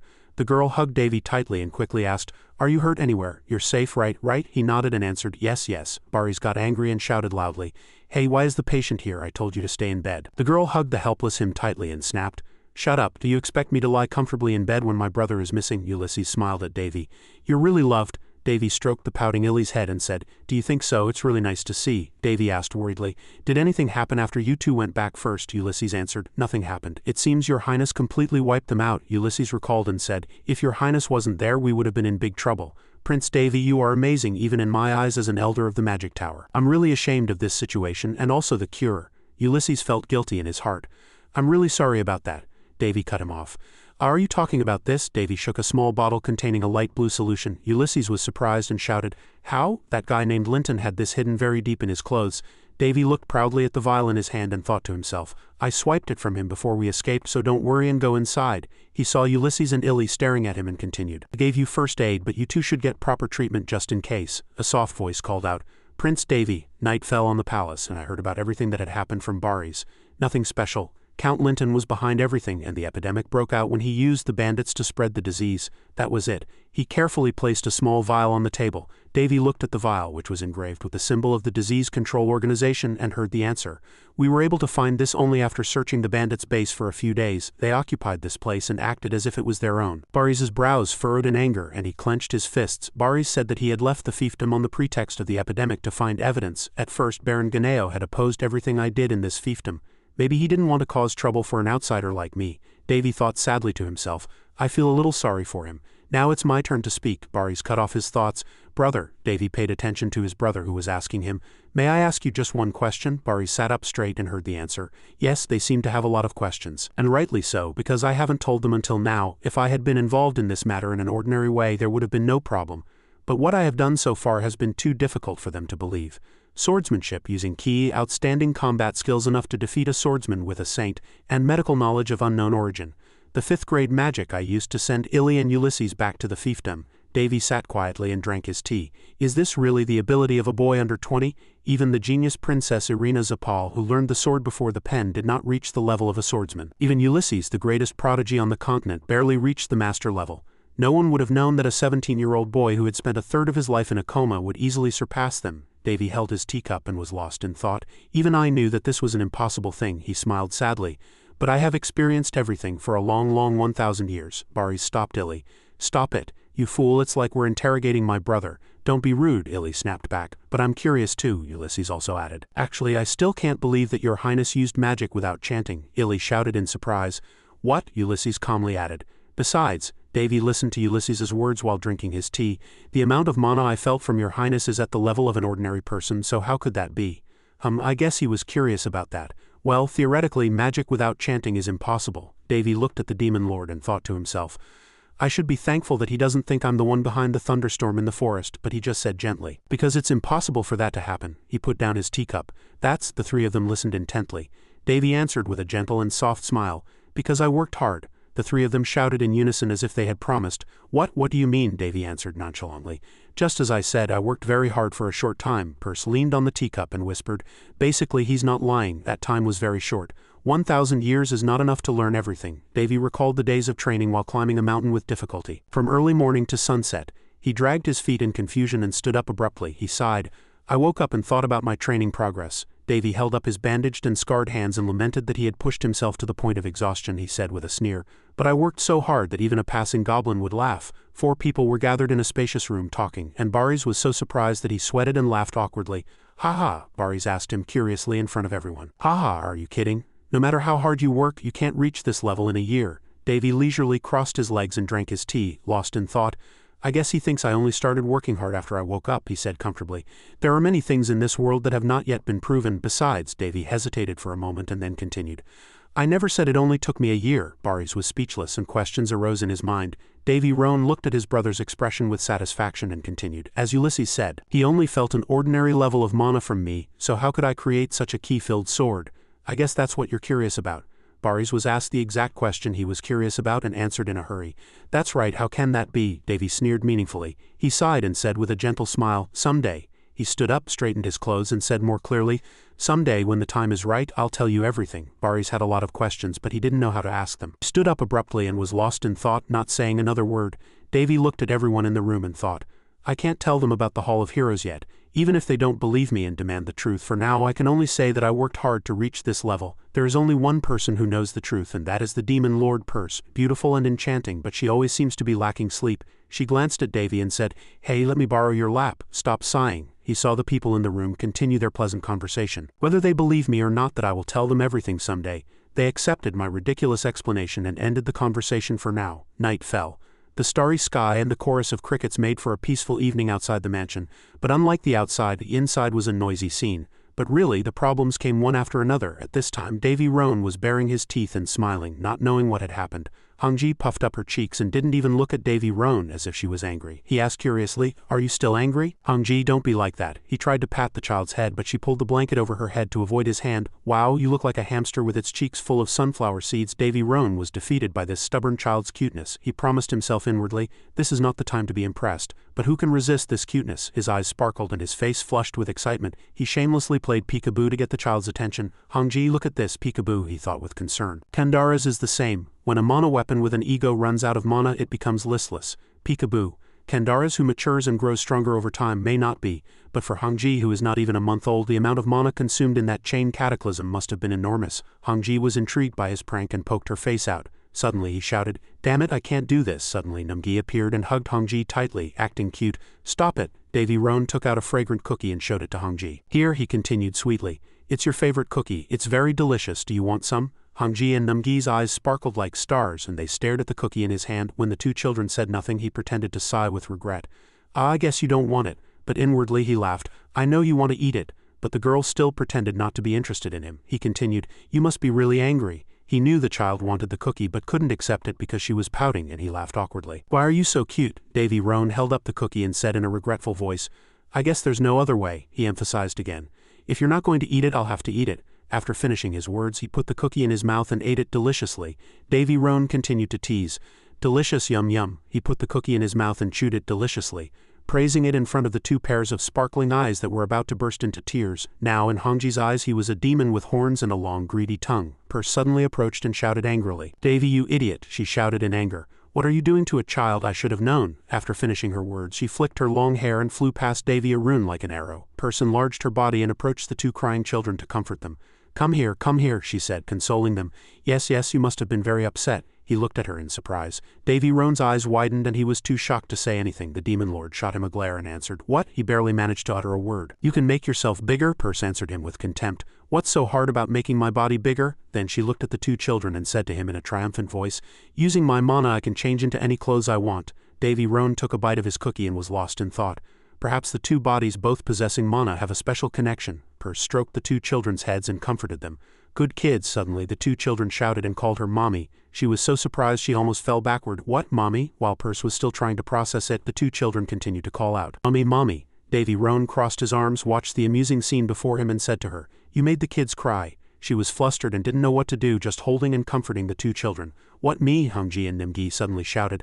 I hate Daddy. Davy Roan stood there helplessly and laughed. Ha ha, Purse held the children and comforted them. Don't worry, Mommy's here, don't worry. He watched from the outside with admiration and thought deeply about this girl. As expected of the former demon lord, she adapts quickly. Nowadays on the continent, demons are known as evil creatures that only appear in old books. But looking at Purse, it seems everyone has misunderstood, he thought and let out a long sigh. Davy Roan broke from his thoughts, took out some cookies from somewhere and offered them to Hongji, fawning over her. I have more cookies, Hongji. Hongji replied without even looking at Davy's face. At this moment Purse, angry, said to him in an annoyed voice, Davy, sometimes I really want to sew that flippant mouth of yours shut. He put a cookie in his mouth and savored the taste painfully. Davy said gloomily, It tastes bitter. A few days later, the sky was clear again, and everything was peaceful. The outside was also bustling, and people were constantly shopping as usual. In Davy's office, a man wearing a mask and a hood covering his entire body stood and reported on the work of the past period. The incident is officially closed, and we have begun distributing the cure to the people of the fiefdom. Of course, we didn't stop there. We also established a vaccine system to prevent future outbreaks.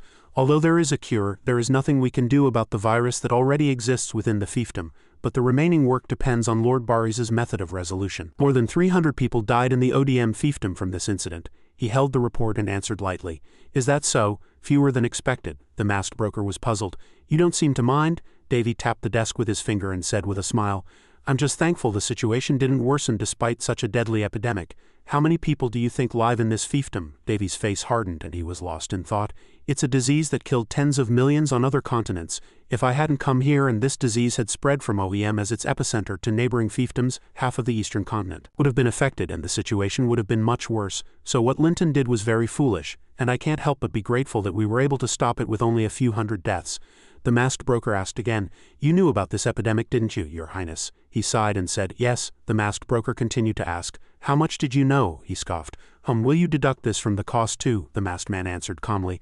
I am an information broker. I calculate everything into the final cost. He continued, Of course, converted into points. You're being too careless. Davy Roan feigned innocence and said, I don't have to give you my internal organs, do I? The broker sweated at his joke and replied, I respectfully decline. My life is precious. He sighed, leaned back in his chair, crossed his arms and said in a tired voice, I really don't know what you're thinking. Isn't it time you told me what you want from me? Just say it. To Davy Roan's sad expression, the man still answered calmly, No, I still need to collect more points. I have to make it so that Your Highness has no choice but to grant my request. He looked at the man with tired eyes and said in a sad voice, What on earth could that request be? If you're going to do this, why don't you just work under me? The man's eyes suddenly sparkled like thousands of stars waiting for hope. Would you accept me? Davy Roan looked at the man, scoffed contemptuously and said, Ha, do you think I'd accept a guy like you? He tore at his hair, sighed and thought wearily to himself, I don't care about your past or your relationships, but if you really want me to accept you, you should at least take off your cloak. Davy Roan's eyes were resolute, and he too wanted to know who his opponent really was. He lowered his eyes and opened a desk drawer. A communication crystal ball. He thought intently. Who is it? I can't think of anyone who would contact me. As he was wondering, a familiar face suddenly appeared in the crystal ball, and he exclaimed in surprise. Amy, a beautiful landscape with a blue sky and white clouds appeared. Below were ancient and luxurious castles. When the two of them and Illy arrived, Illy waved and called out, "Brother?" in an excited voice. Davy Roan heard someone calling and turned around with a blank face. Someone's voice announced that all preparations were complete. He recalled that a week had passed since that day. After eradicating the acceleration virus, most of the patients were able to return to their daily lives. At this time, everyone looked very busy, going out healthy and energetic. But because that virus was quite strong, a few people had succumbed to the virus and died, but overall it was fine. Suddenly a daisy wreath appeared. Suddenly a boy jumped up to Davy Roan, put a daisy wreath around his neck and shouted loudly. He exclaimed happily, "The Odin fiefdom has returned to its original state." Hearing that, he raised his hand and greeted everyone. The people around heard the sound and cheered with joy. Everyone cheered and shouted to welcome the saint. At this time, Davy Roan heard people calling him a saint. His face turned bright red and he said, "I wish you wouldn't cheer like this." The people continued to cheer. The saint looked this way. He too was embarrassed on his behalf. Davy Roan walked out of the crowd and approached where Illy and Ulysses were, and his sister was delighted. He said to them, "I've solved everything," and returned home. Seeing him say that, his sister said to him, "It won't be that fast by carriage, but we can easily get back in 4 days." Hearing that, he said it was good inwardly, having already calculated that he would take a carriage back since he needed to recharge the monogate he had used to travel between the two regions. As Davy Roan was looking at the surrounding scenery, Ulysses said, "There are many beautiful landscapes on the road." Your sister saw it and said, "It's not that bad." He looked out the window and was lost in thought. The reason I jumped into such a big plan was to live a carefree life, he thought to himself. Later I'll have to eat a lot and retire early. I never wanted a life chased by work like these days. Besides, enjoying laziness is much more comfortable. Davy Roan smiled as he thought, looking really cute. Ulysses said, "We'll be departing." He thought it would take some time to get home. Carriage passed a beautiful waterfall. Above was a waterfall with clear blue water pouring down, and below were large and small rocks stacked on top of each other. They combined to look really beautiful. The carriage gradually moved away from the waterfall. As Davy Roan was sitting immersed in the beauty outside, his sister suddenly called him, "Brother." He turned to look at his sister and asked, "What's wrong?" "I'm fine, don't worry." His sister, with a worried face, squeezed the hem of her dress and asked, "But is it okay to leave Baris alone? I'm a little worried." She said in a puzzled voice, "Why did that brother send even me to the two regions?" The young man, seeing his sister worrying, turned around and said, "I'm not sure, maybe he wanted you to rest comfortably in another place." He said that so his sister wouldn't think too much and worry less. His sister heard that and shouted loudly, "That person, but you know that's not the real reason." "Of course there's another reason." Davy Roan recalled his conversation with Baris. At that time he and Baris were sitting in a luxurious room and Baris said to him in a helpless voice, "Brother, I'm sorry, but could you take care of Illy during this time? She'll be safer with you than with me." Hearing Baris's words, he had a blank face and asked, not knowing the reason, "You don't look very well. What's wrong?" Baris hesitated and said, A moment later Baris also said, "There have been a few cases of disappearances. A few children from the orphanage run by the fiefdom have disappeared." The more he spoke, the more worried Baris's face became. "The news hasn't spread yet, but if Illy finds out, I don't know what that child will do." He thought to himself, "It's natural for Baris to worry. And I heard from Amy a few days ago. This has also happened in the two regions."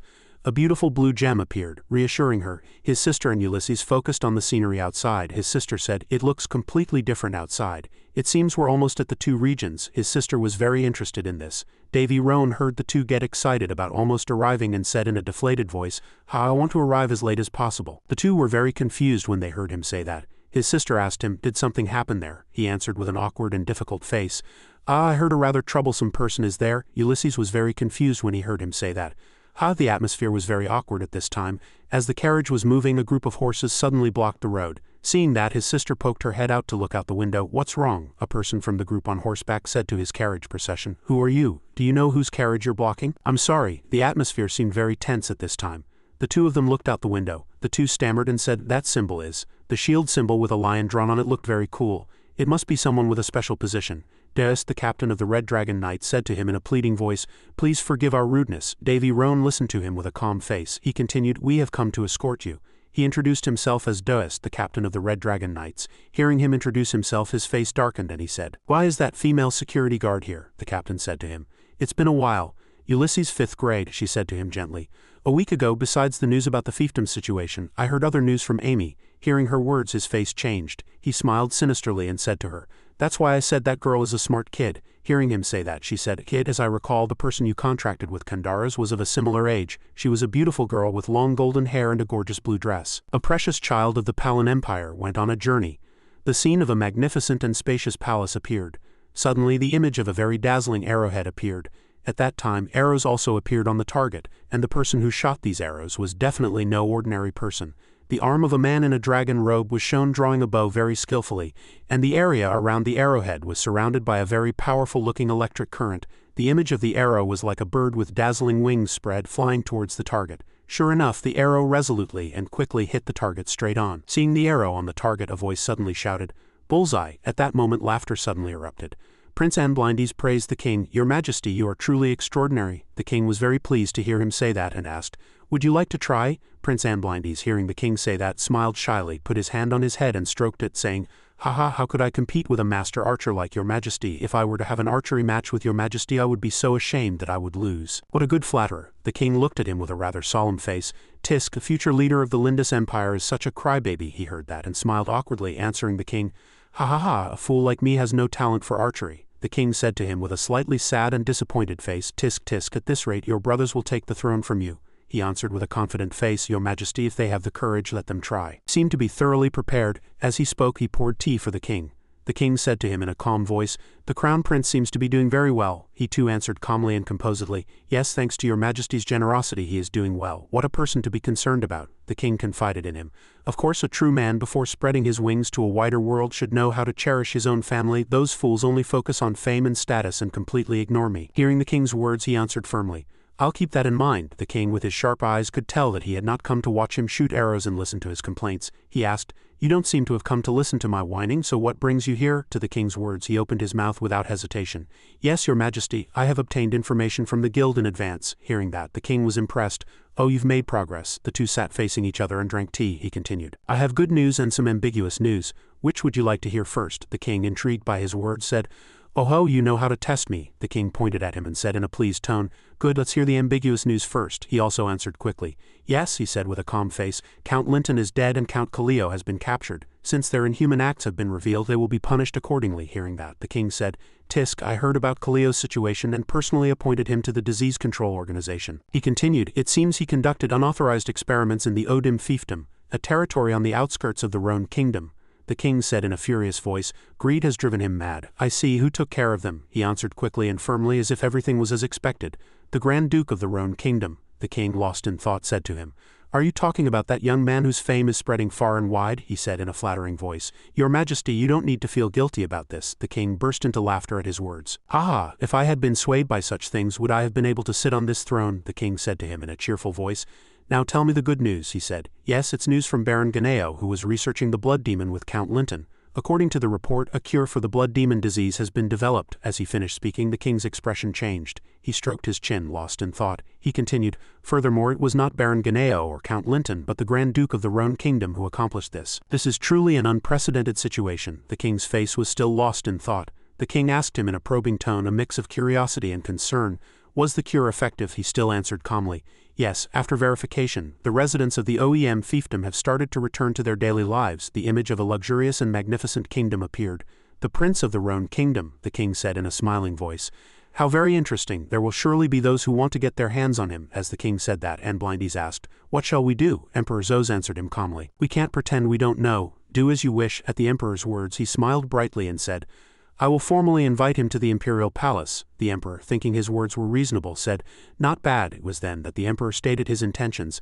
Since he has achieved so much, it would be a good idea for him to have a political marriage with the royal family. Just then, Princess Antines approached. As luck would have it, while the two were talking happily, the princess in a gorgeous pink dress approached with two maids. When she heard what the emperor had just said, her face froze. It was a very comical expression. She glanced at the emperor. "He's really incorrigible." Eria bowed to the two and said, "Greetings to the two dragons of the empire." The emperor heard that and answered with a solemn face, "That's enough." She stood up at his words, but her face was expressionless. The emperor looked at the princess with a solemn and slightly angry face and said, "Stop it." The young princess's name was Eria Antines. She was a princess, but she was one of the few beastkin half-breeds in the Lindis Empire. All those with beastkin blood were oppressed and imprisoned, living with cold iron bars and high lightless walls as their companions, with no right to speak. But Eria Antines was luckier than the other beastkin. While beastkin were oppressed in the Lindis Empire, she was a member of the royal family, so her situation was better. A small, beautiful princess, a gentle and kind girl, but the contemptuous gazes directed at her made her cringe. Gazes that always seemed to scrutinize that fragile body as if to swallow it whole. Fearing that those gazes would one day rush at her and swallow her without a trace, she lived in constant fear. People hated Eria so much that rumors even spread that she was not of royal blood. The head of the Lindis Empire was Dios Lindis, the emperor of the Lindis Empire and Lindis. The emperor was a strict man. Even in his 40s he was still dignified and handsome. Dios was the father of that beastkin princess Eria Antines. On a sunny morning he asked the young princess Eria Antines indifferently, "Why do you not call me father?" To this extremely difficult question she could only answer coldly, Eria Antines hesitated as if afraid of something and answered timidly. She said cautiously, "The people around will spread rumors that your majesty is friendly with a lowly beastkin like me." Suddenly, the emperor shot up in anger. He slammed his hand on the desk in extreme rage and looked at Princess Antines with a furious expression. She was startled and afraid, wondering if she had said something wrong. The emperor looked at her and questioned her in an extremely angry voice. "What did you say?" Lowly, he trembled with anger and called his son's name. It was Prince Busan Lindis, who was also Eria Antines's older brother. When the emperor called, Prince Anbusan Lindis respectfully answered his father's words and made a bold suggestion. "Shall we execute them, father? I will make their identities clear." The emperor's face turned dark and ashen, and he trembled with anger. When he was angry, he looked as fierce as a cobra, ready to attack anyone who invaded or insulted his territory. He gritted his teeth at the young princess's words and ordered the prince, "Prince Anbus, how dare they say such foolish things about the royal family? I will tear them to pieces, crush them so they can never recover." Prince Busan Lindis placed his hand on his chest and showed his agreement. "I will obey the emperor's command. Leave it to me, father." "Even my brother?" The princess was horrified. Eria Antines clung to Emperor Lindis's clothes and pleaded in a small, ashamed voice. "You don't have to do this for me," she said in a sincere tone. "You can't do this for me." Although she told her father and brother not to do it for her sake, her expression betrayed all her feelings. She blushed with embarrassment, which was really lovely. She was both happy and afraid. She was afraid that doing so would affect her father and brother's image. She was also happy because she knew she was still the princess her father and brother loved and cherished like gold. Antines was so excited that she revealed her beast ears. Seeing those ears, Emperor Dios Lindis and her brother Prince Anbus Lindis were startled. But soon the two returned to their gentle smiles as if nothing had happened. Seeing the princess's lovely ears, Emperor Dios Lindis stroked Princess Eria Antines's head and said gently, "You are my beloved daughter. If any bastard dares to say such things about the emperor's daughter, I will wipe them out until not even a bone remains." His words were very gentle, but hidden within them was the meaning that if anyone touched this young princess Eria Antines, there would be a bloodbath. Eria Antines was worried about the honor of the emperor and her brother and the face of the royal family, so she refused in embarrassment. She asked her father to take back his words and pretend he hadn't heard anything. She was a really good and kind-hearted girl. "It's all right. If you do this for me, it will damage both of your dignities. Father, brother." She hesitated for a moment and then continued. "As for that matter, please pretend you haven't heard anything." She looked at the emperor with a pitiful expression and sparkling eyes and said earnestly, "You'll promise, won't you?" The emperor smiled and reassured the princess. "Yes, don't worry." Then he glanced at his son standing behind him and called his name. Anbus. Anbus understood his meaning and bowed his head to receive the order. "Yes, I will handle it quietly." Eria Antines looked at her father and brother with horrified eyes. She thought they would listen to her, but it seemed she had underestimated her father and brother's love for her. She cried out in horror and helplessness, "Father!" On a sunny day, the land called Ha was filled with birds chirping and sunshine. The knights of Princess Elena of the Palan Empire stood in front of Devi's mansion. A representative approached the main gate and knocked. Devi looked down at the knights from the window and sighed. He recalled what had happened in the past again. He recalled the previous incident. "In fact, when I left the Felisti kingdom, I left all the troubles to that woman and left. If it were me, I would have immediately chased and torn them to shreds, so it's only natural that it took some time," he thought and sighed with regret. But now that things have come to this, suddenly Devi's reminiscence was interrupted by Amy's voice calling him. She called softly, "Your Highness." Seeing that Devi was in a bad mood, she cautiously lowered her body and reported, "Princess Elena of the Palan Empire requests an audience." Devi glared at Amy and sneered contemptuously. "Ha, a request." Amy looked at his expression and couldn't guess what Devi was thinking. She just politely and cautiously asked for Devi's permission. "Shall I guide her to the reception room?" Devi stared at Amy and thought deeply. "No matter how you put it, she's just a big shot in my eyes." He continued to think about this Ha fiefdom and the woman waiting for an audience outside. He pondered the economic and political influence here. He wondered, no matter how much the Ha fiefdom develops, even if it becomes the superstar of the fiefdom, it's still too early to send the precious child of the strongest nation on the Palan continent here. Of course, even if Ulysses is an exception. Far away, Ulysses kept sneezing and scratching his head, wondering which bastard was talking bad about him. Returning to Devi's thoughts, he thought, of course, even if Ulysses is an exception to the influence, the power on that side is more decisive. Devi sighed and turned to Amy, saying, "Refuse." Amy was bewildered and slightly surprised by his answer and stammered in reply, yes, but your Highness." Seeing Amy frozen in place, her mouth fumbling and unable to finish her sentence, Devi, who was sitting on the sofa reading documents, wondered what was wrong with her. He asked Amy, "What's wrong, is there a problem?" Amy answered when he asked again, "I will inform her." She wondered for what reason the prince was refusing an audience with Princess Elena of the Palan Empire. No matter how curious she was, she didn't have the courage to ask him again. She quietly bowed and left Davy's office. Suddenly, the two heads of Hongji and Namgi popped out from somewhere and stared at Davy with sparkling eyes full of curiosity and wonder. Purse also appeared, placed her hand on Davy's shoulder, pouted and said to him in a curious voice, "Hey, aren't you afraid something will happen?" Davy looked at the beautiful demon lord beside him, picked up the newspaper and continued to read, at the same time leisurely smiling and saying as if to let Purse, Hongji and Namgi hear, "I don't act carelessly." Hearing Davy's answer, Purse stared at Davy with eyes full of dissatisfaction. After that, even after being refused once, the knights of Princess Elena of the Palan Empire continued to request a meeting with Prince Davy. Whether they suddenly got angry or not, they continued to come and request an audience. Every time Princess Elena's knights requested a meeting, Amy became more stressed due to the pressure from both sides. "Since the prince and those generals don't know what Davy is planning, I can only continue to refuse them and refuse them and refuse them again." Davy refused to meet with Princess Elena of the Palan Empire day after day, month after month. Davy knew he was the cause, but he thought their persistence was rather childish. Poor Amy could only follow the orders of the person she thought was a big shot. Every time she refused Princess Elena's party, she was always scolded. They took their anger out on Amy. During this period, Amy eventually got the cold shoulder and had to endure everything. She still couldn't understand why the prince didn't accept this meeting. She was scared and worried but didn't know what to do, and could only thicken her skin and continue to refuse Princess Elena's party according to Davy's orders. Davy chuckled to himself. Every time Amy refused according to his orders, he would always go out the window to observe their attitude.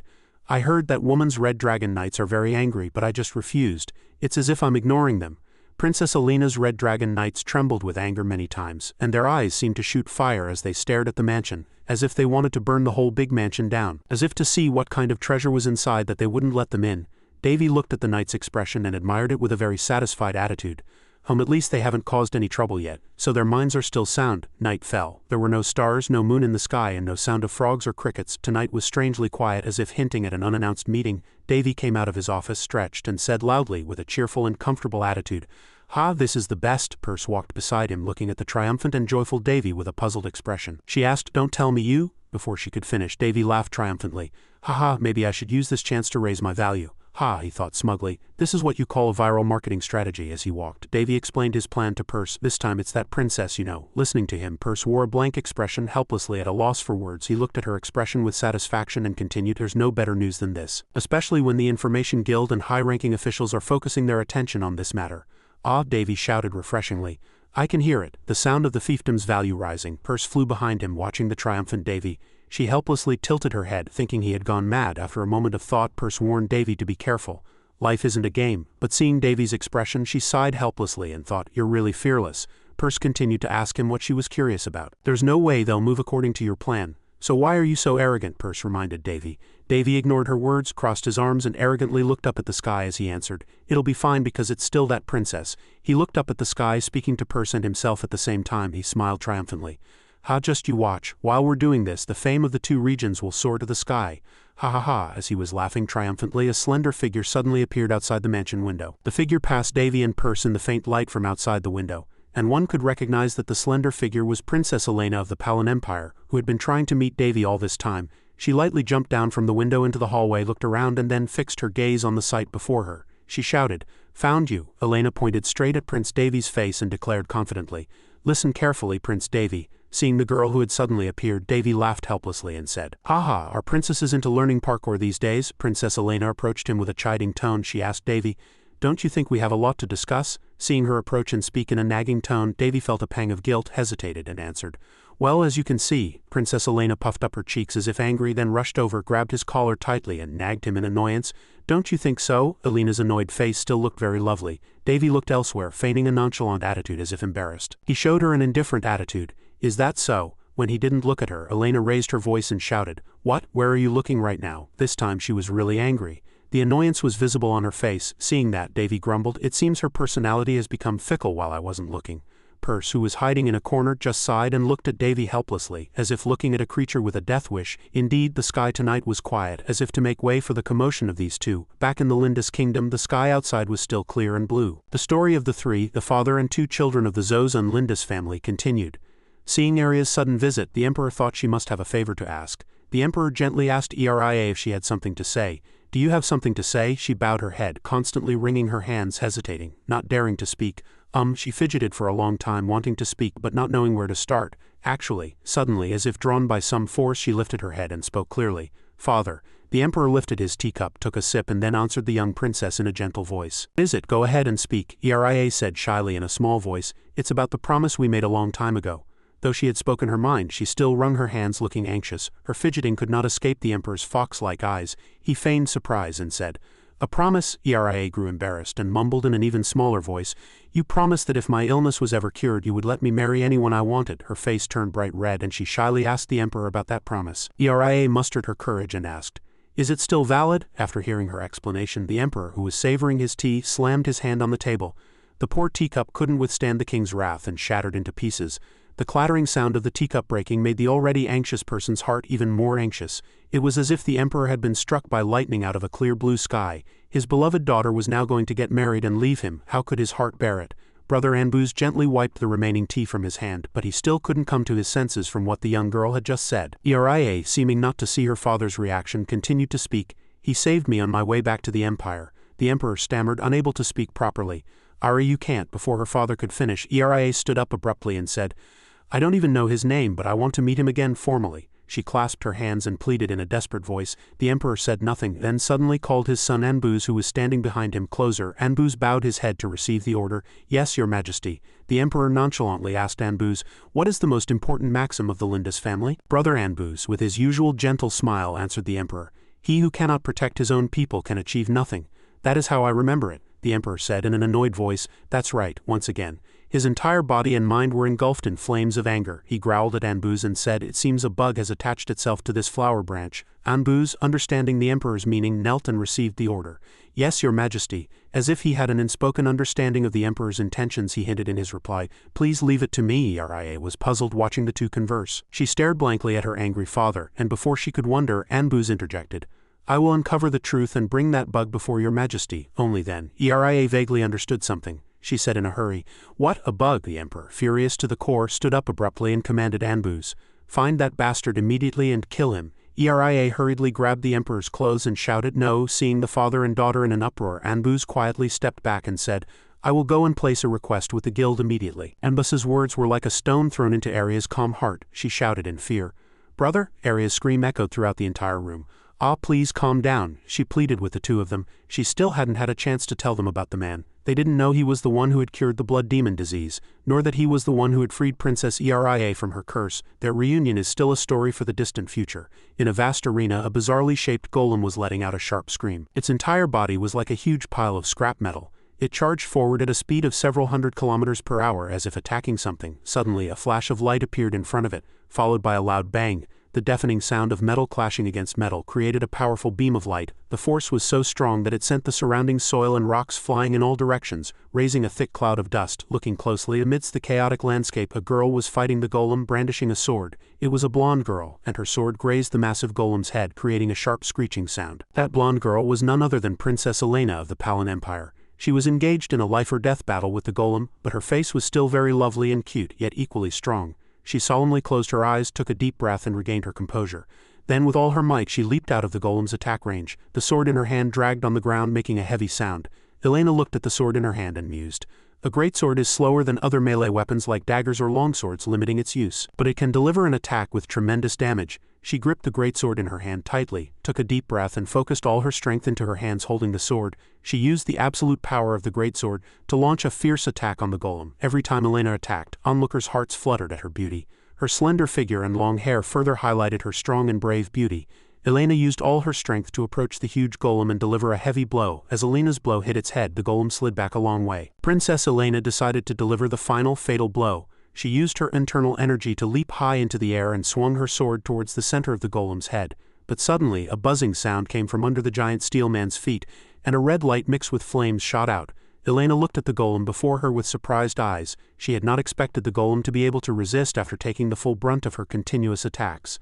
The golem roared in anger, swung its hand, and sent Elena flying far away. Thanks to her deep internal energy, Elena was able to withstand the blow from the giant golem. Looking at the golem in the distance, she was still in shock, panting heavily from exhaustion, and seemed to have lost her strength. She looked at the golem surrounded by lightning, panted, and said, This is the last one. Elena looked at her trembling hands and thought to herself that it was trickier than she had expected. She wondered, is this not an ordinary golem? From a distance Davy watched with his arms crossed leisurely, a meaningful and unreadable smile on his face. Seeing Elena exhausted by the golem, the smile on his face became more pronounced, while Elena was lost in numerous questions at some point. The golem was standing behind her. All the mechanical devices on its body suddenly lit up, and the sound of an engine, like a gun being loaded, broke Elena's train of thought. It brought her back to the brutal battle.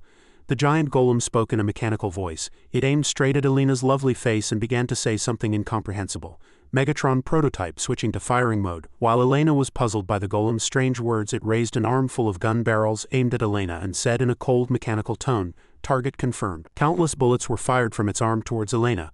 Elena was horrified by the sight before her, and as she dodged the bullets she shouted, What is this? It can even do ranged attacks?" Davy watched the scene before him, scratched his nose and laughed, very satisfied with Elena's reaction. It seemed he had been looking forward to her making that face when she encountered his newly created golem for a long time. While he was enjoying himself, Elena was struggling to fight the terrifying thing in front of her. She shouted, cursing Davy in a voice mixed with anger and resentment. "Crazy prince, what on earth did you make?" he said, laughing in a playful voice. "Oh, just an ordinary golem." A moment later electricity crackled and enveloped the golem's entire body, and it attacked forward with all its might, raising a thick cloud of dust. In the thick dust, Elena was pushed against a wall by the golem's sturdy robot arm. The wall behind her cracked, and her gaze suddenly turned to one of anger, glaring at Davy as if she wanted to tear him to pieces. She shouted, "This is cheating." Davy saw her struggling in the golem's arm. He laughed, "Ha." He asked her triumphantly, "Good skills, right?" Elena became even angrier at his words. She flared up in anger and cursed at Davy. "Good skills? Are you kidding me? An automatic shield. What did you do to your golem?" Elena asked him, curious. He proudly spoke about the new achievements in his golem creation.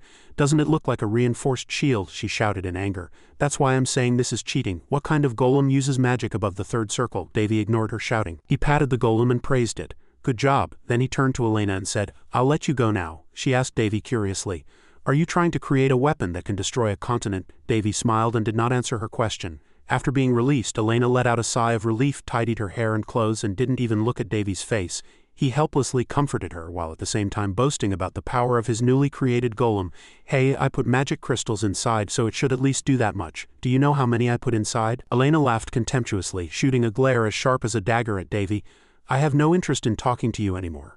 Winley and Ulysses had been watching the two argue from outside, and Winley ran to the princess, clapping and encouraging her. "You did really well." Suddenly, a talking creature of light appeared next to Davy and disparaged Elena.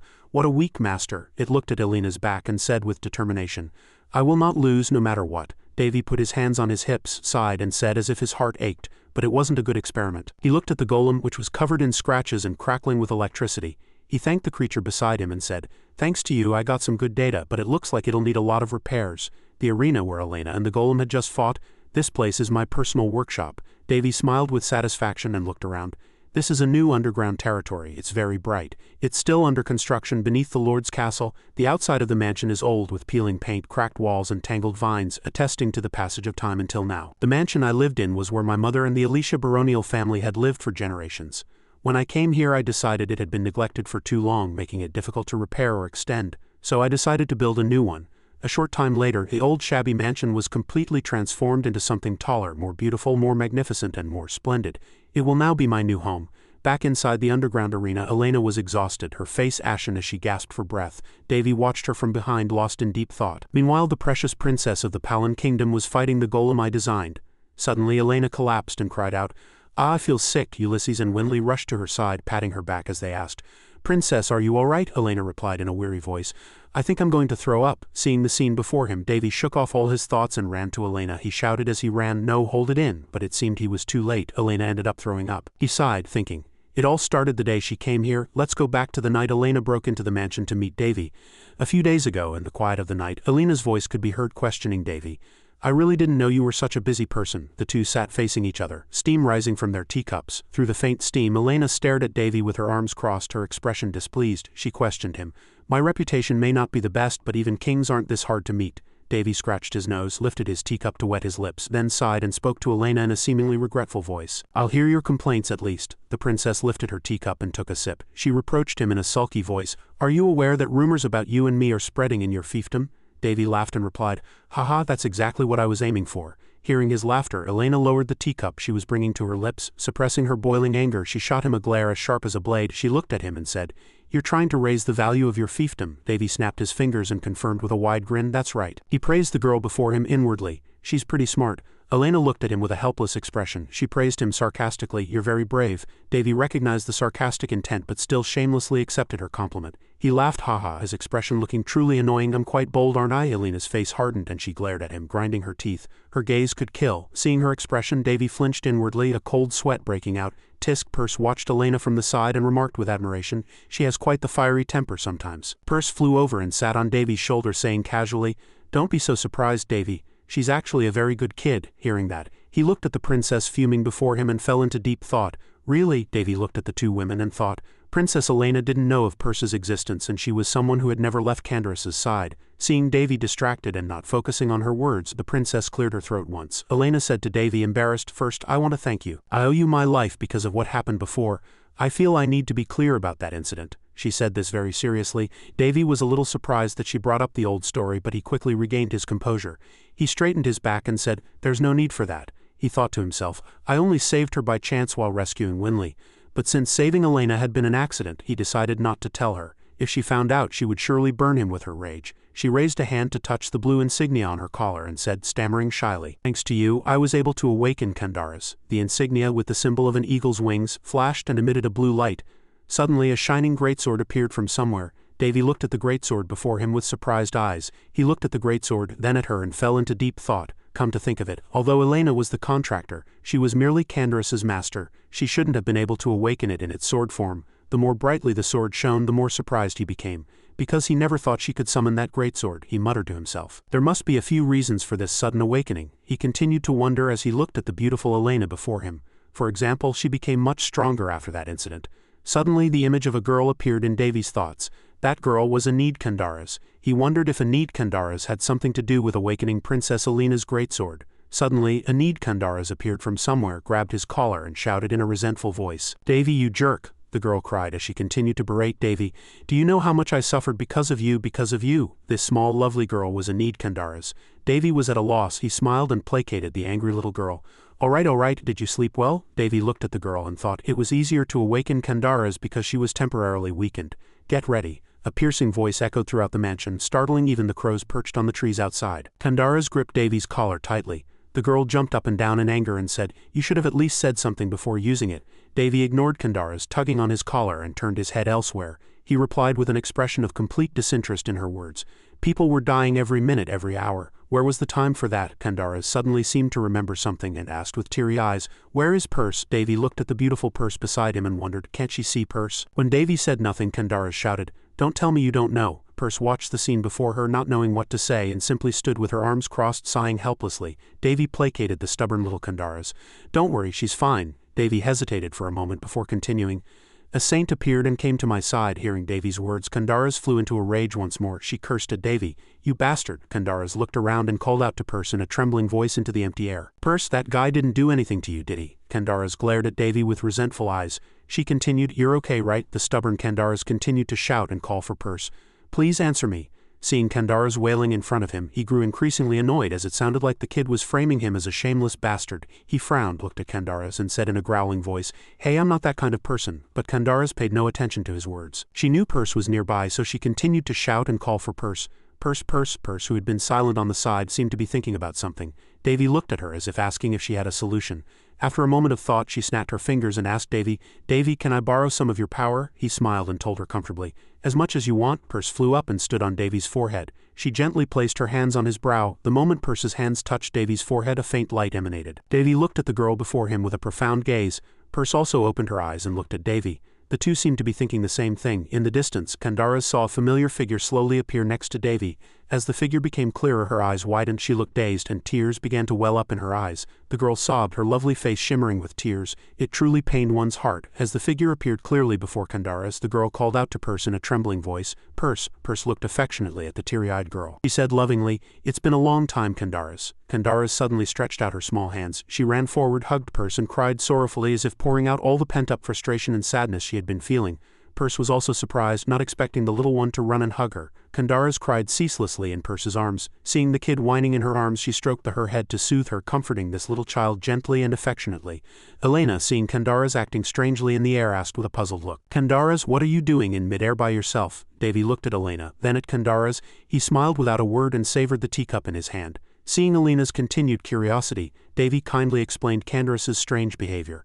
"She's doing something important right now, so just leave her be." Once he explained it that way, Elena was no longer curious. "I see." She lifted her teacup to wet her lips, watching Kandara's still wailing and making a fuss in midair, and thought it was the first time she had seen Kandara's act like that. When the teapot was almost empty, Elena looked at Davy and said, "Actually, I have a lot of things I want to ask, but I know you're not the kind of person who would kindly answer my questions." Davy was a little surprised that she called him an unkind person and laughed awkwardly. "Am I a bit difficult to talk to?" He sighed, spread his arms, closed his eyes, and said casually, I guess I've been a bit mean, so I'll do my best to answer. Ask me anything," he said it in a matter-of-fact tone. Elena rested her chin on her hand, looked at him and said, "In that case." She paused for a moment. After looking at him with a thoughtful gaze, she became serious, straightened her back, looked him straight in the eye and asked, "Who in the world are you?" Davy was a bit surprised that she would ask so directly. He was slightly taken aback inwardly, but he tried to maintain his composure on the outside. He looked at her and said, feeling a little stung, "Quite straightforward, aren't you?" Elena clicked her tongue once. Davy thought for a moment, and only after finishing half of his teacup did he leisurely explain to her, "As you know, I am the Prince of Roan, the legitimate son of the former queen." Elena Alicia Davian, hearing his words, Elena's eyebrows twitched, and she fumed with anger. She stood up and slammed her hands on the table. The teacups on the table jumped. She glared at him furiously and shouted, "That's not what I'm asking." In contrast to the blazing fire before him, Davy smiled brightly and nonchalantly, as if he had achieved his goal. Seeing the annoying face before her, Elena could only remain silent in helplessness. Elena clenched her fists and lowered her head. Her face was ashen and she growled, articulating each word clearly. "All right, we have plenty of time." Davy, who had been laughing cheerfully, paused at her words, and the air around them suddenly grew cold. He stared at Elena with dazed eyes as if he had fallen into an ice pit. Elena's gaze sharpened. She shot Davy a look that felt like 1,000 daggers flying at him. She said darkly, "I'll slowly dig everything out of you." Seeing the dark face before him, Davy was startled, and a cold sweat ran down his spine. He could only laugh awkwardly. Suddenly, Elena lifted a pink bundle and slammed it on the table, making a jarring sound. Davy was startled and looked at the pink bundle in front of him, wondering what she had wrapped so tightly. Elena carefully unwrapped the pink cloth, revealing something that shone with a metallic light, shaped like a sword. Davy stared blankly at the sword before him and asked with curiosity, "Is this a sword?" Elena answered. Davy examined the sword for a long time, but he still couldn't figure out why Elena was showing it to him. After examining it for a while, he decided to lift it to get a better look, but after picking it up, what surprised him was its weight. A normal person would find it very difficult to use effectively because of its weight, but Elena, seeing him stare for a long time without saying anything, knew what he was wondering. She said, "This is the sword I normally use." Davy looked at Elena, then at the heavy sword in his hand. He admired that it was perfect for Harris' divine greatsword style. He swung the sword a few times and thought, "If I improve its quality, the weight won't be a problem." As he thought, he chuckled unconsciously.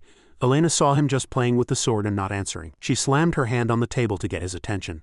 "I'll get straight to the point and make a request." She lowered her voice and said in a pleading tone, "Please teach me the divine greatsword style." Davy quietly looked at Elena. He said nothing and fell into deep thought. Elena, standing in front of him, was still looking at him, waiting for his answer. Her face desperately hoped for Davy's agreement. He sighed, crossed his legs, and sat back leisurely. He slung the sword over his shoulder, looked at Elena, and said with a smile, "Can I refuse?" Elena replied in a rush. She slammed the table, saying she never expected him to refuse her request. Her voice was filled with annoyance.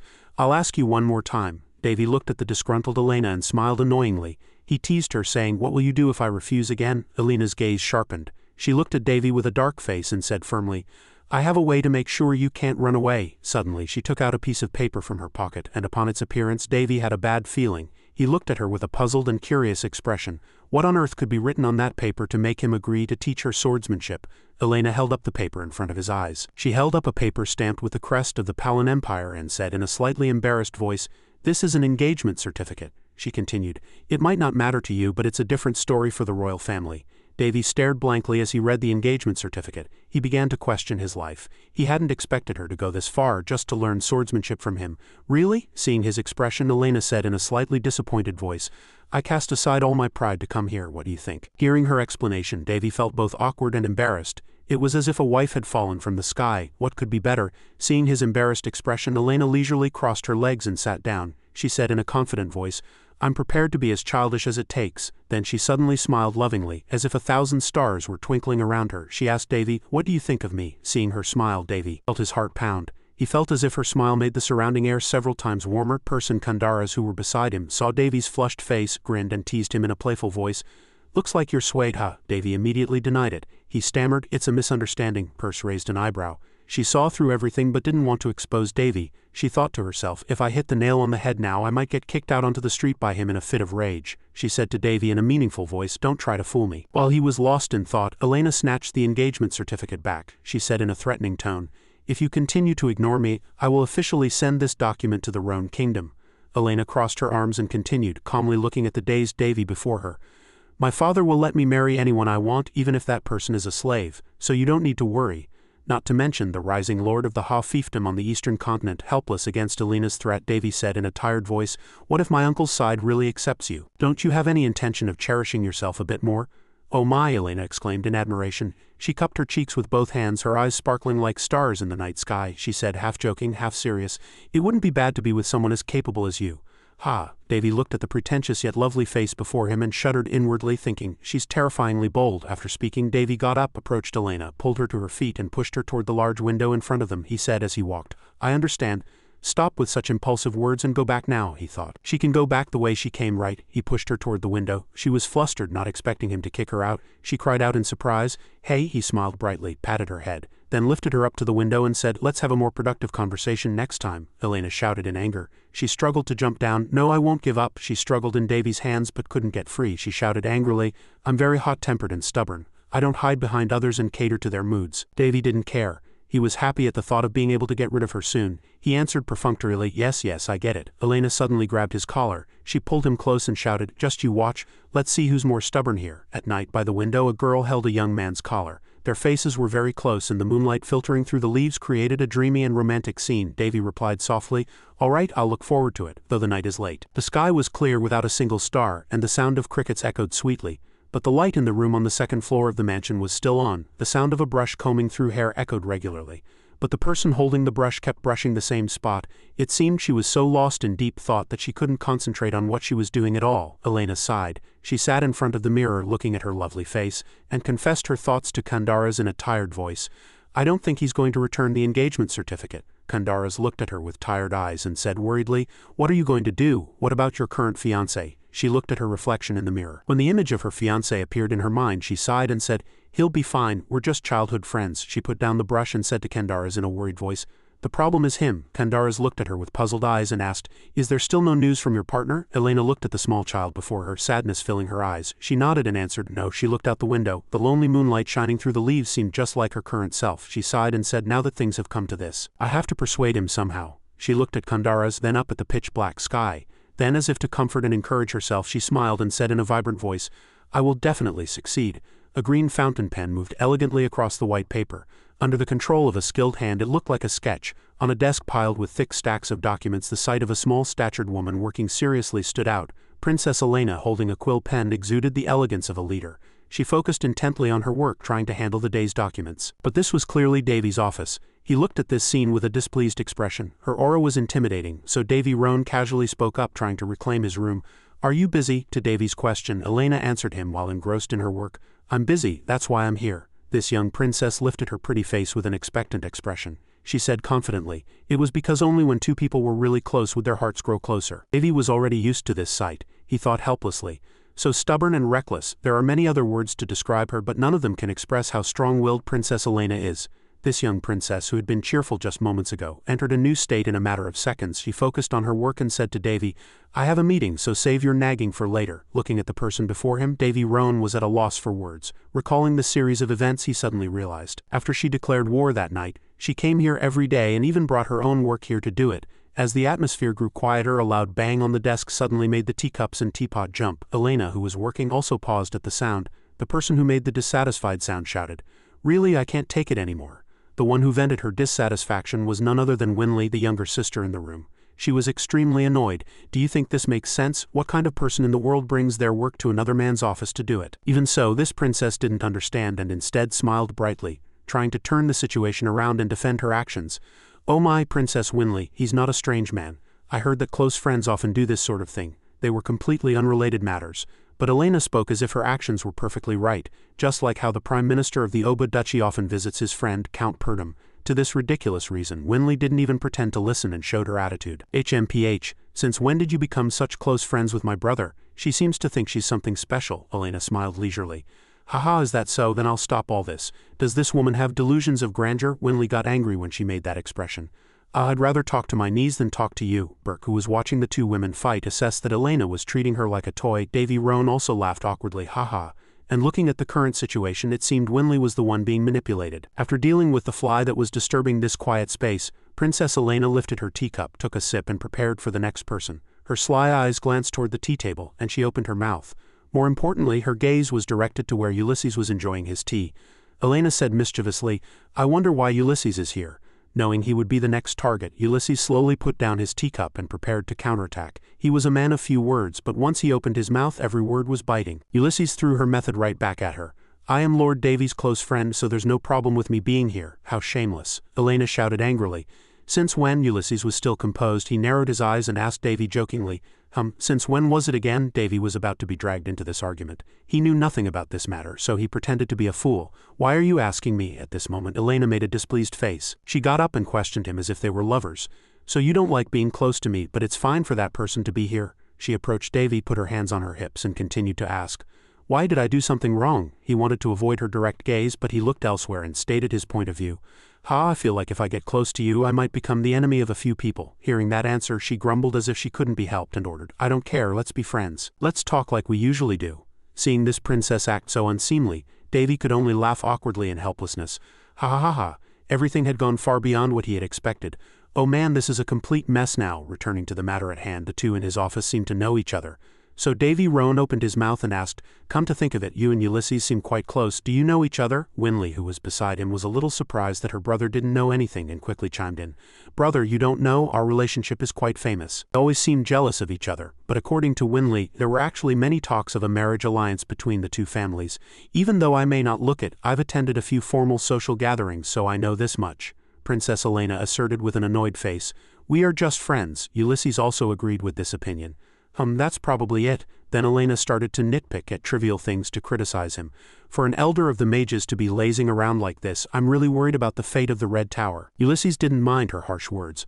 I don't think that's something a princess should be saying. Seeing the current tense situation, Davy was at a loss on the side, not knowing what to say. Anything he said would just be refuted. Elena didn't back down. I'm not saying I don't want you here. But Sir Ulysses, are you really okay not visiting the Red Tower? I thought the tower's construction was almost finished. He lifted his teacup, took a sip, and answered, Actually, there's nothing for me to do. After finishing his words, Ulysses looked at Davy with sparkling eyes and made an excuse for being there. Besides, I have some business with Davy. About magic, for example. It was that trick again. Davy Roan avoided his gaze and laughed awkwardly. Aha, hearing the word magic, he guessed inwardly. He must be talking about silent casting. Davy, send a distress signal if you need to. As Ulysses's expectant gaze continued to be fixed on Davy, he felt a little sorry. He might not have understood it, but among the various charms I showed him, Ulysses seemed most interested in silent casting. Although I gave him a small hint, if you have the courage to abandon all the mana circles you possess. But even if he did that, the success rate was only 10. It wasn't something anyone could do easily. Ulysses's determination put Davy in a difficult spot. You haven't given up yet? That's right, Ulysses said earnestly. We mages consider an obsession with learning a compliment. He was helpless, but he couldn't bluntly refuse him, so Davy could only sigh. Ha ha, he admired inwardly. I should be grateful that he knows his place and keeps my abilities a secret from the magic tower. A smile of trust spread across his face. That expression looked trustworthy beyond compare. This was the reason Davy came to trust him. I thank him for that. While the three were having an intense conversation in the office, a loud call was heard from outside. Princess! The sound completely captured the attention of everyone in the room. The ones who entered the room were Amy and two other maids. Amy reported politely.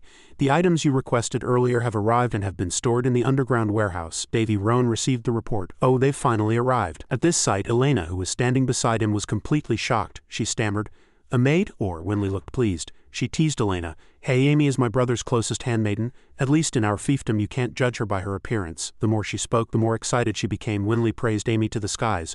Right now, she's helping manage the fiefdom on my brother's behalf. She even recently received the title of Baroness, Elena said as if she couldn't believe it. Really? About Amy? At this praise, her face turned bright red. To escape this awkward situation, Amy looked for a way out in a fluster. Well, please excuse me. For a handmaiden, accomplishing this much was an impressive feat. That's why even Elena couldn't help but be impressed. Impressive. Davy Roan scratched his head and explained. The kingdom is in chaos right now, so they can't afford to pay attention to everything that happens here. Davy knew better than anyone that there was a political struggle happening within the royal palace between two opposing factions, one led by Marquis Polakes and the other by Duke Baris, who represented the noble class. Besides, I heard that Duke Variera has started making secret moves in his fiefdom. I have an idea of what's going to happen in the near future. I was going to watch a little longer, but I think it's about time. He turned around and said to them, "We should get moving now, right?" A curious Ulysses asked Davy suspiciously, "Where are you going?" Without any hesitation, Davy invited him. "Would you like to come with me? I'll tell you in advance, it's something all alchemists would be excited about, but I'm sure you'll find it quite interesting too." While Ulysses was surprised, Elena quickly asked, "What is it?" She also wanted to follow him to see the secret thing he mentioned. Elena said enthusiastically, "Take me with you." Davy Roan replied, "All right." At this one word, she was as happy as if a grand festival was being held, her eyes sparkling as she smiled brightly, looking as if she had achieved a great accomplishment. As Davy Roan took a step, the entire group began to move after him. Elena was the fastest, trailing behind him like a tail. As soon as they reached their destination, a magnificent and massive castle appeared before their eyes. Dwarf merchant and his friends came out and greeted them boisterously. "He welcomes you." "Oh, my master, welcome." Looking at the tall castle they had just arrived at, Davy said to the merchant with satisfaction, "This place seems to have gotten much taller. Ahem, my skills are nothing compared to yours, but this is good enough and I'm pleased with it." Standing before these merchants, Winley exclaimed in surprise without realizing it herself. "Dwarves!" Elena couldn't help but be surprised either. "I've never seen one in person before either." Suddenly, a friendly hand reached out towards Winley. Davy Roan introduced them to the dwarves. "These are my guests, and this child is my younger sister, Winley." The old dwarf greeted her warmly. "Oh, so you're the one he's so proud of." At his enthusiastic welcome, Winley became shy. "Hello." The merchant's rough hand took the princess's small white hand, creating a stark contrast. He held her hand and praised her sincerely. "I've heard so much about you from the master. He praised you as a truly elegant young lady." At these words, Winley's face turned bright red. She looked back at her brother, who was smiling affectionately, and replied to the praise, "Yes, thank you." After introducing his sister, his gaze turned to the two people standing to one side, and his proud expression looked very majestic as he introduced them. "Elder Ulysses of the Red Tower and Princess Elena of the Palan Kingdom." Unlike before, this time the merchant replied nonchalantly, as if he didn't care much, "They're all people with high titles, so it's nothing special." He didn't like this arrogant attitude and said bluntly, "HMPH, but it means nothing to me." At these words, the two people standing at a distance were slightly surprised. They whispered to each other, trying to comfort their shattered pride. Elena said awkwardly, "This is the first time I've been embarrassed in a place like this." Ulysses agreed. "The same goes for me." The dwarf got straight to the point. "Our elder wishes to see you as well." Davy was suspicious and confirmed it again. "Are you talking about Elder Golgotha? He said that the divine object is almost complete." "Excellent." What he mentioned was the new divine object connected to the flame of beginning, a magnificent magic sword. "I only did the basic work and left the rest to the dwarves, so it seems it will be completed into Hongji without any problems." To announce his upcoming masterpiece, the dwarf cleared his throat loudly with an ahem to draw attention. He suggested to Davy, "Oh, let me show you around this place." Davy Roan was also looking forward to it. "Great, actually, I came here after hearing that the materials arrived at the underground workshop." At this one phrase he realized, "Aha, you're talking about the giant soldier. I understand, I'll let them know you've arrived." The three people standing there heard that and froze like statues, full of curiosity, not knowing what was going on. A giant soldier. Following the dwarf, what actually appeared before their eyes was a giant robot. It had a shining and imposing appearance. The people standing below looked very small as they looked up. As the view opened up, he exclaimed in admiration, "Lord Davy, what on earth is this?" Davy Roan answered him. "A guardian." Hearing Davy's words, Ulysses looked incredulous. "A guardian? This is a golem." Its splendid appearance, which looked no different from a giant combat machine, astonished the people there. Davy Roan observed their expressions, and seeing that everyone's attention was focused on the robot, he smiled lightly, satisfied with his achievement. Davy Roan stood with his hands on his hips and looked at the model. The model was almost 5 times his height, and its massive exterior was filled with solidity and power. Golem. A giant usually made of mud or steel. It is a formidable weapon that combines a mage's summons with an alchemist's technical skills. In fact, there are countries that use golem units in war. The experienced Ulysses, with his orange hair and intelligent glasses, said to Roan hesitantly, "At that height it's a first-grade golem. The maintenance cost must be very expensive." Roan tilted his head slightly, looked at Purse and asked, "Is it really that expensive?" Megaton's material is a golem that possessed ancient magic.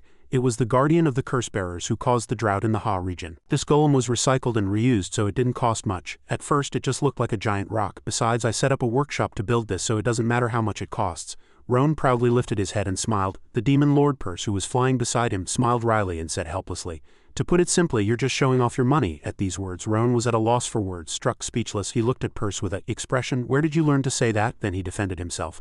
"Hey, having my own giant workshop is a boy's dream. Don't ruin my mood." After bickering with Perse for a moment, Roan excitedly went back to his golem and began a large-scale training session. A loud command echoed in the room. "Attention, at ease." The golem also performed the movements according to each command. The room grew even louder with the sound of the golem stomping its feet. The young man with orange hair and glasses stood with Winley, watching the golem perform its movements, and exclaimed in admiration, unable to hide his joy and excitement, "My goodness, I've never seen movements like this. To think it even has the ability to recharge magic." There was no hiding the admiration in his praise, and the room was still abuzz with sounds of praise. "Is there anything you can't do? Since I decided to make it, I have to make it properly." The blonde princess also couldn't hide her surprise and admiration upon seeing it. Her eyes couldn't conceal her astonishment. Roan put on a proud expression again and nudged the blonde Princess Elena. "What do you think, Princess?" Seeing his arrogant face, Princess Elena said nothing. While the princess was silent, a suggestion was made. "Since we came all this way to see this, wouldn't it be polite to show us how it fights?" Roan placed a hand on the golem and asked Elena again, "Would you like to fight this? If you do, I'll grant you anything you wish." "That's right. As long as you don't bring the divine sword and ask me to teach you swordsmanship." The blonde princess agreed excitedly in a clear voice. Then she suddenly paused as if she had thought of something. "Ah," Elena hesitated.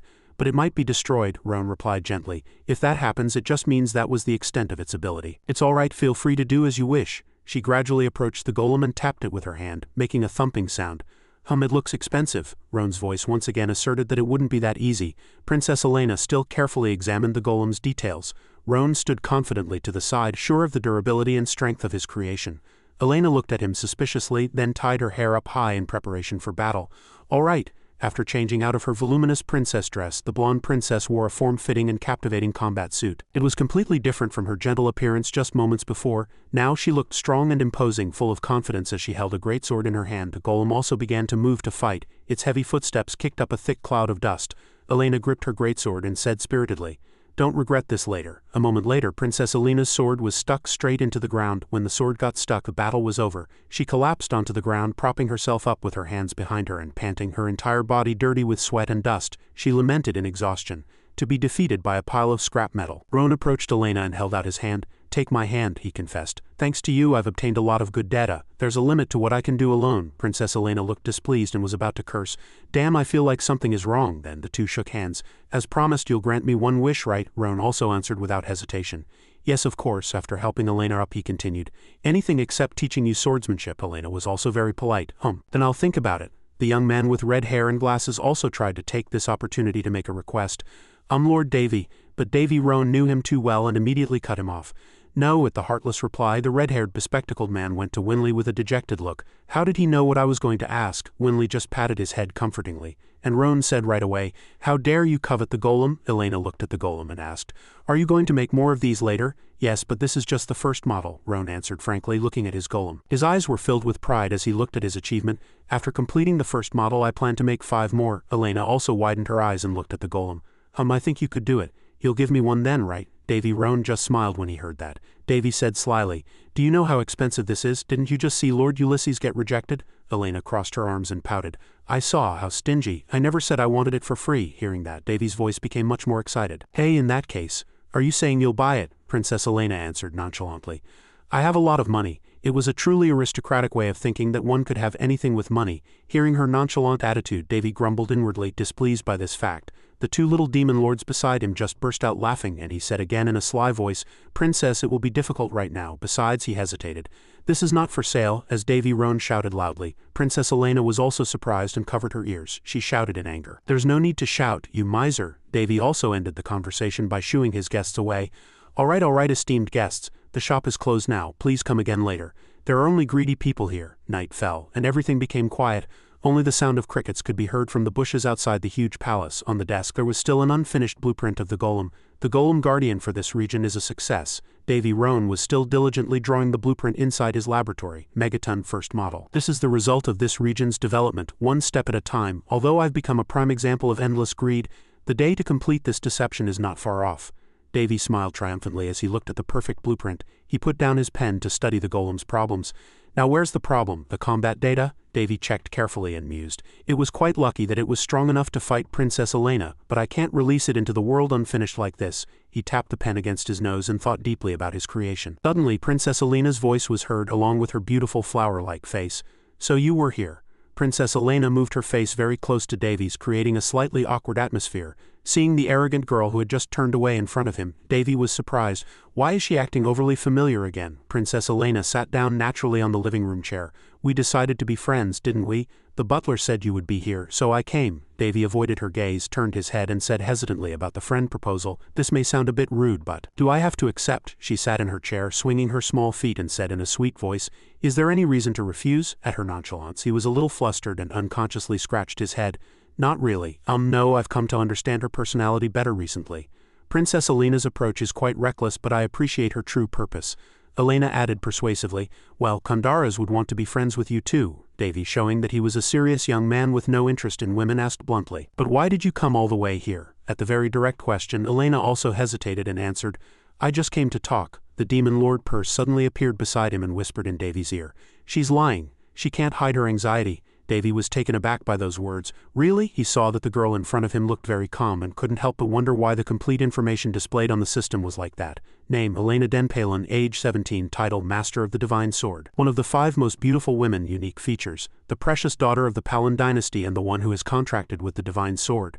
Member of the Last Soul, current emotion, confused, anxious. Davy and Purse carefully examined each piece of information on the system panel. He said in a low voice, the Last Soul, why? Purse turned and asked him. Davy said nothing and just smiled mysteriously. Tea was poured into a luxurious set of teacups. Princess Elena was still walking around the room when she stopped in front of the sketches and information. It seems you're in the process of making a golem, Davy answered. Yes, I'm considering using ancient magic. Elena's eyes couldn't hide her admiration. You've put in a lot of effort, she said slowly. In the end I couldn't even beat one golem, Davy carefully comforted her. It's because I came up with some cruel things. It's not that you're weak, your highness.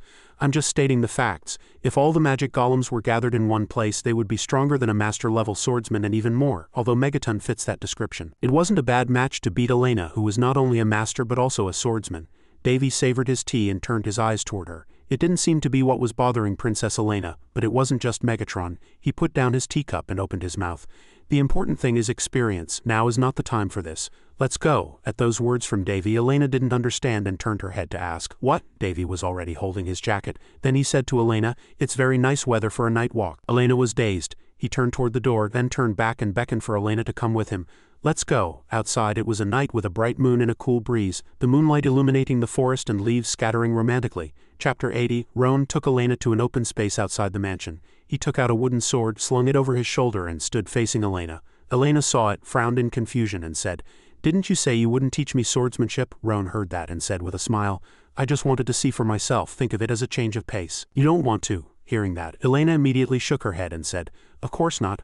I want to so much I could die. Purse was sitting on the wooden sword when she suddenly opened her mouth and said, so you do have a friendly side. You're pretending not to, but you're helping her, aren't you? Roan heard that, smiled and denied it.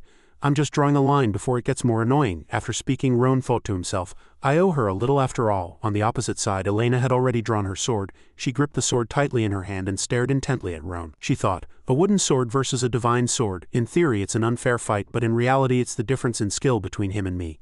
I can't let my guard down. Roan still had the wooden sword slung over his shoulder. He held out one hand, waved it a few times and said, I'll let you go first, come on. Hearing that, Elena didn't refuse and immediately said, then I won't hold back. I ask for your guidance. After speaking, she exerted her strength and the sword in her hand took on a blue glow. Elena resolutely swung her sword hard and charged straight toward where Roan was standing. Thudding sounds echoed one after another in the open space. The techniques Elena swung were extremely sharp. She approached Roan and attacked him without a break. Roan's movements were swift and he easily dodged and blocked all of Elena's attacks, he thought to himself. Her attacks and skill execution are very fast, and with the immense weight of the divine sword it's dizzying just to watch. Thinking this far, Roan began to counterattack. He swung the wooden sword in his hand hard and brought it down toward Elena. This blow was extremely powerful and Elena couldn't block it. She was forced to take a defensive stance and was sent flying back before landing on the ground. She clutched her stomach, glanced at Roan and thought to herself, when did he land such a decisive blow? On the other side, Roan twirled the wooden sword in his hand, smiled and said, it's a divine sword, but it's quite light. Hearing that, Elena gripped the sword in her hand even tighter. None of my attacks hit him. How is that possible? Is it just that he's too fast? I can't tell. Roan sighed and thought, this is going to get a bit troublesome. Elena looked at Roan on the other side and wondered, how on earth could he dodge all my attacks so easily? So Elena bit her lip hard. She gripped her sword and swung it at Roan with all her might. Every sword swung from Elena's hand dealt high damage, she thought as she attacked.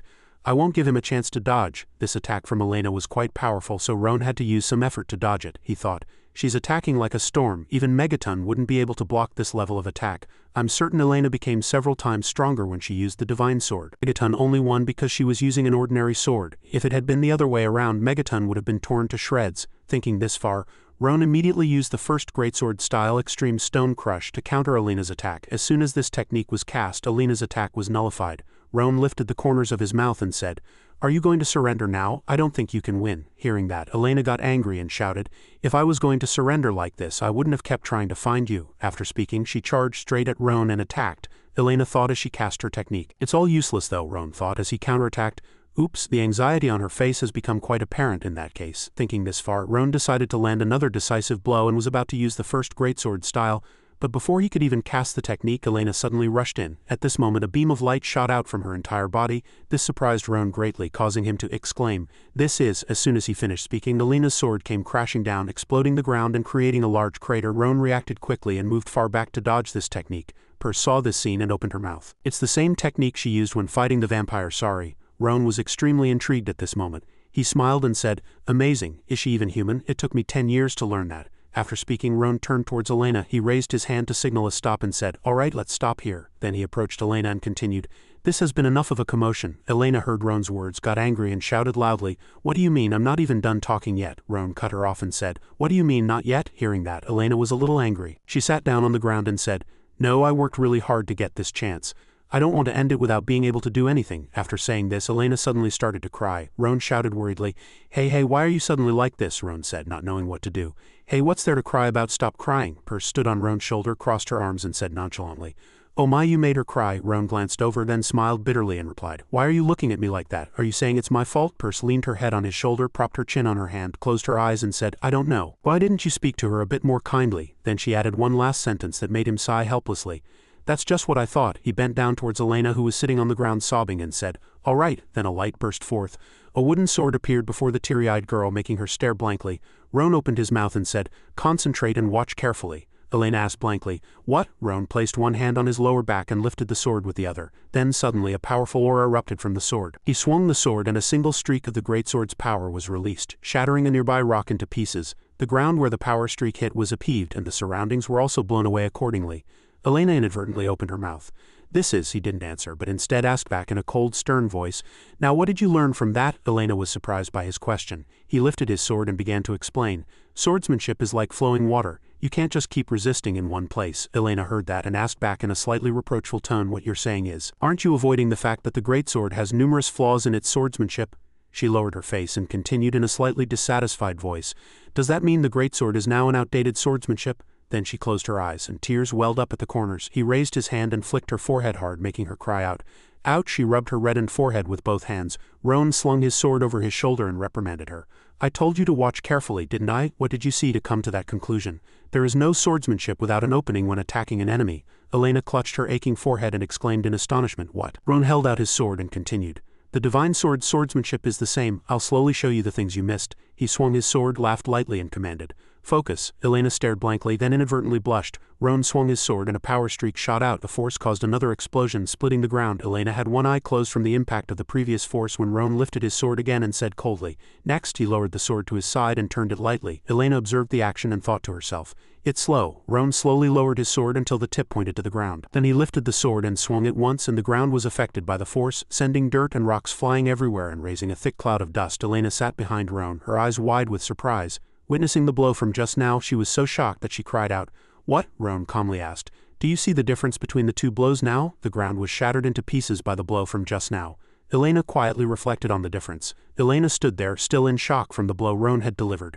A greatsword is a swordsmanship that focuses on power and uses simple techniques to exert tremendous destructive force. So it's easy to understand that the power of a strike varies depending on the weight of the sword. It can't be done. Elena looked at the ground that had been hit by Roan's blow and inadvertently exclaimed, "Impossible. How can the destructive power be the same?" Roan, on this side, had one hand slinging a wooden sword over his shoulder and the other in his pants pocket, and he laughed as he watched Elena cry out in shock, "Impossible. how can the destructive power of the divine sword when using such a slow technique be on par with a great sword? That's right. Tremendous destructive power is easily obtained by casting an extremely fast technique. But the great sword of the divine sword was created without any flow. Elena looked at him with a pout. He said, should I say from 0 to 100? First, it's quite similar to how long it takes for the speed to reach its maximum, for example. How long would it take for a carriage to reach its maximum speed? Roan explained slowly. There's a limit to the force depending on the weight. You could say this is how a greatsword works, Roan continued. That's right, that's why my sword is several times heavier than an ordinary sword. Roan paused his explanation and asked, then what if you could control the speed at which your traction reaches its peak? Elena was dazed. What do you mean? Roan playfully balanced the sword on his fingertip and continued. The force from a greatsword seems to follow physical laws, but we will use mana according to that principle. Imagine being able to control the weight of the sword or increase its acceleration with mana. When Roan said this, Elena suddenly realized something. She thought to herself. That means, Roan clasped his hands behind his head and observed Elena. He smiled and thought to himself. Depending on your proficiency in using mana, you'll be able to control the speed from 0 to 100 with a greatsword. He lowered his arms, slung the sword over his shoulder and sighed. Exactly, then he continued.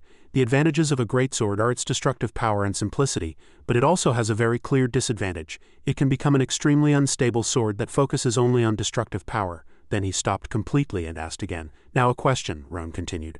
Divine Sword Harris is a stupid old man who can change the direction of his sword at will no matter what external force he receives. So let's consider him an exception. Roan turned around, making Elena stare blankly and asked. Then why do you think this swordsmanship has disappeared and been almost forgotten? Roan looked at Elena and smiled gently.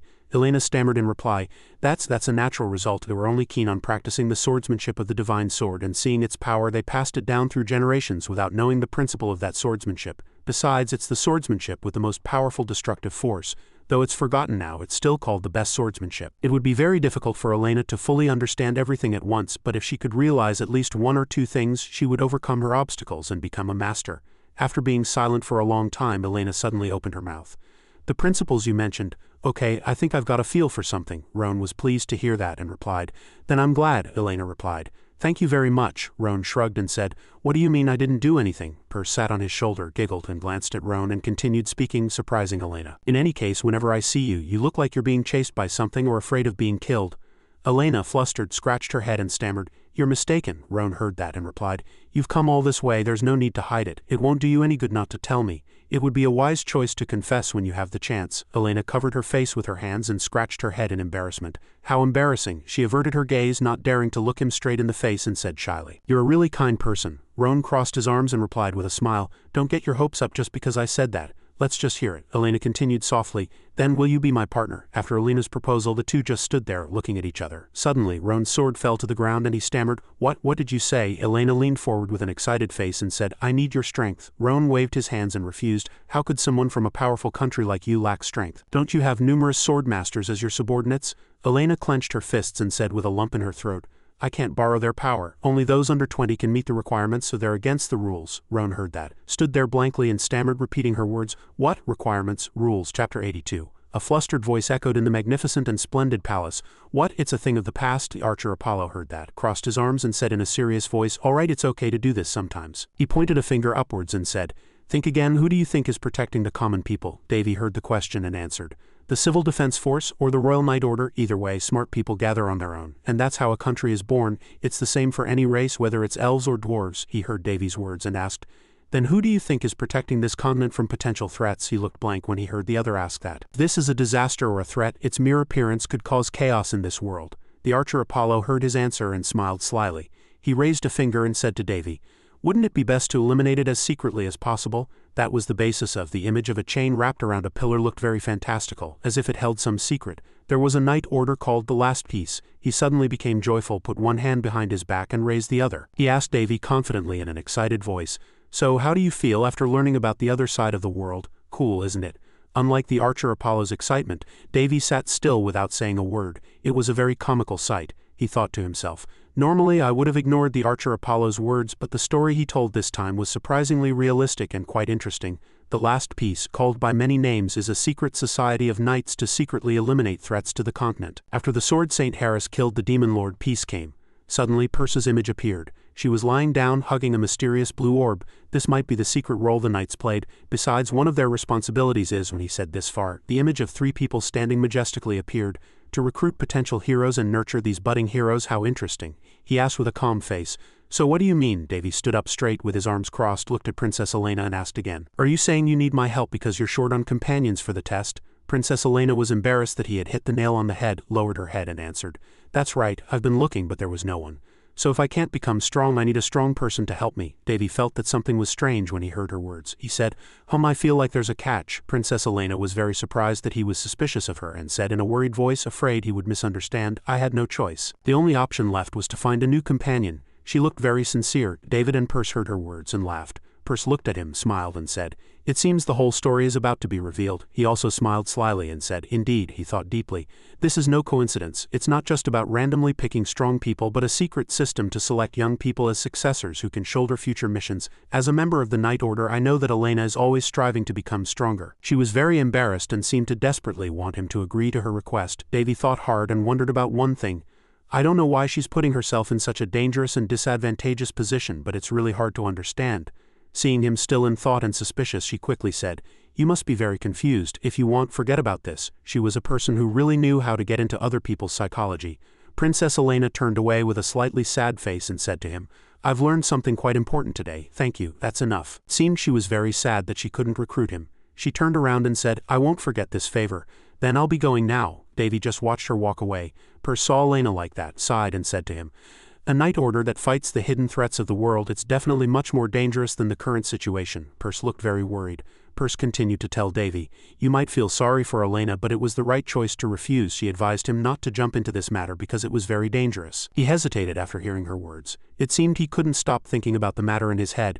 Davy suddenly called out to Elena, Wait a minute. She heard the sound and turned around with a blank face. He suddenly changed his attitude, put his hand to his lips and smiled slyly. He said, Wow, this matter, I wonder if it's okay? Davy continued, Let's do it. She was very surprised to hear his words. Her face was blank and she asked in a flustered voice as if she couldn't believe her own ears, What? Davy maintained that attitude and smiled slyly. He crossed his arms and said to Elena, I said let's do it, whatever the Knight Order's test is. Perse was very angry to hear his words and shouted loudly at him. You, he continued, I'll try to help you. Elena was dazed by his words. She stood still, looking up at him as if she couldn't believe her own ears. She must be wondering if what she had just heard was real or if she was dreaming. It was a very lovely sight. The sky darkened and black and white clouds mixed as if something terrible was about to happen. He said calmly to her, Oh, before we start, there are a few things I need to confirm. He seemed to want to make sure of everything. Davy stood in front of her, put his hands on his hips and said, The main mission of the Knight Order you belong to is to track down dangerous and unusual evil spirits. Is that correct? Princess Elena said he was right, then lowered her head embarrassed and said,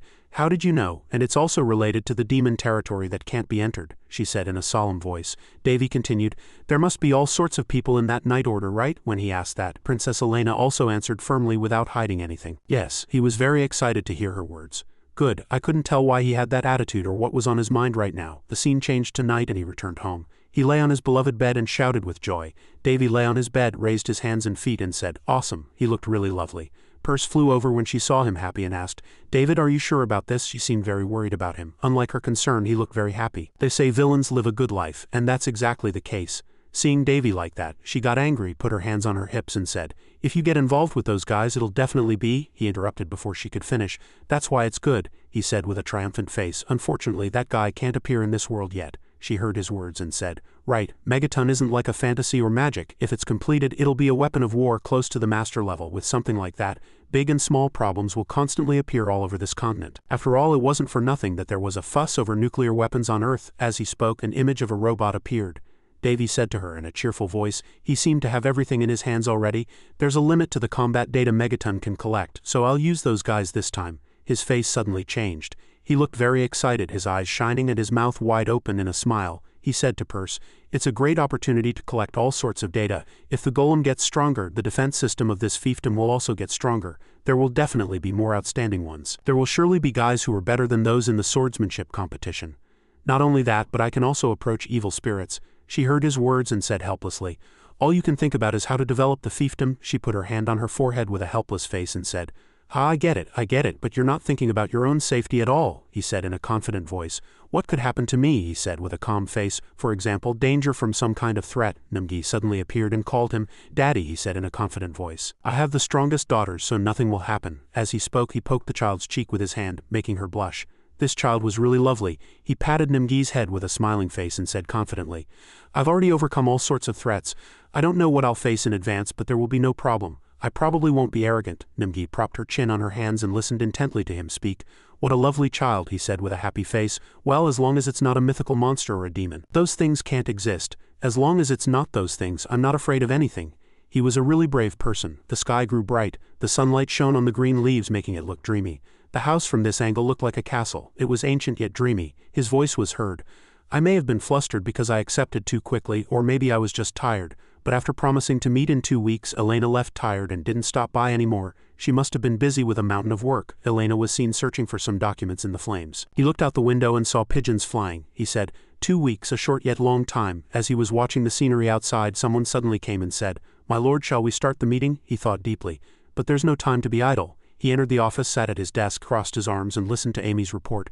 A used force and B pulled out a weapon. "It seems a minor insult was the cause," she finished and asked him, "How will you deal with it?" He picked up the documents, looked at them and said angrily, "Since they fought, lock them all up in prison. The residents who used to live in this fiefdom are adapting very well. But I'm going crazy dealing with the complaints and demands of the residents who have recently moved here." A street scene with tall buildings appeared. They all received good treatment, but as the number of people increased, more problems arose. Because of that, he felt like he was going crazy. Amy continued to report, holding a book. "Next is a request for a custody ruling between 2 women. Both claim to be the child's biological mother." His face hardened even more as he heard her report. He propped his chin on his hand and said, "Do they think this is Jerusalem? Tell them I'll cut the child in half and give them each a half. The one who gives up first will surely be the biological mother." He seemed unable to tolerate their incomprehensible thoughts any longer. Amy heard his words, thought they were real, and asked, "Are you really going to do that?" He poured tea and answered her calmly, "Of course not. The Alchemists Association said to contact them if I needed help, so let them know." He told her to continue. Next, Amy continued to flip through the book and said, "The Pychot merchants have sent you a gift. They want to buy a large piece of wasteland." He got angry when he heard that and said, "Since when did I become a real estate agent? Throw it away." Next, the atmosphere seemed very tense at this point. Suddenly, the butler came in and said, Not only the butler but also Yuri's figure was seen. Yuri covered her mouth with her hand and hid a sly smile. She exclaimed, "Oh." Yuri bowed and apologized to him. Please forgive me. I did not teach her properly." He was very surprised to see Yuri. Amy must be very scared right now. Yuri shouted loudly at Amy, "What are you doing? Kick her out immediately." He didn't know what to do at Yuri's words and sighed, "Ah, don't do that." Amy just listened from the side and didn't dare to say anything. He raised his hand toward the butler and Yuri and said, "She can laugh. Don't be so strict about such things." Hearing his words, the butler bowed and said, "My apologies, my lady." He looked at Yuri and asked, You are Miss Yuri, right?" Hearing him ask, Yuri lifted her head and looked at him. Yuri must have been very flustered at this moment. He smiled at Yuri and said, "The tea is quite delicious. I like it very much." "Thank you." Yuri was surprised by his words and replied happily, "I'm so glad you like it." At this moment, Yuri's face looked very happy and her eyes shone brightly. The butler saw her like that, coughed and signaled for Yuri to stop. Yuri saw it and said to him, "Then I'll take my leave now." Hearing that, he was a little embarrassed. He said to the butler, "You're too strict." The butler replied with a calm face, "It is my responsibility as the head butler to teach the maids." Hearing him say that, he sighed helplessly. He thought to himself, "Let him do as he pleases. I'm too tired to give any more advice." Yuri stood quietly to one side and thought, but he seems quite pleased with himself. As she thought, she smiled with satisfaction. He said that the maids these days seem quite talented. Yuri walked away with her hands behind her back. Hearing his words, Perce looked at him with a bewildered expression, and his face darkened, glowing with a faint light. Davy tapped his fingers on the desk with a pleased face and said, "I have made a contract with a high shaman." The scent of a shaman? Perce sat on his shoulder and fell into thought helplessly. He continued speaking with a pensive look. Then suddenly an image of beautiful flowers blooming behind Yuri appeared. He said with admiration, "Not bad." Davy placed his hands on the desk, looked at the documents and said, "Amy, tell me what the next problem is." Amy heard his words and replied, "Ah yes, next is the report from the captain of the Royal Guard." He fell into deep thought as he listened to Amy. "And so I spent my time managing my fiefdom." Davy picked up a document and read it with a pleased face. An image of an ancient and magnificent castle appeared. He said that the promised 2 weeks had passed faster than expected. Inside, a private office decorated with ebony and lit by the warm glow of a kerosene lamp. The protagonist was talking to someone. A deep but slightly sharp voice was heard. "It seems you were lucky." It turned out that the person contacting Davy remotely through a communication crystal ball was Baron Ganeo. He added, "A royal almost shed blood in the ODM fiefdom." Davy kept his eyes fixed on the communication crystal ball before him, looking at Baron Gonio's image and admiring inwardly. It's good to see his face after so long, especially after all that has happened since returning to the Hen's fiefdom. In the end, Baron Ganeo had to stay in the Lindis Empire because of his work with the Central Disease Control Organization. The Baron on the other end sat up straight and continued, "Do you remember on the day of the thunderstorm in the forest near the ODM fiefdom, a member of the Lindis Empire's royal family in a carriage avoided an attack thanks to it? What's more shocking is that the thunderstorm killed all the assassins there. I mean, how could something like that happen?" Davy on his end just listened quietly, seemingly not knowing how to respond. Then he continued to speak. "Thanks to that, the carriage was safe, but because all the assassins' bodies were burned to ashes. The investigation became difficult." Perce, who was beside him, was at a loss for words. After listening, Davy was stunned for a moment, then laughed and answered, "Haha, an investigation." He lowered his head and thought to himself, "I'm sorry, that mistake was my fault." He added in his thoughts, "I thought the carriage belonged to royalty, but I didn't know it was from the Lindis Empire. This could have led to a big war.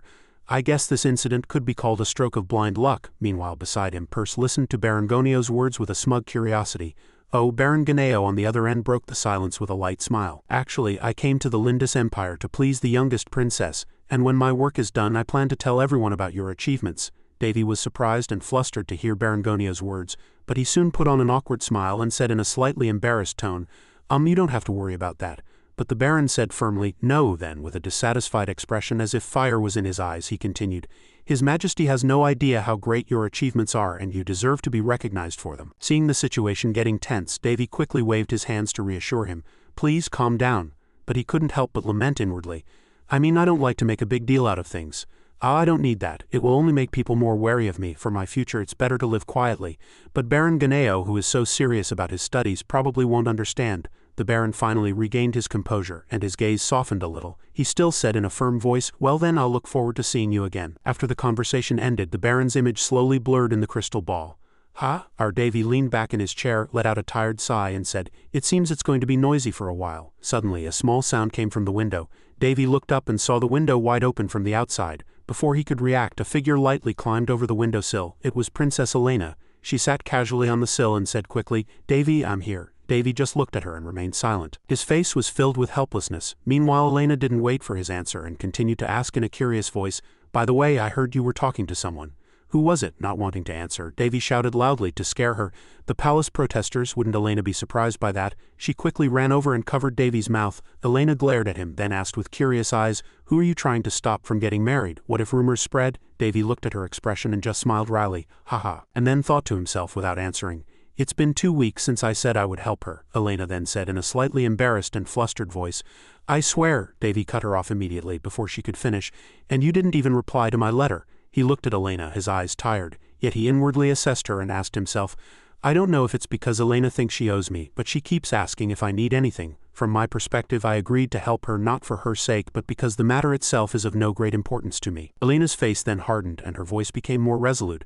"This is your last chance to refuse if you don't want to do it." Davy smiled lightly, a hint of mischief on his face. Then he asked, "Before that, there's one thing I want to confirm. About that secret night order, is it okay to take a nobody like me to the test site?" Elena heard his words and cleared up his doubts. "There's no problem with that." Then she smiled, placed a hand on her chest and said in a confident voice, "Because I plan to use this opportunity." Davy frowned. He said in a curious voice, "An opportunity?" Elena didn't answer right away but slowly leaned back against the desk and explained, "The basic rule of the night order is probably to keep its operations secret, but maintaining the organization is the top priority. That's why a member can bring one person along, like a disciple, just once in a lifetime." Davy was surprised to hear that and replied, "A disciple?" Just then, the little demon Perce, who was sitting on Davy's shoulder, spoke up. "She's using you. You're going to have a lot to bear." Our Davy stroked his chin with his hand. "So that's what it was." "No, that's Elena's business." Then he turned to get ready, no longer paying attention to Perce's words. He walked and said to Elena, "All right, since all my questions are answered, we can get ready and go right away." Then Davy picked up a cube-shaped object from the desk and said, "We won't need to take much." Elena saw it. Her eyes widened and she immediately asked out of curiosity, "Wait, what is that?" Davy shrugged and explained in a casual voice, "Megatron MK2, the guardian golem you fought before." Hearing that, Elena's face froze like a statue and she stared at Davy as if she couldn't believe it. She just replied, "Ha ha ha." Unable to understand her expression, Davy asked again, "What's wrong? Shrinking a magical beast is pretty common, isn't it?" Perce, who was beside him, giggled and interjected, "No, I think she's shocked that you're carrying around such a huge weapon like a toy." Princess Elena let out a long sigh, rubbed her temples as if to calm herself, then shook her head and looked at Davy with a gaze mixed with helplessness. After meeting you, my perception of things seems to be shattering. After composing herself for a moment, Elena stood up straight, looked at Davy seriously and said in a firm voice, I'm going to use a teleportation artifact.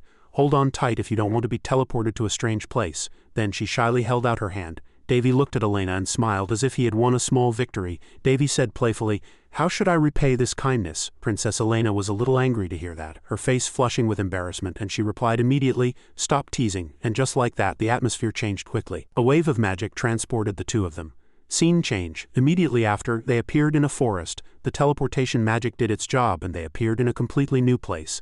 The north central continent. Looking around, he was slightly surprised by the unfamiliar scenery. He asked, this is, Elena quickly answered, her voice full of confidence, we are in a forest on the north central continent which belongs to the Pandora Kingdom. Davy continued to survey the surrounding scenery, and Elena added, it takes a month on foot, a week by carriage, and there's a barrier, so it's not easy to enter. Our Davy heard that, nodded, and remarked with admiration, we've come quite a long way anyway. The two started to move forward. As they walked, Elena added, as for my status within our night order, my designation is the Alpha Unit, and I am responsible for detecting and dealing with disasters originating from the Pandora Kingdom.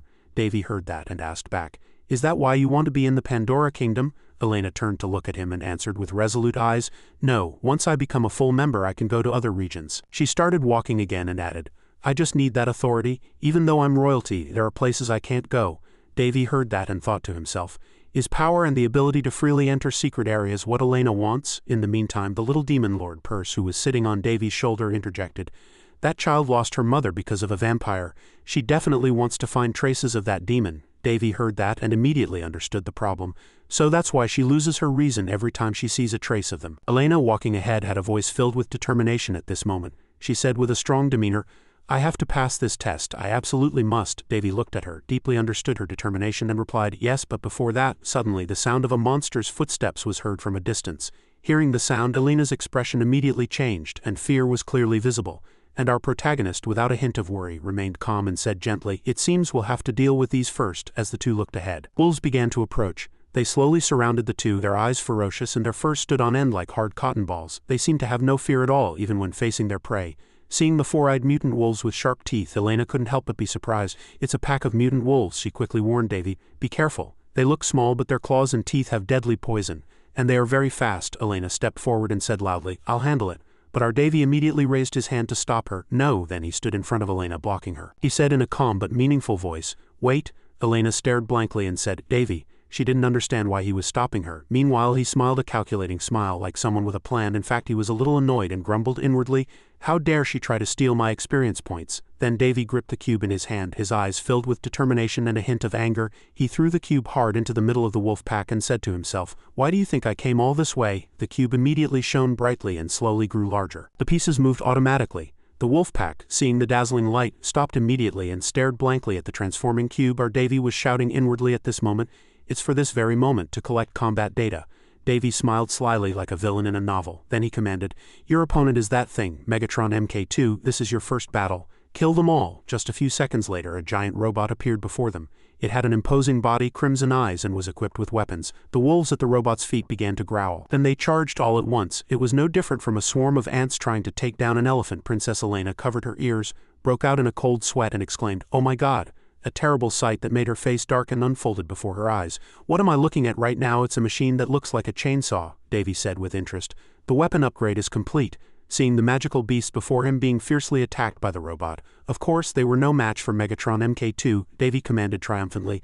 Megatron MK2, annihilate the enemy. The test battle proceeded fiercely, with smoke and dust rising everywhere. Princess Elena asked in surprise, what on earth have you been doing for the past 2 weeks? At this time, the two were in the northern part of the central continent. In a forest near the Pandora fiefdom, battered magical beasts lay on the ground, panting. Elena looked around and said with admiration, looking at them now, I feel sorry for those magical beasts. Hearing that, he laughed loudly. Ha ha. Davy stylishly wore his observation glasses and continued with interest. As expected of a chainsaw, it's the best. When he blatantly ignored her, Elena said with contempt, you're so easy to talk to. You didn't want to talk from the beginning, did you? Davy, on the other hand, was very excited and pointed at the poor pack of magical beasts, saying, look at them begging for their lives. He was immersed in the joy of testing his new robot and coldly ordered Megatron to kill them all. Get all the data you can. Princess Elena muttered from behind, ah, this was my mistake, you're not even listening to me. while Davy laughed triumphantly. "Ha ha," Elena flinched and asked him with a worried heart, "Is it really okay to bring such a destructive weapon out in the open?" A moment later the two hurriedly returned to the royal palace in a carriage. The sound of the carriage wheels creaked on the road. Princess Elena was silent, glaring at him with a displeased expression. Seeing this, Davy broke out in a cold sweat. He rested his chin on his hand in the carriage and asked nonchalantly, "What's wrong?" he began to ask. "Are you uncomfortable?" Elena snapped back in annoyance. "I'm not the problem." The two began to talk. "What? This golem?" Elena was very curious. She continued in a surprised voice. "You even used magic to expand the inside of this carriage. And why did you create the sound of horse neighs?" She nagged in annoyance. "Just how much money do you have?" Davy asked with an unreadable smile. "What's wrong? Isn't it just like the real sound? Isn't it natural for me to buy what I want with my money?" Hearing that, Elena puffed up her cheeks and fumed inwardly. This madman, just because he's earned some money. Perse, who was on his back, read all of Elena's thoughts and whispered in Davy's ear, "The look in that young lady's eyes says it all." Hearing that, he was at a loss for words, his face hardening as he broke out in a sweat. He thought, if I had commissioned this from the magic tower it would have been incredibly expensive, but since this is the original, it probably wasn't that costly. I feel a bit bad. Davy looked outside. A purple aura swirled around. He analyzed it carefully. "The mana flow in this forest is very chaotic." Perse tidied her hair and slowly stated her thoughts. "It gets worse the deeper we go into the forest. It seems to have no order whatsoever." He was taken aback by these words. "And this is this a giant barrier?" While he was wondering, the carriage went deeper into the forest. The purple aura continued to appear. At this time Elena opened her mouth. "That's right, we've set up a barrier to hide the Alpha unit's base so it won't be discovered. That's why it's very difficult to detect mana around here." She glanced outside and explained in detail, "You have no idea how flustered I was when I first came here. Several powers are interfering in this area." Davy rested his chin on his hand and listened intently. Elena, immersed, continued, "That's why I think the mana flow in this forest is different from the outside." Sensing something, he asked, "You seem to like this place very much." Princess Elena suddenly became shy. She nodded slightly. "I only found out after I became a member. Most members, including the Alpha unit, have set up barriers like this around these areas." Davy asked curiously, "That barrier must cover this entire forest, right?" He continued to ask. "Then how do the members—" Before he could finish, Elena pointed to her hand and answered cheerfully, "We use this." She showed him the shining gold ring on her middle finger. Davy was very surprised to see it. "A ring." The carriage continued to move forward. Elena told him without hiding anything, "It's a sacred object that isn't affected by the barrier. I don't know what kind of magic it is, but I heard it blocks the wavelengths, preventing the wearer from being affected by the barrier."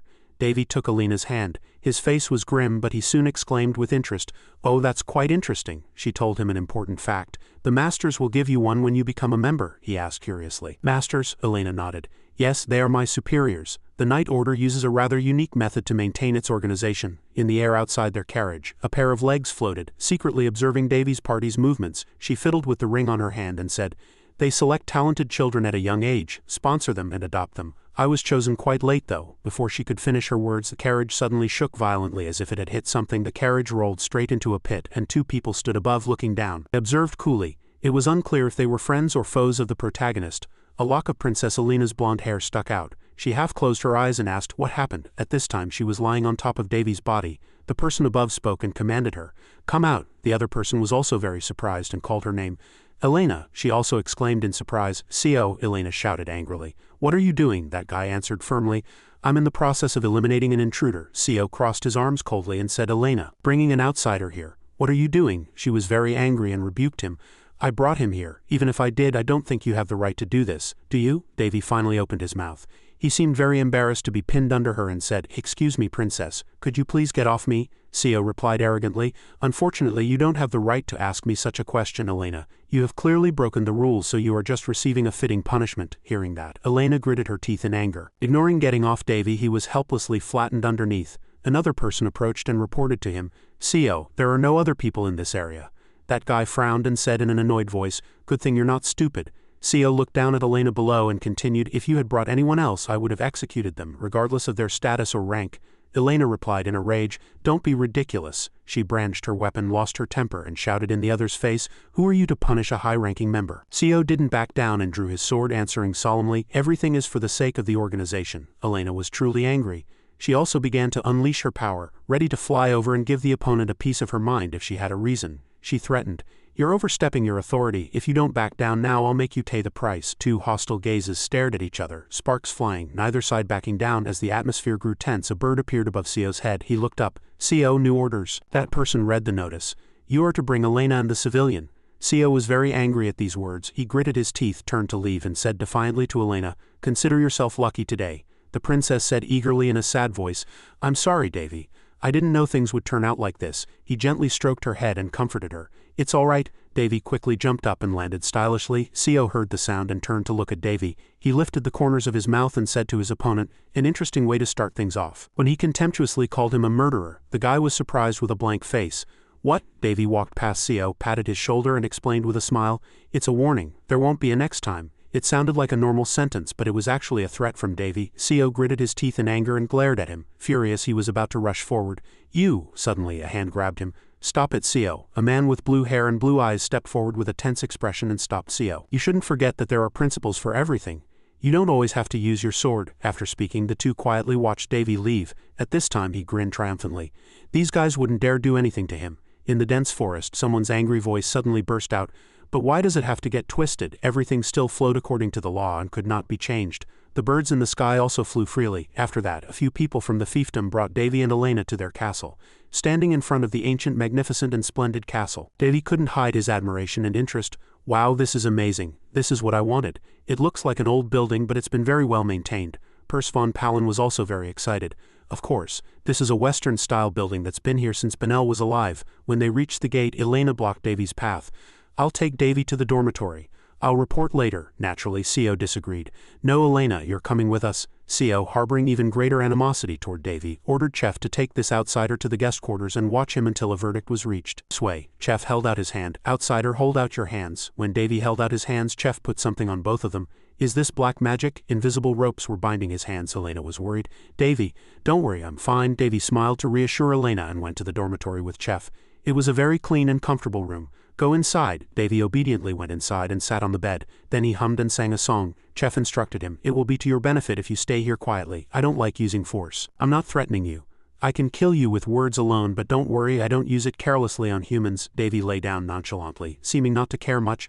"That sounds interesting." He glanced at Chef. "A person with special abilities? HMPH, if you're basing it on your previous world, they are the ones with the most powerful abilities. In fact, it's hard to consider them human. They weren't born from humans." Davy didn't know how long he had been lying in this room, until Seo and Chef returned and opened the door. "Come with us, the masters are calling for you." Prince Davy Roan was then dragged to the middle of the grand hall of a very splendid and rather noisy building. Davy looked around at the unfamiliar faces.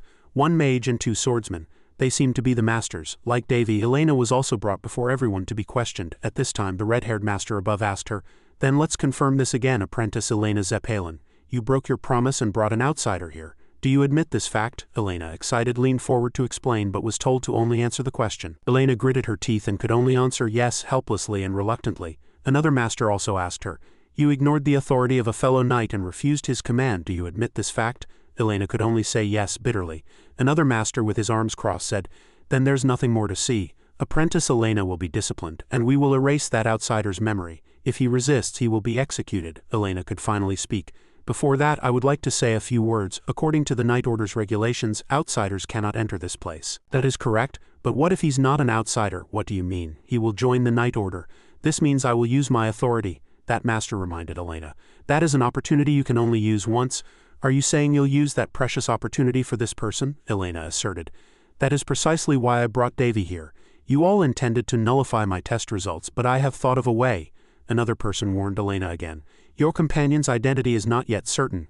Don't be too hasty. I thought long enough before making this decision." That master asked, "But Elena, you are still an apprentice. Who could you possibly teach?" Elena did not change her mind and said firmly, "That is not important, Master Celia. What's important is that I am using my authority, and Davy is a person suitable for the rules." She glanced at Davy. "I don't know why you are so wary, but the Alpha unit exists to protect humanity. All of this is truly unfair." Seo, who had been angry from the start, stood up abruptly and shouted at her, "Watch your mouth, Elena. We cannot accept a stranger." Elena didn't even care. "It's not for you to decide. Don't be so shameless." Seo also ignored her words and sought disfavor from the masters who would side with him.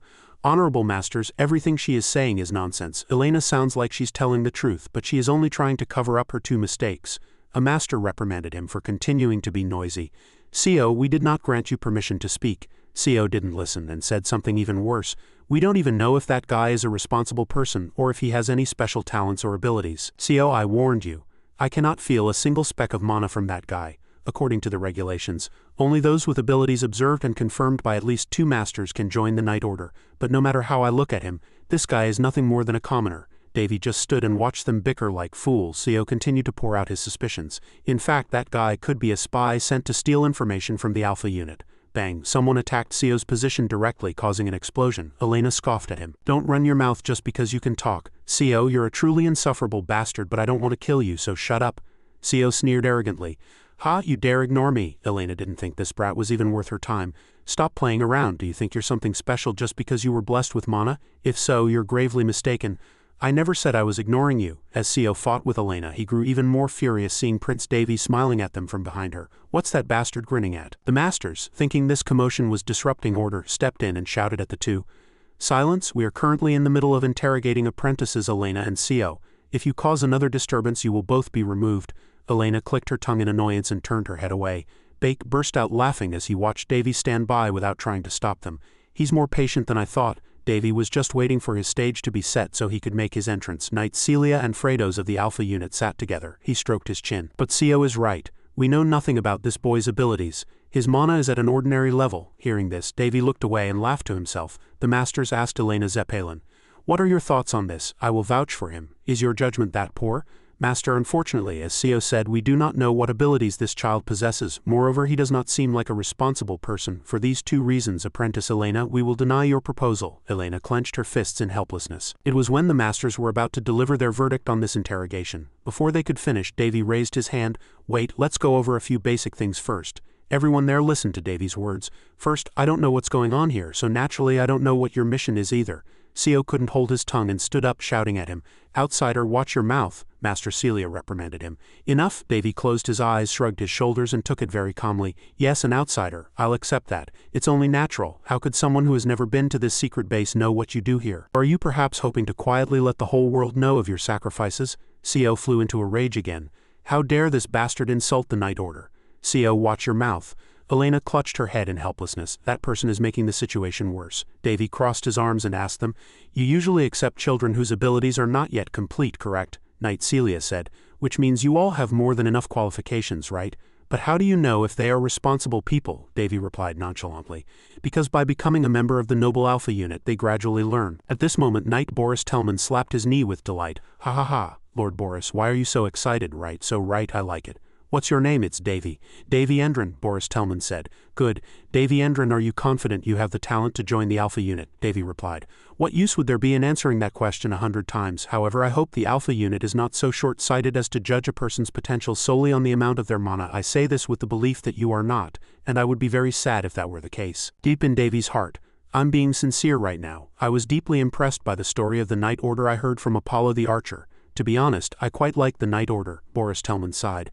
We admit we were wrong. Now will you show everyone your ability? It was just as Davy had intended. He scoffed and said, I hope you're not talking about an ability like those apprentices up there who can't tell the sky from the ground. If you make me compete against people like that, the answer will be obvious. Provoked in such a way, Seo could only curse. Son of a bitch. After that, a test match between Seo and Davy Endron was held. Davy was very relaxed and Seo was extremely resentful. Seo took out his magic staff.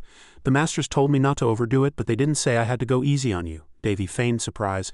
A magic staff. Ah, you're blessed. How very special, Perse asked. Where did you put your magic eye? Hey, it's no fun if I tell you. She helplessly closed her mouth. Elena was watching from below with the others. A few approached and asked her with concern. Elena, will he be okay? Your friend. His mana is at the level of an ordinary person. That's right. No matter how confident he is, this is... Elena smiled bitterly and turned her head. Ha, it's fine. Thanks for worrying. Honestly, I'm more worried about how he's going to show off. At this time, up in the arena, Seo declared, I'll let you attack first. I don't know what a guy with no mana can show, but let's see you try. As if he had been waiting, Davy threw a cube. It flew into the air, emitted a light, and a giant mechanical golem was summoned. Seo was also quite surprised. It's a golem. Seeing as your mana is so weak, you must be relying on that pile of scrap metal. Davy leisurely crossed his arms and commanded the golem. Megatron, bring out the chainsaw. Elena was startled. Is he crazy? Does he have to show off that much? Golem Megatron immediately received the order and put it into action. It took out a giant, ceaselessly spinning chainsaw. Davy smiled. Should we stop and talk for a bit first? Elena shouted to remind Davy. Whatever you do, you can't kill him. Megatron immediately rushed forward and attacked. Elena was surprised by its incredible speed, and by the time she let go of her hands, she found that Seo's ice had already covered the area. He used his magic staff to shoot a beam of ice toward Davy, who stood alone without the golem's protection. Far from being worried, Davy actually smiled. Ha, really? Just as Seo was about to finish Davy, Golem Megatron appeared and protected its master from the brutally cold ice attack. Davy stood behind Megatron and provoked Seo. Are you really shooting something like that? Is that all you've got? A mana-blessed person can only do this much? How truly amazing. Seo was furious but couldn't quite understand the madman before him. What kind of nonsense is that guy spouting? Those blessed with mana could never be underestimated. Normally one had to chant long spells to manifest magic, but they were different. Those blessed with mana could cut that process in half. In other words, their chants could be easily simplified. Moreover, because the user was somewhat synchronized with their own mana, the efficiency was doubled. Seo raised his staff and commanded a freeze. It was similar to a state of oneness, a state where even weak mana could be detected. Davy looked up at the sky and saw the gathering ice. In terms of practical experience, that guy is a notch above the mages in the Magic Tower's archives, Perse commented. But not as good as Ulysses. Even if that guy is better than the Elder, he's a headache in his own right. A continent-level genius isn't common. Megatron's reaction was noticeably slower after being hit by the ice attack. The auto-defense system is a bit slow to react to the cold. I'll have to review its efficiency again. I installed a good engine, but is the power distribution uneven? Seo, unaware that Megatron had slowed down because of his ice, was under the serious delusion that it was toying with him. Why is it so slow? Is it ignoring me? He raised his staff and shattered the ice spear. Davy thought, shall we end the defense test here? He ordered Megatron to only perform a simple counterattack. Order received. Megatron's eyes glowed red. It completed target confirmation and began its counterattack. Seo was startled and hurriedly dodged. Bang! Before the golem could bring down its chainsaw, it was blocked by Seo's massive layer of ice. He gritted his teeth, panting and cursing. Damn it, that crazy golem is trying to kill someone. Davy mocked him. Don't sound like a weakling. Are you going to say that when you're fighting for your life against an enemy? The apprentices ran to Boris Tellman in concern. Master, shouldn't we stop them? That's right, that golem is too strong. The people watching from below also began to murmur.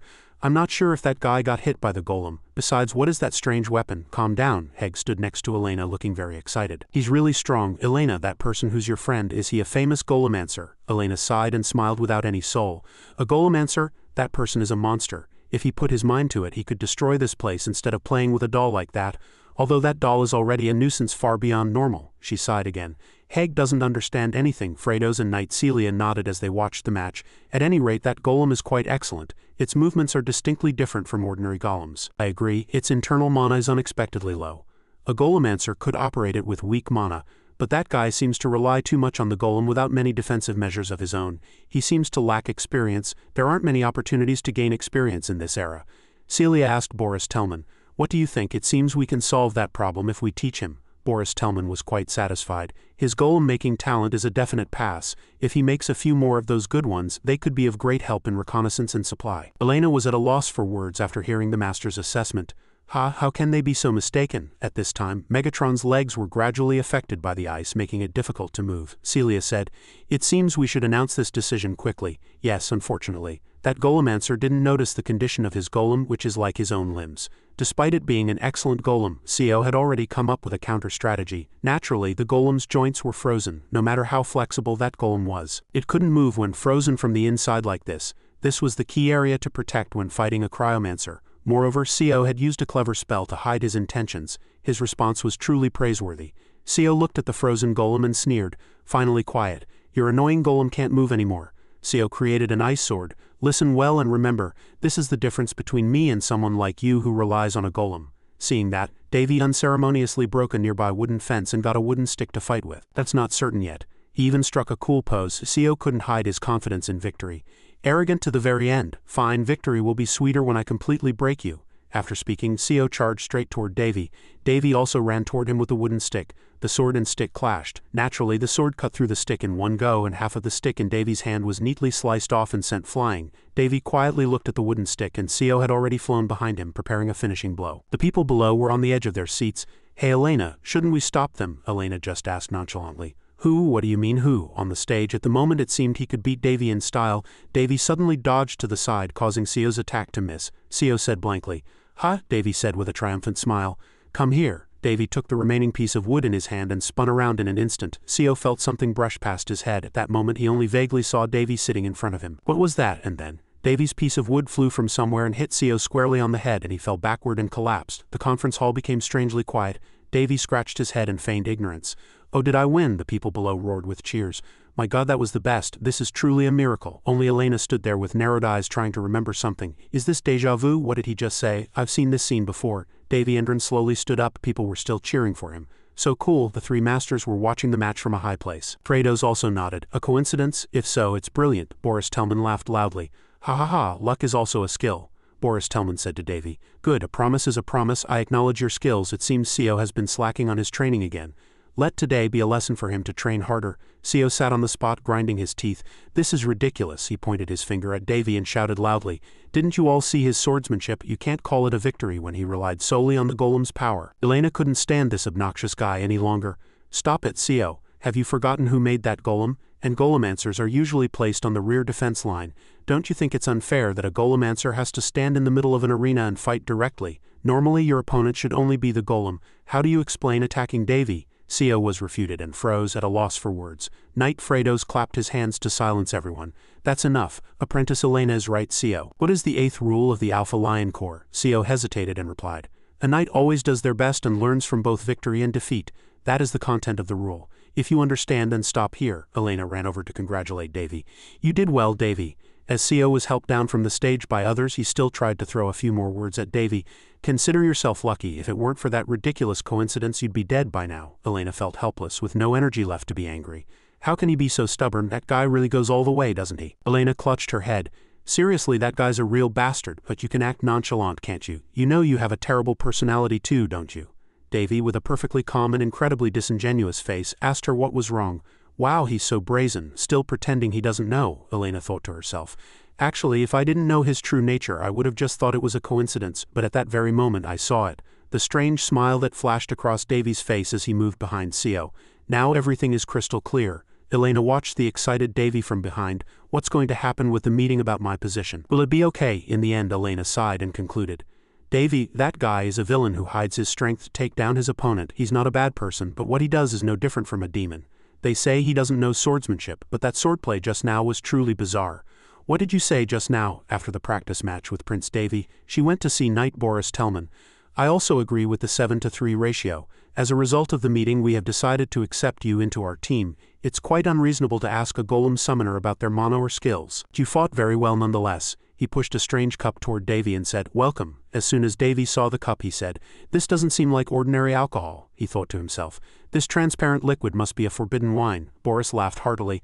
Ha ha ha, as expected, you're smart. Since you're an alchemist, are you quick-witted, or did you hear it from Apprentice Elena?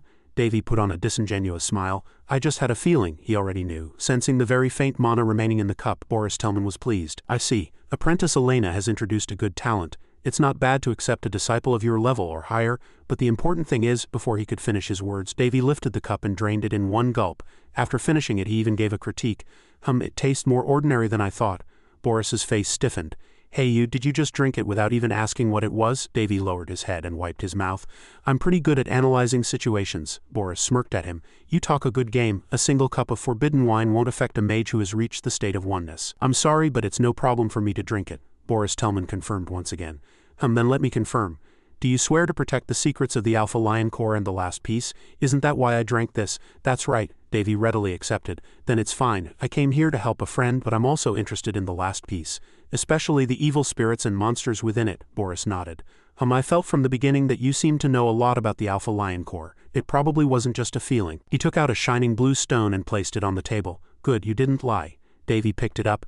It's an ancient artifact that can detect lies. Now that I've confirmed everything, I don't need to worry about your safety. It's late, so go and rest. Starting tomorrow, follow Apprentice Elena's guidance. The next day, Elena came and handed Davy a ring. Here, take it. From now on, you won't be affected by the forest barrier or have trouble teleporting. You have to return it, so don't lose or break it. Davy put the ring on his finger and asked excitedly. Is it the same as your ring? It's similar, but this one is a lower grade. You need the master's permission to become a full member, but that's no problem. Elena turned to the side, looking happy. Hee. Now I have an assistant. Davy sighed in disbelief. What are you going to do if I change my mind? Elena frowned. Now, you wouldn't, would you? You won't, right? You must have been provoked by something. Elena took a deep breath and regained her composure.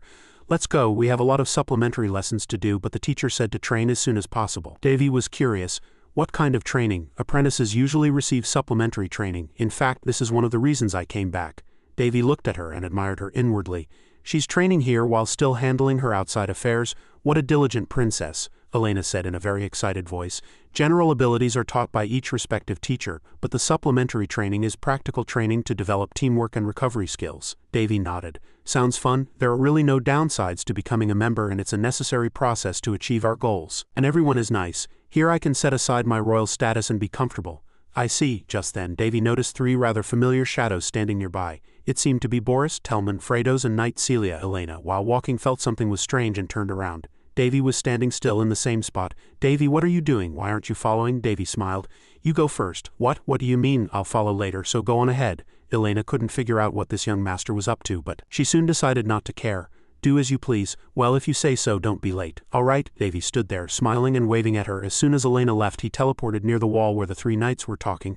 A golem alone will be dangerous, Perce was worried. Davy gestured for her to be quiet. Shish, let's listen a little longer. A while later, as Elena was warming up, Prince Davy also returned. You're just in time. Where did you go? Davy brushed past her and said nowhere. Elena didn't ask further, but seeing Davy's expression, she asked, by the way, what's with that face? Davy snapped his head around. What about it? Elena's face turned pale. It doesn't look good. Leaving the confused Elena behind, Davy stuck his hands in his pockets and continued walking. Ha ha ha, what are you doing? Hurry up. He looked like a villain plotting an evil scheme. What just happened? What are you thinking? Going back to when Davy was eavesdropping on the 3 knights' conversation, Fredo said with some concern. Considering the performance and value of the golem he made, his future is certainly promising. But isn't it suspicious? Celia also agreed. That's right. When he fought Apprentice Co, his movements were very clumsy. It would be very dangerous if he accompanied Apprentice Elena in the practical test in that state. Boris Telman stroked his chin, lost in thought. He needs more practice. He should learn how to fight monsters before he throws a tantrum. Perce, who was looking out and listening, relayed it to Davy. That's what they're saying, Davy. Davy was a little angry. Ha. While I was embarrassing CO, I didn't gain their trust, but only their suspicion. They even said it was quite suspicious. They don't seem to know how important golemancers were in the Great War, so I have no choice but to show them myself. With burning memories, Davy walked proudly, harboring a flame of anger. This time I'll show them more subtly and more clearly. Ha, Elena thought. Has he gotten used to killing? He's a bit scary today. After that, the training battle began. What is this? Lindsay, help me. Wait, it's so sticky. When was this trap installed? As 2 apprentices struggled in a rubber trap, Megatron's attack rained down on them. Similar incidents happened one after another all over the mountain. Elena looked around. In any situation, that golem is dangerous. She spoke into the walkie-talkie. I can't just watch anymore. I'll destroy that thing when the training is over. It's too dangerous to be let out. Davy said nonchalantly. Do it if you can. Wow, he's so annoying. Davy smiled a satisfied, perverted smile. An easy victory, even though the opponent was a rookie. I used quite a bit of power. I can imagine the surprised faces of those teachers. Now they won't be able to doubt me anymore, Perce said, looking bored. I feel sorry for those kids who were used as bait. Davy spoke to Elena on the walkie-talkie. Focus, Elena. A team is trying to escape at 2 o'clock, all right. A true alchemist knows how to control the situation from behind the scenes. It's not flashy, but it's effective and persistent. That's how an alchemist fights. It was a good experience. Just then an announcement was made. Stop, training is over. After the training, Davy returned proudly to the tower. There's a saying that a rolling stone pushes out a mossy stone. No, this wasn't just pushing it out. It completely shattered the old stone. Davy was pleased. The look in your eyes is interesting. For our mutual benefit, a little blood had to be shed. Well, Elena was testing it as a companion to collect Megatron's combat data. Elena grumbled at Davy. Did you have to go this far just for training? There were better ways. Davy turned around cheerfully.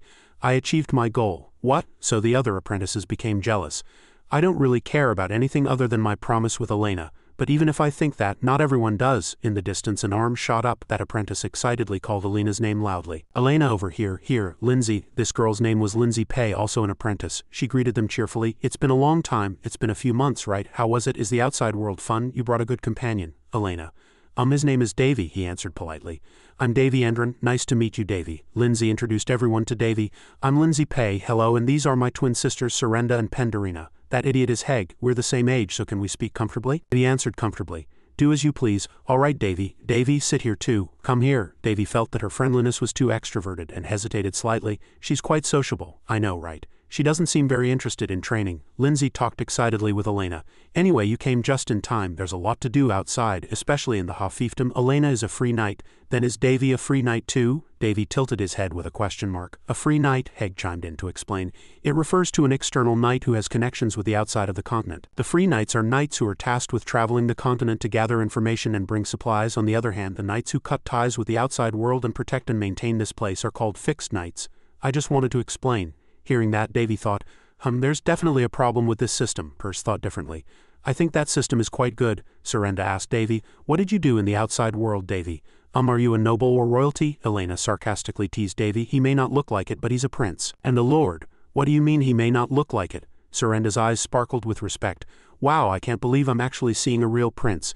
Anyway, you're really amazing. Did you make that golem yourself? That's right. You wouldn't believe how surprised I was when those magic bullets were suddenly fired, Davy thought to himself. It's no wonder she grabbed me by the collar and pestered me to practice with her during training. She simply accepts and acknowledges everyone's strength. Elena heard something. Everyone over there is crazy. Isn't it weird that he keeps glancing over like that? Actually, I'm a little worried. But Elena pointed to the other side. The atmosphere here is still better than over there. It turned out that on the other side, Co was glaring at them with burning eyes. I agree. Elena also told him that Co was a true fixed knight, which was why he hated free knights, as there was always a conflict between the free and fixed knights. Davy frowned. How foolish.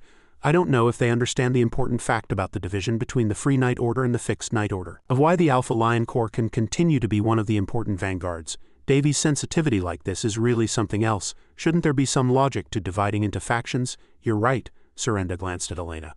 Look at the two of them whispering. Right, isn't there something strange about them? Lindsay's eyes sparkled and she climbed onto the table. Now that I think about it, Elena, you've never mentioned Davy before. Elena was flustered.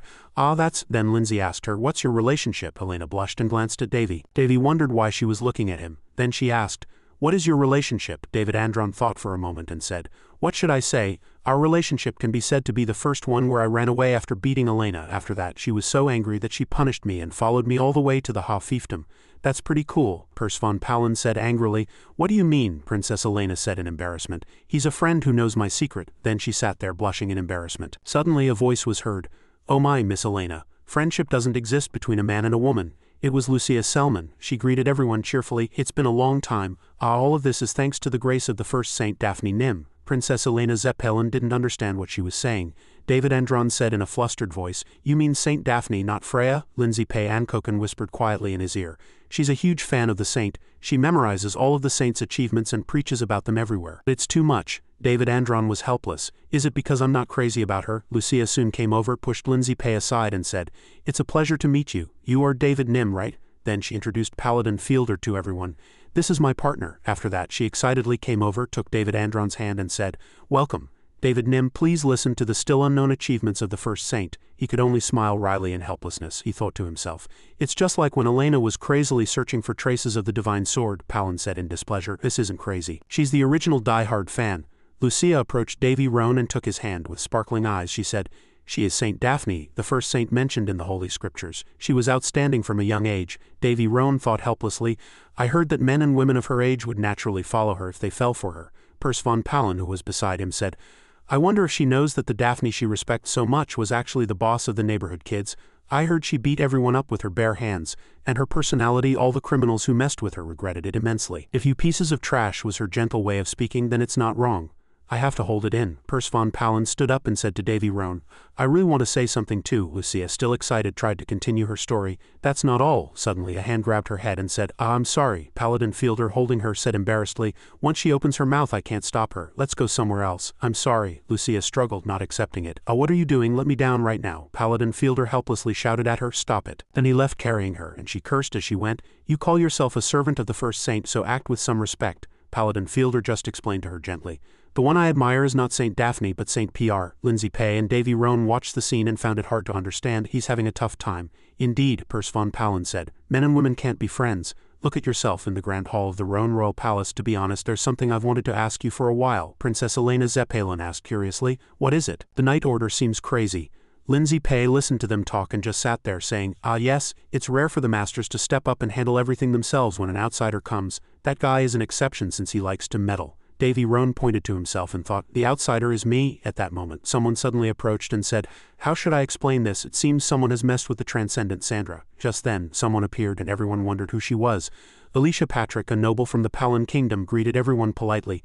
Princess, have you been well? Princess Elena Zeppelin said with displeasure. Don't call me princess. Alicia Patrick just smiled upon hearing that. Then she continued what she was saying. The higher-ups have ruled that there is a spy in the Night Order. That's why it's like this. Moreover, monster attacks have increased recently, and many knights have been killed or injured. Princess Elena Zeppelin shouted at Alicia, That's a secret within the Night Order. Alicia pretended to be innocent and said, "Oh really? But does it need to be a secret when everyone already knows? Do you agree, Prince Davy? I never thought I'd be calling someone Prince." Davy Roan asked, flustered. "Do you know me?" Alicia Patrick said cheerfully. "Oh my, of course. I'm part of the Patrol Night Order. There's hardly anyone on this eastern continent who doesn't know Prince Davy." Davy Endron thought to himself, "She seems like a good person, but I feel like I've met her somewhere before. It's not a bad premonition, but how should I put it?" Then he said, "Is there something you want to say to me?" Alicia Patrick hurriedly stood up and approached him. She stammered, I. Then she held out a piece of paper and said shyly, "Could you write something for me? Could you sign your name for me?" Davy Endron seemed to stiffen. "What? I'm your fan. You're my idol, Prince Davy." Davy Endron accepted it. "I see, thank you. Unlike what I thought, there are quite a few strange people here. Will I be able to adapt well here?" Pers von Pallen said to him. "Who knows?" In another room, someone suddenly entered. "Oh my, I was wondering where you were holed up. Why are you here?" Mielper stood up and said, "Why did you come here?" "I heard you went to the entertainment district recently." Per asked curiously. "The entertainment district," Mielper continued. "I heard." Sorry, Per thought for a moment and said, "Are you talking about that human child? There's nothing to gain even if that child wins. It seems he's been holed up in his fiefdom lately, doing his best. I'm just waiting for the right time, and that time will come soon." Hearing that, Mielper listened without a word. Then she slyly asked what he was planning to do. Per explained, "Isn't it thrilling to think that everything you've worked so hard to achieve will turn to dust?" Mielper scorned him. "Your way of speaking is still the same." Per looked around and wondered. "By the way, why are you in such a cold place?" Mielper said. "Don't you know I'm talking about the monster that nested in this area? It seems someone caused a commotion, but this place wasn't affected." Per asked, "Was it you? This treasure was hidden in the basement of these ruins. A divine machine. The heart of a golem that can evolve independently." Mielper said, "I have to open it to know more, but I can't with my strength." Then Per blew up the room, revealing something. Mielper got annoyed as the explosion messed up her hair. "Hey," Per still didn't care. "Yes, this will be fun," Mielper advised him. "Please don't act rashly." Per still didn't care. "I don't know, why isn't it opening its eyes? Is it dead? Even so, the body of a new species is worth studying. You're still an annoying brat." In front of them was an angel-like person trapped inside a giant glass tube. After a rather noisy ceremony ended, the voice of Davy Roan was heard. Davy continued to mutter, "I returned to the Ha fiefdom and started developing a new weapon for Megatron." Seeing the new weapon completed, the faces of Davy Roan and Pers von Pallen were filled with satisfaction. Davy Roan began to reminisce. "If there's one thing that's different from before," the figures of the twin sisters Surrenda and Lindsay Pei began to appear. Davy Roan continued to mutter, "It's that many new recruits have come to test the new prototype." As Davy Roan's new weapon suddenly appeared, the faces of the twin sisters Surrenda and Lindsay Pei were filled with surprise. Princess Elena Zeppelin stood by and watched as Davy Roan endlessly teased the twin sister Surrenda. Lindsay Pei warned Davy, "Davy, that's too much." The twin sisters Surrenda and Lindsay Pei, exhausted, sat back to back and complained to Davy Roan. "Oh, we told you to go easy on us," Lindsay Pei shouted. "That's too mean." Davy Roan saw that, put his hands on his hips, looked at the twin sisters and answered in a stern voice, "Then it wouldn't be training." Heg couldn't hide his excitement and said to Davy Roan, "It's our turn." Pendarina, one of the twin sisters, jumped up and down with joy and said to Davy Roan, "Davy, us too." Davy Roan looked at Heg and Pendarina, smiled with satisfaction and replied, "Ha, all right." Davy Roan began to reminisce again. "It's been 2 weeks since I became an apprentice member." Davy continued to think. "Isn't there a saying that you change little by little when you're together?" Davy continued the story cheerfully. "Perhaps I've started to like these straightforward people." Heg slipped but held onto the stair railing tightly, desperately pleading with Pendarina, "Help me." Pendarina playfully stuck out her tongue and shook her head. "No." Davy Roan looked at Heg and Pendarina before him, smiled quietly and said, "It feels like I'm walking the same path in life once again." Davy immediately denied it. "It's fine." Davy hesitated for a long time before continuing, "I'll admit it, I was drawn to the people I met a month ago." Davy Roan saw Heg struggling and controlled the robot to save him. Heg said hurriedly, "Oh thank you." Davy Roan fell into deep thought again. "Just like when I was in school." Davy wondered, is that what those words meant? Pers von Pallen, who was beside him, saw Davy Roan deep in thought and asked him, "Davy." Davy Roan immediately turned his head, looked at Pers von Pallen and said gently, "Don't look at me like that." Davy Roan thought about his past life again. "In my past life I didn't go to school after graduating from elementary school." Davy continued his story. "From the time I should have been in middle school until I died." Davy's voice suddenly choked up. "I was always in the hospital." Pendarina shouted happily. "We're going to get a good result today." Pendarina added with emphasis, "I prepared very hard for you," Davy Roan declared in a confident voice. "Then I will now adjust this golem's attack strategy. It won't be easy." Davy smiled slightly and said, "I'm looking forward to it." Megatron. Davy Roan gave a heads up to Pendarina and Heg. "Use the TTT strategy." Heg nodded and said, "Got it." Pendarina, on the other hand, asked blankly, "TT?" Davy Roan answered with a wicked smile, "That's right." Davy began to explain. "Darkness T, Barrel of Death T, Barrel of Elimination T." Hagen Penderina said with a slightly helpless expression. That's not funny, Pers von Palen quickly interjected. I told you your naming sense is terrible. Davy I. Roan shot Pers von Palen an annoyed look. You too. The scene changed to the Pandora fiefdom, the base of the Alpha unit. The soldiers' voices continuously shouted slogans. Victory. We will be victorious. Davy I. Roan continued to narrate. After the match, a historical ruin was discovered, and we heard that an exploration would take place. Boris Tellman commanded firmly. Silence, he added with emphasis. As you all know, we will be investigating the newly discovered ruins. Boris Tellman began to analyze. We call this an exploration. But this is a serious matter. He didn't forget to remind them. Remember that there are always life-threatening dangers when you go inside. Boris Tellman's voice suddenly became solemn. Anyone can die, he continued to declare. Remember that you can only trust your comrades. The soldiers below received Boris Tellman's command and said in a loud, unified voice, yes. Davy I. Roan let out a sigh of relief and said to Pers von Palen, my goodness, they're like kids going on a picnic. Pers von Palen explained, it's because they live in isolation here and know nothing about the outside world. So this can be considered a big event for them. Pers von Palen subtly reminded Davy not to underestimate them. Davy I. Roan fell into deep thought again, but only for a moment. The scene changed to the entrance of a labyrinth in the Pandora fiefdom. Davy I. Roan wondered blankly. But the situation has changed a bit. Lindsay Pay asked Davy in a playful voice. Hey Davy, first time in a labyrinth. Davy I. Roan's gaze suddenly turned serious as he answered, well, for us, this isn't a common experience. Davy thought to himself, that's not why I'm surprised. Pers von Palen cut off Davy's train of thought. She said softly, this is quite familiar. She stammered as she continued, it's a little different, but it's quite similar to the ruins in that fiefdom. Davy I. Roan said with firm conviction, that's right, this is the Pandora fiefdom in the northern part of the central continent. He began to sink into deep thought. The Ha fiefdom and the Roan kingdom are very far apart, so how can there be similar ruins? Saying that, Davy I. Roan asked Pers von Palen with a suspicious face. Did I? Palen said in a slightly evasive tone. You? Davy I. Roan continued to analyze. Many things are dormant in the ruins of that fiefdom, he continued. It's just a guess, but for ruins of this scale I think there will be many things to look forward to. Davy's eyes suddenly sparkled, unable to hide his joy. Materials to build a cavalry. Alicia Patrick's voice was heard. I heard this place has a total of 3 floors. Alicia, seeing Davy surprised, greeted him. Hello Davy Nim, I'm Elisa. Davy I. Roan answered shyly. There are 3 floors, he thought to himself. I get tired every time I meet her. Alicia Patrick smiled slightly and said, yes, we will only be investigating low-level monsters on the 1st and 2nd floors. Elena Zeppelin was surprised to hear Alicia's words and asked, then have you never been to the 3rd floor? Alicia Patrick answered without the slightest hesitation, no, princess. Boris Tellman's voice once again announced to the soldiers. We will only explore the 1st and 2nd floors. He continued to instruct, we will stay here for 4 days. Elena Zeppelin asked quietly, it seems there are many dangerous monsters on the 3rd floor. Alicia Patrick thought for a long time before answering, I'm not sure about that. Alicia frowned as if angry and said, but they said there are no living creatures on the 3rd floor. Davy I. Roan said with a disappointed face, not a single one? Pers von Palen smiled triumphantly, looked at Davy and said, just your luck. Alicia Patrick smiled slightly as if sneering and said, it means nothing lives there. Alicia lowered her voice and said, but there's a rumor that there might be a golem there. Saying that, Alicia Patrick said excitedly, anyway, it's definitely an unexplored area.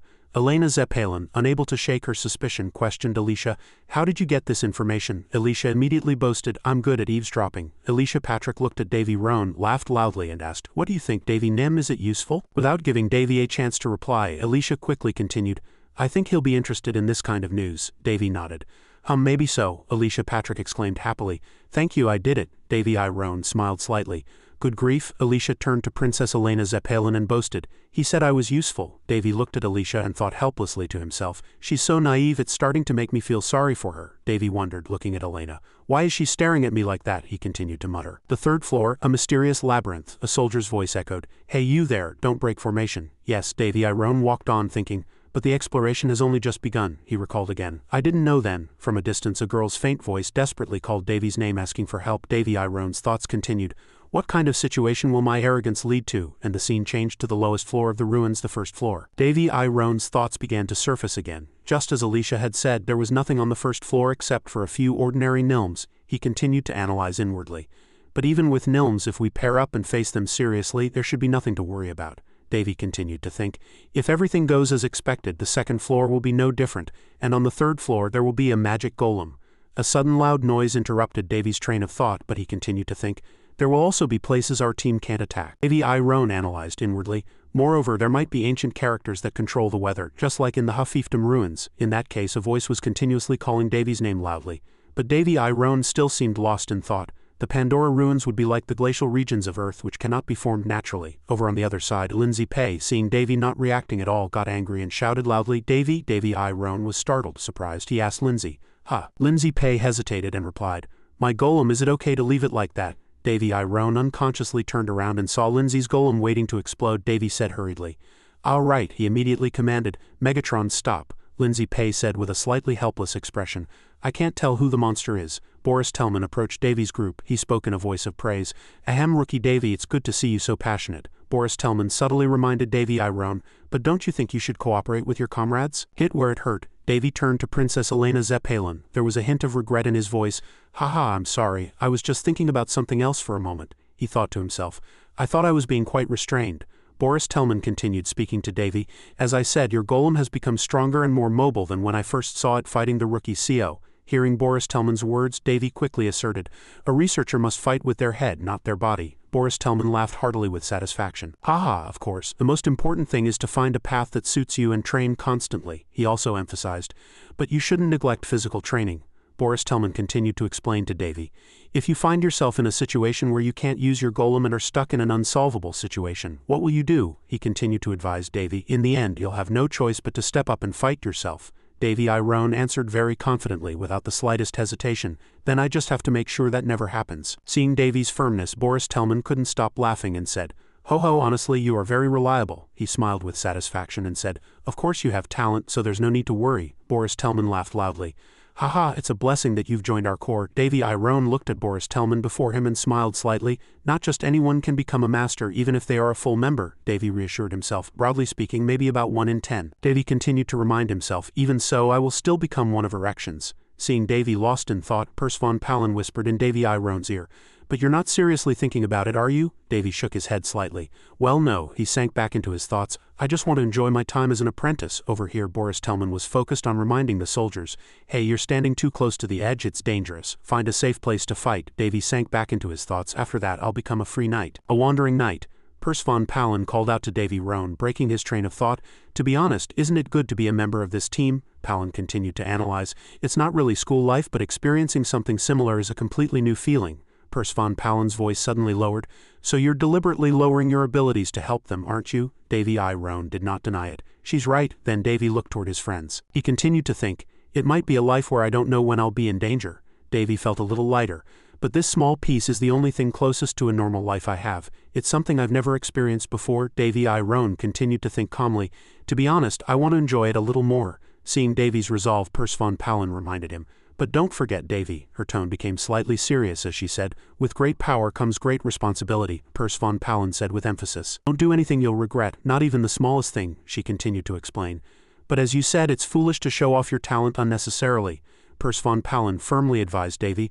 "But if these people are in danger," before Pers von Palin could finish, Davy Roan quickly asserted, "I know," he began to think to himself again. "Not every situation can be solved with Megatron, even a golem has its limits." Davy Iron's gaze sharpened as he said coldly, "And if that danger really comes?" With firm resolve, Davy asserted decisively, "I will show my true power without hesitation," Davy Iron said to Pers von Palin without the slightest hesitation.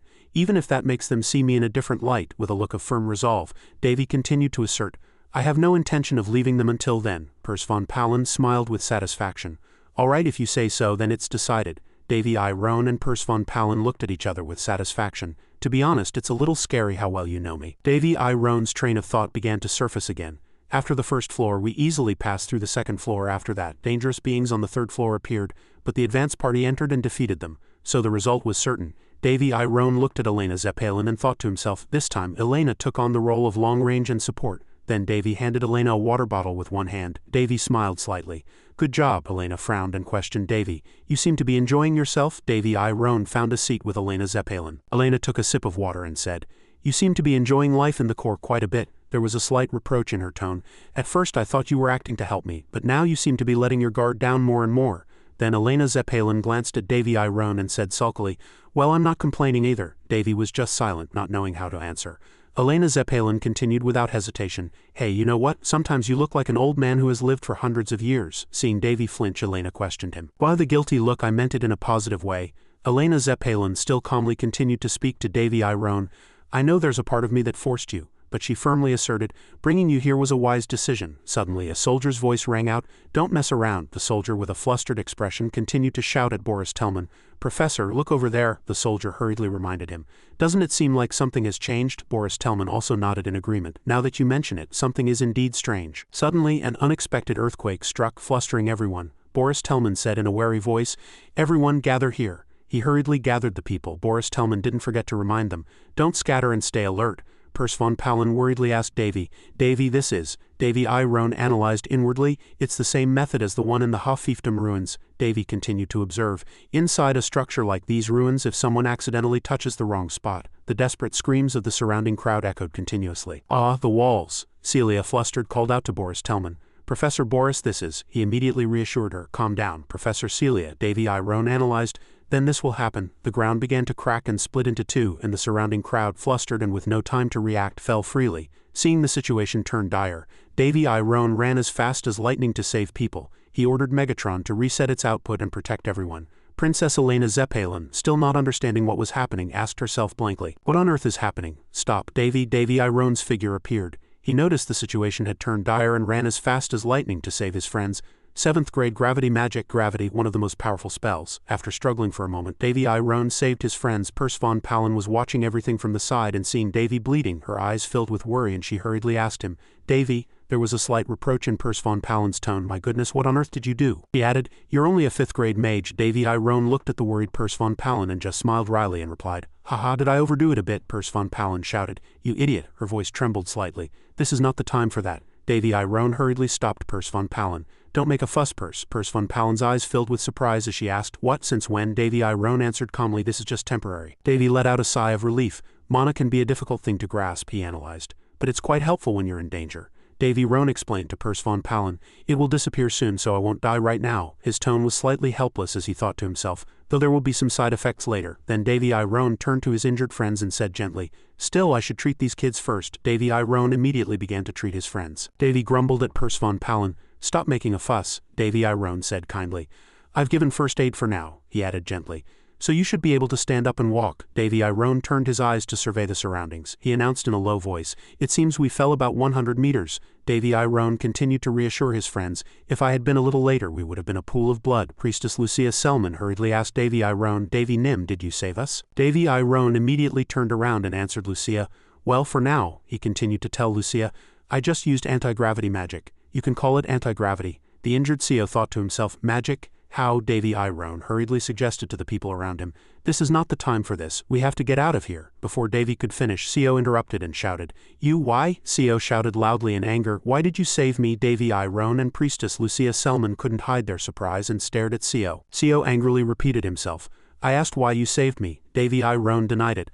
"I just saved you on the way, don't be conceited." Davy's tone was slightly helpless. "Ha, why would someone like you fall?" Hearing Davy's words, Seo didn't believe him and questioned him. "That doesn't make sense." He continuously poured out the questions in his heart. "I didn't feel any mana from you at all." Seo hesitated. "Then how?" And with that spirit art, then Davy I. Roan still answered with a nonchalant expression, "That's why you need to have at least one mobile knight friend."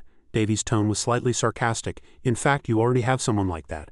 Priestess Lucia stood by with a question mark-filled expression, uninterested in anything other than the first saint. Davy I. Roan, controlling a weapon with one hand, said to Seo, "Don't put too much faith in the things you believe to be true." Davy analyzed gently.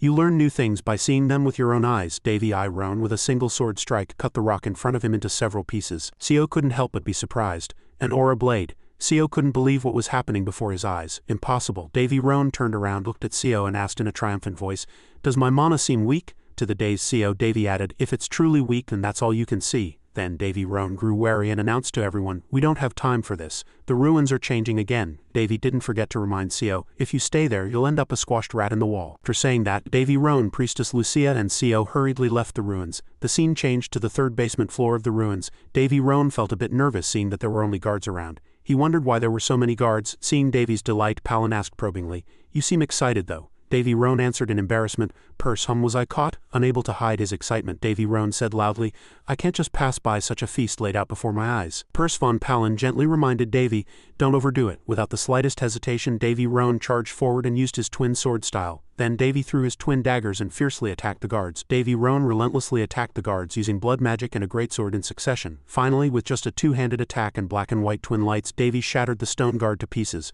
Priestess Lucia's eyes filled with admiration as she exclaimed, wow, that's amazing. Co was also stunned by Davy Roan's terrifying power. Just as Davy was about to press his advantage and charge forward, a sudden headache struck, and he quickly retreated. Damn it, on my head. Purse von Palin stared at Davy and asked in a flustered voice, didn't I tell you not to overdo it? Davy Roan smiled meaningfully and said, but at least it was worth it. Priestess's eyes became resolute as she called out to Davy Roan, Davy, wait a moment. Davy Roan couldn't help but be surprised when the priestess called him, yes, why weren't you in the back? Priestess Lucia's voice was filled with determination.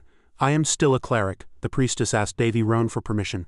Please allow me to use healing magic. Davy Roan embarrassedly scratched his head and said to Priestess Lucia Selman, I can use divine arts too. Priestess Lucia Selman still insisted on healing Davy. I was taught that there is a difference between using magic on oneself and having someone else use magic on you. Davy Roan said in a slightly conceding voice, you're quite stubborn. Then, Davy Roan nodded and said to Priestess Lucia, all right.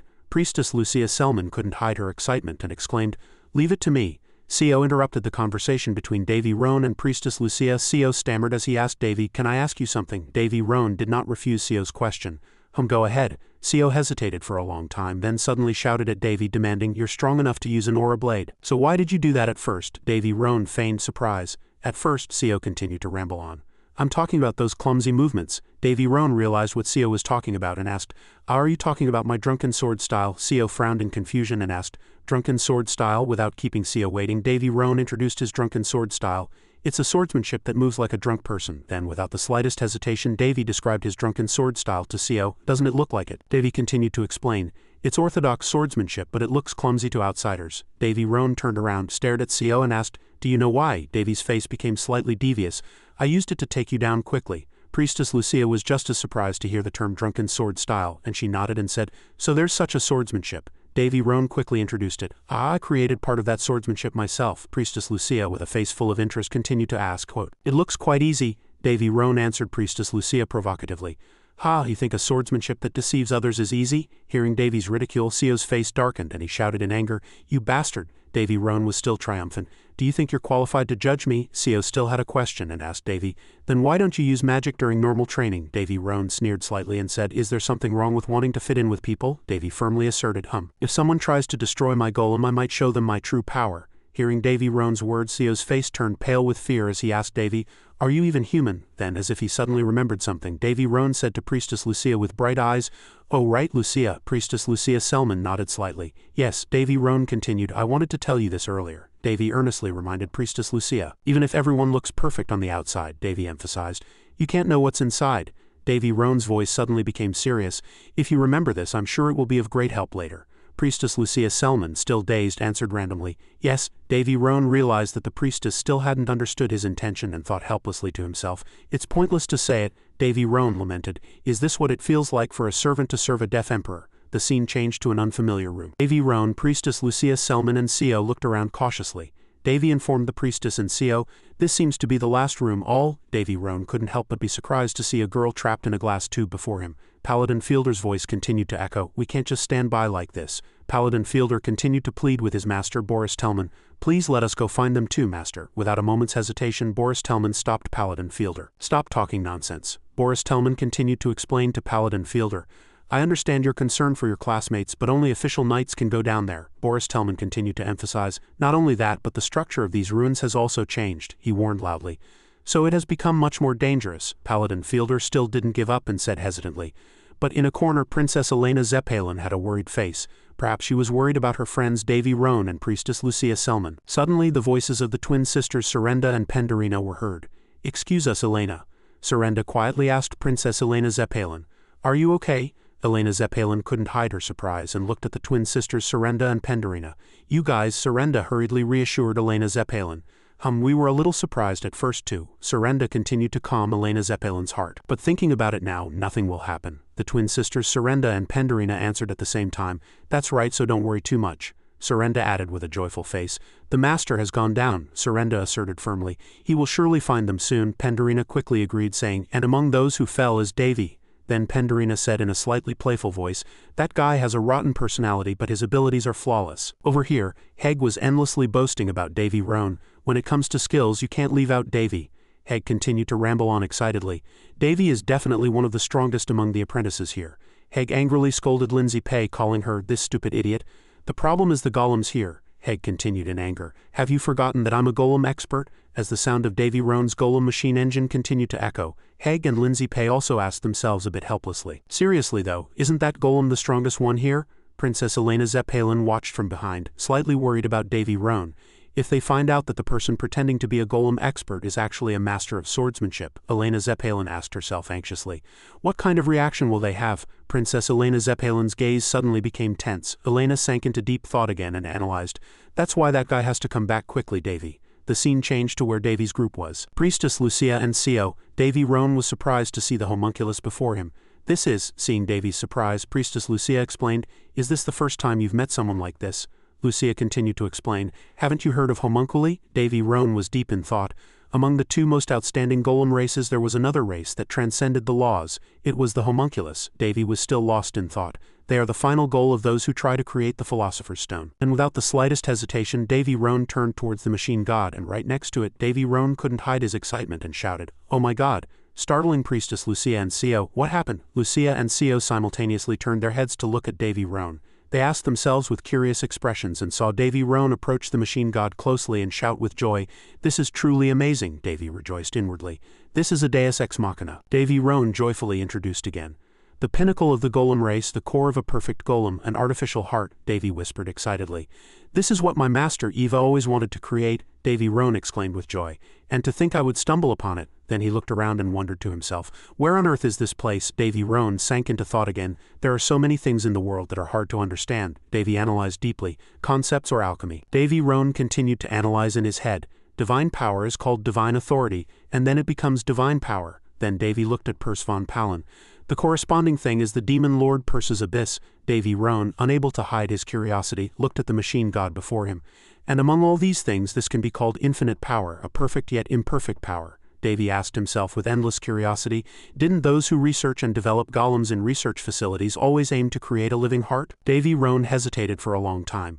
An artificial heart, a deus ex machina, should not exist in theory, Davy shouted in excitement. I must take this with me. Sio looked at Davy Roan with a slightly displeased expression and said to Priestess Lucia Selman, he looks like an idiot. On the other hand, Priestess Lucia Selman smiled as she looked at Davy and said gently, seeing him like this, Davy seems to have a pretty pure side to him. Purs von Palin stood beside him and called out to Davy, Davy, look at this. Purs quickly continued, I think you need to touch this. Davy replied to Purs von Palin, wait a moment, I need to gather some mana. Then, without the slightest hesitation, Davy Roan touched the machine god as strange characters began to appear. Davy asked in a fluster, what ancient language is this? The machine god's voice began to echo. Deus ex machina, preparing for connection. An alert sounded. Connection complete. The machine god's alerts continued to appear. Cleric BX. Halting clinical death state, preparing for heart transplant. Davy Roan's lips curled into a sneer. A cleric, he said in a slightly sarcastic voice, what kind of penance are you doing? Davy Roan swung his sword at the machine god, but to no avail. Priestess Lucia witnessed everything and said, slightly frightened, oh my god, you mean even a magic sword can't cut that? Davy Roan stood still and said quietly, it's certainly quite hard. Davy thought for a moment. Can I take it out? Davy hesitated. Perhaps Davy Roan formulated a plan in his head. I had to be careful because of the defense system, so I just poked it lightly, but it seems there isn't one. Davy Roan ordered Priestess Lucia and Sio, could you all step back a bit? Davy subtly reminded Purs von Palin, you shouldn't reveal yourself. Purs von Palin laughed cheerfully and replied, Dad, just trust this daughter of yours. Davy Roan swung his sword and successfully destroyed the machine god. It's a great success. Davy held the machine god in his hand and said with a bright smile, I don't know why, but the outside is insanely hard. Davy Roan continued confidently. The rest is simple. Davy Roan gently hugged the homunculus in his hand. Priestess Lucia immediately questioned him. Are you going to take that with you? Davy Roan turned to Priestess Lucia Selman and said, of course, finders keepers. Davy asked the priestess again. Why do you want it too? Priestess Lucia Selman hurriedly denied it. Ah no, Davy Roan answered the priestess without the slightest hesitation. I knew it. I wouldn't give it to you even if you wanted it. Priestess Lucia Selman laughed awkwardly. That was because she felt a hand threateningly choke her. It was Mealpur. Mealpur smiled triumphantly and said, well done. Mealpur threatened Davy Roan by choking Priestess Lucia Selman, now hand it over. Mealpur stared at Davy Roan. I really didn't know you would break that test tube. I was right. Davy Iron raised his head and looked at Mealpur. Davy said in a scornful tone, do vampires these days just eat and run? Mealpur immediately retorted to Davy, I couldn't break it. It's a very important experimental material. Mealpur lowered her voice and warned Davy, so hand it over. When Mealpur's power blocked Sio's attack, Sio shouted in anger, damn it. Mealpur also quickly nullified Davy Iron's attack. I don't like killing people at all. Mealpur introduced herself. I am Mealpur, you are. Davy Iron retorted to Mealpur without the slightest fear, I'm Davy. Mealpur looked at Davy in surprise. Davy Iron said a little triumphantly, is my name that famous among vampires? Mealpur cut him off. Davy Iron, no, you're not that famous, Mealpur confessed. I heard about you from Purr. Davy Iron, confused, asked Mealpur back. He slowly tried to remember where he had heard that name. Mealpur quietly nodded her head in agreement. Yes, he was just biding his time looking for a chance to kill you. Mealpur, feigning ignorance, asked Davy Iron, but why is Davy here? Shouldn't Davy be guarding his home? Davy Iron, confused as to what nonsense Mealpur was spouting, asked in a flustered voice. What do you mean? Davy thought to himself. This woman? She's really not an easy opponent to talk to. Mealpur smiled slyly and said, who knows, I heard Purr was going to burn down your house. Hearing that, Davy slightly curled his lip in contempt. He's going to burn it down? He took a step forward and said, how bold. I don't know who that vampire is. Davy's eyes flashed with killing intent. He bared his teeth and added, but tell him that breaking into someone else's house without permission has a price. Mealpur thought someone would help me, Davy thought to himself. Even if I don't know, there's someone in my fiefdom now who can defeat a full-powered vampire. At this time, Mealpur uttered the name Yuri. At the same time, a blue-haired girl with purple eyes approached the castle gate, returning to the room. Mealpur was silent for a moment, then quietly asked, then will you give me that heart and that girl? Davy answered immediately, can't you think of anything else? Of course not. Mealpur began to threaten this child using the hostage. I'm going to kill her, Lucia immediately shouted. Don't worry about me, Davy. I don't know what that is, but you can't give it to that woman. Mealpur, thinking the hostage was too noisy, tightened her grip and growled. Be quiet. Lucia let out an uncomfortable Mealpur continued. I always keep my promises, if you do as I say. I'll spare her. Davy curled his lip and asked back, and if I refuse? Hearing that, Mealpur answered in a low voice, then I have no other choice. Mealpur dropped the child in her hand and said, I'll kill you all and take it. Suddenly, a beam of light grazed Mealpur's hand. It gently lifted Lucia so that she wouldn't be harmed. Mealpur let out a surprised hum. The child immediately ran over and called out to Davy. She quickly hid behind Davy's back. At that moment, a mysterious pinkish weapon appeared before them. Mealpur exclaimed in surprise, what a strange sword. Seeing the other's cold expression, she asked herself inwardly, how? Then Mealpur quietly opened her mouth. For a human like you, you're quite commendable. You're very strange, she added. You're very interesting. A powerful aura began to permeate the air, and in an instant Mealpur began to unleash her energy. She smiled devilishly. Let me study you. The opponent's information gradually appeared before Davy's eyes. The red-haired woman was Mealpur, 223 years old, a mixed blood race. Gender was female, and her title was Researcher of Paracelsus, or a Marquis-level vampire, also known as Hohenheim. Her condition was good, and her unique feature was being a mixed blood expert in vampirism. Her current psychological state was curiosity, a very long string of curiosity. Seeing that, Davy thought to himself, she's quite special too. Facing the powerful aura, Lucia shouted loudly in fear. Looking at the rampaging woman before him, Davy thought again. A mixed blood. It's quite surprising to meet someone with both human and vampire blood, isn't it? But she's definitely not ordinary. Davy glanced at the person in his arms. The spirit rune had not yet awakened. Mealpur's eyes widened and she said, now how about you give that to me, she added. If you give it to me, no one. At this time, Davy took out a shiny stone and in an instant it illuminated the entire space. Davy answered in a cold voice, I don't know. Then he began to fuse the stone with Rune's body. Davy curled his lip and continued, now what? I attached it. Seeing that, Mealpur flew into a rage and shouted loudly. At that moment a dazzling light emanated from the stone, making Mealpur slightly dizzy. The system always announced the activation of the access code. Rune began to float in the air and a heartbeat could be heard even from a distance. Her wings slowly appeared, completing the main force. A small circle shone above Rune's head and the system announced that the main program startup was complete. Finally, the seal on her forehead shone and strange numbers appeared in her eyes. Rune began to activate. Seeing that, Davy was surprised and quietly called out, Rune. Without caring in the slightest, Rune continued to complete the process of activating the energy in her body. When she was done, she tilted her head slightly and looked at Davy. Rune approached her master. She held out her hand and said, connection start. The light was immediately transmitted to Davy's neck and Rune continued. User connection with user complete. She suddenly bowed her head and said, current data error. Rune needs to refresh the data. Then Rune held out her hand and continued. Connection start. Davy tiredly asked himself, now what? Rune immediately replied, attempting to connect to the communication network. Davy shouted in surprise, what? Unexpectedly, she poked her master's nose straight with her finger and then swirled it around a few times. Seeing the disgusting sight, Lucia couldn't help but cry out. A moment later, Rune reported that communication had failed. She continued, Alternate plan initiating verbal communication. That child was once again astonished. Ah, at the same time Milper's eyes sparkled. I'm so curious. At this moment Davy wiped the corner of his mouth and asked loudly, why are you doing something so disgusting? Rune asked innocently. Master, why won't you let Rune collect the data? Hearing that, Davy was slightly surprised. What? She continued. Rune needs all of the Master's communication networks and personal data. Davy immediately flew into a rage. Even so, why did you stick the finger you just picked your nose with in my mouth? Suddenly, Rune smiled meaningfully. Hee, all data collection complete. She quietly turned around and opened her mouth. The vampire is the Master's enemy, Rune added. The Master's enemy. The war weapon Rune will eliminate you. At that moment, Milper was slightly flustered. You're going to fight me? Then she said excitedly. How very interesting. Let me study you more. Rune said in a gentle voice. Analysis result, you have a high interest in Rune's body. Davy reminded her helplessly from behind. You don't need to analyze something like that. Suddenly, Rune turned around with sparkling eyes. Davy said in a flustered voice, it looks like you're about to do something. Davy asked in a gentle voice. Can you beat that woman? Rune immediately replied. Analysis result, Rune can win. Davy praised her with a few words. How very reliable. Then, he nonchalantly crossed his arms. All right then, show me what you can do. Rune obediently answered. Order accepted. At the same time, Milper was also very intrigued. I'm so curious. Come here, I can give you more data, Rune said in a solemn voice. Rune follows the Master's orders. I refuse that offer. You are the Master's enemy. I will destroy you. Then she began to cast her technique. She confirmed her opponent, and a mysterious bluish weapon appeared. It was a fortress. Seeing that, Per shouted in surprise. Davy also widened his eyes and exclaimed in admiration. Wow, this is far beyond my imagination. Rune held out her hand and continued. Wide area fortress, connection complete. She added.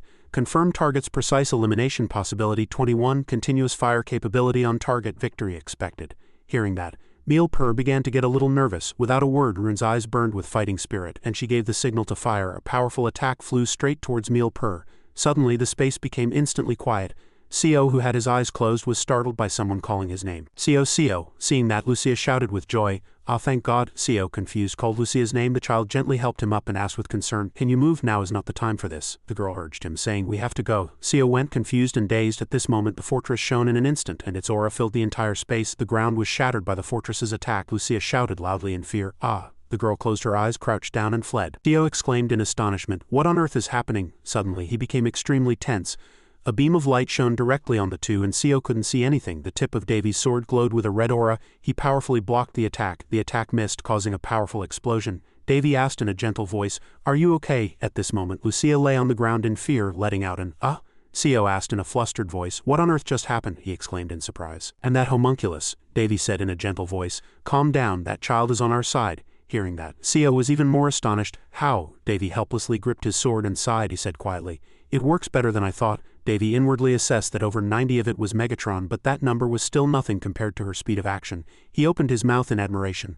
I didn't know a Deus Ex Machina would be that strong. At the same time, Rune was still confronting Milper. Per thought that not only that heart but also the physical body of the golem had very surprising power. Davy answered immediately.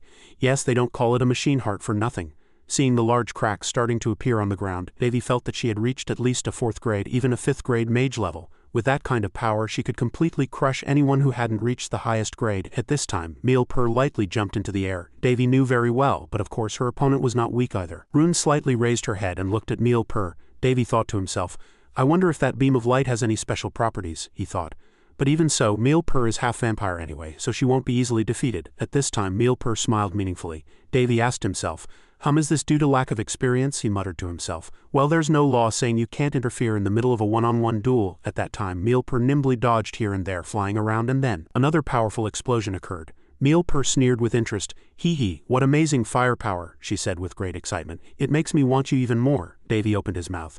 Curiosity is a good thing. Then he also jumped up behind Milper. Davy said in a solemn voice, But it's too obvious that that's mine. Milper was slightly surprised to sense the opponent behind her. Davy reminded her in a low voice, Don't get distracted. He nonchalantly performed a greatsword chain technique in midair, and he didn't stop there. Davy activated the divine moon sword, swinging the weapon to draw a beautiful arc. Milper knelt on the ground in pain, spitting out a mouthful of fresh blood. Milper clutched the wound on her stomach in pain and cried out, Ah! At the same time, Davy also landed lightly on the ground. Milper stammered, Ram Kiam Misa, that blue sword is deadly to us. Looking at Davy's perfect weapon, she thought to herself, The destroyer of immortality. Milper forced a smile. Haha, that's also very interesting. I want it. Research. Seeing how persistent she was, Davy was fed up to say such things even in this state. At this time, Milper continued to cough. Cough, cough. She wiped the bloodstains with her hand and opened her mouth.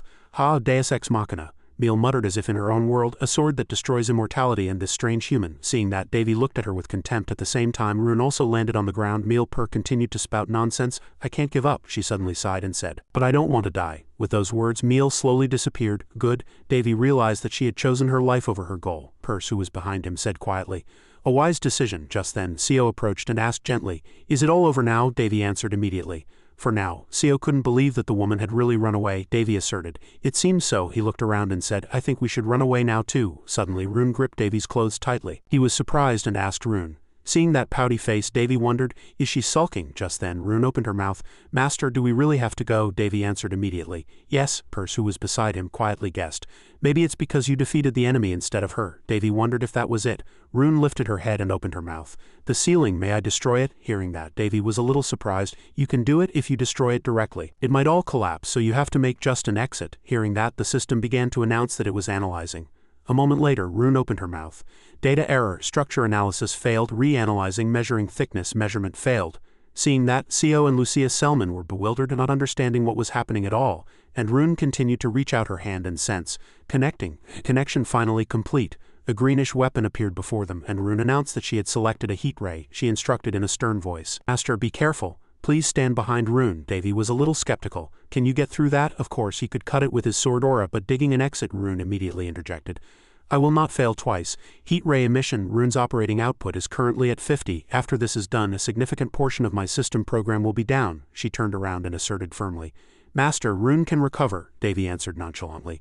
Of course, did you think I would throw you away after using you? He said. You're lighter than you look, so it shouldn't be a problem. Hearing that, Rune smiled with satisfaction. She reached her hand towards the ceiling and continued. Heat ray available, Rune muttered.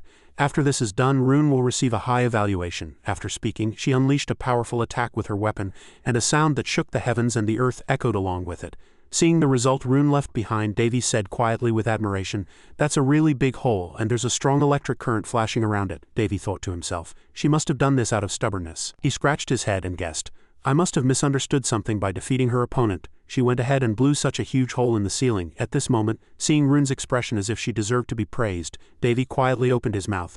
It seems the Abyss's ability has improved to the point of reading minds. I can read your thoughts even when you have no expression. Then he said to himself.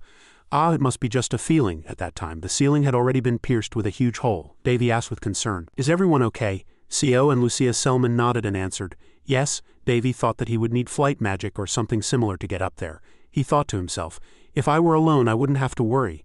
Davy looked back at the two children with a worried look, but the two seemed to have noticed his intention. Seo said coldly, We can handle ourselves. Then he held out his hand towards Lucia Selman and told her to grab it. In the blink of an eye, the two began to soar into the air. Davy was a little surprised. Oh, Lucia exclaimed in surprise. Seo, weren't you a formation mage? Seo answered. TCH, I lied. Calm down. Just a second later, the two quickly got out. Lucia Selman screamed in fear. Below, Davy muttered. He's not even a martial arts expert, but he's already. Then he bent down and said to Rune, Let's follow them. Davy immediately held Rune in a princess carry.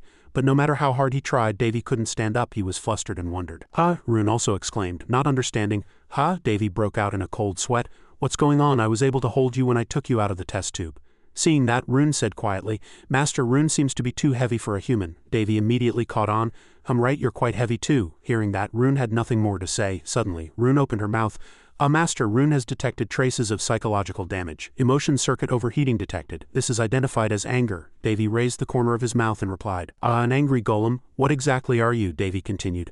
Before that, let's get rid of this master title first. Hearing that, Rune was a little confused. She continued, Rune has detected an error in its decision-making circuit, requesting a reason. Davy answered quietly, Well, I don't really like being treated like a slave. Unfortunately, I prefer a fair business relationship. Rune asked blankly. A business relationship, she said quietly. Then Rune requests that Master provide an appropriate title. Davy showed curiosity. An appropriate title? Just then, Perse said cheerfully. Following your advanced way of thinking, I can think of a few titles. Davy shouted helplessly.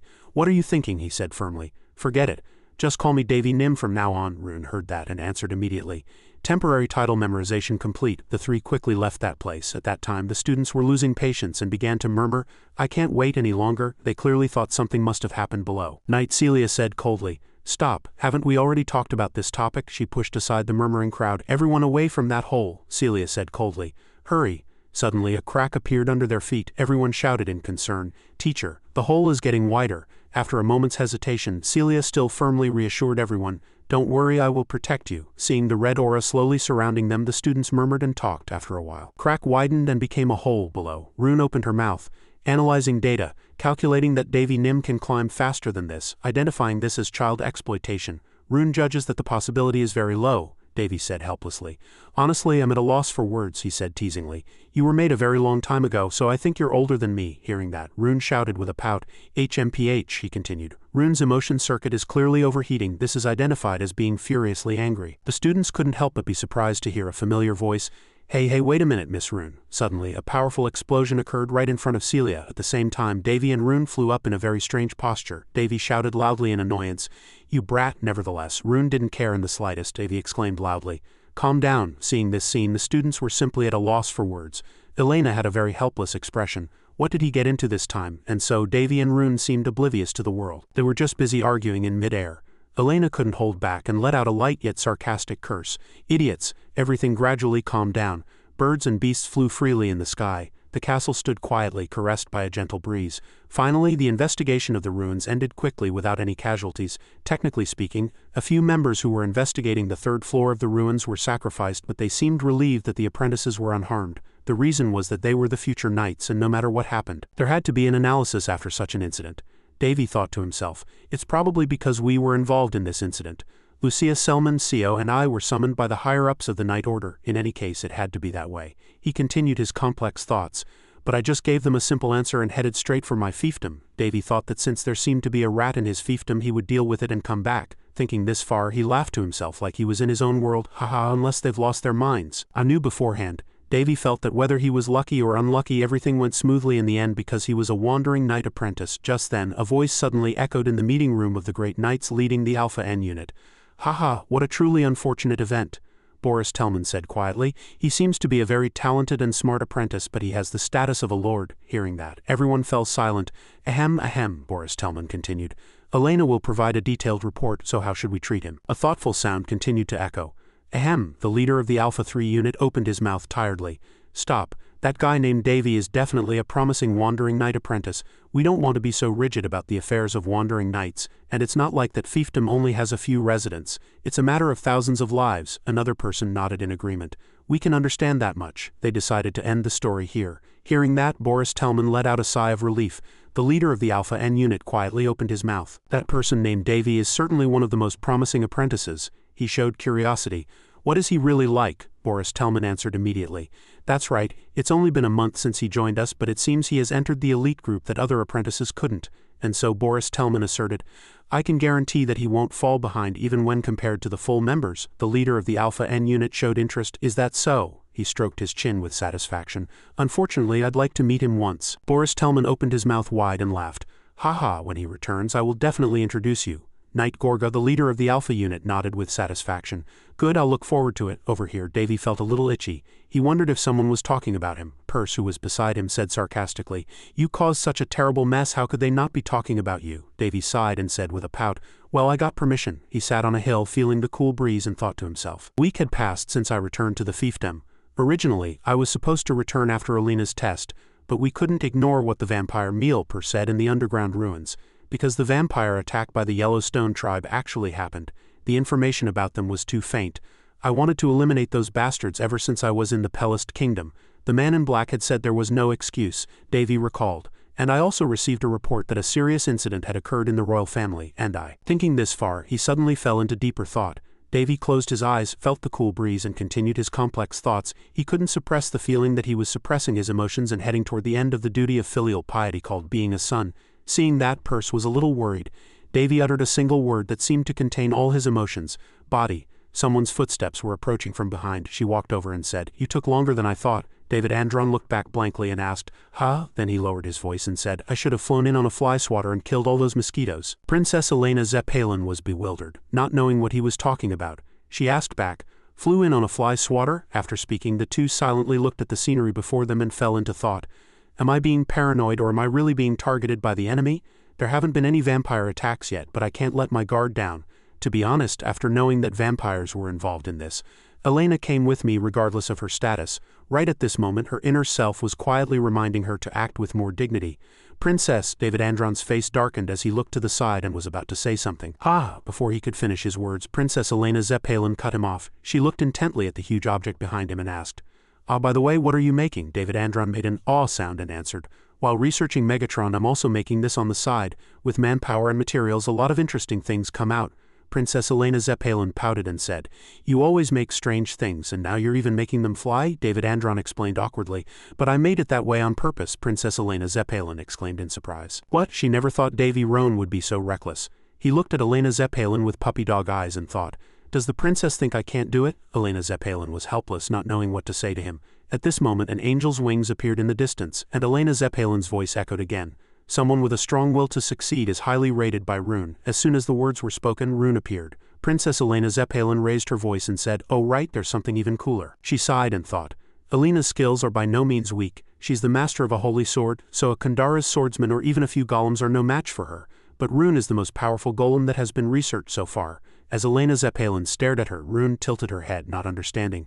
Princess Elena Zeppelin searched her memory of training with her. To a Kandara's swordsman, Elena was overwhelmed in 3 minutes. Persephone Palinmini put her arm on Davy Roan's shoulder and observed his every move. She guessed to herself, "Why does it seem like you made a golem just out of greed?" He laughed awkwardly a few times and moved on. Over here, Princess Elena Zeppelin crossed her arms and opened her mouth. "David, let's say I believe the way you improved Megatron and made a new golem. But didn't you do that on purpose?" David Andron looked at Elena Zeppelin blankly and replied, "What?" Princess Elena Zeppelin frowned with displeasure and continued, "You seem to be having a lot of fun when I was embarrassed in front of people." Davy Roan pouted and scolded. "Why is this princess so picky?" He cleared his throat and asked, "So what's the problem?" Princess Elena Zeppelin frowned, looked Rune up and down, then shook her head and said, "It's her outfit." Davy Roan asked, not understanding. "Her outfit," Davy Roan said seriously. "Rune rated that outfit very highly. She liked it very much and said it seemed to open her heart more. She thinks it's very useful, like body armor." Davy Roan thought to himself, "I just dressed her like the other kids. She calls it body armor." In fact, according to the culture here, Elena would have hesitated for a few words, thinking that outfit was too strange. He stroked his chin and answered, "Well, it was the most modest outfit I could find." Princess Elena Zeppelin shot back in outrage. "Modest? You look at that outfit and call it modest?" Rune, who was beside them, trembled and opened her mouth. Rune analyzed and evaluated that Elena's clothes looked very strange. She continued to look Davy Roan up and down and commented with the information she had gathered. Rune evaluates that Master Davy's skills are ahead of their time. David Andron was surprised and exclaimed in admiration, "Oh really? That's great, it really is." At that moment a soft voice was heard from a distance as someone ran up from the bottom of the hill. "Brother?" Davy Roan and Princess Elena Zeppelin looked over in surprise and saw Willie Anson running towards them, panting. The two shouted in surprise. "Willie?" she cried out urgently. "A group," she stammered, unable to speak properly. Willie hastily gathered her strength and shouted loudly, "We found a horde of monsters, that's not all. There are 5,000 of them." Hearing this, Princess Elena Zeppelin's face instantly darkened. She looked at Davy Roan in a low voice and said, "David, Willie Anson, terrified, explained what had just happened. "We saw a horde of monsters on this side." Everyone frowned and guessed. "It looks like they're hiding on the mountainside to avoid an attack." Davy Roan stood at the edge of the cliff, looked down and asked softly, "That many?" Princess Elena Zeppelin went down to a nearby tree branch, took a look and then shouted up, "You heard her right, it's about 5,000. But the vampire dragons you mentioned aren't here." Seeing their direction of movement, Princess Elena Zeppelin guessed that they were crossing the canyon. Davy Roan looked closely at their characteristics with binoculars and said, "The monsters are moving in formation. The ones in chains and the vampires are also moving together in a group." Willie Anson thought for a while and guessed that someone very smart was controlling them. Davy Roan nodded in agreement. Exactly, he thought it might be that person, the man in black who was commanding those monsters from above. Willie Anson asked worriedly, "Brother, will it be okay? There aren't many knights here." She looked at the horde of monsters and trembled, thinking to herself, "Anyway, it's really amazing to see monsters gathered in such a large group. If this gets out, everyone will be terrified." Ulysses said in a fluster, "But there are too many. It won't be much help, but please let me help too." Willie, who was beside him, also bravely volunteered, "I'll help too." Davy Roan answered coldly, "No, I don't need you," Willie shouted in surprise. "You don't need us?" David Roan confidently raised his head and continued walking. He lightly placed the cube in his hand on the ground and repeated what he had just said. "I don't need you." He picked up the bead next to him, smiled and called out to Rune, "Let's begin." At this time in the hen's fiefdom on the day we arrived, night was slowly falling, covering the entire palace. Rune sat still like a robot while Davy Roan disassembled and reassembled her. She spoke while thinking, "Rune has abilities. I can explain, infiltrate and evaluate anything." David Andron, who was behind her, chuckled lightly and said, "You're now being connected to the information that forms the golem," Rune continued. "Rune evaluates that this strange thing is very uncomfortable. Rune evaluates this as bad." Davy Roan frowned and pouted. Are you trying to say my skills are shabby? His voice was slightly sulky. Realizing she had spoken too harshly, Rune sighed helplessly and tried to explain, but Davy Roan quickly cut in and continued. Isn't it? Then he suddenly shouted, SRB, you too. Sitting alone in the room, Rune thought. He analyzed Rune as soon as he came home. As a result, I found a species called Vanique. Many questions arose in her mind.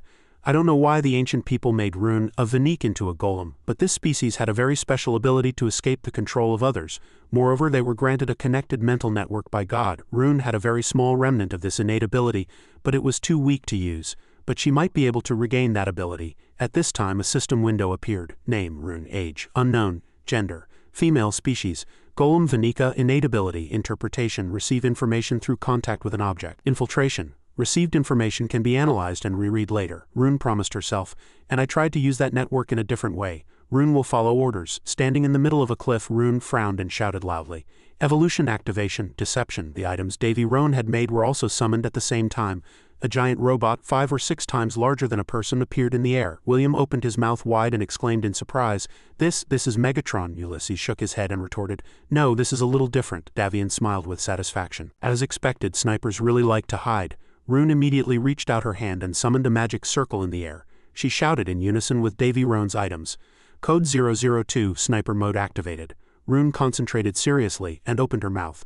Rune is transmitting coordinates. The robots on this side were immediately activated and received the command. The attack barrels immediately moved and locked onto the coordinates of the strongest monster. David Andron squeezed the crystal ball in his hand and asked Rune, Rune, what about the others? She quickly replied to her master. They have been placed in appropriate positions. She quietly glanced around and opened her mouth. Rune evaluates the master very highly. Davy Roan answered with satisfaction. Good, then play to your heart's content. Each attack was immediately sent down and the barrels aimed straight at the monsters. At this time the system announced. Vanguard strategy selection. Rune turned and gave a command to her master. Davy on this side immediately received the instructions prepared by the system and immediately opened fire. The cannonballs exploded, dyeing one side of the sky red. Ulysses and Willie opened their mouths wide in admiration and said, Let's go to Rune. Davy Roan, who was behind them, laughed triumphantly. He said happily to the two, You can see the commander's movements from here too. As the first cannonball was fired, cutting through the air, the rampaging monsters froze in surprise. Davy Roan observed carefully from the cliff and continued to think, I succeeded in adding a large amount of magic to increase the firepower. Of course, a large amount of my mana was also consumed to support it, and the efficiency and speed also increased. He nodded and admitted, a lot has been improved. Suddenly Willie came up from behind and shouted in surprise, Oh my god, what is this? Davy Nim, what on earth did you make? Below, the cliff that the monsters were about to cross exploded and smoke and flames billowed. Willie exclaimed in shock, That's not ordinary firepower. It's like a mix of magic and explosives. To be more precise, it's a combination of various magics. Ulysses asked in a fluster. Is that even possible? Davy Roan turned his head and answered, It's not a weapon, Willie added. This has the ability to be used like a normal weapon. In this case, I'm just using my magic to activate its firing ability. Ulysses couldn't hide his shock, and his eyes widened in admiration. But I really can't believe it. David Andron nodded and thought, Well, it's natural that this is quite new to everyone. Rune, who had been watching for a long time, opened her mouth. Master, there are still many monsters that have not been defeated. Rune calculated that she should participate in the battle. David Andron nodded in agreement. Of course, go out and play as much as you want. As soon as the words were spoken, Rune immediately raised her hand and cast a spell. A strong beam of light shot out from her arm. Rune shouted with a solemn face. Close combat selection, lightweight sure weapon. A powerful ultimate skill was activated. Rune chose to approach and eliminate them one by one. As soon as the words were spoken, Rune spread her wings and flew into the sky. Below, Ulysses and William Roan couldn't help but look up in admiration. Oh my god, what was that just now? The two whispered in surprise. She gathered mana and made it into a sword. Oh my god. At this time, Davian quietly looked up, made a small hum sound, and then opened his mouth. Honestly, I don't know what to say about her either. And so, the emergency in this unknown territory was somehow resolved simply. In a small alley in the residential area outside the capital, a person in a black cloak staggered, holding onto the wall with a trembling hand, taking one difficult step at a time. A resident happened to see him and exclaimed, Oh my! She clutched the vegetable basket in her hand and muttered, What kind of bug is it this time? The man in black froze in fear. The girl thought for a moment and realized, I thought there was a commotion going on outside the castle. It turns out you were the one who caused it. The man in black immediately turned around, stretched out his hand to attack her and shouted loudly, Die!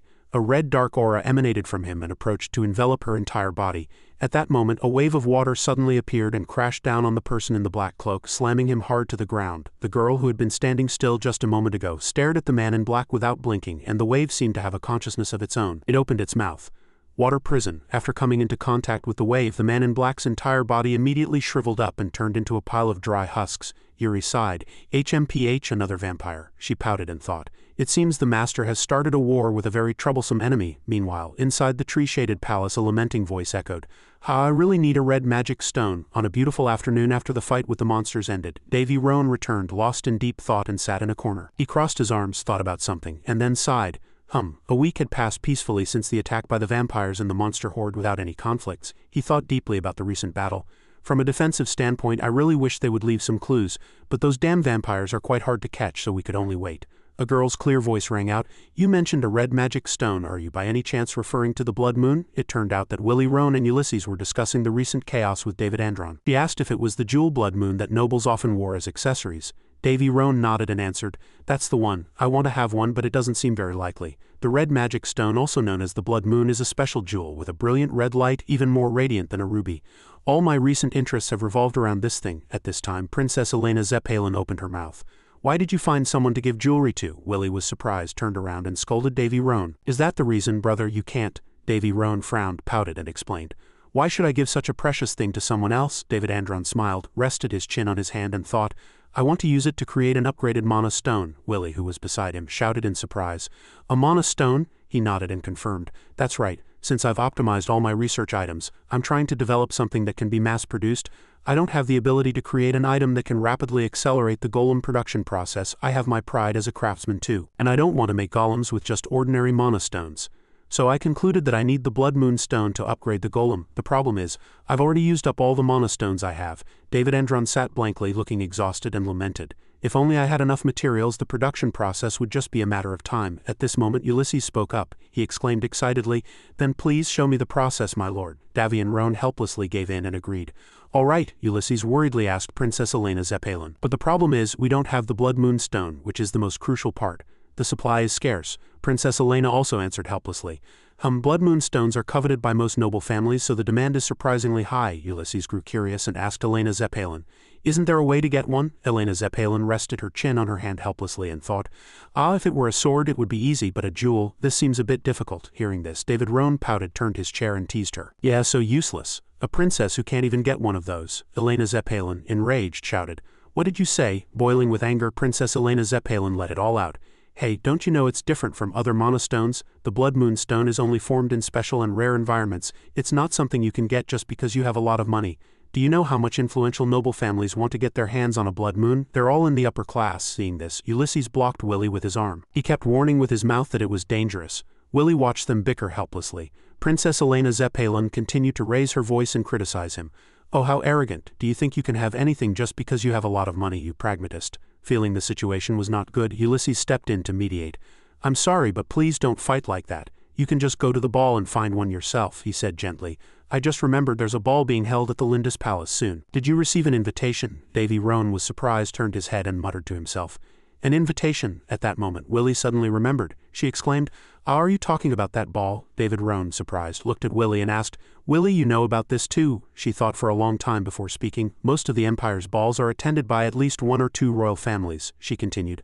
That idiot Carlos from the Roan Kingdom will be attending too. So I think a lot of young ladies are competing to be paired with that trash. Willie thought, it would be a real relief if no one had to face that loser. She clenched her fists, dreaming a dream that any girl would dream, and tilted her head. She said in a slightly shy voice, To be honest, I've always wanted to attend one of those parties, but if it's held in the Imperial Palace. Then David Roan suddenly remembered something, hurriedly rummaged through a drawer and exclaimed, I have an invitation. Hearing this, her eyes sparkled and she quickly turned her head to look. What? Willie exclaimed in surprise. Ulysses came over, picked it up, frowned and said, It's all crumpled. Davy and Roan scratched his head and giggled.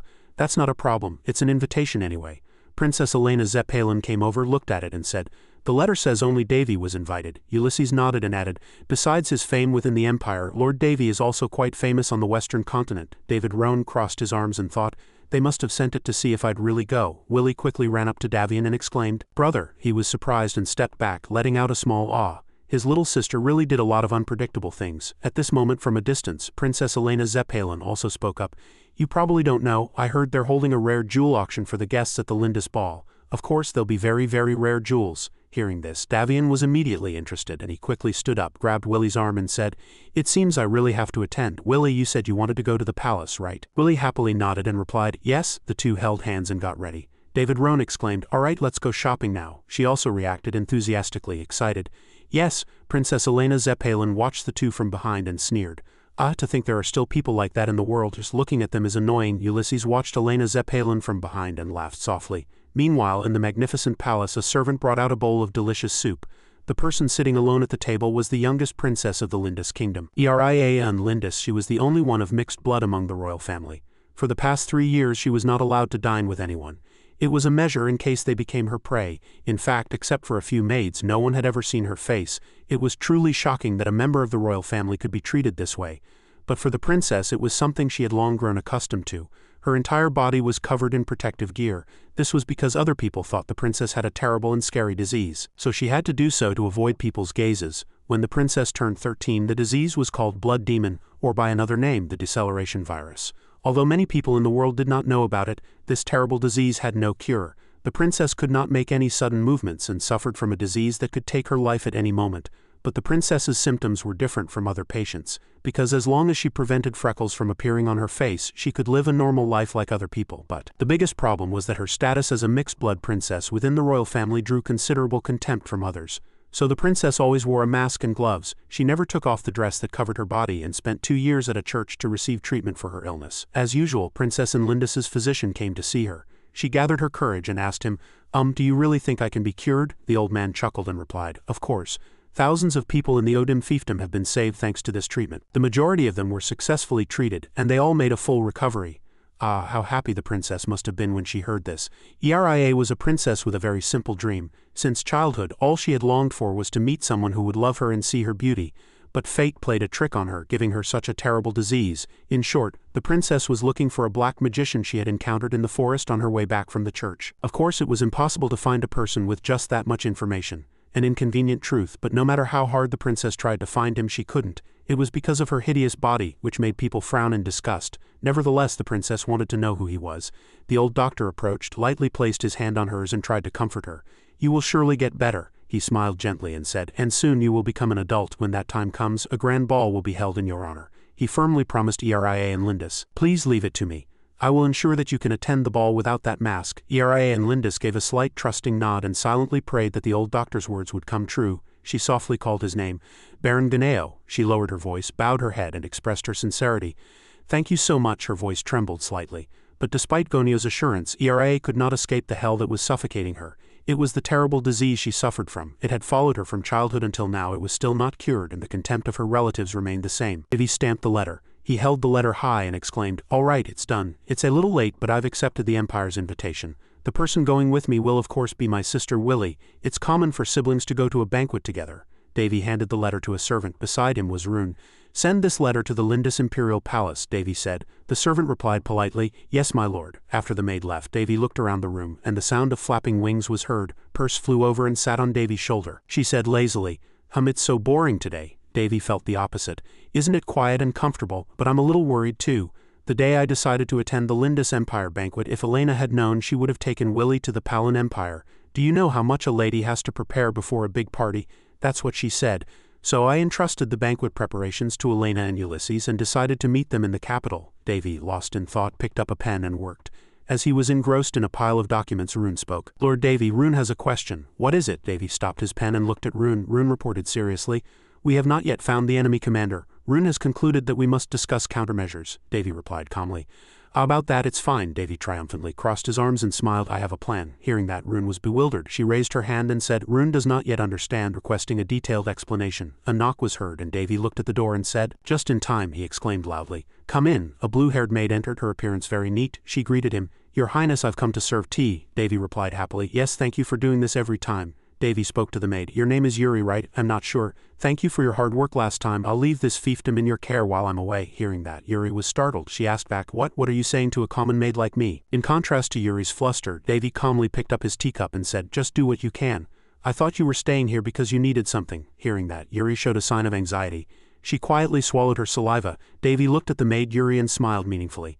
"Ha ha." Rune looked at him as if she couldn't understand him at all. Davy changed the subject. "By the way, may I ask what you used to brew this tea? I've felt it before, but the taste of this tea is quite special and good. I want to make this one of our products." Hearing that, Yuri was extremely happy and exclaimed, "Really?" Her eyes shone and the anxiety from a moment ago disappeared. After that, Davy took a very elegant sip of tea and listened to Yuri, who was extremely excited, explain her creation.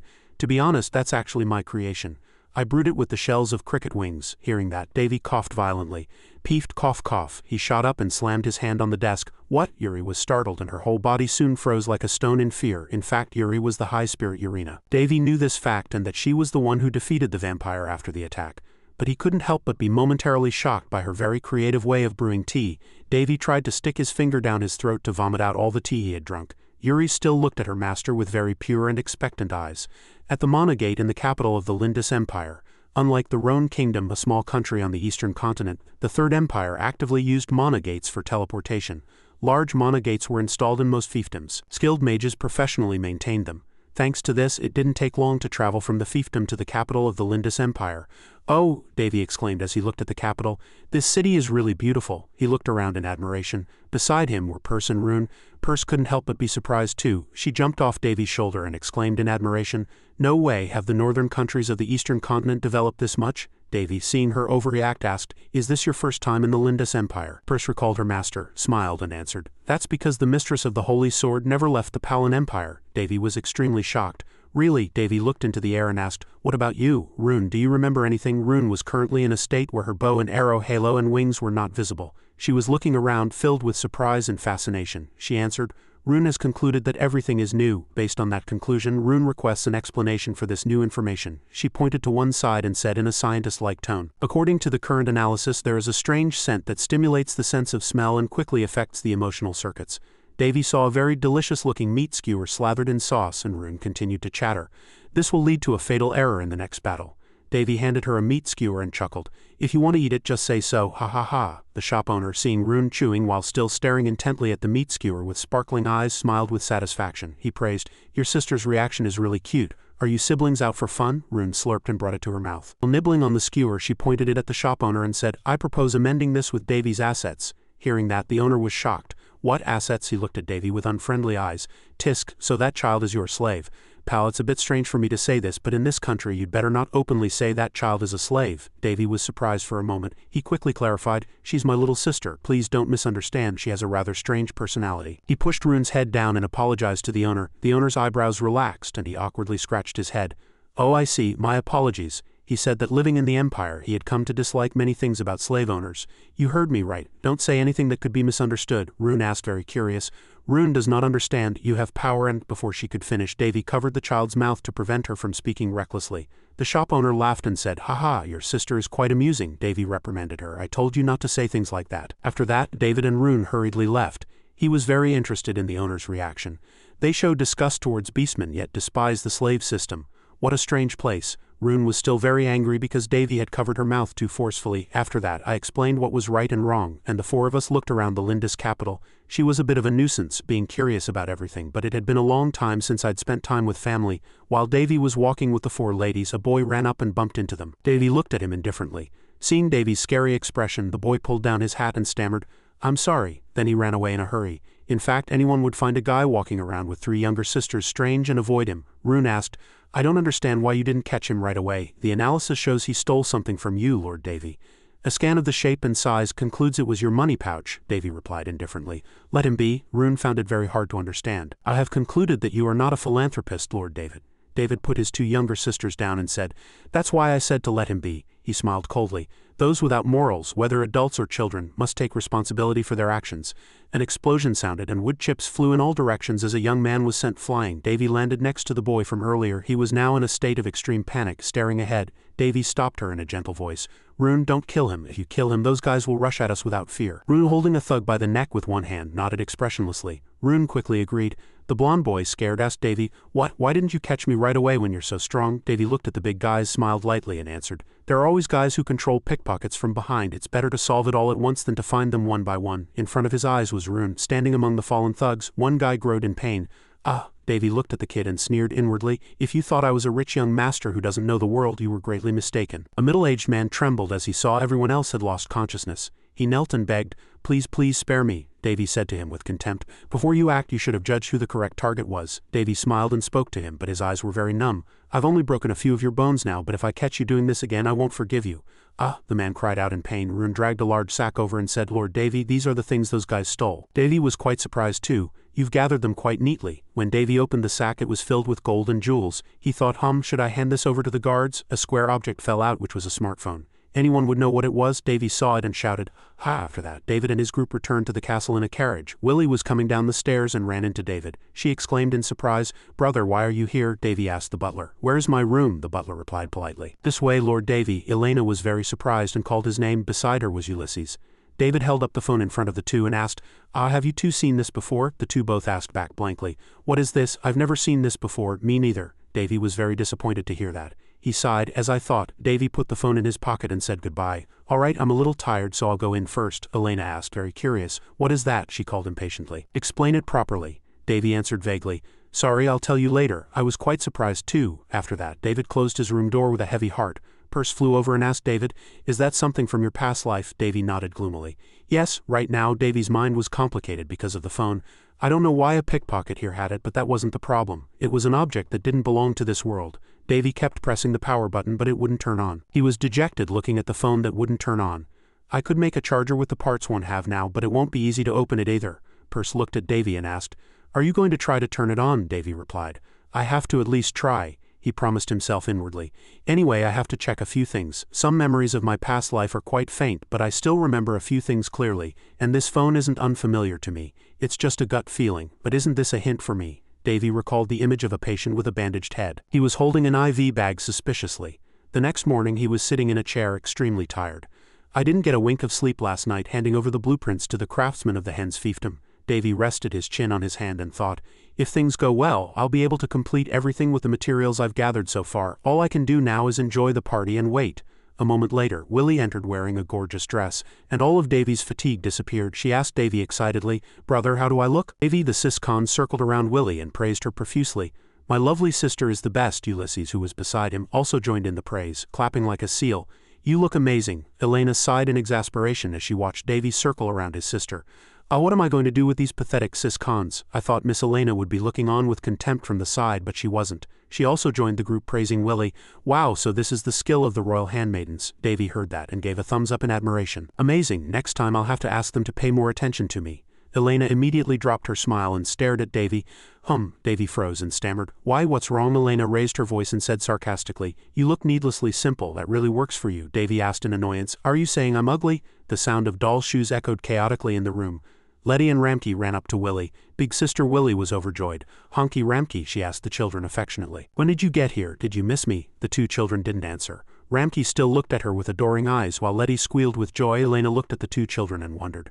"Ramke, Honky." Davy then realized he hadn't introduced the two children and said calmly, "Is this the first time you've seen them? This is Honky and this is Ramke, my daughters." Upon hearing that, Ulysses and Elena simultaneously froze like stones and watched the family noisily call out to each other, "Dad, hey!" After coming to their senses, Ulysses and Elena shouted so loud the castle could have fallen. What? In an instant it was night, and the star-studded sky covered the grand and splendid castle, Lindis Empire, palace lobby. The receptionist received the group's letter and said politely, "Welcome. Princess Elena Zeppelin, Elder Ulysses, Prince David Endron, Princess Willie Roan. Your invitations have been confirmed. Thank you for attending the event." Elena asked the receptionist sociably, "You're working hard. Has the party started?" The receptionist replied cheerfully, "Yes, but His Majesty has not yet entered." Elena giggled at that. "Oh my, what a relief." Davy cursed inwardly as he heard Elena say that. What a witch. A pair of hands gripped David's sleeves tightly. David looked down and saw Willie tense and stiff. She called out quietly, "Brother, so sorry, but I'm a little nervous," Willie said, trembling. Davy gently encouraged his sister, "Straighten your back, my sister is the most beautiful tonight." But Willie was still very shy. "Listen to your brother, Willie." David placed a hand in front of Willie. "I promise you, if any idiot dares to bother you, just know that this big brother will always be on your side, even if it means declaring war." Does it sound like a joke? Absolutely not. Willie heard that and asked hesitantly, "What?" Seeing her brother's serious face, Willie covered her mouth and laughed. "Peeved, thank you." She was very grateful in her heart. A person approached and broke the mood between the two. "Excuse me." A man with grayish-blue hair and a loose outer garment bowed politely and greeted them. "Good evening. I am Temet, the fourth prince of the Hatan kingdom." Someone else shouted angrily, "Hey, don't cut in line." There was a sound of a collision, and in an instant Willie was surrounded by men. The girl shouted in embarrassment, "I'm sorry." The men constantly introduced themselves. "If you don't mind, may I have a dance with you? You are truly beautiful." "I am the eldest son of Duke Bennett." Willie was surrounded by them and cried out helplessly. Davy was very pleased to see it. He ignored Willie's distress signal and with a smile on his lips he said goodbye. "Enjoy," Willie shouted loudly. "Brother." David looked around the party and wondered, How long has it been since the party started? Many people attended, but Elena and Ulysses were still in the most noticed group. One was the continent's best groom-to-be and a genius elder magician of the magic tower.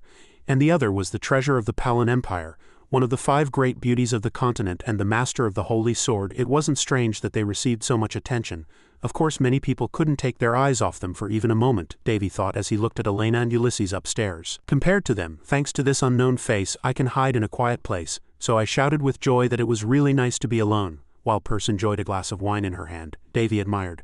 The most surprising was Willy. The child who was so flustered just a moment ago has become incredibly popular. Well, she has a beauty that's acknowledged even in the imperial palace, so those guys are swarming her like bees to honey. And so, Davy enjoyed a drink with Perse in a quiet place and quietly watched the splendid party. After a while, Willy walked out with tired steps. She sighed. "Phew, I'm so tired." She slammed the door shut and began to lament very proudly. "I didn't know I'd have to dance this much," a harsh voice echoed. "Seeing these country bumpkins gathered together, it makes me sick." Willy glanced sideways and saw a blond man with an arrogant face wearing a red royal formal dress. He raised his chin at Willy and asked, "What's someone like you doing at this high-class party?" Willy exclaimed in surprise. "Carlos?" The man named Carlos approached and sneered at Willy. "How did a kid like you get invited to a place like this?" Willy immediately retorted firmly. "Don't be ridiculous. I came here without anyone's help.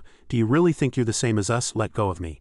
The sound of Carlos's shouting and Willy's screaming echoed into the banquet hall. People murmured in confusion.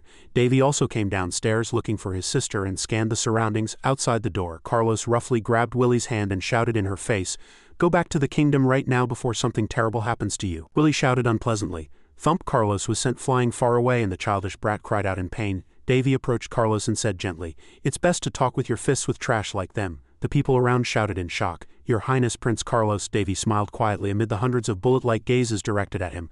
Carlos sat up clutching his head and muttered a curse. "A what?" Davy got close to him and asked, "How dare you act so arrogant even when you're in another kingdom?" Carlos clutched his face and looked at Davy resentfully. "You ignorant fool." The sound of people whispering as they looked at the dazed Carlos echoed around. Davy pointed at Carlos's hair and looked at him in disbelief. A coughing sound was heard from the surroundings. "Ahem, cough cough." Carlos touched a clump of blonde hair on the floor. "Hic." Carlos hiccuped and a halo as bright as a star shone above his head. This halo was created by the chandelier light reflecting off Carlos's shiny crown. Carlos was so embarrassed he didn't know what to do and he hugged his wig and ran away in a hurry. The pink-haired girl hurriedly called out, "Your Highness." The girl continued to chase after him and call out, "Your Highness." Carlos shouted in annoyance, "Stop following me, ha ha ha." The people at the party laughed cheerfully as they watched him. Davy tried hard to hold back his laughter.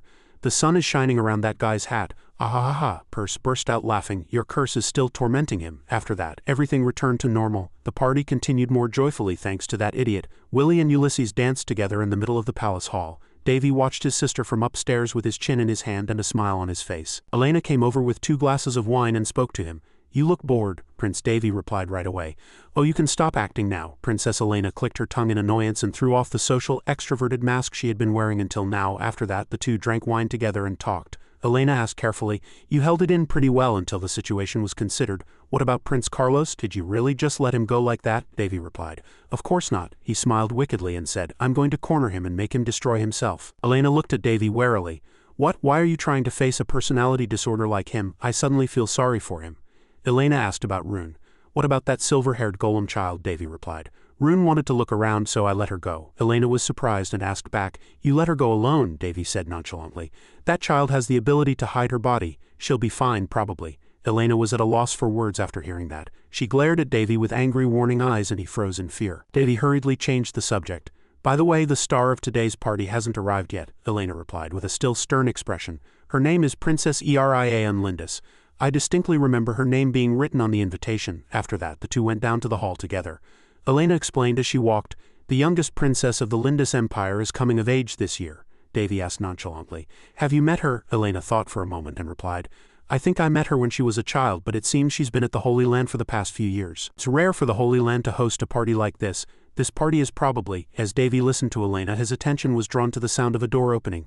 A girl in a gorgeous large pink dress entered. Elena continued, "If invited, even a tiger would attend." The girl who entered had cat ears, long jade-colored hair and a mask on her face. The announcer shouted, "Her Highness Princess Eria Lindis has arrived." Davy saw Aria's 2 animal ears and whispered in shock, "That girl," Elena continued. "I heard she has to cover her whole body because of an illness, and now that I see her, the rumors seem to be true."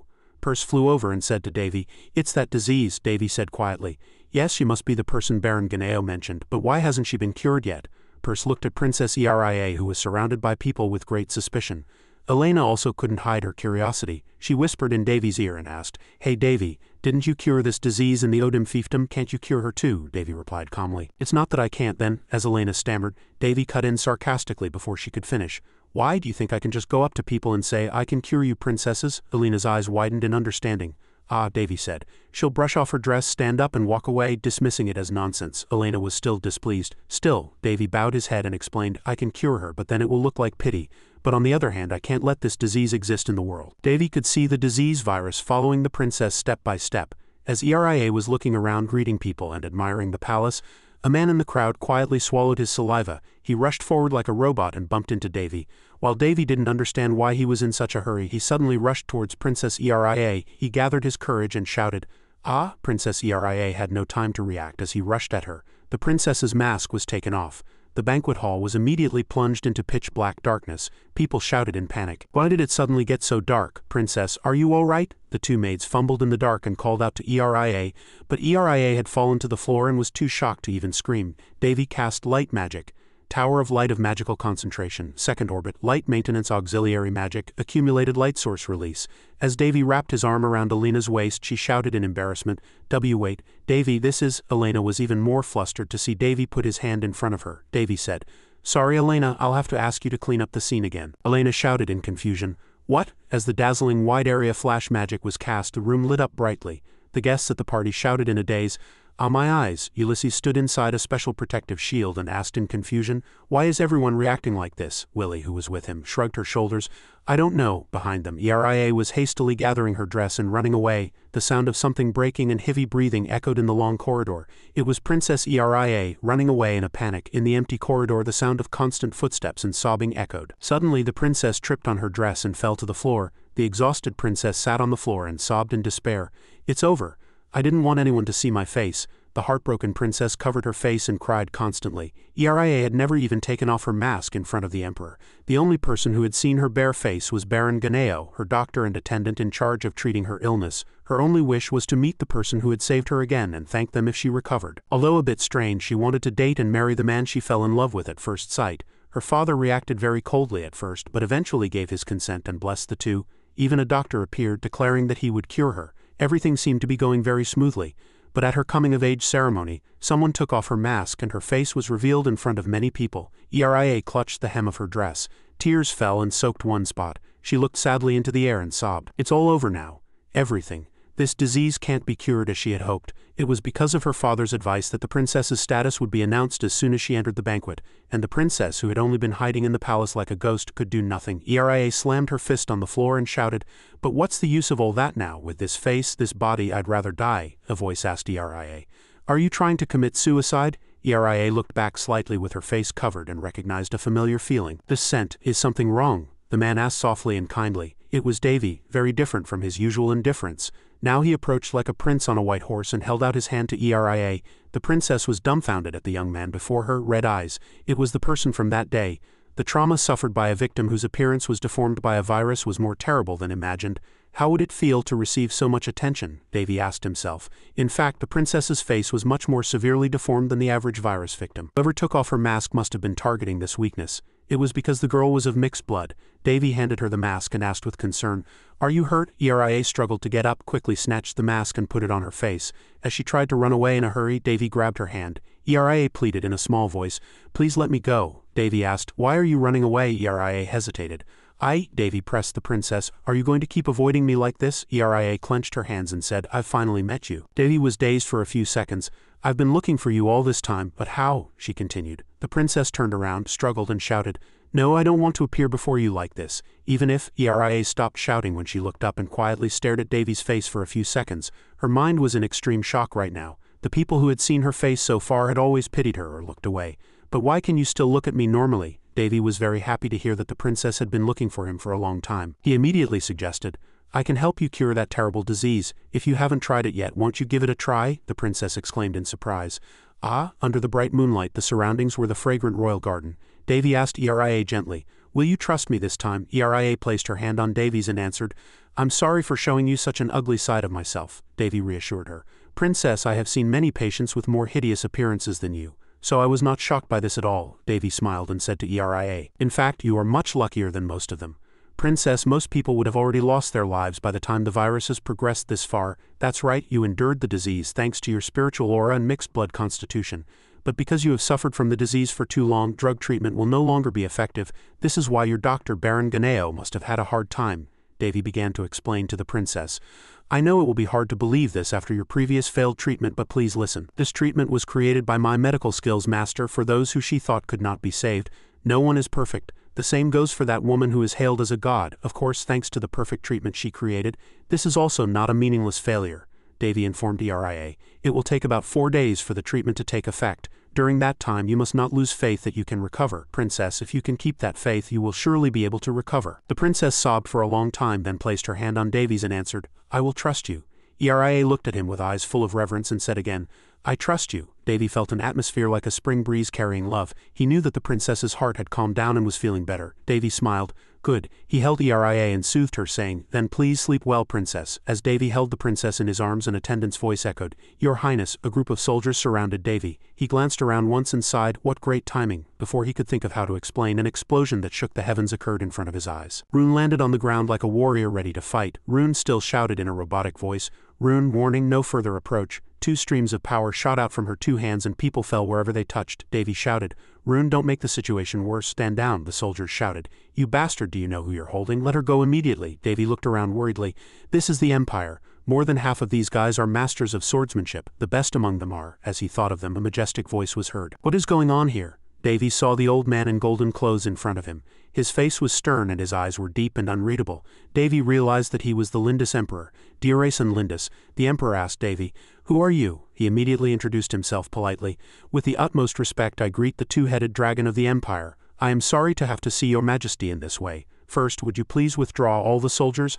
I know this may be rude, but the patient's safety should always be the top priority, your majesty. The royal guard heard that and shouted angrily, How dare you speak to his majesty like that? Let go of her immediately. The emperor raised his hand to stop him and said gently, That's enough, soldiers, withdraw. The soldiers stammered in dissatisfaction, not understanding what the emperor was trying to do. But your majesty, the emperor said sternly, Eria is sleeping, don't make a fuss and withdraw immediately. After a moment he said calmly, Now let's talk among ourselves. Who are you? He replied politely. I am Davy Andron. The emperor stroked his chin and said thoughtfully, Davy Andron, are you by any chance the prince of the Rhone kingdom? No, I heard you cured the blood demon, Davy replied. Although I still have a lot to learn, that is true. Davy held the sleeping princess Eria and said, I assume Baron Ganeo was unable to cure the princess's illness, but it is not his fault. It is because the princess's constitution is a special case, the emperor asked in surprise. Does that mean you can cure it? Davy said there was a condition, and he guaranteed to fully recover the princess within 4 days. In return, please give me one of the auction items tomorrow. If I fail, you can take my head as compensation, your majesty. The emperor made an O sound. Davy smiled with a sharp glint in his eyes and said, What will you do, your majesty? Please make a decision, he thought to himself. There's no other choice. If I start the treatment, I can't participate in the auction. Purse thought that he was really forcing the emperor to gamble with his own daughter's life. He turned his head and looked at Princess Eria, who still had her eyes closed. Brilliant light emanated from around her. Davy thought he had to weigh the pros and cons of not achieving his purpose for coming here against starting the princess's treatment. Suddenly the emperor opened his mouth. Very well, but you must save my child. No, please save my child, he declared clearly. If you can make Eria take off her mask, I will give you what you want and allow you to form an alliance with this empire, which no one in this continent can touch. Davy was inwardly surprised. This man, he's really fanning the flames of an incredibly seasoned veteran. Davy rejoiced inwardly. Perfect. Purse, who had been standing beside him, pouted and said, Don't be too surprised, and for some reason the hen's fiefdom was about to be protected by the empire. The interrupted banquet quickly resumed. And since that day a rumor spread among the nobles that a prince from a small kingdom was treating the princess's illness. Someone suddenly burst open the door to the emperor's office and called out loudly for his majesty, and Linda, sweating, spoke worriedly. The princess has not eaten anything for 2 days because of that treatment. Your majesty cannot just leave her like this. Even Lord Ganeo couldn't do it last year, so how can you trust that man? Geozen Lindis hurriedly put down his pen on the desk and asserted seriously. My opinion has not changed, Anver. He called out loudly. Your majesty, he asked coldly. Enough, did you investigate? He frowned and replied hastily. I did, there is no evidence, but I think it is related to the conservatives. How dare they use Eria? He asked, curious. What should we do next? Gripping the scroll in his hand, he smiled wickedly and replied. Find the one who did this by any means necessary and make them pay the price.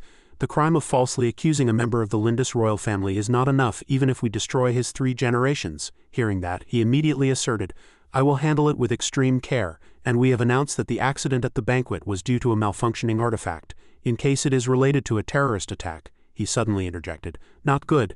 And Lindis asked in surprise. What? Geos and Lindis did not answer, but hurriedly thought to himself. It's just as that young man said. The Empire still has contempt for monsters and competition between the conservative and liberal factions. He could see through these issues in such a short time, and that's not all. After finishing his thoughts, Geos and Lindis immediately asked, Anver, what do you think of Prince Davy?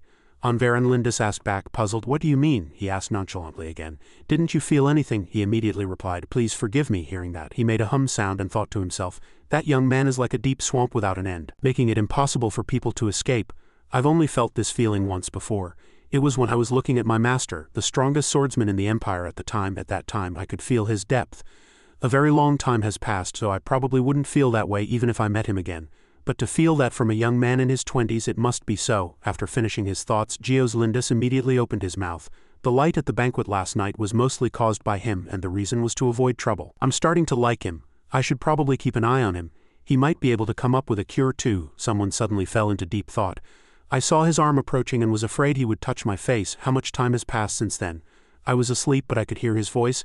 I didn't know what he was saying, but his voice was very pleasant and gentle, so I felt at ease. This person suddenly made a hum sound. Then she thought to herself again. Warm sunlight. The room was filled with a soft blanket and a fluffy mattress. She thought joyfully, it feels refreshing. Just then a maid suddenly entered and said cheerfully, Princess, you're awake. Hearing her voice, Eria and Lindis immediately screamed, My mask, and she quickly lay down, covered herself with the blanket and commanded loudly, Bring my mask right now. She hurriedly reassured her, It's all right, Princess. Eria and Lindis asked back suspiciously, Is that voice Alinda? She immediately confirmed, Yes, it's Alinda, Your Highness. She sat up and asked hesitantly, How long did I sleep? Alinda answered immediately. You slept for 2 days. She couldn't help but be surprised. 2 days, my body feels so light. Alinda laughed cheerfully and said, That prince is really amazing. She asked back suspiciously. A prince? She answered immediately. The one who treated you, Princess. It's Prince Davy. He's the Grand Prince of the Kingdom, David Elrune. Eria Lindis raised her hands, touched her face and hesitated. Davy and Roan I see for some reason next to him. Alinda suddenly exclaimed in admiration, Oh my goodness, no one knew the princess was this beautiful, she muttered. Your whole body was wrapped in bandages. Alinda smiled brightly and continued, Do you know how surprised I was when I changed your bandages? Even the 5 great beauties are no match for you, Princess. Eria and Lindis hearing that said with a slight pout, HMPH, stop joking. Alinda smiled brightly and asserted, I'm not joking. She suddenly exclaimed inwardly, Alinda is really too kind. She saw the letter on the table. Eria and Lindis, slightly curious, asked, What is this? She immediately replied, The prince left it. He asked me to give it to you when you woke up, Princess.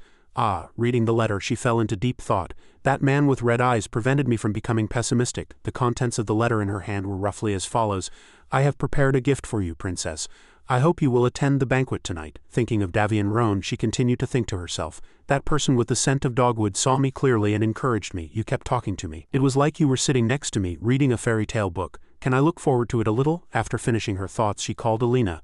Then she asked in a soft voice, Can you take off the bandages? She laughed cheerfully and replied, Of course, I'll do it right away. Eria and Lindis said with a slight anxiety, I'm worried. She hurriedly encouraged her. You have nothing to worry about. Tonight your highness will be the most eye-catching person. I guarantee it. Just then, someone suddenly laughed a long hee. William asked puzzled. Brother, why are you so happy? Elena Zeppelin frowned and continued, Why is he being so scary?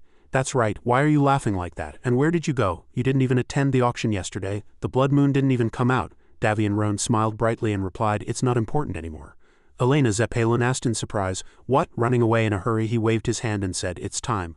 I'll be right back. William saw that and called out to him loudly. Brother, he smiled brightly and proposed. I'll borrow the piano. The male servant asked back suspiciously.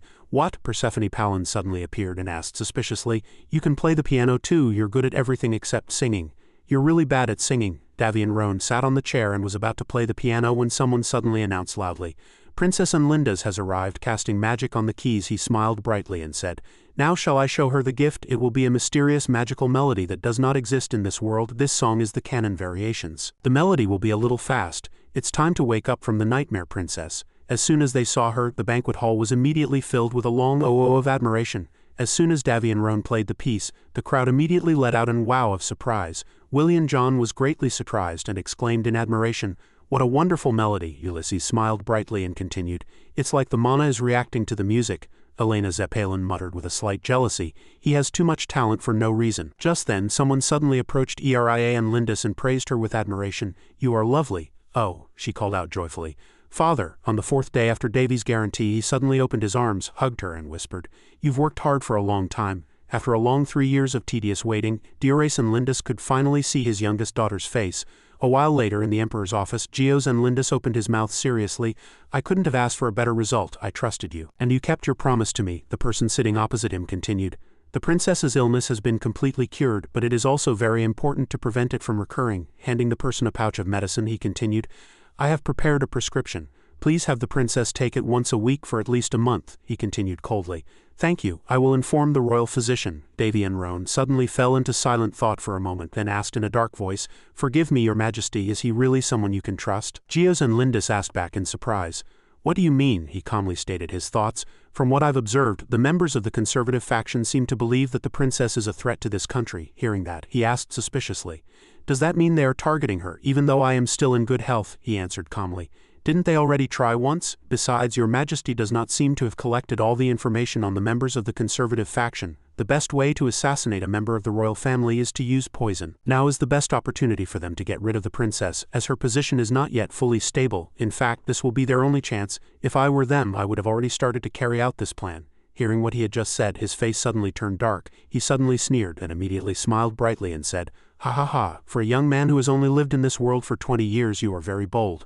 I like it very much. Good, this matter also makes sense, so I will take care of it." Davy and Roan, hearing that, broke out in a cold sweat. Falling into deep thought, he thought to himself, "To be honest, I'm not really interested in the power struggles of this Lindis empire, but I don't want to see my patient who has just recovered get involved in such things." Gios and Lindis continued gently, "Well then, that's enough. The only thing you asked for was the blood moon. It's not that great, but there is one blood moon that was put up for auction. However, I have no intention of ending this deal with just one small reward." Davy and Roan smiled and asserted, "I really only need that." Then he couldn't help but exclaim inwardly, "To call the blood moon a small reward, how extravagant." Fiddling with the gold ring on his hand, he said solemnly, "The blood moon is a reward for you treating ERIA, but you have not yet received a reward from me. This ring is one of the symbols of my power. Take it." Davy and Roan quickly received the ring and asked with a slight suspicion, "Is the meaning of this action the same as what I am thinking?" He answered sincerely, "Yes, thanks to you it has been able to see the light once again. And thanks to that, I was able to see my daughter's face. We all owe you a debt of gratitude. Your wish will become the wish of the Lindis Empire. Lindis never turns its back on those we owe a debt to." After saying this, Gios and Lindis suddenly asked in a stern voice, "Prince Davy, will you become the royal physician of the Lindis royal family?" Davy Roan answered immediately, "I must refuse." Hearing that, he laughed as if it were amusing. "Ho, you are really bold." Seeing that, he immediately laughed along. "Ha ha ha." He gently closed his eyes and sighed. "Well, if your opinion on this matter is so firm, I will not force you any longer. But it is a completely different matter for you to receive a reward. Even if you want to refuse, I will still give this to you," he asserted solemnly. "From this moment on, the Lindis Empire will, as promised, become an ally of the Grand Prince of the Roan Kingdom. As long as what you do does not threaten the safety of Lindis, we will help you 3 times. Davy and Roan swallowed gently and thought firmly to himself, "This is not a promise between 2 countries, but a promise between a country and an individual." He continued asserting, "And even after we have helped you 3 times, we will still be your ally." He couldn't shake off his worries and thought to himself, "I can't take the importance of this matter lightly. It's true that I treated a member of the royal family, but to be honest, this is a bit too much. This only proves how much he treasures his youngest daughter. This wasn't what I was aiming for. But if he's willing to give this much, I shouldn't complain. Anyway, I've been quite bothered by one person lately." After finishing his thoughts, Davy and Roan immediately proposed, "Then may I ask for one favor right now?" Gios and Lindis answered immediately, "I grant it." Hearing that, he was very pleased and said, "Well then." A while later, David Roan, who had come outside, stretched and sighed. Then he said cheerfully, "He's a little generous, but he's an emperor anyway. The pressure is really overwhelming. Still, I'm glad he accepted my request without any hesitation. Wasn't his enthusiasm quite evident?" Roon asked Davy with a curious face if he was going to continue his research. He asked back in surprise. "Research," she answered innocently, "to stimulate Roon's sense of smell and taste." Hearing that, he immediately promised, "I guarantee I'll let you eat to your heart's content when we leave," she said, slightly disappointed. Roon had a high opinion of Master's wallet. He crossed his arms and said seriously, "There's something I want to check before that," she replied, slightly unable to understand. "Roon requests a detailed explanation." He immediately began to explain, "That is." Before he could finish his sentence, and Lindis suddenly ran over from somewhere, she hurriedly stopped to catch her breath, then wiped the sweat from her forehead with her hand. Although she was standing near Davy Roan, she couldn't see him because he was using 5th grade invisibility magic. He wondered to himself, Princess Eria, she suddenly sighed and muttered hesitantly, his scent, he's definitely here. Hearing that, he was startled and thought to himself, this is crazy. Suddenly, someone approached and scolded her in a small voice. Princess, you shouldn't run inside the palace. Pers von Pallen suddenly appeared and whispered. Oh my, I knew that half-breed's sense of smell was very sensitive. But Eria and Lindis declared loudly, Alinda, he was here. Alinda sighed lightly and said, Ha, he probably left the palace. I heard he would be leaving the empire soon. She replied in disbelief, that can't be. No way, I just met him. I can't let him just leave without saying goodbye. Alinda suggested in a small voice, let's go back. It's time for you to take your medicine, your highness. Eria and Lindis said firmly, I need to see my father. She asked back in surprise. What? She clenched her fists as if she had made up her mind and answered, I'm going to ask my father to let me meet him again. And Lindis ran, urging loudly, hurry.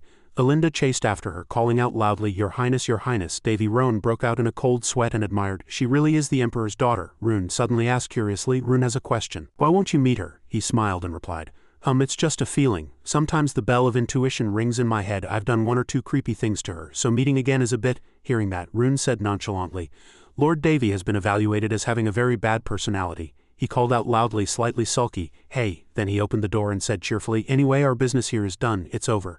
So let's go back home. The items I requested should have arrived at the hen's fiefdom by now. Now it's time to check those items. Davy Roan calmly recalled how those items came into his possession. It was a complete coincidence.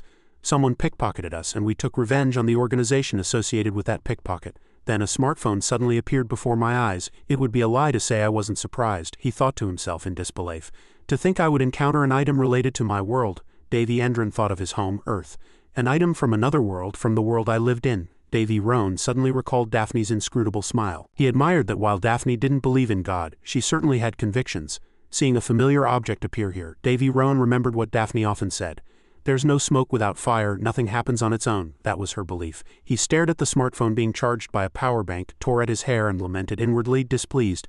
This is ridiculous, but if this is really from that world, it's not a laughing matter at all. The smartphone was quietly charging its energy. Davy remained lost in thought. The words spatial teleportation briefly appeared and then turned off. He thought, it's really unbelievable, but I'm an exception. Then Davy Roan, holding the smartphone with a power bank dangling below it, said blankly, It's a relief that it's charging in this situation. He fell into thought again. What bothers me isn't how this item crossed space, but how it came into my hands. At this moment, Palin asked, Can you turn it on now? Davy Roan replied, Yes, but it'll probably be slow, he said as he pressed the power button to turn on the smartphone. I don't know how things ended up like this. Just then, Davy Roan suddenly felt a stabbing pain in his back. He felt the seal on his back glowing, but he didn't know why. Davy Roan asked himself, Why does it suddenly hurt? A sharp sound suddenly rang out, and Pers von Pallen had to hurry and cover her ears. But that sound was all too familiar to Davy Roan. Pers von Pallen, displeased, asked Davy, What's this sound? This is. Davy Endron saw the word caller on the screen and hurriedly cut her off, advising, Calm down. He was extremely confused, staring intently at the constantly ringing smartphone in his hand as if in a staring contest. Paying no mind to Pers von Pallen, who was uncomfortable with the ringing, Davy Roan hesitated on whether to answer the call. He strongly suspected that someone was waiting for him. A sigh echoed. Ha, the call was accepted. Davy Roan greeted, Hello. The sound of a trumpet blast echoed, and a majestic statue of a goddess blowing a trumpet appeared before his eyes. The space was vast. Amidst the sparkling rays of light, Davy Roan's face looked blank, like a rotten egg. His hand was still in the position of answering the phone just like before. 1 second he was in his room in the Lindis kingdom, and the next Davy was teleported to another space. Seeing the long winding staircase before him, he lamented, dejected, How disappointing, is this the stairway to heaven? It seemed Davy Roan had guessed something. He swept back his hair and struggled to speak. Haha, it feels like I've stepped on a landmine. Is that why you made me pick up that thing? Davy Roan accepted that he had been tricked like a dog and said, I get it. He quietly analyzed the situation. There's nothing better than an object from my past life to get my attention. I know I'm this god's servant, but this is really the worst. Davy Roan followed his instincts, fumbling forward step by step. When he reached a familiar place, he remembered that it was the same place where he had first come into contact with the holy power. Davy Roan followed his memory forward, thinking, and if I turned this way? As he turned the corner, he was greeted by a warm sun-like light and gently falling pure white feathers. Far away at the top of the stairs stood a god with large wings on its back, and a pure blue light emanated from around it. Davy Roan seemed to have expected this unexpected appearance. He called out calmly, I knew it. But it seemed the god suddenly teleporting right in front of Davy was beyond his expectations. Davy Roan flinched at this development. Then the god silently placed a giant hand on his head. As the hand covered Davy Roan's entire head, it soon began to emit a strange light. His vision was also filled with a dazzling light. Before he knew it, a box containing a strange light was in Davy Roan's hand. He looked at it in surprise and asked, This is. At that moment a light also appeared from beneath Davy's feet, and right after a sky-piercing scream echoed. Palin asked in surprise, Davy, what's wrong? You just fell over. Davy Roan was panting as if someone had sucked all the air out of him. When he didn't answer, Palin asked worriedly, "Are you okay?" Davy Roan was still gasping for breath. After a moment he was finally able to catch his breath. Davy clenched the glowing box the god had given him earlier. He suddenly laughed and opened his mouth. I've come further than I could have imagined." Perce von Palin was extremely confused by this incoherent statement. Then Davy Roan, without a care for his dignity, lay down flat on the floor as if exhausted. His face was drenched in sweat. He recalled the moment before. "This is completely different from when I received Lady Daphne's help while I was in a soul state." Davy Roan confessed his inner thoughts. "It feels like I've run dozens of kilometers." Perce von Palin, who had been ignored by him until just a moment ago, became even more worried seeing Davy Roan lying on the floor. She called his name, "Davy," but he quickly cut her off. "Sorry, Perce. I'll just rest for 5 minutes." Davy Andron cunningly raised his index finger and added, "After 5 minutes it'll become 10 hours. Seeing that he still had the energy to joke, she thought it wasn't too serious. She compromised and replied, "All right, sleep as much as you want." The light in the sky gradually faded. Candles were lit, heralding the long night to come. A shout echoed from within the castle. "Hey, our protagonist is finally awake." Davy Roan stretched and exclaimed in admiration, "How refreshing." Then he recalled the process after waking up. "When I woke up, the smartphone was completely gone." Davy Roan, not too disappointed, thought, "But it's not a big loss. The important thing is still here." Davy Roan checked the information of the item he had just received. The information appeared in sequence. Holy Lantern, a sacred object that resurrects the user once when their body is destroyed. Number of resurrections, 1. Taboo, avoid use when fighting against transcendent level or higher enemies. Automatic activation. After reading all the information, Davy Roan held the lantern and said, "I should put this by my bed, like a mood light." This opinion was immediately refuted by Perce von Palin. "No way." He brought it close to his eyes to observe the ray of light inside, repeating the information the system had given him. It resurrects the user once when their body is destroyed. Davy Roan made a bold judgment inwardly. "So this is a rare item that revives me even if I die?" He looked back on recent events. "Not only did I have a holy dream, but I even received a sacred object. Why have they suddenly become so kind?" But putting his suspicions aside for a moment, Davy Roan temporarily put on a cloak and went out to the windy balcony. He declared inwardly, "I know where to use this." Davy Roan decided to recreate his own body like a butterfly emerging from a chrysalis. This is a forced transformation. Thinking of the seal on his back, he couldn't help but sigh. "Because of the Saint's Mark one got in the Palestine Kingdom, I can't use any transformation magic now." Not only that, the after effects of the Saint's Mark were more than that. Davy Roan analyzed, "I can draw my aura blade, but I can't produce the same power as before. Is there a better opportunity than now?" Persephone Palin realized his plan and blocked his way. "But that's too dangerous," Davy Roan quickly replied. "That's why I need an extra life," he added. "This plan was suggested by my master, Odin," as I recall, thinking of his master who had a childlike appearance but came up with such a crazy plan. Davy Roan got goosebumps all over his body. He thought, "That's why it's even scarier." Looking at the 2 crescent moons in the sky, Davy Roan analyzed all possibilities. "If I fail, it's instant death, but even if I succeed, I have to die." "I have to die anyway." Davy Roan's hair fluttered in the wind. He smiled calmly and said to Palin, "The time has come to use this, so there's no reason not to try it, right?" Davy Roan looked further ahead. A place full of transcendent gods where it doesn't matter if power explodes. The land of Pandora where the Leonate Knights are. Palin tried to persuade him one last time. "If Elena finds out, she'll oppose it with her life." Davy Roan asked her back, "Only Elena." Persephone Palin finally gave up. She grumbled and scolded, "You're so stubborn." Davy Roan went over the plan step by step in his head. A transformation magic similar to destroying and recreating the body. He watched the brilliant morning sun slowly rise, firmly believing in his decision. Die and be resurrected. "I will do it myself." Davy looked at the sun and began to fall into complex thoughts. "After the holy dream, I stayed in the Lindis kingdom for 2 more days. Thinking of the girl in the pink dress, Davy was a little worried about Princess Eria, but he avoided her because he had a feeling that the Emperor's foolish and rude daughter would not leave him alone. Ulysses and Elena were no longer with him either. They said goodbye to Davy, promising to visit the fiefdom as soon as the Magic Tower meeting was postponed. Though they stuck to him like glue, they were the most important elder of the Red Tower and a princess of an empire. They had their own business to attend to. 2 weeks had passed since I returned to the fiefdom with Willie and Rune.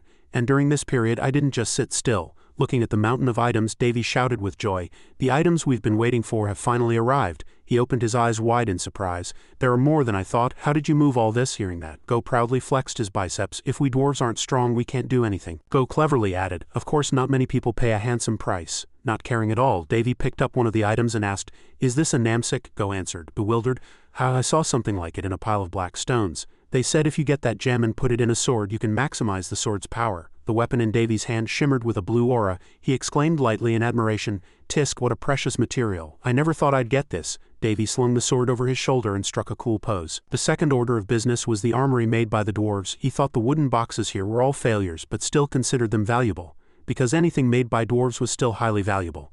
Davy thought to himself, if I price them at double the market rate, will they sell? The answer was, of course, yes. Any mercenary or knight would do anything to get their hands on these weapons, but they weren't the main customers he had in mind. Then Go remarked in a low voice, with this amount you could declare war on an empire. From what I hear, humans always try to prevent war. Davy nodded and replied, that's true, but war isn't forbidden either. He turned his head and said in a low voice, where there's demand, there's supply. Hearing that, Go had to agree. Right, meanwhile, a tense meeting was underway. Elsewhere, joyful voices echoed through the castle. Welcome back, it's good to see you again, Elena, Lucia said, overjoyed.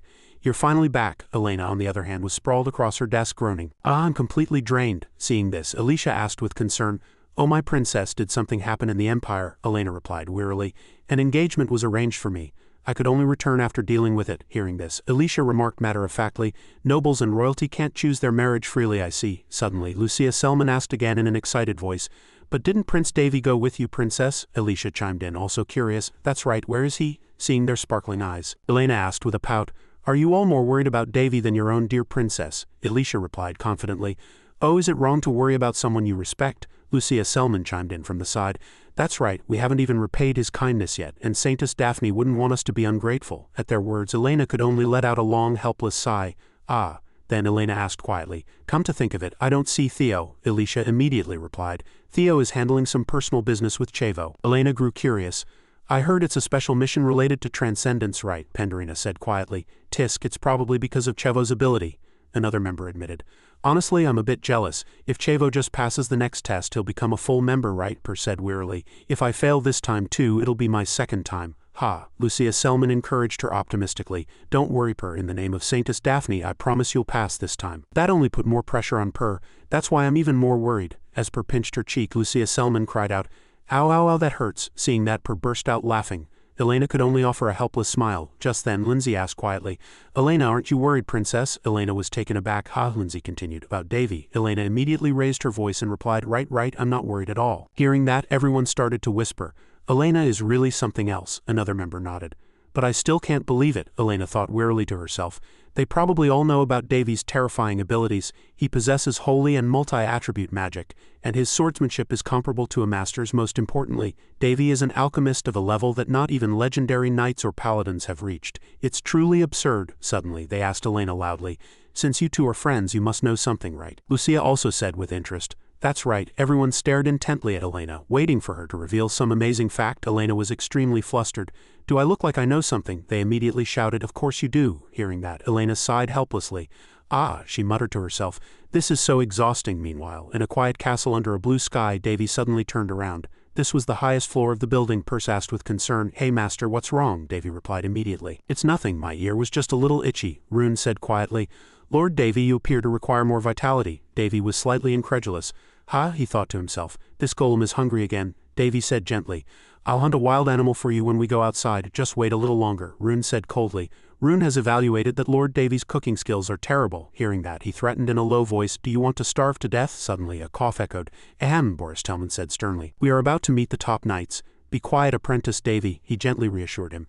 It's all right to be nervous. The door opened. Davy was slightly surprised. Inside was a meeting room with blurry figures. Davy glanced around and thought to himself, 3 or 4 of them. Suddenly a voice spoke. Then shall I go first? Looking at the blurry figure before him, Davy thought, this place distorts perception. A knight said, Apologies, we cannot meet you in person. We have some business outside, so please understand. Davy immediately replied, That's quite all right. They began to speak. We have heard much about you. You must possess outstanding abilities. Davy was slightly embarrassed. Thank you for the compliment. A knight shifted his gaze to Rune. The girl beside you must be the golem you found in the ancient ruins. They got down to business. The reason we summoned you is to hear about that day. What exactly happened? Davy replied in a cool voice. I'm sure you've already sent a reconnaissance team to investigate. As you knights are aware, I discovered ancient ruins and this girl was asleep inside. The techniques I used that day are difficult to explain with conventional knowledge. A knight asked again, Was there nothing else? Davy replied. There was also a vampire there. The knights assumed she must have been after the girl. They grew curious. Then what happened to the vampire? Davy said seriously. I tried to kill her, but she did not die. Hearing that, they all fell silent for a moment. Davy quietly awaited their command. A knight called out, Apprentice Davy. He He stood up and said, "I'll be direct," the knight demanded resolutely. "Hand that golem over to us." Hearing this, Rune slightly raised her head to look at Davy. The knight continued, "As of now, we don't know what harm it might cause." Seeing this, Davy thought to himself, "Just as I expected, we fled back to the fiefdom because of that incident, so it's only natural for them to be worried even if Elena reported on my behalf. However," he answered firmly, "I refuse." Hearing this, the knight was slightly taken aback. "What did you say?" They all shot to their feet, and one of them growled, "Apprentice Davy." Paying them no mind, Davy said firmly, "I will not accept any objections." Then he added in a low voice, "Please consider your decision carefully." After leaving the suffocating room, the old wooden door closed behind them. Davy, Roan and Rune stood outside, taking a moment to catch their breath instead of leaving in a hurry. Purse von Pallen said with relief, "It's a real relief that it ended without any reprimand." Davy Roan replied to her with a faint smile, "Well, that was to be expected," he added. "There's no one else who can handle a golem like me, and even if there were, I doubt anyone could take my golem from me." Listening to their conversation, Rune looked dazed, as if she had just fallen from another planet. Of course, Davy didn't let everything show. Stroking Rune's head, Davy grew cautious. "But one thing bothers me." He recalled asking them a question. "May I ask one thing?" The authorities replied. "What is it?" Davy Roan asked frankly, "How much does the Night Order know about the ruins?" After a moment of hesitation, they stammered in response, "We are not certain." Then they added, "The limit for the Knights is the 3rd floor. Going any deeper can lead to personal complications." It was as he expected, disappointing but not entirely surprising. He averted his gaze and replied quietly, "I see." Gazing at the firmly closed door, Davy Roan thought to himself, "You're all such good liars." Time passed. Before long, the day of the test arrived. Many people had gathered in the inland region of the Pandora territory. It was the site of the Night Order's promotion test. The sun shone evenly on the mountainside where white snow still mingled with countless trees. A man observing the entire situation from a high rock earnestly advised those below, "Most of the threats in this area have been dealt with, but unexpected dangers can still arise. Be careful not to get hurt," he added. "You are the future of the Night Order. Every single one of you is precious." Davy Roan and Princess Elena Zeppelin were also present, and neither showed any signs of worry or anxiety. The two of them seemed at ease. Davy Roan glanced around, beginning to assess the situation. His eyes fell upon the white snow blanketing the bare branches. "This really does seem like the deep region of Pandora. A land covered in snow year-round." Princess Elena Zeppelin finally voiced her concern. "Don't you think the weather is more unsettled than usual?" He replied nonchalantly, "It's probably because there haven't been any major incidents in the ruins or movements from the highest beings." Alicia Patrick, who was right behind, said excitedly, "Then there's nothing to worry about. I heard there are 2 or 3 times the number of seniors protecting us for this test." She was so happy that her boundless joy was dazzling to others. Alicia Patrick added, "Not only that, it's not blizzard season, so there's nothing to worry about." Davy Roan simply turned to look back without a word. Princess Elena Zeppelin beside him was suspicious. "Where did you hear that information?" But not wanting to dampen the group's morale, she said, "Anyway, if it's safe as you say, then that's fine. I hope everyone stays safe. Let's meet again at the next gathering point for further instructions." The group replied cheerfully, "Yes, here." They split into several groups, waving goodbye and going their separate ways. Unfolding the test paper, Princess Elena Zeppelin quickly absorbed the information. "So the first test is to retrieve an item and transport it to the next location as quickly as possible." The 3 of them, Davy Roan, Princess Elena Zeppelin, and Rune, were in one group. Under Princess Elena Zeppelin's proactive leadership, they all seemed at ease. Holding the test paper, Princess Elena Zeppelin explained simply, "The organizers haven't hidden it like a treasure, but we still need to maintain our composure and judge calmly." Rune countered, "In fact, I would expect more obstacles as a trade-off for that." Rolling up the paper, Princess Elena Zeppelin clenched it in her fist. Clearly showing her resolve, she boldly asserted to her 2 companions, "Don't worry, I won't let any trouble get to you two. This is my test after all." After speaking, she forged ahead like a storm, declaring with dignity, "I'll lead the way, follow me." Davy Roan smiled in admiration. "So reliable." Rune, who always seemed to have her head in the clouds, showed a slight reaction, her mouth slightly agape as if in admiration. As they prepared to follow their energetic commander, Princess Elena Zeppelin, a few pure white snowflakes began to fall. It landed lightly on Davy Roan's cheek, successfully catching his attention. He glanced back at a leafless branch covered in ice and snow. A sense of pity welled up within him. Tens of thousands of small pure snowflakes appeared in the sky, their numbers steadily increasing. Davy Roan sensed that something was happening. "This is," Davy Andron grumbled. "My master definitely said now wasn't the time for this." The small snowflakes gradually settled on Princess Elena Zeppelin's hair, forming a thin layer on her cloak. She called out to him, bewildered, "Davy," very quickly. A steel golem was summoned by Davy Roan. He made a decisive call. "Rune, deal with this as quickly as possible. First, find us a place to shelter from the cold." Rune replied succinctly and obediently. Order acknowledged. Though she didn't yet understand why the two were in such a rush, Princess Elena Zeppelin gripped her sword and assumed a guarded stance. The snow fell harder and the wind blew stronger. Shielding her eyes with her arm, she struggled to shout loud enough for Davy Andron to hear. "Davy, what are you doing?" He answered calmly, "Complain later," but he still gave her a summary of the situation. A blizzard is about to hit. She immediately frowned, trying not to panic. What? The blizzard came on incredibly fast, its intensity growing stronger and stronger until in an instant the sky and earth were plunged into darkness. The three of them immediately found shelter from the raging storm. It was a primitive cave, and a blazing fire warmed the party. Despite wearing a fur cloak and sitting huddled by the flames, Princess Elena Zeppelin still looked extremely cold. Struggling to breathe, she huddled up, her whole body trembling. Davy Iron, on the other hand, was fine, straightening his clothes and remarking, "The situation is worse than I thought." Princess Elena Zeppelin, shivering from the cold, stammered, "Still, it's a relief we got the items safely before the blizzard hit full force." She added gratefully, "We were really lucky." Davy Iron asked her, "Do you really think we were just lucky?" It was as if he had predicted this and was one step ahead. Princess Elena Zeppelin, still shivering, asked, "Then how on earth did you predict the weather? Was it magic?" He answered nonchalantly. "Spirits." Not understanding how that could be, she asked again. "Spirits," he explained calmly. "Yes, spirits are the most sensitive to changes in nature and the surrounding environment. It's like how animals and insects flee before an earthquake." Recalling the white landscape covered in snow and ice, he continued, "In this cold place, the spirits are shivering, but because of that, we could tell the weather was about to change." Princess Elena Zeppelin's face grew paler, turning purple. She shivered more violently, her teeth chattering uncontrollably. She managed to say, "More importantly, we're this cold even with warm clothes and sitting by a fire. How are we supposed to endure a blizzard like this?" Davy Iron joked. "Maybe it's because you bought it at the market," she flared up. "What? Hey, do you have any idea how expensive these warm clothes are?" she shouted. "This one outfit costs over 300 gold. He joked with a straight face. Corruption is everywhere, but if he left her like this, the Grim Reaper would surely come for her soon. He said, "Take it off." Princess Elena Zeppelin was horrified. What?" Of course, Davy Iron meant to help. He explained, "I'll cast a spell on your clothes, so give them to me." Realizing she had thought something strange, she shouted in embarrassment and anger, "You should have said so earlier if that's what you meant." Beside the warmly burning fire, he replied blankly, "Why are you getting mad at me?" A few minutes later, warmth enveloped her body. Princess Elena Zeppelin's whole body quickly turned red as if she were drunk, and she was endlessly happy. She exclaimed like a cat, "It's warm." He watched her with a satisfied smile. "I just ripped it up and made it new." She continued to praise the clothes. "This is amazing." The situation outside showed no signs of improving. He said, "The blizzard will stop before dawn, so let's spend the night here." Princess Elena Zeppelin continued to enjoy the wonderful warmth. It feels like we're camping," he added. "You look a bit more lively." Gratefully, she replied softly, "Well, as you can see, sometimes you have to appreciate the little things." He asked quietly, "Do you like this kind of thing?" She answered sincerely, "Sometimes this isn't so bad. We've both been pretty busy lately, haven't we?" Perhaps that sincerity touched his heart. Davy Iron sat quietly for a moment. He suddenly stood up and said, If you keep tempting me like that, I won't be able to hold back." She was bewildered. "What are you talking about? It's still storming outside," he lamented. "A blizzard is raging outside and we're trapped in here." Gradually backing Princess Elena Zeppelin toward the cave wall, he said she was being too careless. A chill ran down her spine as she stammered, What's wrong with you?" A sly expression suddenly appeared on his usually emotionless face. Davy Iron tilted his head up and said, "All right then, I guess it's okay to let out what I've been holding back until now. What do you think?" Princess Elena Zeppelin was flustered. In the blink of an eye, her mind was in turmoil and her face turned as red as a ripe tomato. She retorted weakly, "Don't be ridiculous. If you come any closer, I'll cut you down." He in turn teased her even more. "Go ahead if you can." She tried to bring him back to his senses. "We're in the middle of a test. If you do anything weird, the examiners will." He grew even more cunning as he approached. "I don't think anyone will be watching us in this bad weather," she shouted. "Rune isn't Rune here." In despair, she cried out another name. Princess Elena Zeppelin stammered. Why are you doing this, Davy?" He replied calmly. "I've been waiting for this day." She squeezed her eyes shut and shouted, "Don't do this, we're still just friends." He gently placed a hand on her shoulder and said quietly, "That doesn't matter anymore." When she gathered the courage to look up at him, he reassured her.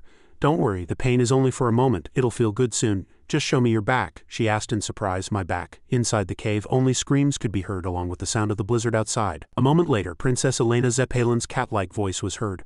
That's the spot. Meanwhile, a bloody battle was raging elsewhere. Screams for help and despair echoed through the mountains and hills. Another person fell right in front of a tent door. Only an arm was visible, but it was enough to scare others breathless. Inside the small dark tent, Seo trembled in fear, gritting his teeth and waiting. He could no longer calm himself, and his body shivered several times, but how could he endure it? He looked up and cursed. Damn it! Outside, the monster Sandra was rampaging with glowing eyes and a deadly gaze. Seo lamented, "Why is that thing here?" As the screams continued to press down on him, he made a decision.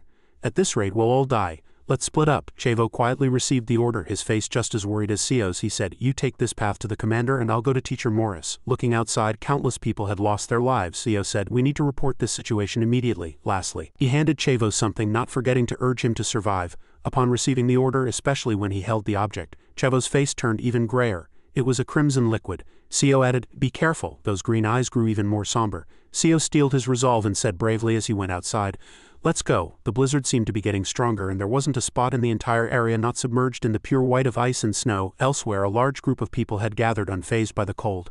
They all wore cloaks with hoods and one man stood on a rock much higher than the others. Someone called out, "Commander," he asked. "Were there any mistakes?" Another person immediately replied, "Of course not, sir." He continued to report, "We have set up a wide area barrier and have begun to capture the transcendent Sandra.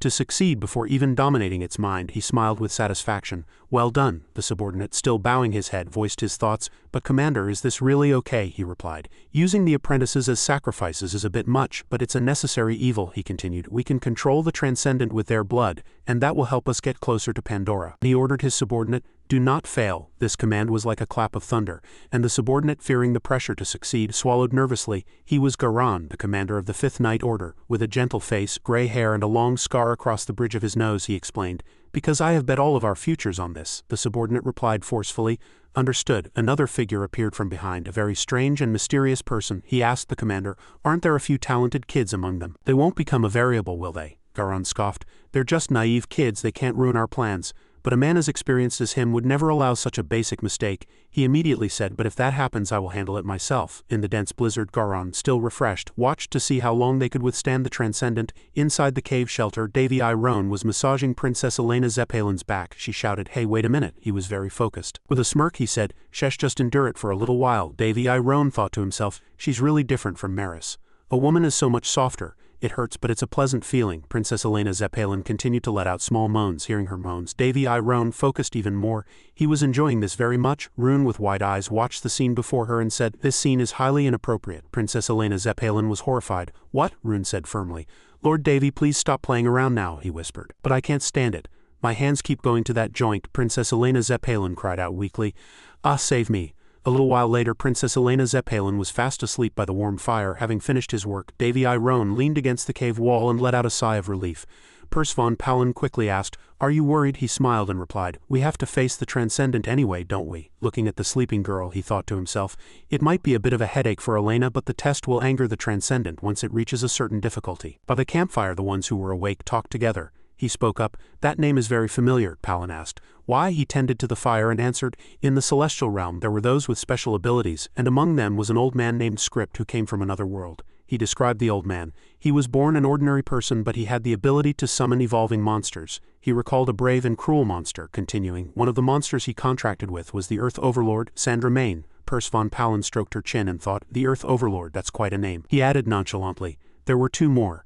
A normal summoner can contract with 1 monster, but he could contract with 3. She asked, "But what exactly is an evolving monster?" He also thought for a moment, then slowly explained, "It's a bit difficult to explain." Then he explained to her, "They are creatures that evolve by killing enemies and absorbing their power. They also change depending on where they live and their environment. Usually they start as a finger-sized bug, like a biologist and an archaeologist," Davy Iron described with interest. "They kill their enemies and evolve to completion. They are simple creatures, but because they can evolve, they are very difficult to deal with," she said, afraid. "Are they that strong?" He pointed a finger and said, "Ah yes. In a word, they are top-tier monsters. They're just a little short of the power of a celestial hero." He remembered the first time he had to deal with them. "I was thrown into a forest full of these guys to gain combat experience," Pers von Palin deduced. "Then this transcendent Sandra," he sensed her intention and cut her off. "No, it's probably different," he explained. "The Sandra Main I know would turn the entire northern region into a lifeless place. Not just this Pandora. That disgusting bug wouldn't be satisfied with such a small piece of land." Outside, the wind still howled and the snow piled up thickly. He continued, "Besides, Sandra Main is a fire attribute, so if it were that one, this place should have become a volcano." Hearing this new information, Pers von Palin was dazed for a moment, but then said, "Can I ask one more thing?" Quote, "I'm curious about something." Davy Iron smiled gently. "What is it?" she asked with childlike innocence. "Who is the strongest hero in that celestial realm you were in?" This question made Davy Iron recall his distant past. He had asked a similar question once. "Who is the strongest?" That was when I had just arrived in the celestial realm, but that casual question of mine was the beginning of everything. Everyone there looked at me with a mixture of annoyance and contempt. Before I could even realize what was happening, they were already in a brawl. I don't want to think about that anymore. Of course, Pers von Palin couldn't be satisfied without an answer. She ran over to Princess Elena Zeppelin and pestered her. Who won? Princess Elena Zeppelin refused weakly. I don't know, asked Davy. At the same time, Boris Tellman shouted angrily. What do you mean Transcendent Sandra is heading for the trial forest? A member with short-cropped hair interjected worriedly. That's not all. It seems no one can contact the members in charge of the cadets' safety. Boris Tellman slammed his fist down and shouted loudly. Damn it, the headmaster said quietly. Calm down, Boris. Boris Tellman became even more furious. Do you think I can calm down at a time like this? Having lost all patience, Boris Tellman raised his voice. The children are still in there. Damn it, an ambush, how grand. What's the meaning of this? The headmaster said in a low voice. We are still looking for a proper solution, he continued. I know you're sad, but we have to trust and wait. By then, Boris Tellman's anger had already exploded. How can you say something so irresponsible? The headmaster asked in a weary voice. All right, then is there a way to save them right now? Only after hearing this did Boris Tellman begin to calm down. Well, the headmaster calmly analyzed the situation. The spell surrounding the trial forest is not from a monster. Hearing that, Boris Tellman couldn't help but be surprised. Then that means, the headmaster immediately replied, yes, he could be certain of one thing. The culprit is definitely human. One of the knights who has gone through hardships with us, the headmaster said in a low voice. I am sure their purpose is to abduct Sandra. They probably joined hands with some outside force to orchestrate all of this. Boris Tellman growled in anger. Damn it, Boris Tellman thought to himself that they were talking about a spy, but he never expected such an incident to occur at such a crucial time. The headmaster thought they had to disable this barrier first, but if they affected it, something might happen inside. In his view, the best solution right now was to suppress Sandra as much as possible. After that, they would find a way for the other members and apprentices to get out. Hearing that, Boris Tellman clenched his fist to suppress his anger and answered briefly, understood. Boris Tellman turned his back and said as he left, I'll act alone. Seeing that, the headmaster called out loudly to Boris. Boris Tellman continued, if a barrier has been erected, there must be a mage nearby to observe everything. Boris Tellman gritted his teeth, his eyes burning with killing intent. I'll find that bastard and kill him first. Boris Tellman had always firmly believed one thing, no one can touch my students. I will never make the same mistake twice. I won't let anyone get hurt. After speaking, Boris Tellman quickly disappeared. The man with the short-cropped hair called out worriedly. Headmaster, he answered. It's all right, just let him go. The headmaster also quickly left. Unable to help but let out a long sigh, Boris Tellman thought that excessive greed would only lead to more severe destruction. Why were they trying to suppress the savior now, the last savior to appear in the Pandora region? Sandra, unlike the other quiet kings, the Earth Dragon's roar was greater than imagined. At the same time, the students' weapons continued to fire, but the monsters still charged ferociously. They bared their teeth and growled with their mouths wide open. Elena, who was watching the situation, reminded Davy, all three of them are coming your way. A reply immediately came from the other side. Got it, Davy commanded calmly.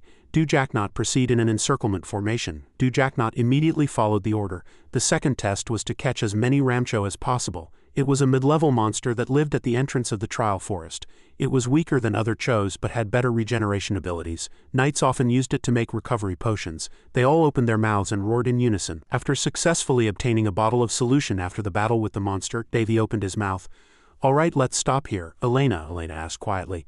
But it's not even been half a day. Shouldn't we try to get a slightly higher score? Davy said immediately. We don't need to push ourselves that hard. Let's save our strength for later. Elena was a little disappointed. Tisk, so the second test is over. Why is it so easy? She thought that the other groups must be struggling quite a bit right now. It was true. A member was carrying Lucia Kian on his side and running away in a hurry. As if he knew this would happen beforehand, Davy burst into laughter. Haha, I knew it. At this time, Elena couldn't contain her curiosity and asked, Anyway, your tracking ability is really amazing. Do you hunt often? How are you so used to this? Davy curled his lip and said that if she starved for a month she could do it too. He put down the box in his hand and recalled, the first master who taught me was a master of survival. When I was thrown into the forest, what could a child like me do? David remembered vividly, after fighting desperately to survive. I naturally acquired some ordinary skills. Elena asked quietly, were there only scorpions there? They're poisonous, Davy answered immediately. Yes, but if I didn't eat I would die, so everything was nutritious to me at that time. Elena couldn't hide her curiosity. You starved for almost a month? How could you do that? Davy dusted off his hands and said nonchalantly, It's not a very pleasant memory, so forget about it. Elena still wanted to pry. Come on, be honest, I thought you said you were in a coma for 6 years. She continued to ask, were you in a coma somewhere for 6 years or were you lying? Seeing that, Davy thought helplessly to himself, she's sometimes too sharp, that's why she's a smart kid. He started to change the subject. Stop with the nonsense and let's go to the next place. Elena immediately noticed, why are you changing the subject? Suddenly, a strange aura appeared in the midst of the pure white snowfield. Elena, oblivious, said excitedly, there's something very, Davy said urgently. Wait, Elena. He sensed the strange energy and blocked Elena's path. Rune opened her mouth quietly from the side. Strange. Davy asked himself. Is this a barrier? He felt something strangely familiar here. At the same time, Elena gripped Davy's clothes with a worried expression. Seeing the blood splattered on the pure white snow, she cried out in fear. What's going on? Elena discovered the corpses scattered on the ground and was extremely horrified. They're knights. Davy carefully checked and noticed that they hadn't been dead for long. Could someone really take out all the full-fledged knights at once? He stood up and thought to himself, it's too strange, I have to be more careful. Suddenly, Elena called out loudly, Davy, there's a living person over here, she exclaimed with joy. There's a living person. Unexpectedly, the girl in Elena's hand pulled out a sharp dagger. She tried to stab Elena straight in the eye, but Rune flew in just in time and saved the damsel in distress like a hero, kicking the person in black straight in the face. Elena exclaimed in surprise. Rune answered calmly. Rune's rocket kick has been evaluated as a very effective and powerful attack. Thanks to this technique, Rune's body became heavier than 200 kilograms from behind. Davy couldn't help but curl his lip and tease. What a scary person. Meanwhile, Elena had not yet come to her senses. Davy let out a quiet sigh. Phew, he said loudly. Hey, I can't ignore you guys anymore. Aren't you going to come out yet? Davy knew very well that the group in black was hiding behind the bushes. At that time, Elena was very surprised. How can this be? David took out a ruby and said, Elena, take this golem and go find the other students. She asked back blankly, huh? Davy was worried that if even the full-fledged knights were defeated, there was no guarantee that the other students were still safe. Hearing that, Elena immediately understood. She got on the golem, not forgetting to remind him. Don't get hurt, something like that might happen again, Elena said loudly. If it's dangerous, run away immediately, okay? Hearing that, Davy was at a loss for words for a moment. Run away? Can a princess say something like that? Elena shouted coldly. Shut up. Then she disappeared with a scream of ah. Davy turned his head slightly and said, well then, shall we clean up the troublemakers here now? Rune opened her mouth quietly. Master Davy, Rune requests permission to use a new piece of equipment. Davy replied immediately. All right. Unexpectedly, Rune took out a crowbar. Davy shouted in surprise. Crowbar? He was a little surprised. Is this your weapon? Rune slung the crowbar on her back and said. Rune found the most powerful weapon in Lord Davy's memory and carefully selected it before materializing it. Rune believes this crowbar is the most highly rated. At that moment, Perse made a disgusted face. Seeing Rune standing in front of her, exuding killing intent, Davy was a little scared. Don't look at me like that. Haha. Suddenly Rune rushed forward recklessly. Davy called out in surprise from behind. Hey, the golem said loudly that Rune rated this the highest. Rune's attack caused a powerful explosion that shook the heavens and the earth. Taking this opportunity, Davy took a person hostage. He threatened loudly. Stay where you are, David said in a stern voice. Nobody moves. If anyone moved, he couldn't guarantee this guy's safety. Seeing that, the people in black were momentarily surprised. Perse asked quietly, Are you taking a hostage? Davy thought he had to buy enough time for Elena to escape. At that time, Rune gave a confident thumbs up with a proud expression. A new method of suppression. Rune thought it was very effective. Seeing that smug look, Davy quietly reminded her. You'd better not do that. He grabbed the opponent's neck tightly and asked, Let me check one thing. Are you a member of the Alpha Lion Knight Order? The hostage answered strongly. Yeah, like I'd tell you. Seeing that stubborn attitude, Davy curled his lip in contempt. All right, everyone says that at first. Everyone has their own plans and pride. Hearing that, the hostage was a little confused. What? Davy gasped the Samadhi True Fire technique, creating an aura full of killing intent behind the hostage and threatened them by roaring before they were half dead. At that time, the hostage was already under a black magic spell, and his face turned pale due to the casting of the curse seal. He shouted in fear, What? The dark flame immediately enveloped the hostage's entire body, and he screamed loudly in pain. Ouch, ouch. Davy called this technique Fire of Judgment B. Perse, who was beside him, was inwardly impressed. So cruel. She realized that this was the technique he had used on the vampire who had attacked Yellowstone Village. Seeing the hostage still stubbornly struggling, Davy said loudly, Keep holding on, that vampire couldn't even last the first 5 minutes. Hearing that, he immediately shouted loudly, I'll talk about everything. Perse saw that and judged inwardly.